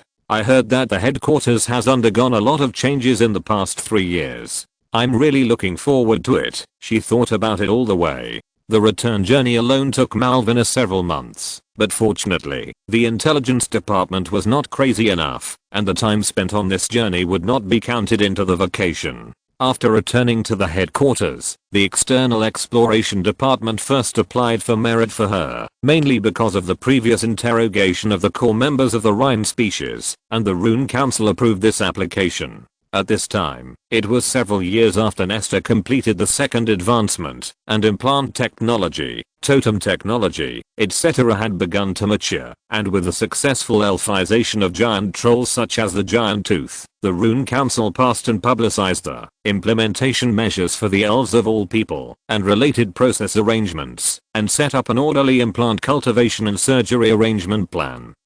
Based on merit, knowledge, and practice results, Malvina came back at a very good time and happened to have made meritorious contributions, so she immediately signed up and handed over her own cell samples as the basis for cultivation. Time passed slowly, and in a blink of an eye, a year had passed. Malvina rested, practiced, and studied here, and her life was very fulfilling, and just when her vacation was about to end, the implementation department of the implant plan notified her that it was time for her to undergo surgery. Malvina was very happy, because she was almost one of the first trolls to accept the elven aesthetic, and she was eager to complete her own elf transformation, and she would become much stronger after success. But on the other hand, her identity as an intelligence officer meant that she had to carry many functional totems, and she could not practice like the trolls in the headquarters all the time, so she was very worried about her speed of becoming an elf. However, due to the advancement of totem technology, Malvina received a special totem tree for intelligence officers before she set off. This intelligence tree was endowed with a number of auxiliary functions in intelligence gathering, which could provide great work assistance to frontline intelligence officers. Its functionality could be said to have solved Malvina's previous concerns. It's almost the end of the semester, and I'm busy with the semester's major assignments almost every day. I've been staying up late for several days in a row. I can also feel that my condition has been particularly bad in the last few chapters, and I will adjust it quickly. Sorry again. Chapter 248, Planning for the Future Northward Advance. From today's perspective, for the Republic, the Black Forest, the Northern Plateau, and even the surrounding mountains are enough to support the development of the entire ethnic group in the next few hundred years. Therefore, for the main body of the continent in the more distant northern region, the trolls and elves have not immediately raised the idea of conquering the north. But this does not mean that they will close the country's doors and turn a deaf ear to the outside world. The Republic still has some demands for the main part of the northern continent. Such demands are reflected in several aspects, and certain forward-looking actions have been taken. First, security demands. The Republic needs to monitor the development of the northern races at all times, so as to understand what position its own ethnic group occupies in terms of individual and group combat power, as well as the overall cultural and technological level. From the known intelligence alone, in terms of natural science theory exploration, the conversion of magic technology into productivity, and individual average combat power, the Republic is already at the forefront of the continent, or even at a gap level. Its specific manifestations are the application of reaction chamber weapons and totems in the production end, the systematization and subjectification of natural theories such as mathematics, physics, chemistry, and biology, and the average lifespan and average combat power determined by the basic strength of the race, etc. In terms of the diversity of individual application of magic, population base, and the number of the most advanced masters, due to the background, there are still obvious defects compared with the powerful tribes and top magic beasts. The specific manifestations are, in terms of magic, the magic skills mastered by the witch doctors of the Republic are not wide enough. Witch doctors are only in the leading position in natural fields such as plants, sound waves, metals, etc., and the fields related to mysteries such as curse, wishing, desire, etc. are still being explored and studied, based on natural concepts such as life science and probability. The emergence of such differences is basically due to the different choices of civilization development and magic development paths. The tribes in the north have achieved the separation of theoretical basis and practical application through means such as the ancestor spirit of unknown origin, thus avoiding many processes that require accumulation. But the witch doctors of the Republic gave up the construction of the ancestor spirit altar out of caution. In addition, when Nestor designed the Witch Doctor Road, although he used I think to fool around in many places, he was essentially deeply influenced by the scientific concepts of his previous life, and this concept gave birth to the rune structure casting mode, that uses a systematic method to summarize spell-like disturbances, which made the Witch Doctors of the Republic pay more attention to and even rely on the comparison relationship with natural science in the application and research of spells. With this combination of the two, many spells that the northern tribes can achieve with black boxes cannot be used by witch doctors who have abandoned the spirits of their ancestors and advocate clear principles. As for population, the Republic has a population of only 70,000 so far, which is really not good enough compared to the strong tribes on the mainland, which have a population of tens of millions or even hundreds of millions, and the weak tribes, which have a population of tens of millions or even hundreds of millions. As for the top strongmen and high-level magic beasts, there is no need to mention them.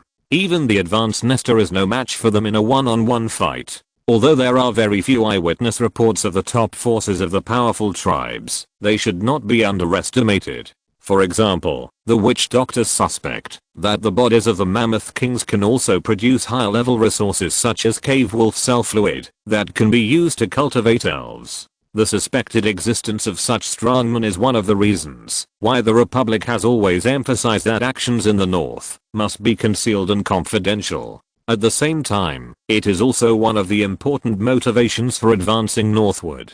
Second, the exploration demand. Due to the closed regional structure of the Black Forest region since ancient times, there are quite significant differences between the North and the South in terms of biological populations, civilization paths, etc. Among them, the biological population includes the magic beast population, and this difference will bring more unknown spells, thereby promoting the development of the Republic's own magic technology.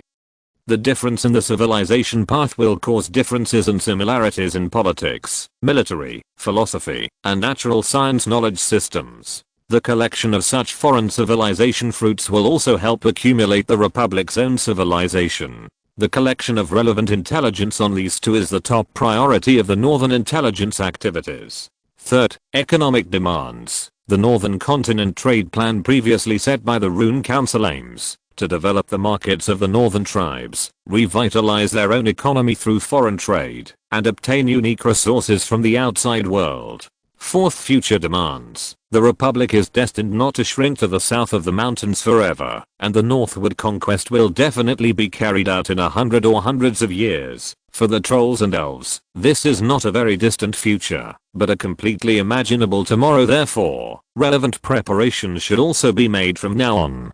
Based on these 4 points and many other demands that have been made clear, intelligence collection must be the top priority of the work in the North. In the nearly 20 years since the reorganization of the Intelligence Exploration Department, even if 11 or 12 years have been spent on laying relay base stations, a series of intelligence collection work has been carried out simultaneously and can be said to be quite effective. However, the achievements that have been made cannot cover up the difficulties of the cause itself. The working environment of exploration specialists and liaison specialists in distant places, as well as the risks they face, all need to be continuously improved. Therefore, the design of more ambitious equipment for external exploration was put on the agenda, and it was successful with the support of totem technology. During the design work, the Rune Council and the executive government specially convened a group of scholars and exploration and liaison specialists who were on vacation, and asked them to think about what functions should be given to the relevant equipment, based on the actual situation of the frontline work and the other demands of the Republic in the North. As a result, many feasible and unfeasible ideas were compiled into a book, and then handed over to the witch doctors, to make choices, based on the current situation. After the subsequent research, several types of products carrying the great ambitions of the Republic came into being. First, it is the totem tree for intelligence officers distributed to the front line, referred to as the intelligence tree. Since it is an intelligence tree, the most basic voice transmission and reception business is indispensable. After the intelligence tree takes root and fully unfolds, there will be a totem transmission room that integrates related fields as the carrier point of the work. As for the receiving,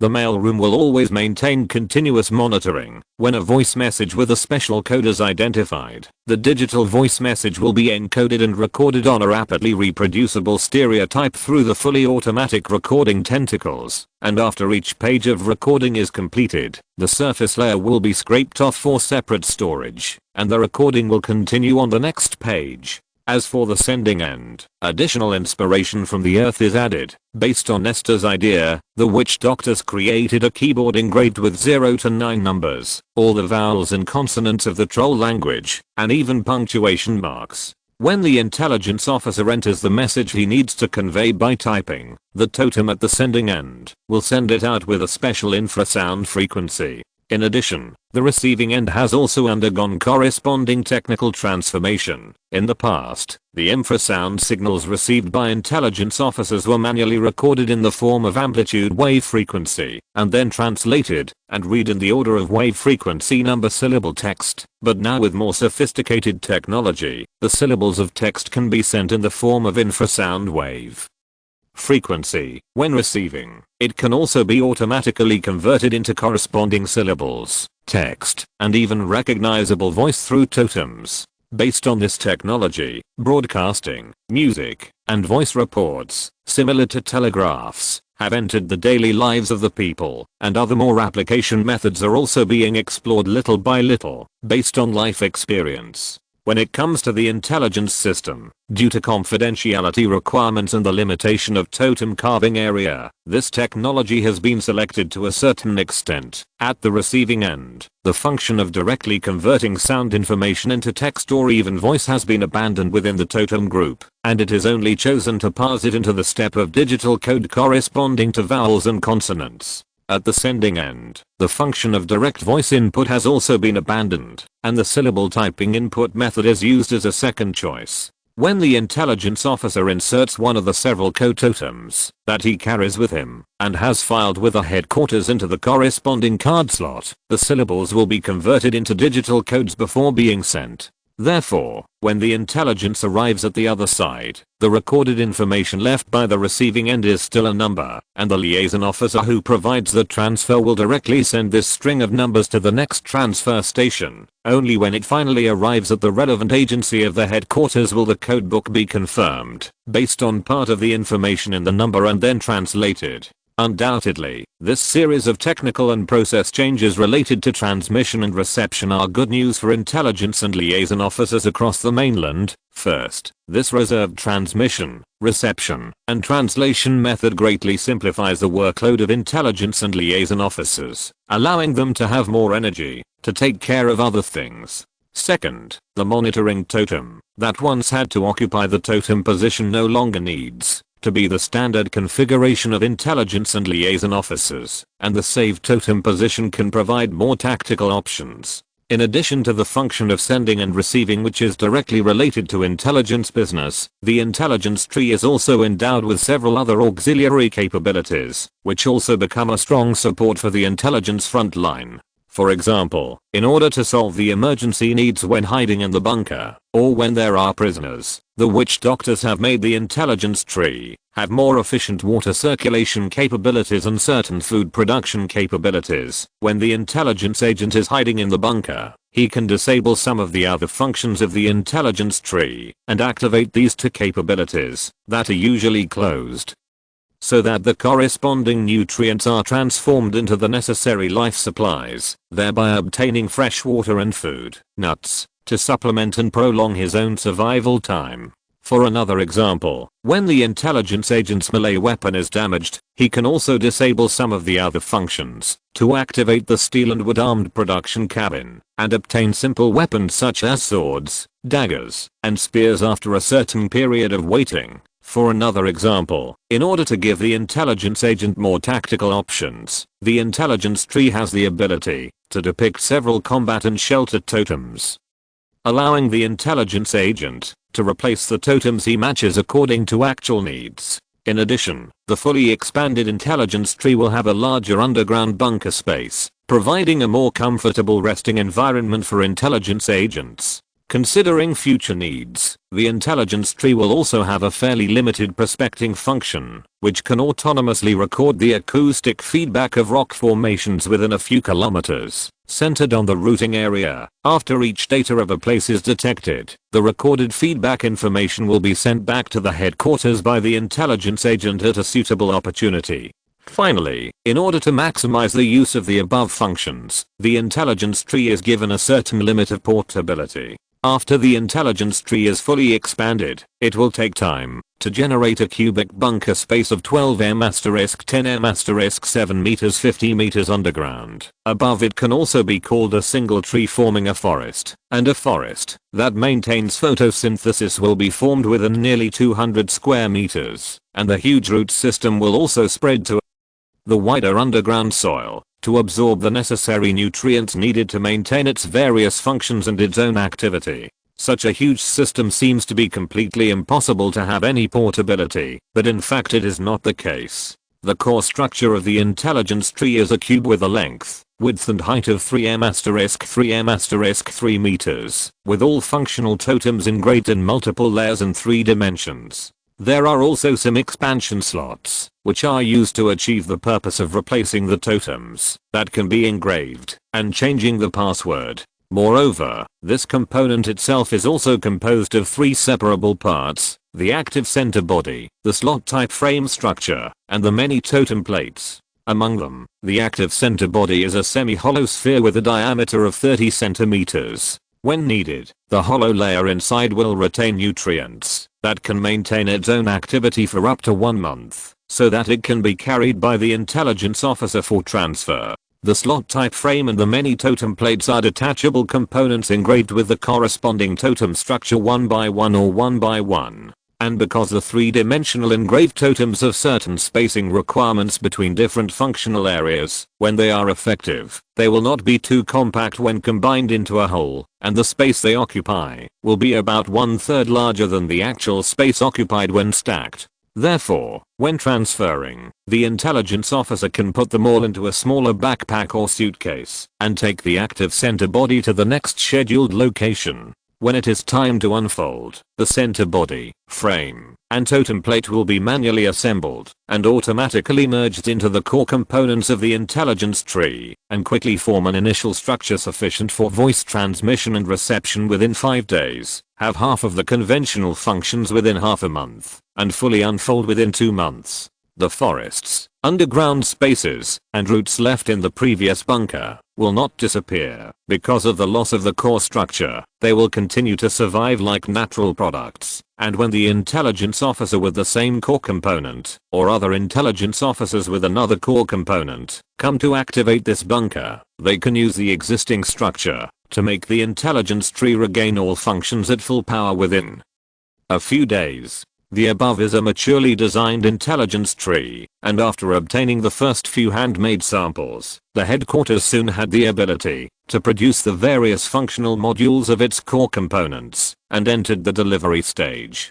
Initially, the Department of External Exploration planned to recall all intelligence specialists in batches and let them go back to work with new equipment, but after weighing the pros and cons, Zuo changed this plan and instead planned to use a rotation system of intelligence officers to make gradual replacements. Therefore, in the years after its birth, such core components were sent to various regions of the continent outside the Black Forest along with the intelligence officers who had finished their vacations, becoming an important part of the Republic's intelligence system. The above are only special equipment for intelligence frontline.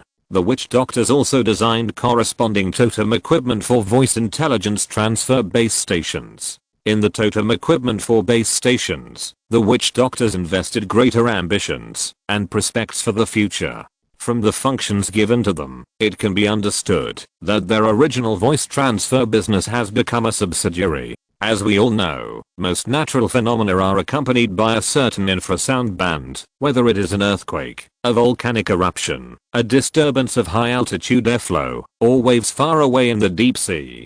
Before this, only a very small number of advanced witch doctors were able to receive such frequency bands and analyze and identify them. The vast majority of non-advanced witch doctors and technical trolls were unable to perform this work due to physical conditions, totem positions, brain computing capabilities and many other limitations. Although with Nestor's further advancement, the first and second levels of the witch doctor path have been determined to have no hidden dangers, so the promotion path for other non-advanced witch doctors has also been opened. It is foreseeable that in the next few years, those qualified witch doctors will be promoted one after another and gain the ability to receive and analyze the above mentioned frequency bands. However, infrasound analysis is a complex matter that requires a lot of time to accumulate data and then carry out the corresponding work. After all, the number of witch doctors is limited. When there are more areas that urgently need their strength, it is impossible to devote a lot of time and energy to this matter.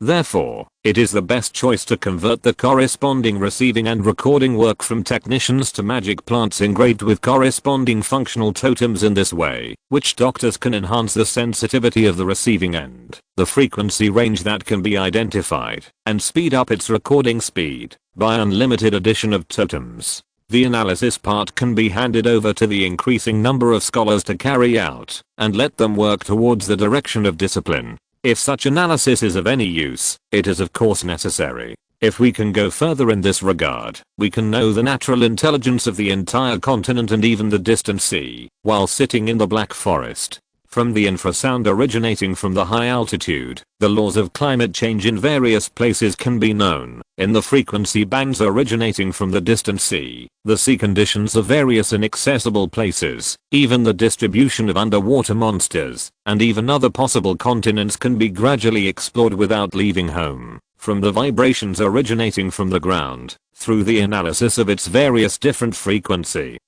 bands, the geological structure of the corresponding area and even the rock composition contained can be explored, and information related to the mineral veins can be obtained. But all of these must be based on a vast ocean of data, and a lot of time must be spent on summarizing and analyzing them, in order to support the corresponding knowledge system from scratch. Thus, huge and rich data became the initial rigid demand, and thus, the witch doctors had the intention of building a set of infrasound signal receiving systems that could cover the entire continent's 470 million square kilometers. Ultra-low frequency infrasound signals have a very long propagation path. Even if two base stations are located in the south and north of the mainland, it is very likely that they will receive signals from the same natural phenomenon after a period of time. In addition, the infrasound signals in the natural background are endless. If all of them are to be transferred and recorded, it is estimated that a huge amount of data that cannot be stored will be accumulated in a very short time. Therefore, this research will make choices and proceed in stages, based on various known situations in the early stage. The analysts in this department need to explore the similarities and differences of various signals in the large amount of data that has a little clue in the early stage, and gradually expand the known range and eventually spread to a wider field, so as to gradually establish the required infrasound identification knowledge system. This will inevitably be a long race, and the time required may be counted in hundreds of years, but the witch doctors think it is worth it, and it is precisely because they foresee the difficulties that they decide to start the corresponding foundation work from now on. The carrier of this so-called infrasound signal receiving system is the intelligence transfer base stations in the plan. The number of intelligence base stations to be deployed in the plan will reach 120, which far exceeds the existing transfer coverage requirements. The extra ones are naturally because of the new mission of infrasound signal receiving system. In the early stage, even if it is difficult to distinguish what the various natural background sounds in the infrasound band represent, these base stations will still be equipped with another set of totem components that can automatically return natural background sounds, infrasound parts, in addition to the partial structure used for intelligence transfer, and transfer the non-intelligence infrasound signals received in a specific area to the headquarters according to demand. The scholars and witch doctors at the headquarters will start the road of systematic and disciplinary summary based on this. The natural background sound transmission is only one of the missions of the base station. These base stations, which have increased several times more than the original plan, will also be given another task to prepare for the Republic's future northward plan. As the background for adding this task, the witch doctor, the executive government, and the military all agreed that the Republic's land warfare equipment seems to have a trend of developing in the direction of heavy, large-scale, and long-range projection capabilities. In the future, logistics will inevitably be an important indicator of whether the combat power is complete, but at the same time,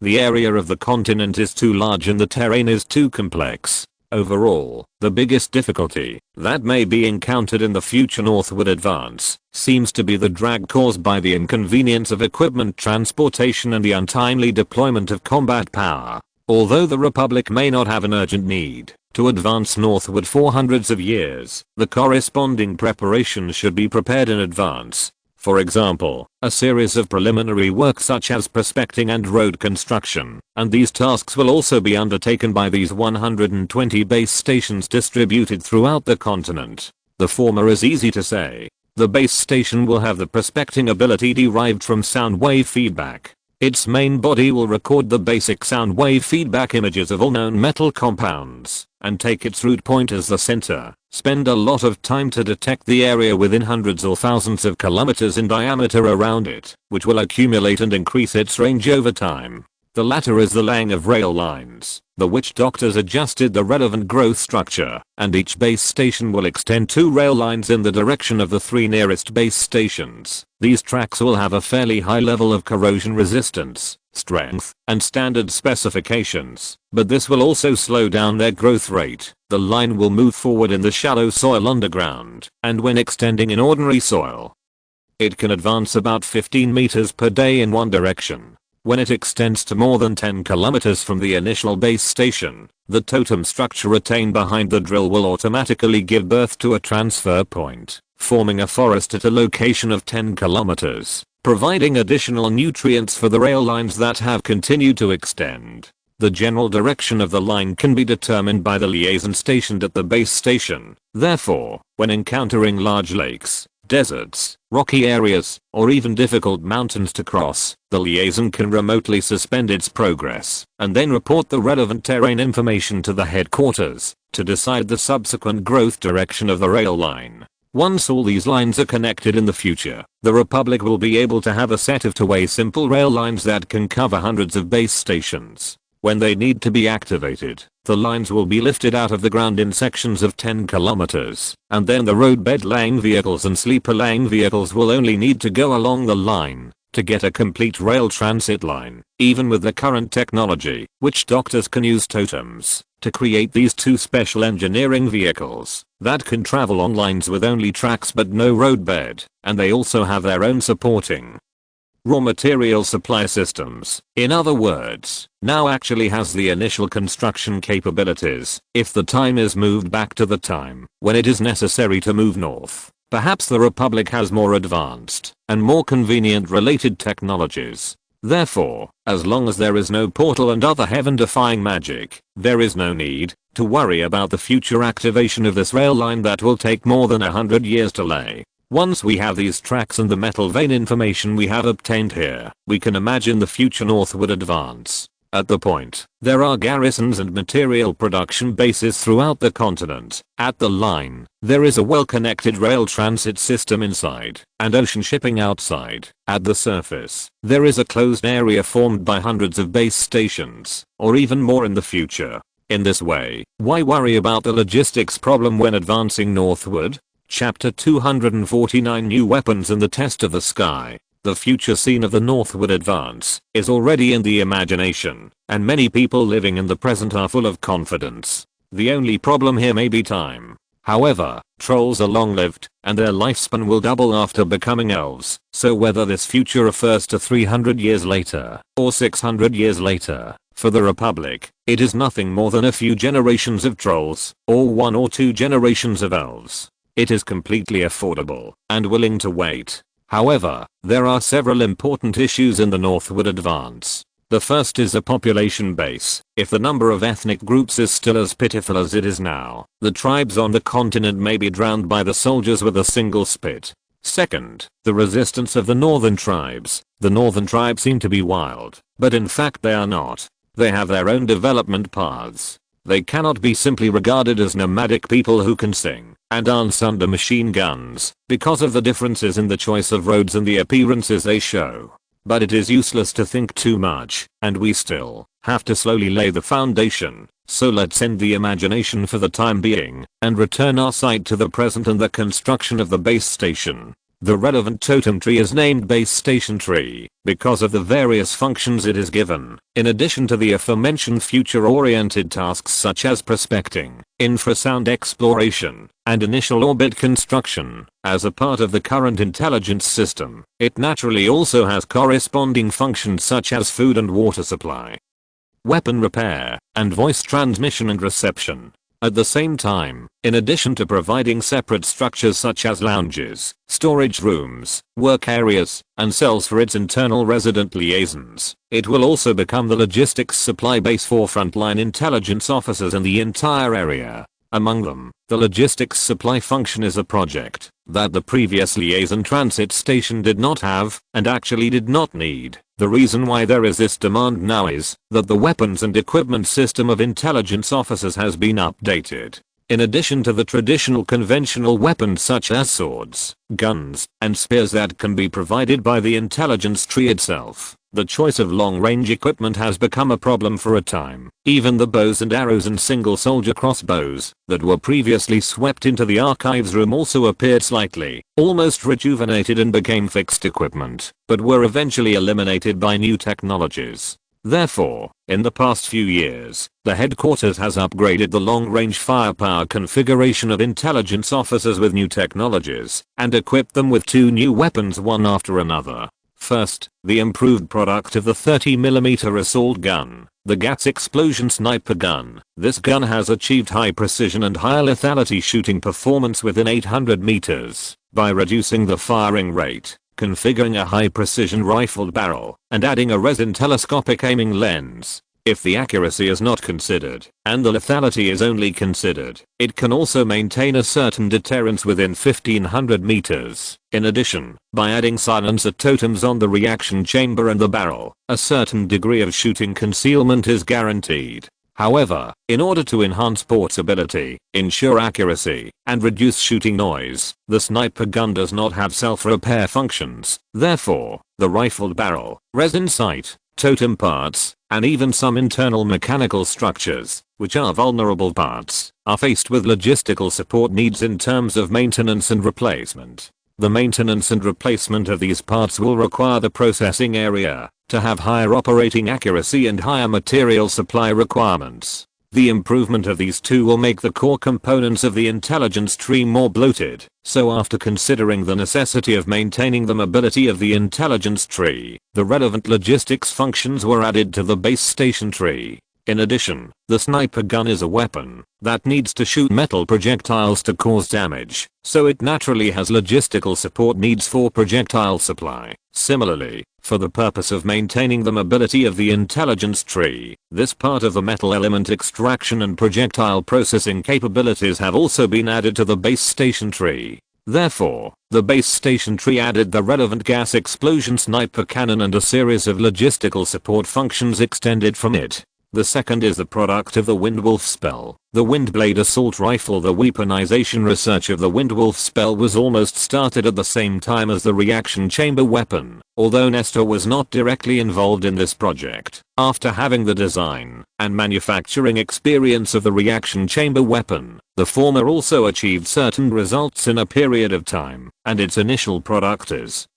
the so-called Windblade assault rifle. This gun causes damage through the wind blade, and the shape is a transparent pipe with a handle installed at the bottom. Among them, the handle is an inner hollow structure, on which are integrated control totem structures such as the launch key and the power adjustment key, and the pipeline above the handle is arranged in a 3-dimensional and multi-level manner, and many totems related to attack are arranged. Unlike the reaction chamber weapon, which needs to consider additional matters such as loading and time for the projectile and the inner tube to be pushed, and thus adopts a separate layout, the core totem structure of the Windblade assault gun is integrated and evenly distributed on the entire tube body. Overall, the pipeline is arranged from back to front, with functional totems such as air intake, compression, shaping, acceleration, orientation, and firing. When exercising its own functions, air will be quickly inhaled from the back, and after a series of magic changes in the tube body, it will finally be stimulated in the form of a wind blade at the front outlet.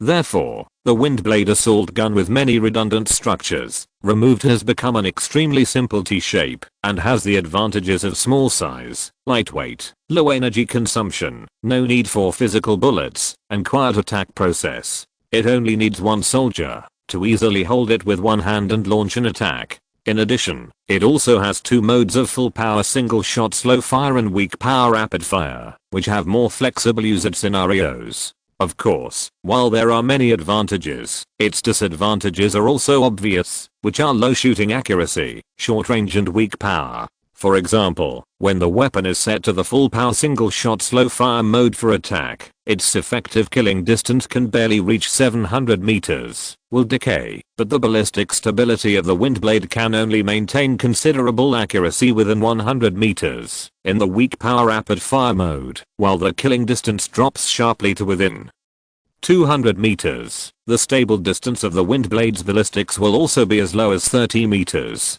In addition, although its overall structure looks simple, it actually contains many modules engraved with precise totems, and the manufacturing and maintenance work is not as easy as imagined. With such obvious advantages and disadvantages, the witch doctors naturally spent a lot of time on the strengths and weaknesses, and made certain achievements. In order to abandon its disadvantages, and make the most of its advantages, the witch doctors cancelled the usual grounding root system and photosynthetic leaf modes on this weapon, and instead adopted the energy box to provide shooting consumption. The energy box is a detachable structure inserted into the handle, which is filled with high energy concentrate. The reserved slots in the handle have fibrous roots extending into the box to obtain the required nutrients. When the energy box is removed and placed in the intelligence tree, the roots will connect to the reserve supply port in the intelligence tree and maintain their activity through nutrient delivery. When the firearm is carried but not used, even if the energy box is removed, it can maintain a low power consumption state and rely on its own internal energy to stand by for more than 10 days without damage in the attack state.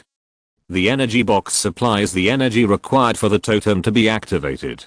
The high energy box can supply 50 full power single shots low shots, 1 round /S, and 300 weak power rapid shots, up to 5 rounds /S. When the energy liquid in the box is exhausted, the weapon can be continued to be used by refilling or simply replacing a new box. The energy box is filled with high energy concentrate, the important component of which is cavern wolf cell fluid.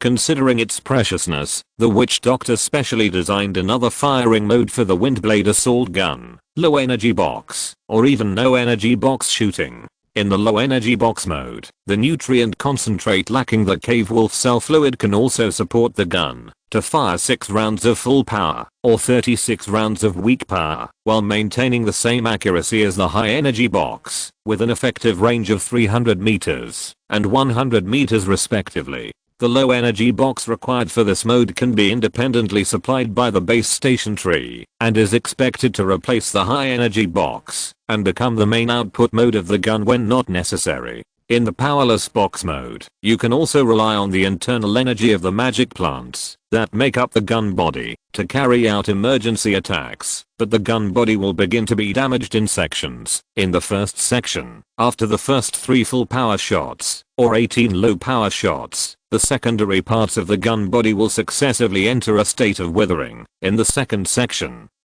during 3 to 6 times, full/slow, and 18 to 36 times, weak/fast, the withering will spread to the area engraved with functional totems. In the third section, during 6 to 9 times, full/slow, and 36 to 54 times, weak/fast, the withering will spread throughout the gun body, and the totem area will be completely damaged and unable to shoot, and the gun will die completely. When it is still in the first stage, the withering of the gun body can be slowly repaired by connecting the slot inside the intelligence tree. After entering the second stage, although the totem structure has been affected, it has not reached the critical point that will make the totem invalid. Therefore, if you are careless or time does not allow, you can only use nutrients in the intelligence tree to repair the gun body to maintain its function. But if you want to repair the totem carving area, you need to go to the base station tree to do it.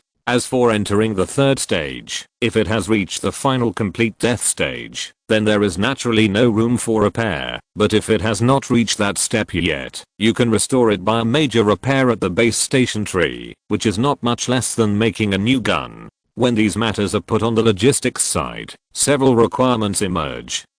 1. Replenishment of concentrated liquid in the energy box. The base station tree has the ability to extract all ingredients in the formula, except the cave wolf cell fluid, so the low energy box can be independently manufactured by it and supplied to the intelligence officers in the area.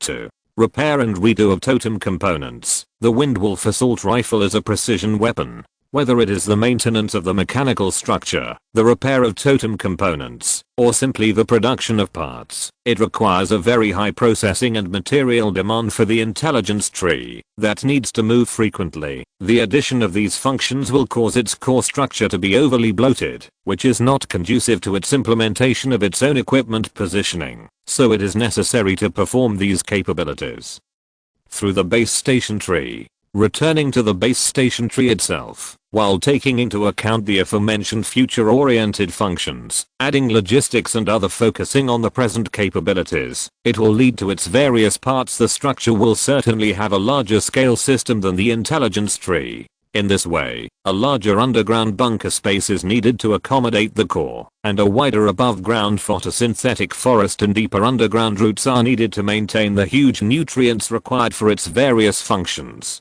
Among them, the above-ground part, which is the fulcrum for photosynthesis and the only means of attack, gas neurotoxin secretion, will form a forest covering 1,000 square meters. The underground bunker part will also have a specification of 20 meters long, 20 meters wide and 14 meters high. The bottom root system is even larger and larger. As the core of all this, there is a cubic totem stacking structure with a specification of 7 meters long, 7 meters wide and 10 meters high, although it can also be disassembled and turned into the 3 parts similar to the core of the intelligence tree in theory, because the expansion of the base station tree takes too long, and a considerable part of the expansion process is a completely irreversible step.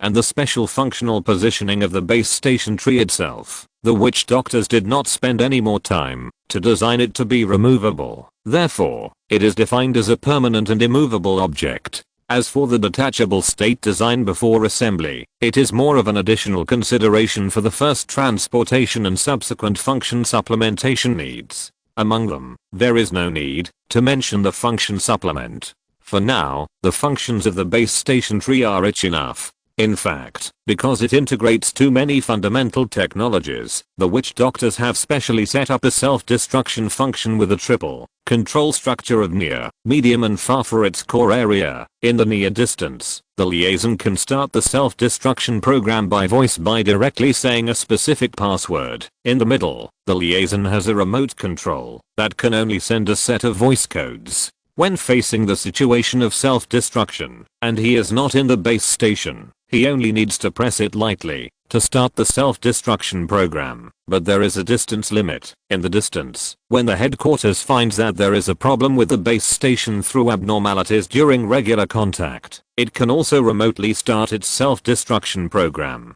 In order to achieve self-destruction, the core components of the base station tree are also specially given a weakness in strong acid. When the self-destruction program is activated, the strong acid stored in the specific space will be released immediately, and then completely melt the entire totem cube, as well as the document warehouse that will be destroyed regularly. Of course, the protection ability of the underground bunker is still considerable. If it is not necessary, you can just lock all the entrances and exits, rely on the water circulation, gas supply, and food supply inside to survive, and wait for rescue from surrounding intelligence officers, or directly from the headquarters. Therefore, the self-destruction system is actually just an option in desperation. And if you say, what is the most troublesome problem at the moment? In fact, it is still how to send 120 such big guys to the predetermined locations. After thinking about it, the intelligence department found that it seemed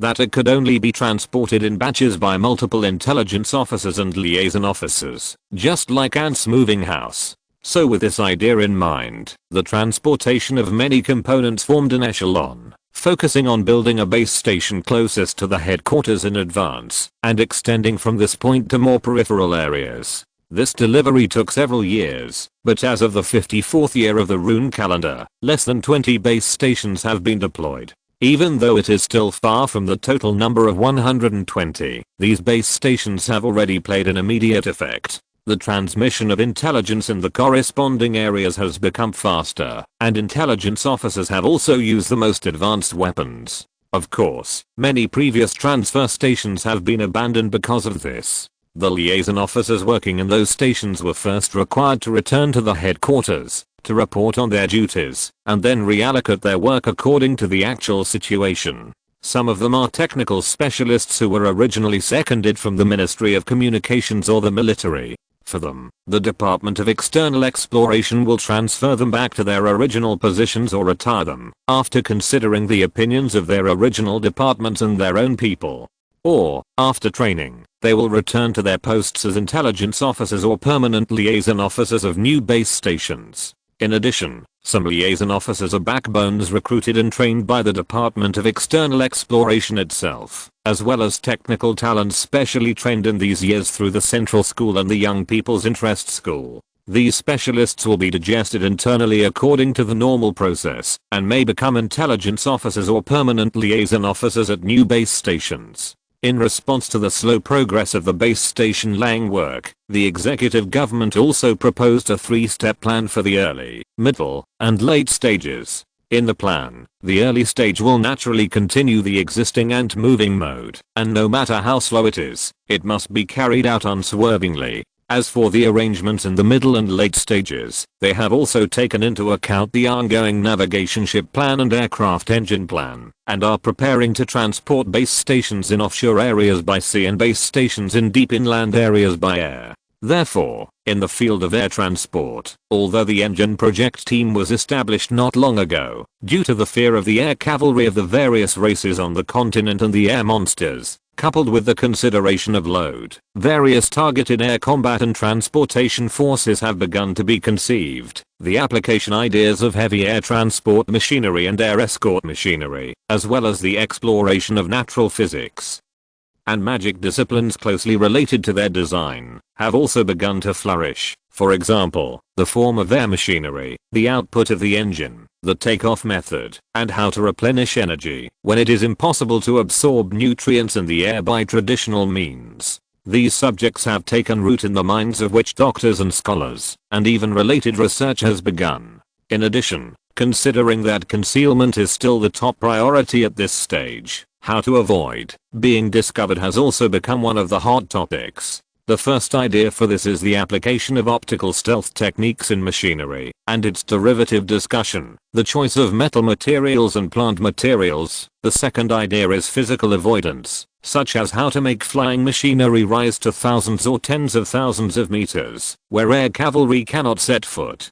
Of course, these ideas are still on paper for the time being. Before the real appearance of aviation engines, it seems that only some theoretical research can be done. The first to become a reality is another technology that seems to be much behind. When considering air transport, although the flying machinery itself has not yet appeared, scholars and witch doctors have already considered that, even if the things are transported to the target, how to drop them to the ground later. At this point, due to the observation of nature, and the physical cognition and theory that followed, the concept of parachute similar to the previous life, was proposed at this time, and it is believed that this method can be used to send down the core components and the liaison responsible for splicing. This proposal was widely accepted under the premise that laying a landing runway in advance was not feasible, but after the approval, the witch doctors were not idle. They thought that it was not enough to just daydream, and they should try to climb up to the sky to see it in reality.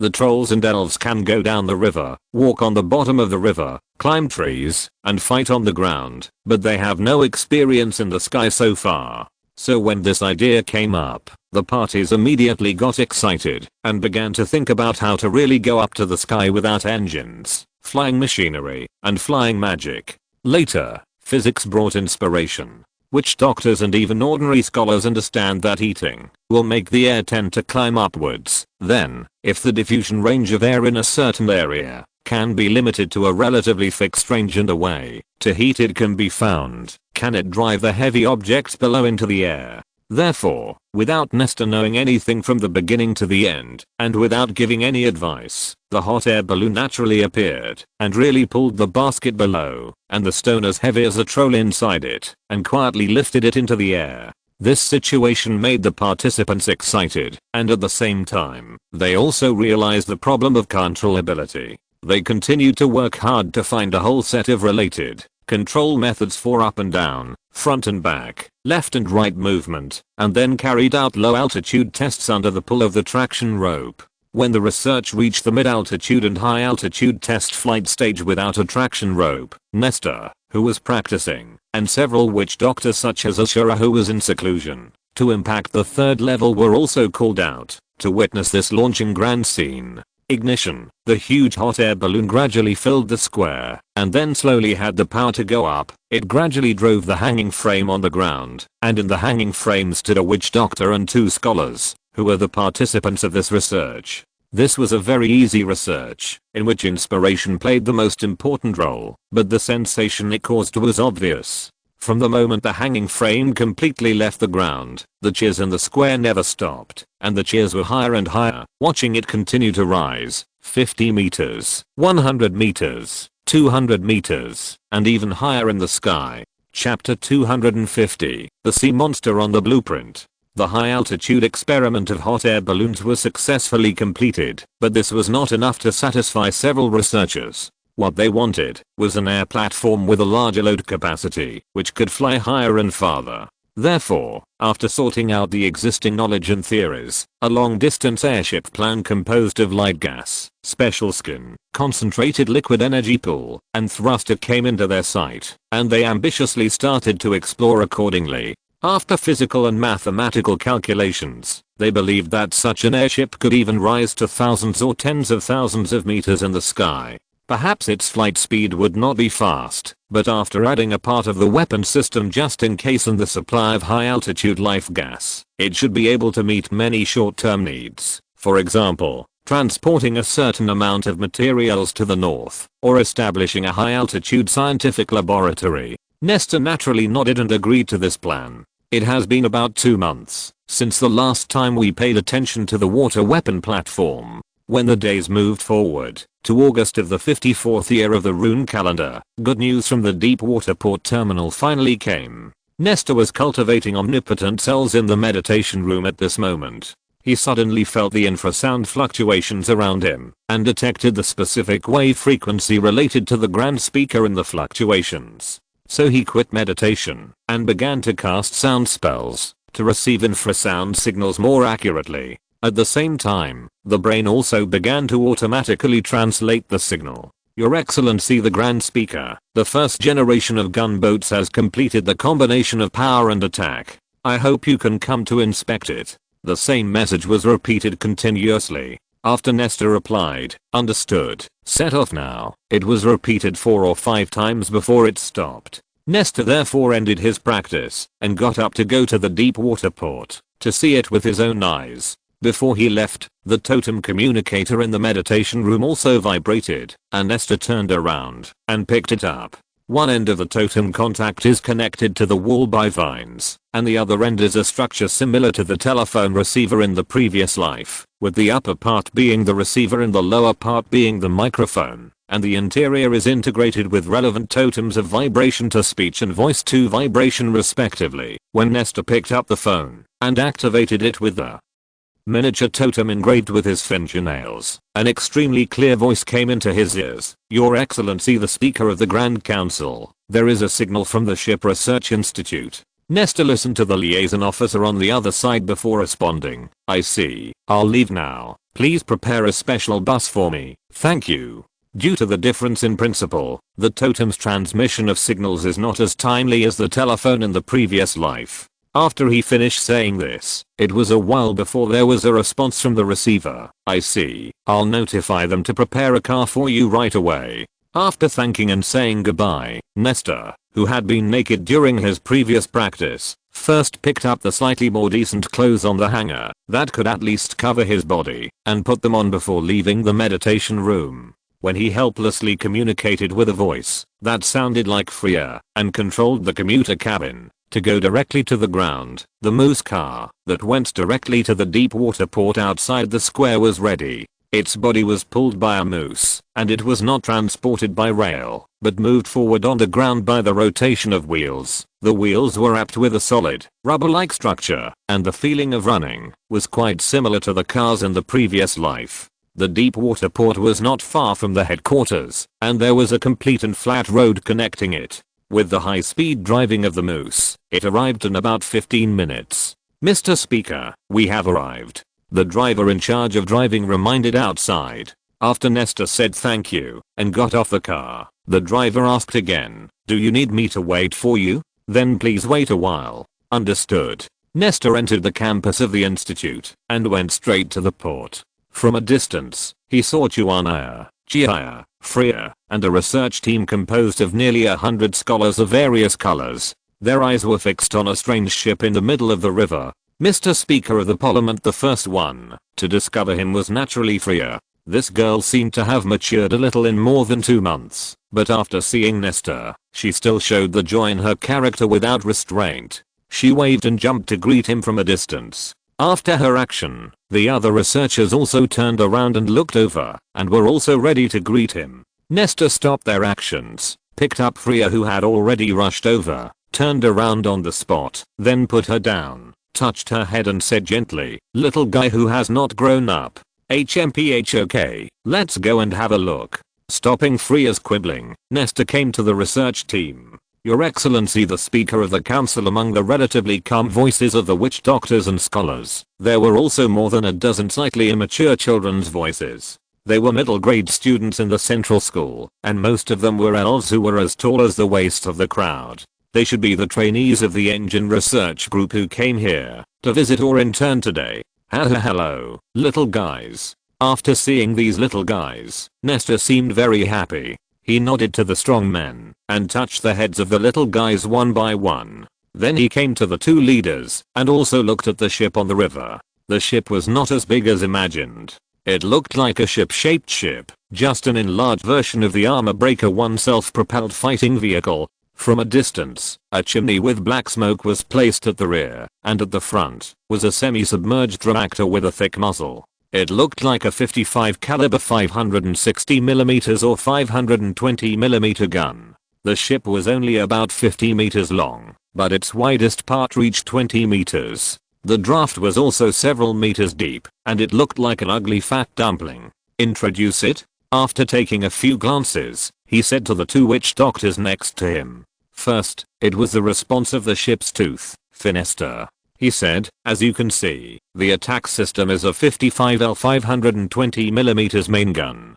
We changed the reaction chamber into a narrow elliptical shape and placed it semi-shallowly on the deck. However, while the vertical diameter was compressed to 7 meters and the horizontal diameter was compressed to 13 meters, the front and rear diameter exceeded 20 meters, almost occupying half of the deck space. Moreover, due to the deformation of the structure, the compression efficiency was greatly reduced, and the firing efficiency was 27 light minutes per round. Then, it was the supplement of the mechanical tooth, Masister, a charcoal high-pressure boiler and a compound expansion steam engine. The former is arranged at the rear of the hull and the latter is placed horizontally in the lower space of the reaction chamber. It can provide about 12 km per light hour of forward power, and about 3 km per light hour of backward power. Nestor nodded without comment, and continued to listen to their explanation. The hull is too light and the interior space is too confined.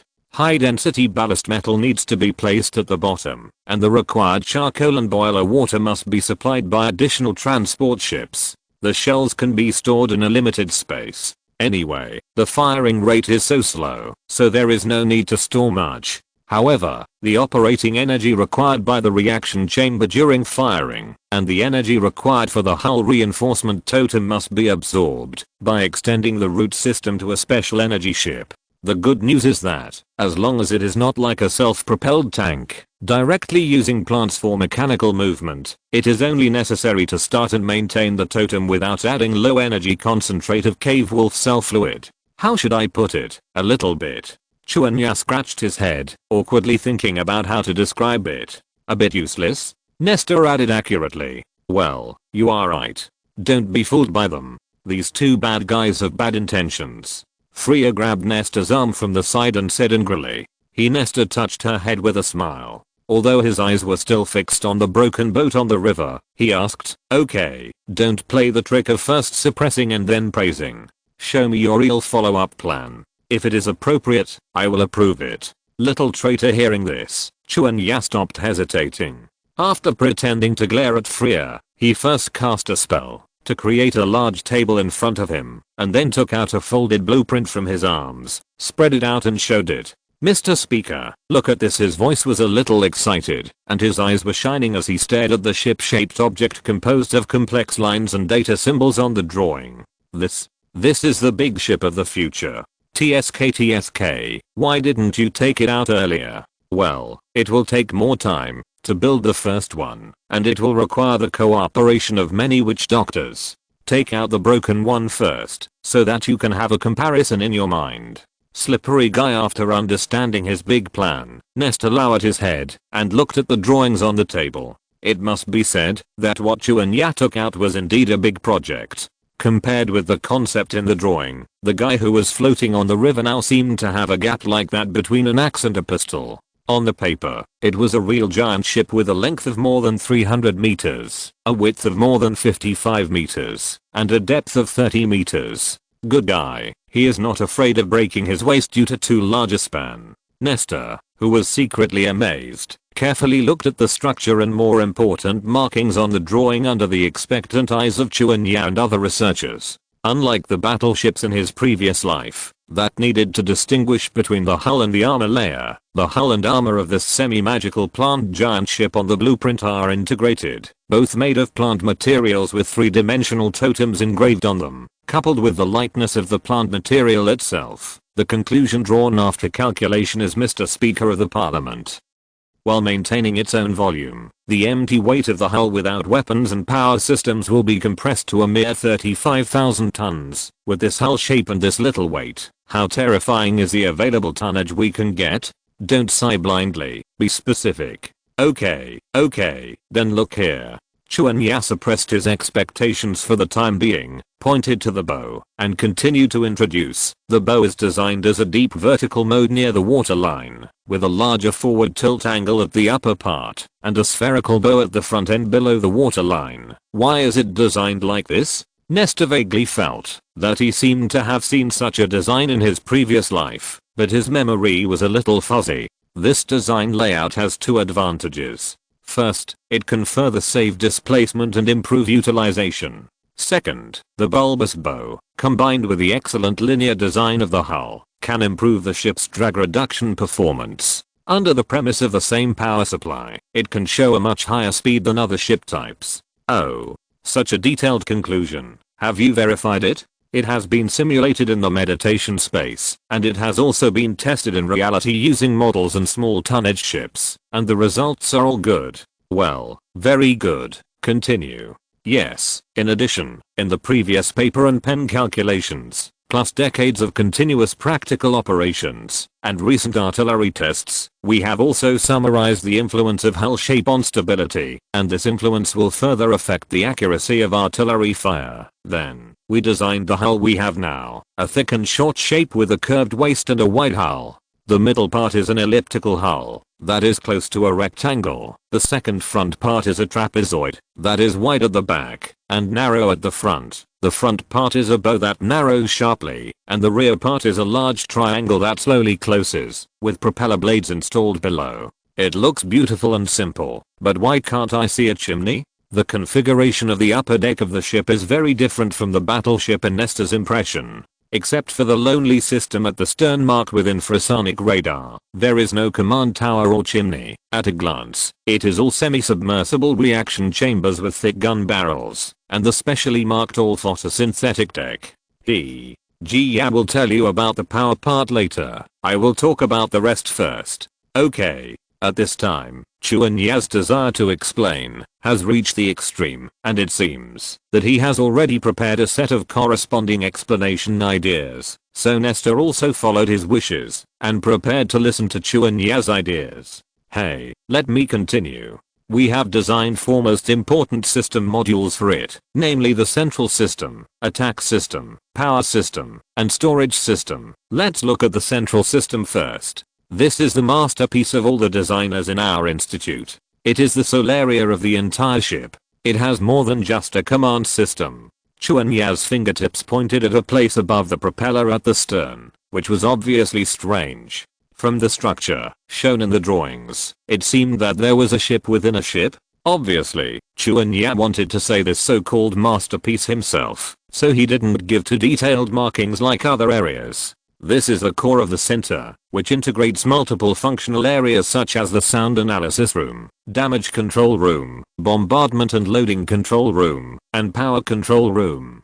They are connected to the hull through totem structures, and can directly control the functional areas corresponding to each room. Just like you said, we have a small population and few soldiers, and we must use the least number of soldiers. to complete the most work. Now this arrangement allows all systems of the giant ship to achieve remote control and semi-automatic operation, and we can complete all operations in the center. We calculated that only 300 soldiers are needed to make this ship operate most efficiently. Of course, totem control is a high precision job, and necessary training is indispensable. Nestor's eyes lit up when he heard this. He remembered that the large battleships in his previous life were often more than 1,000 people in size, and this guy in front of him, which seemed to be larger than the Yamato, only needed 300 soldiers to operate. This is definitely good news. Of course, this is just a calculation result for the time being, and the specific situation depends on the actual situation. However, after all, the entire ship is made up of living magic plants, and many tasks can indeed be completed by controlling living bodies through totems. So what Chuanya said should have a high reference value.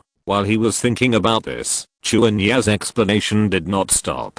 He just continued, I remember what you said, preserving the living force is the top priority, so when designing the hub, I specifically studied how to preserve the living force. As for the result, you see, the armored structure that is completely independent of the hull is only the initial insurance. We plan to configure the turbine power system that we are studying for the core. When it is necessary to abandon the ship, the emergency separation system can be activated to push the hub that is designed as a ship to the sea surface to escape alone. If necessary, some rapid fire cannons can be installed. In the future, we can also design a submersible ship that can completely dive into the seabed. This is good. I have to write it down. The explanation came to an abrupt end. Chuanya seemed to have forgotten what he was doing. As he spoke, he picked up a notebook and a pen, and wrote as if no one was around. No one came out to disturb him at this time.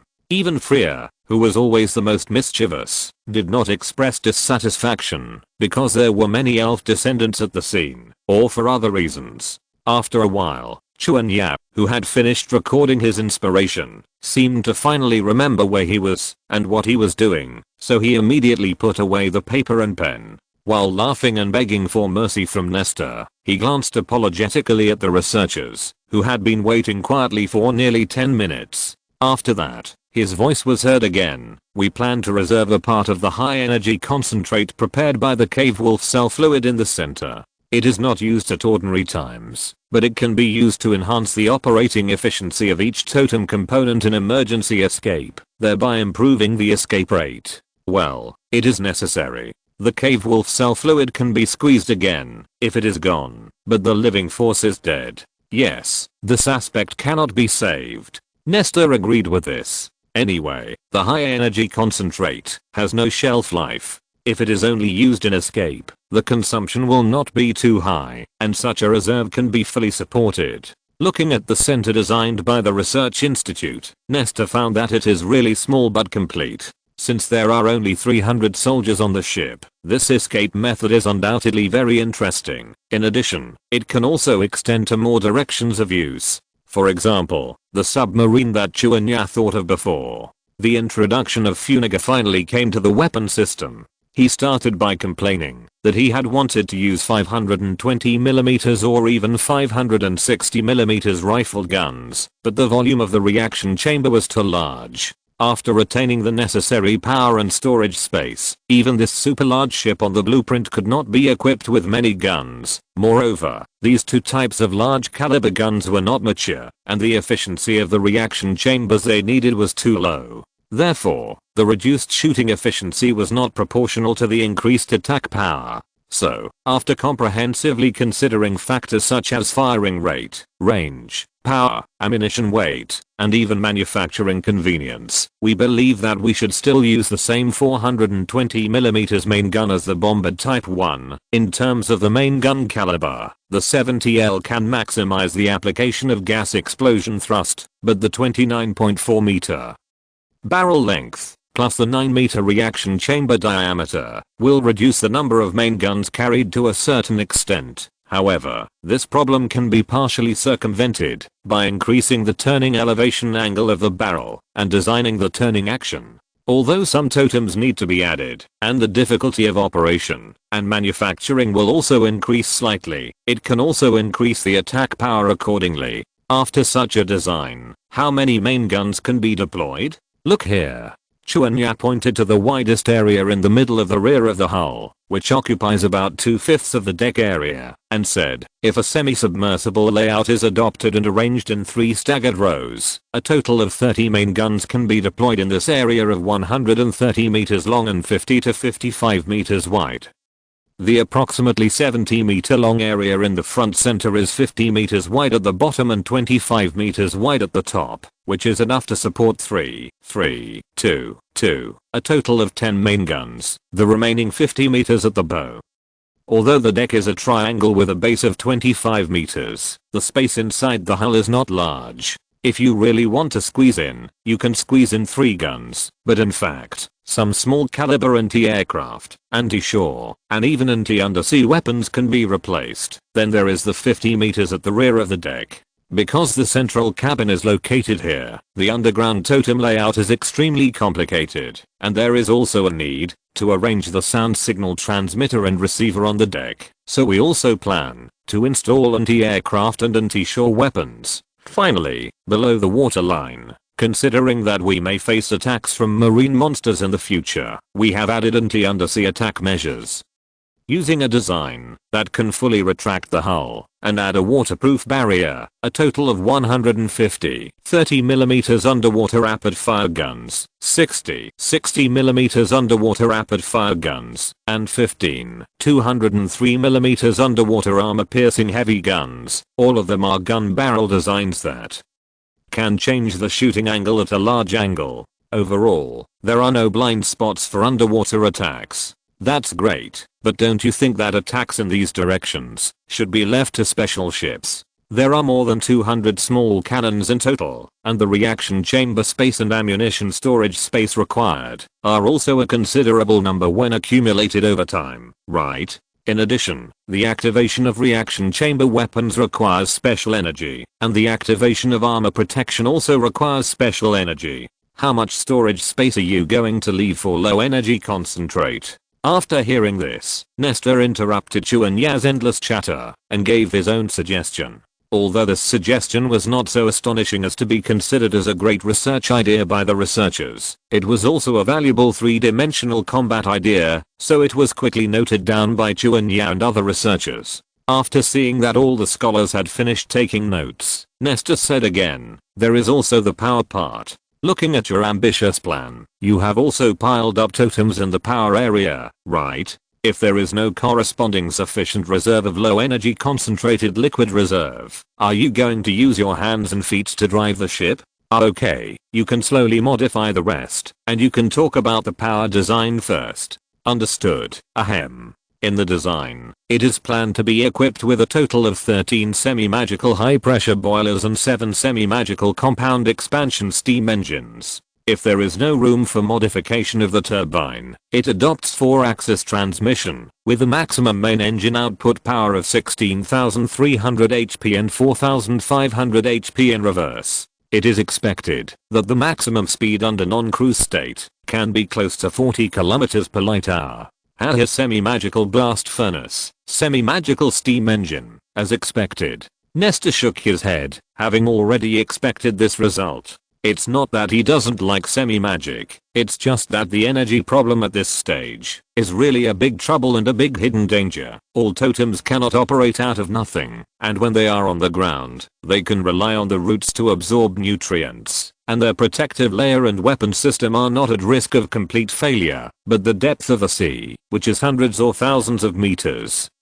and the barren conditions that may exist in some areas, means that the energy liquid carried by the ship must be supplemented to activate a series of totems on the ship. This makes Nestor feel insecure, always worrying that these big guys will face the risk of a 90% reduction in armor protection and complete failure of weapon systems after losing their totems. They are made into coffins on the sea, but they look really good.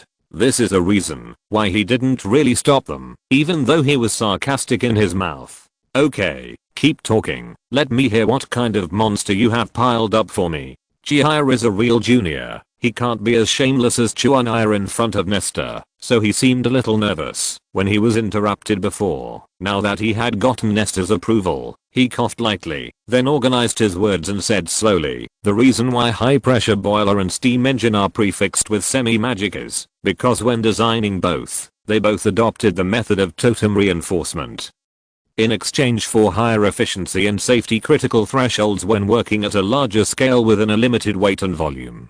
For example, the high pressure boiler was changed from charcoal boiling water at the beginning to totem heating, and the structure is divided into armored protective outer wall, heating interlayer heat conducting metal, and pressurized inner wall, and the functions of each part are basically consistent with the name, although the power system as a whole is still boiling water.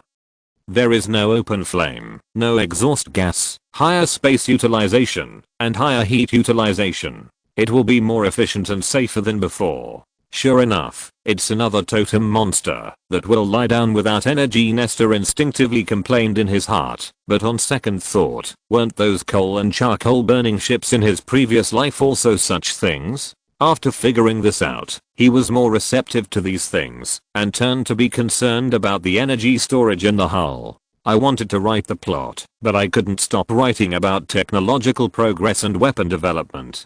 By the time I realized it, it was already like this. When I write this kind of thing, I always want to make it clear and understandable, but before I know it, it seems that I have written too much detail. You should be tired of reading it. Next time, I must be self-disciplined, and must be self-disciplined. I must advance other aspects. End of this chapter. Thank you very much for reaching the end. Don't forget to like. Looking for more exclusive content and immediate access? Subscribe to our Patreon.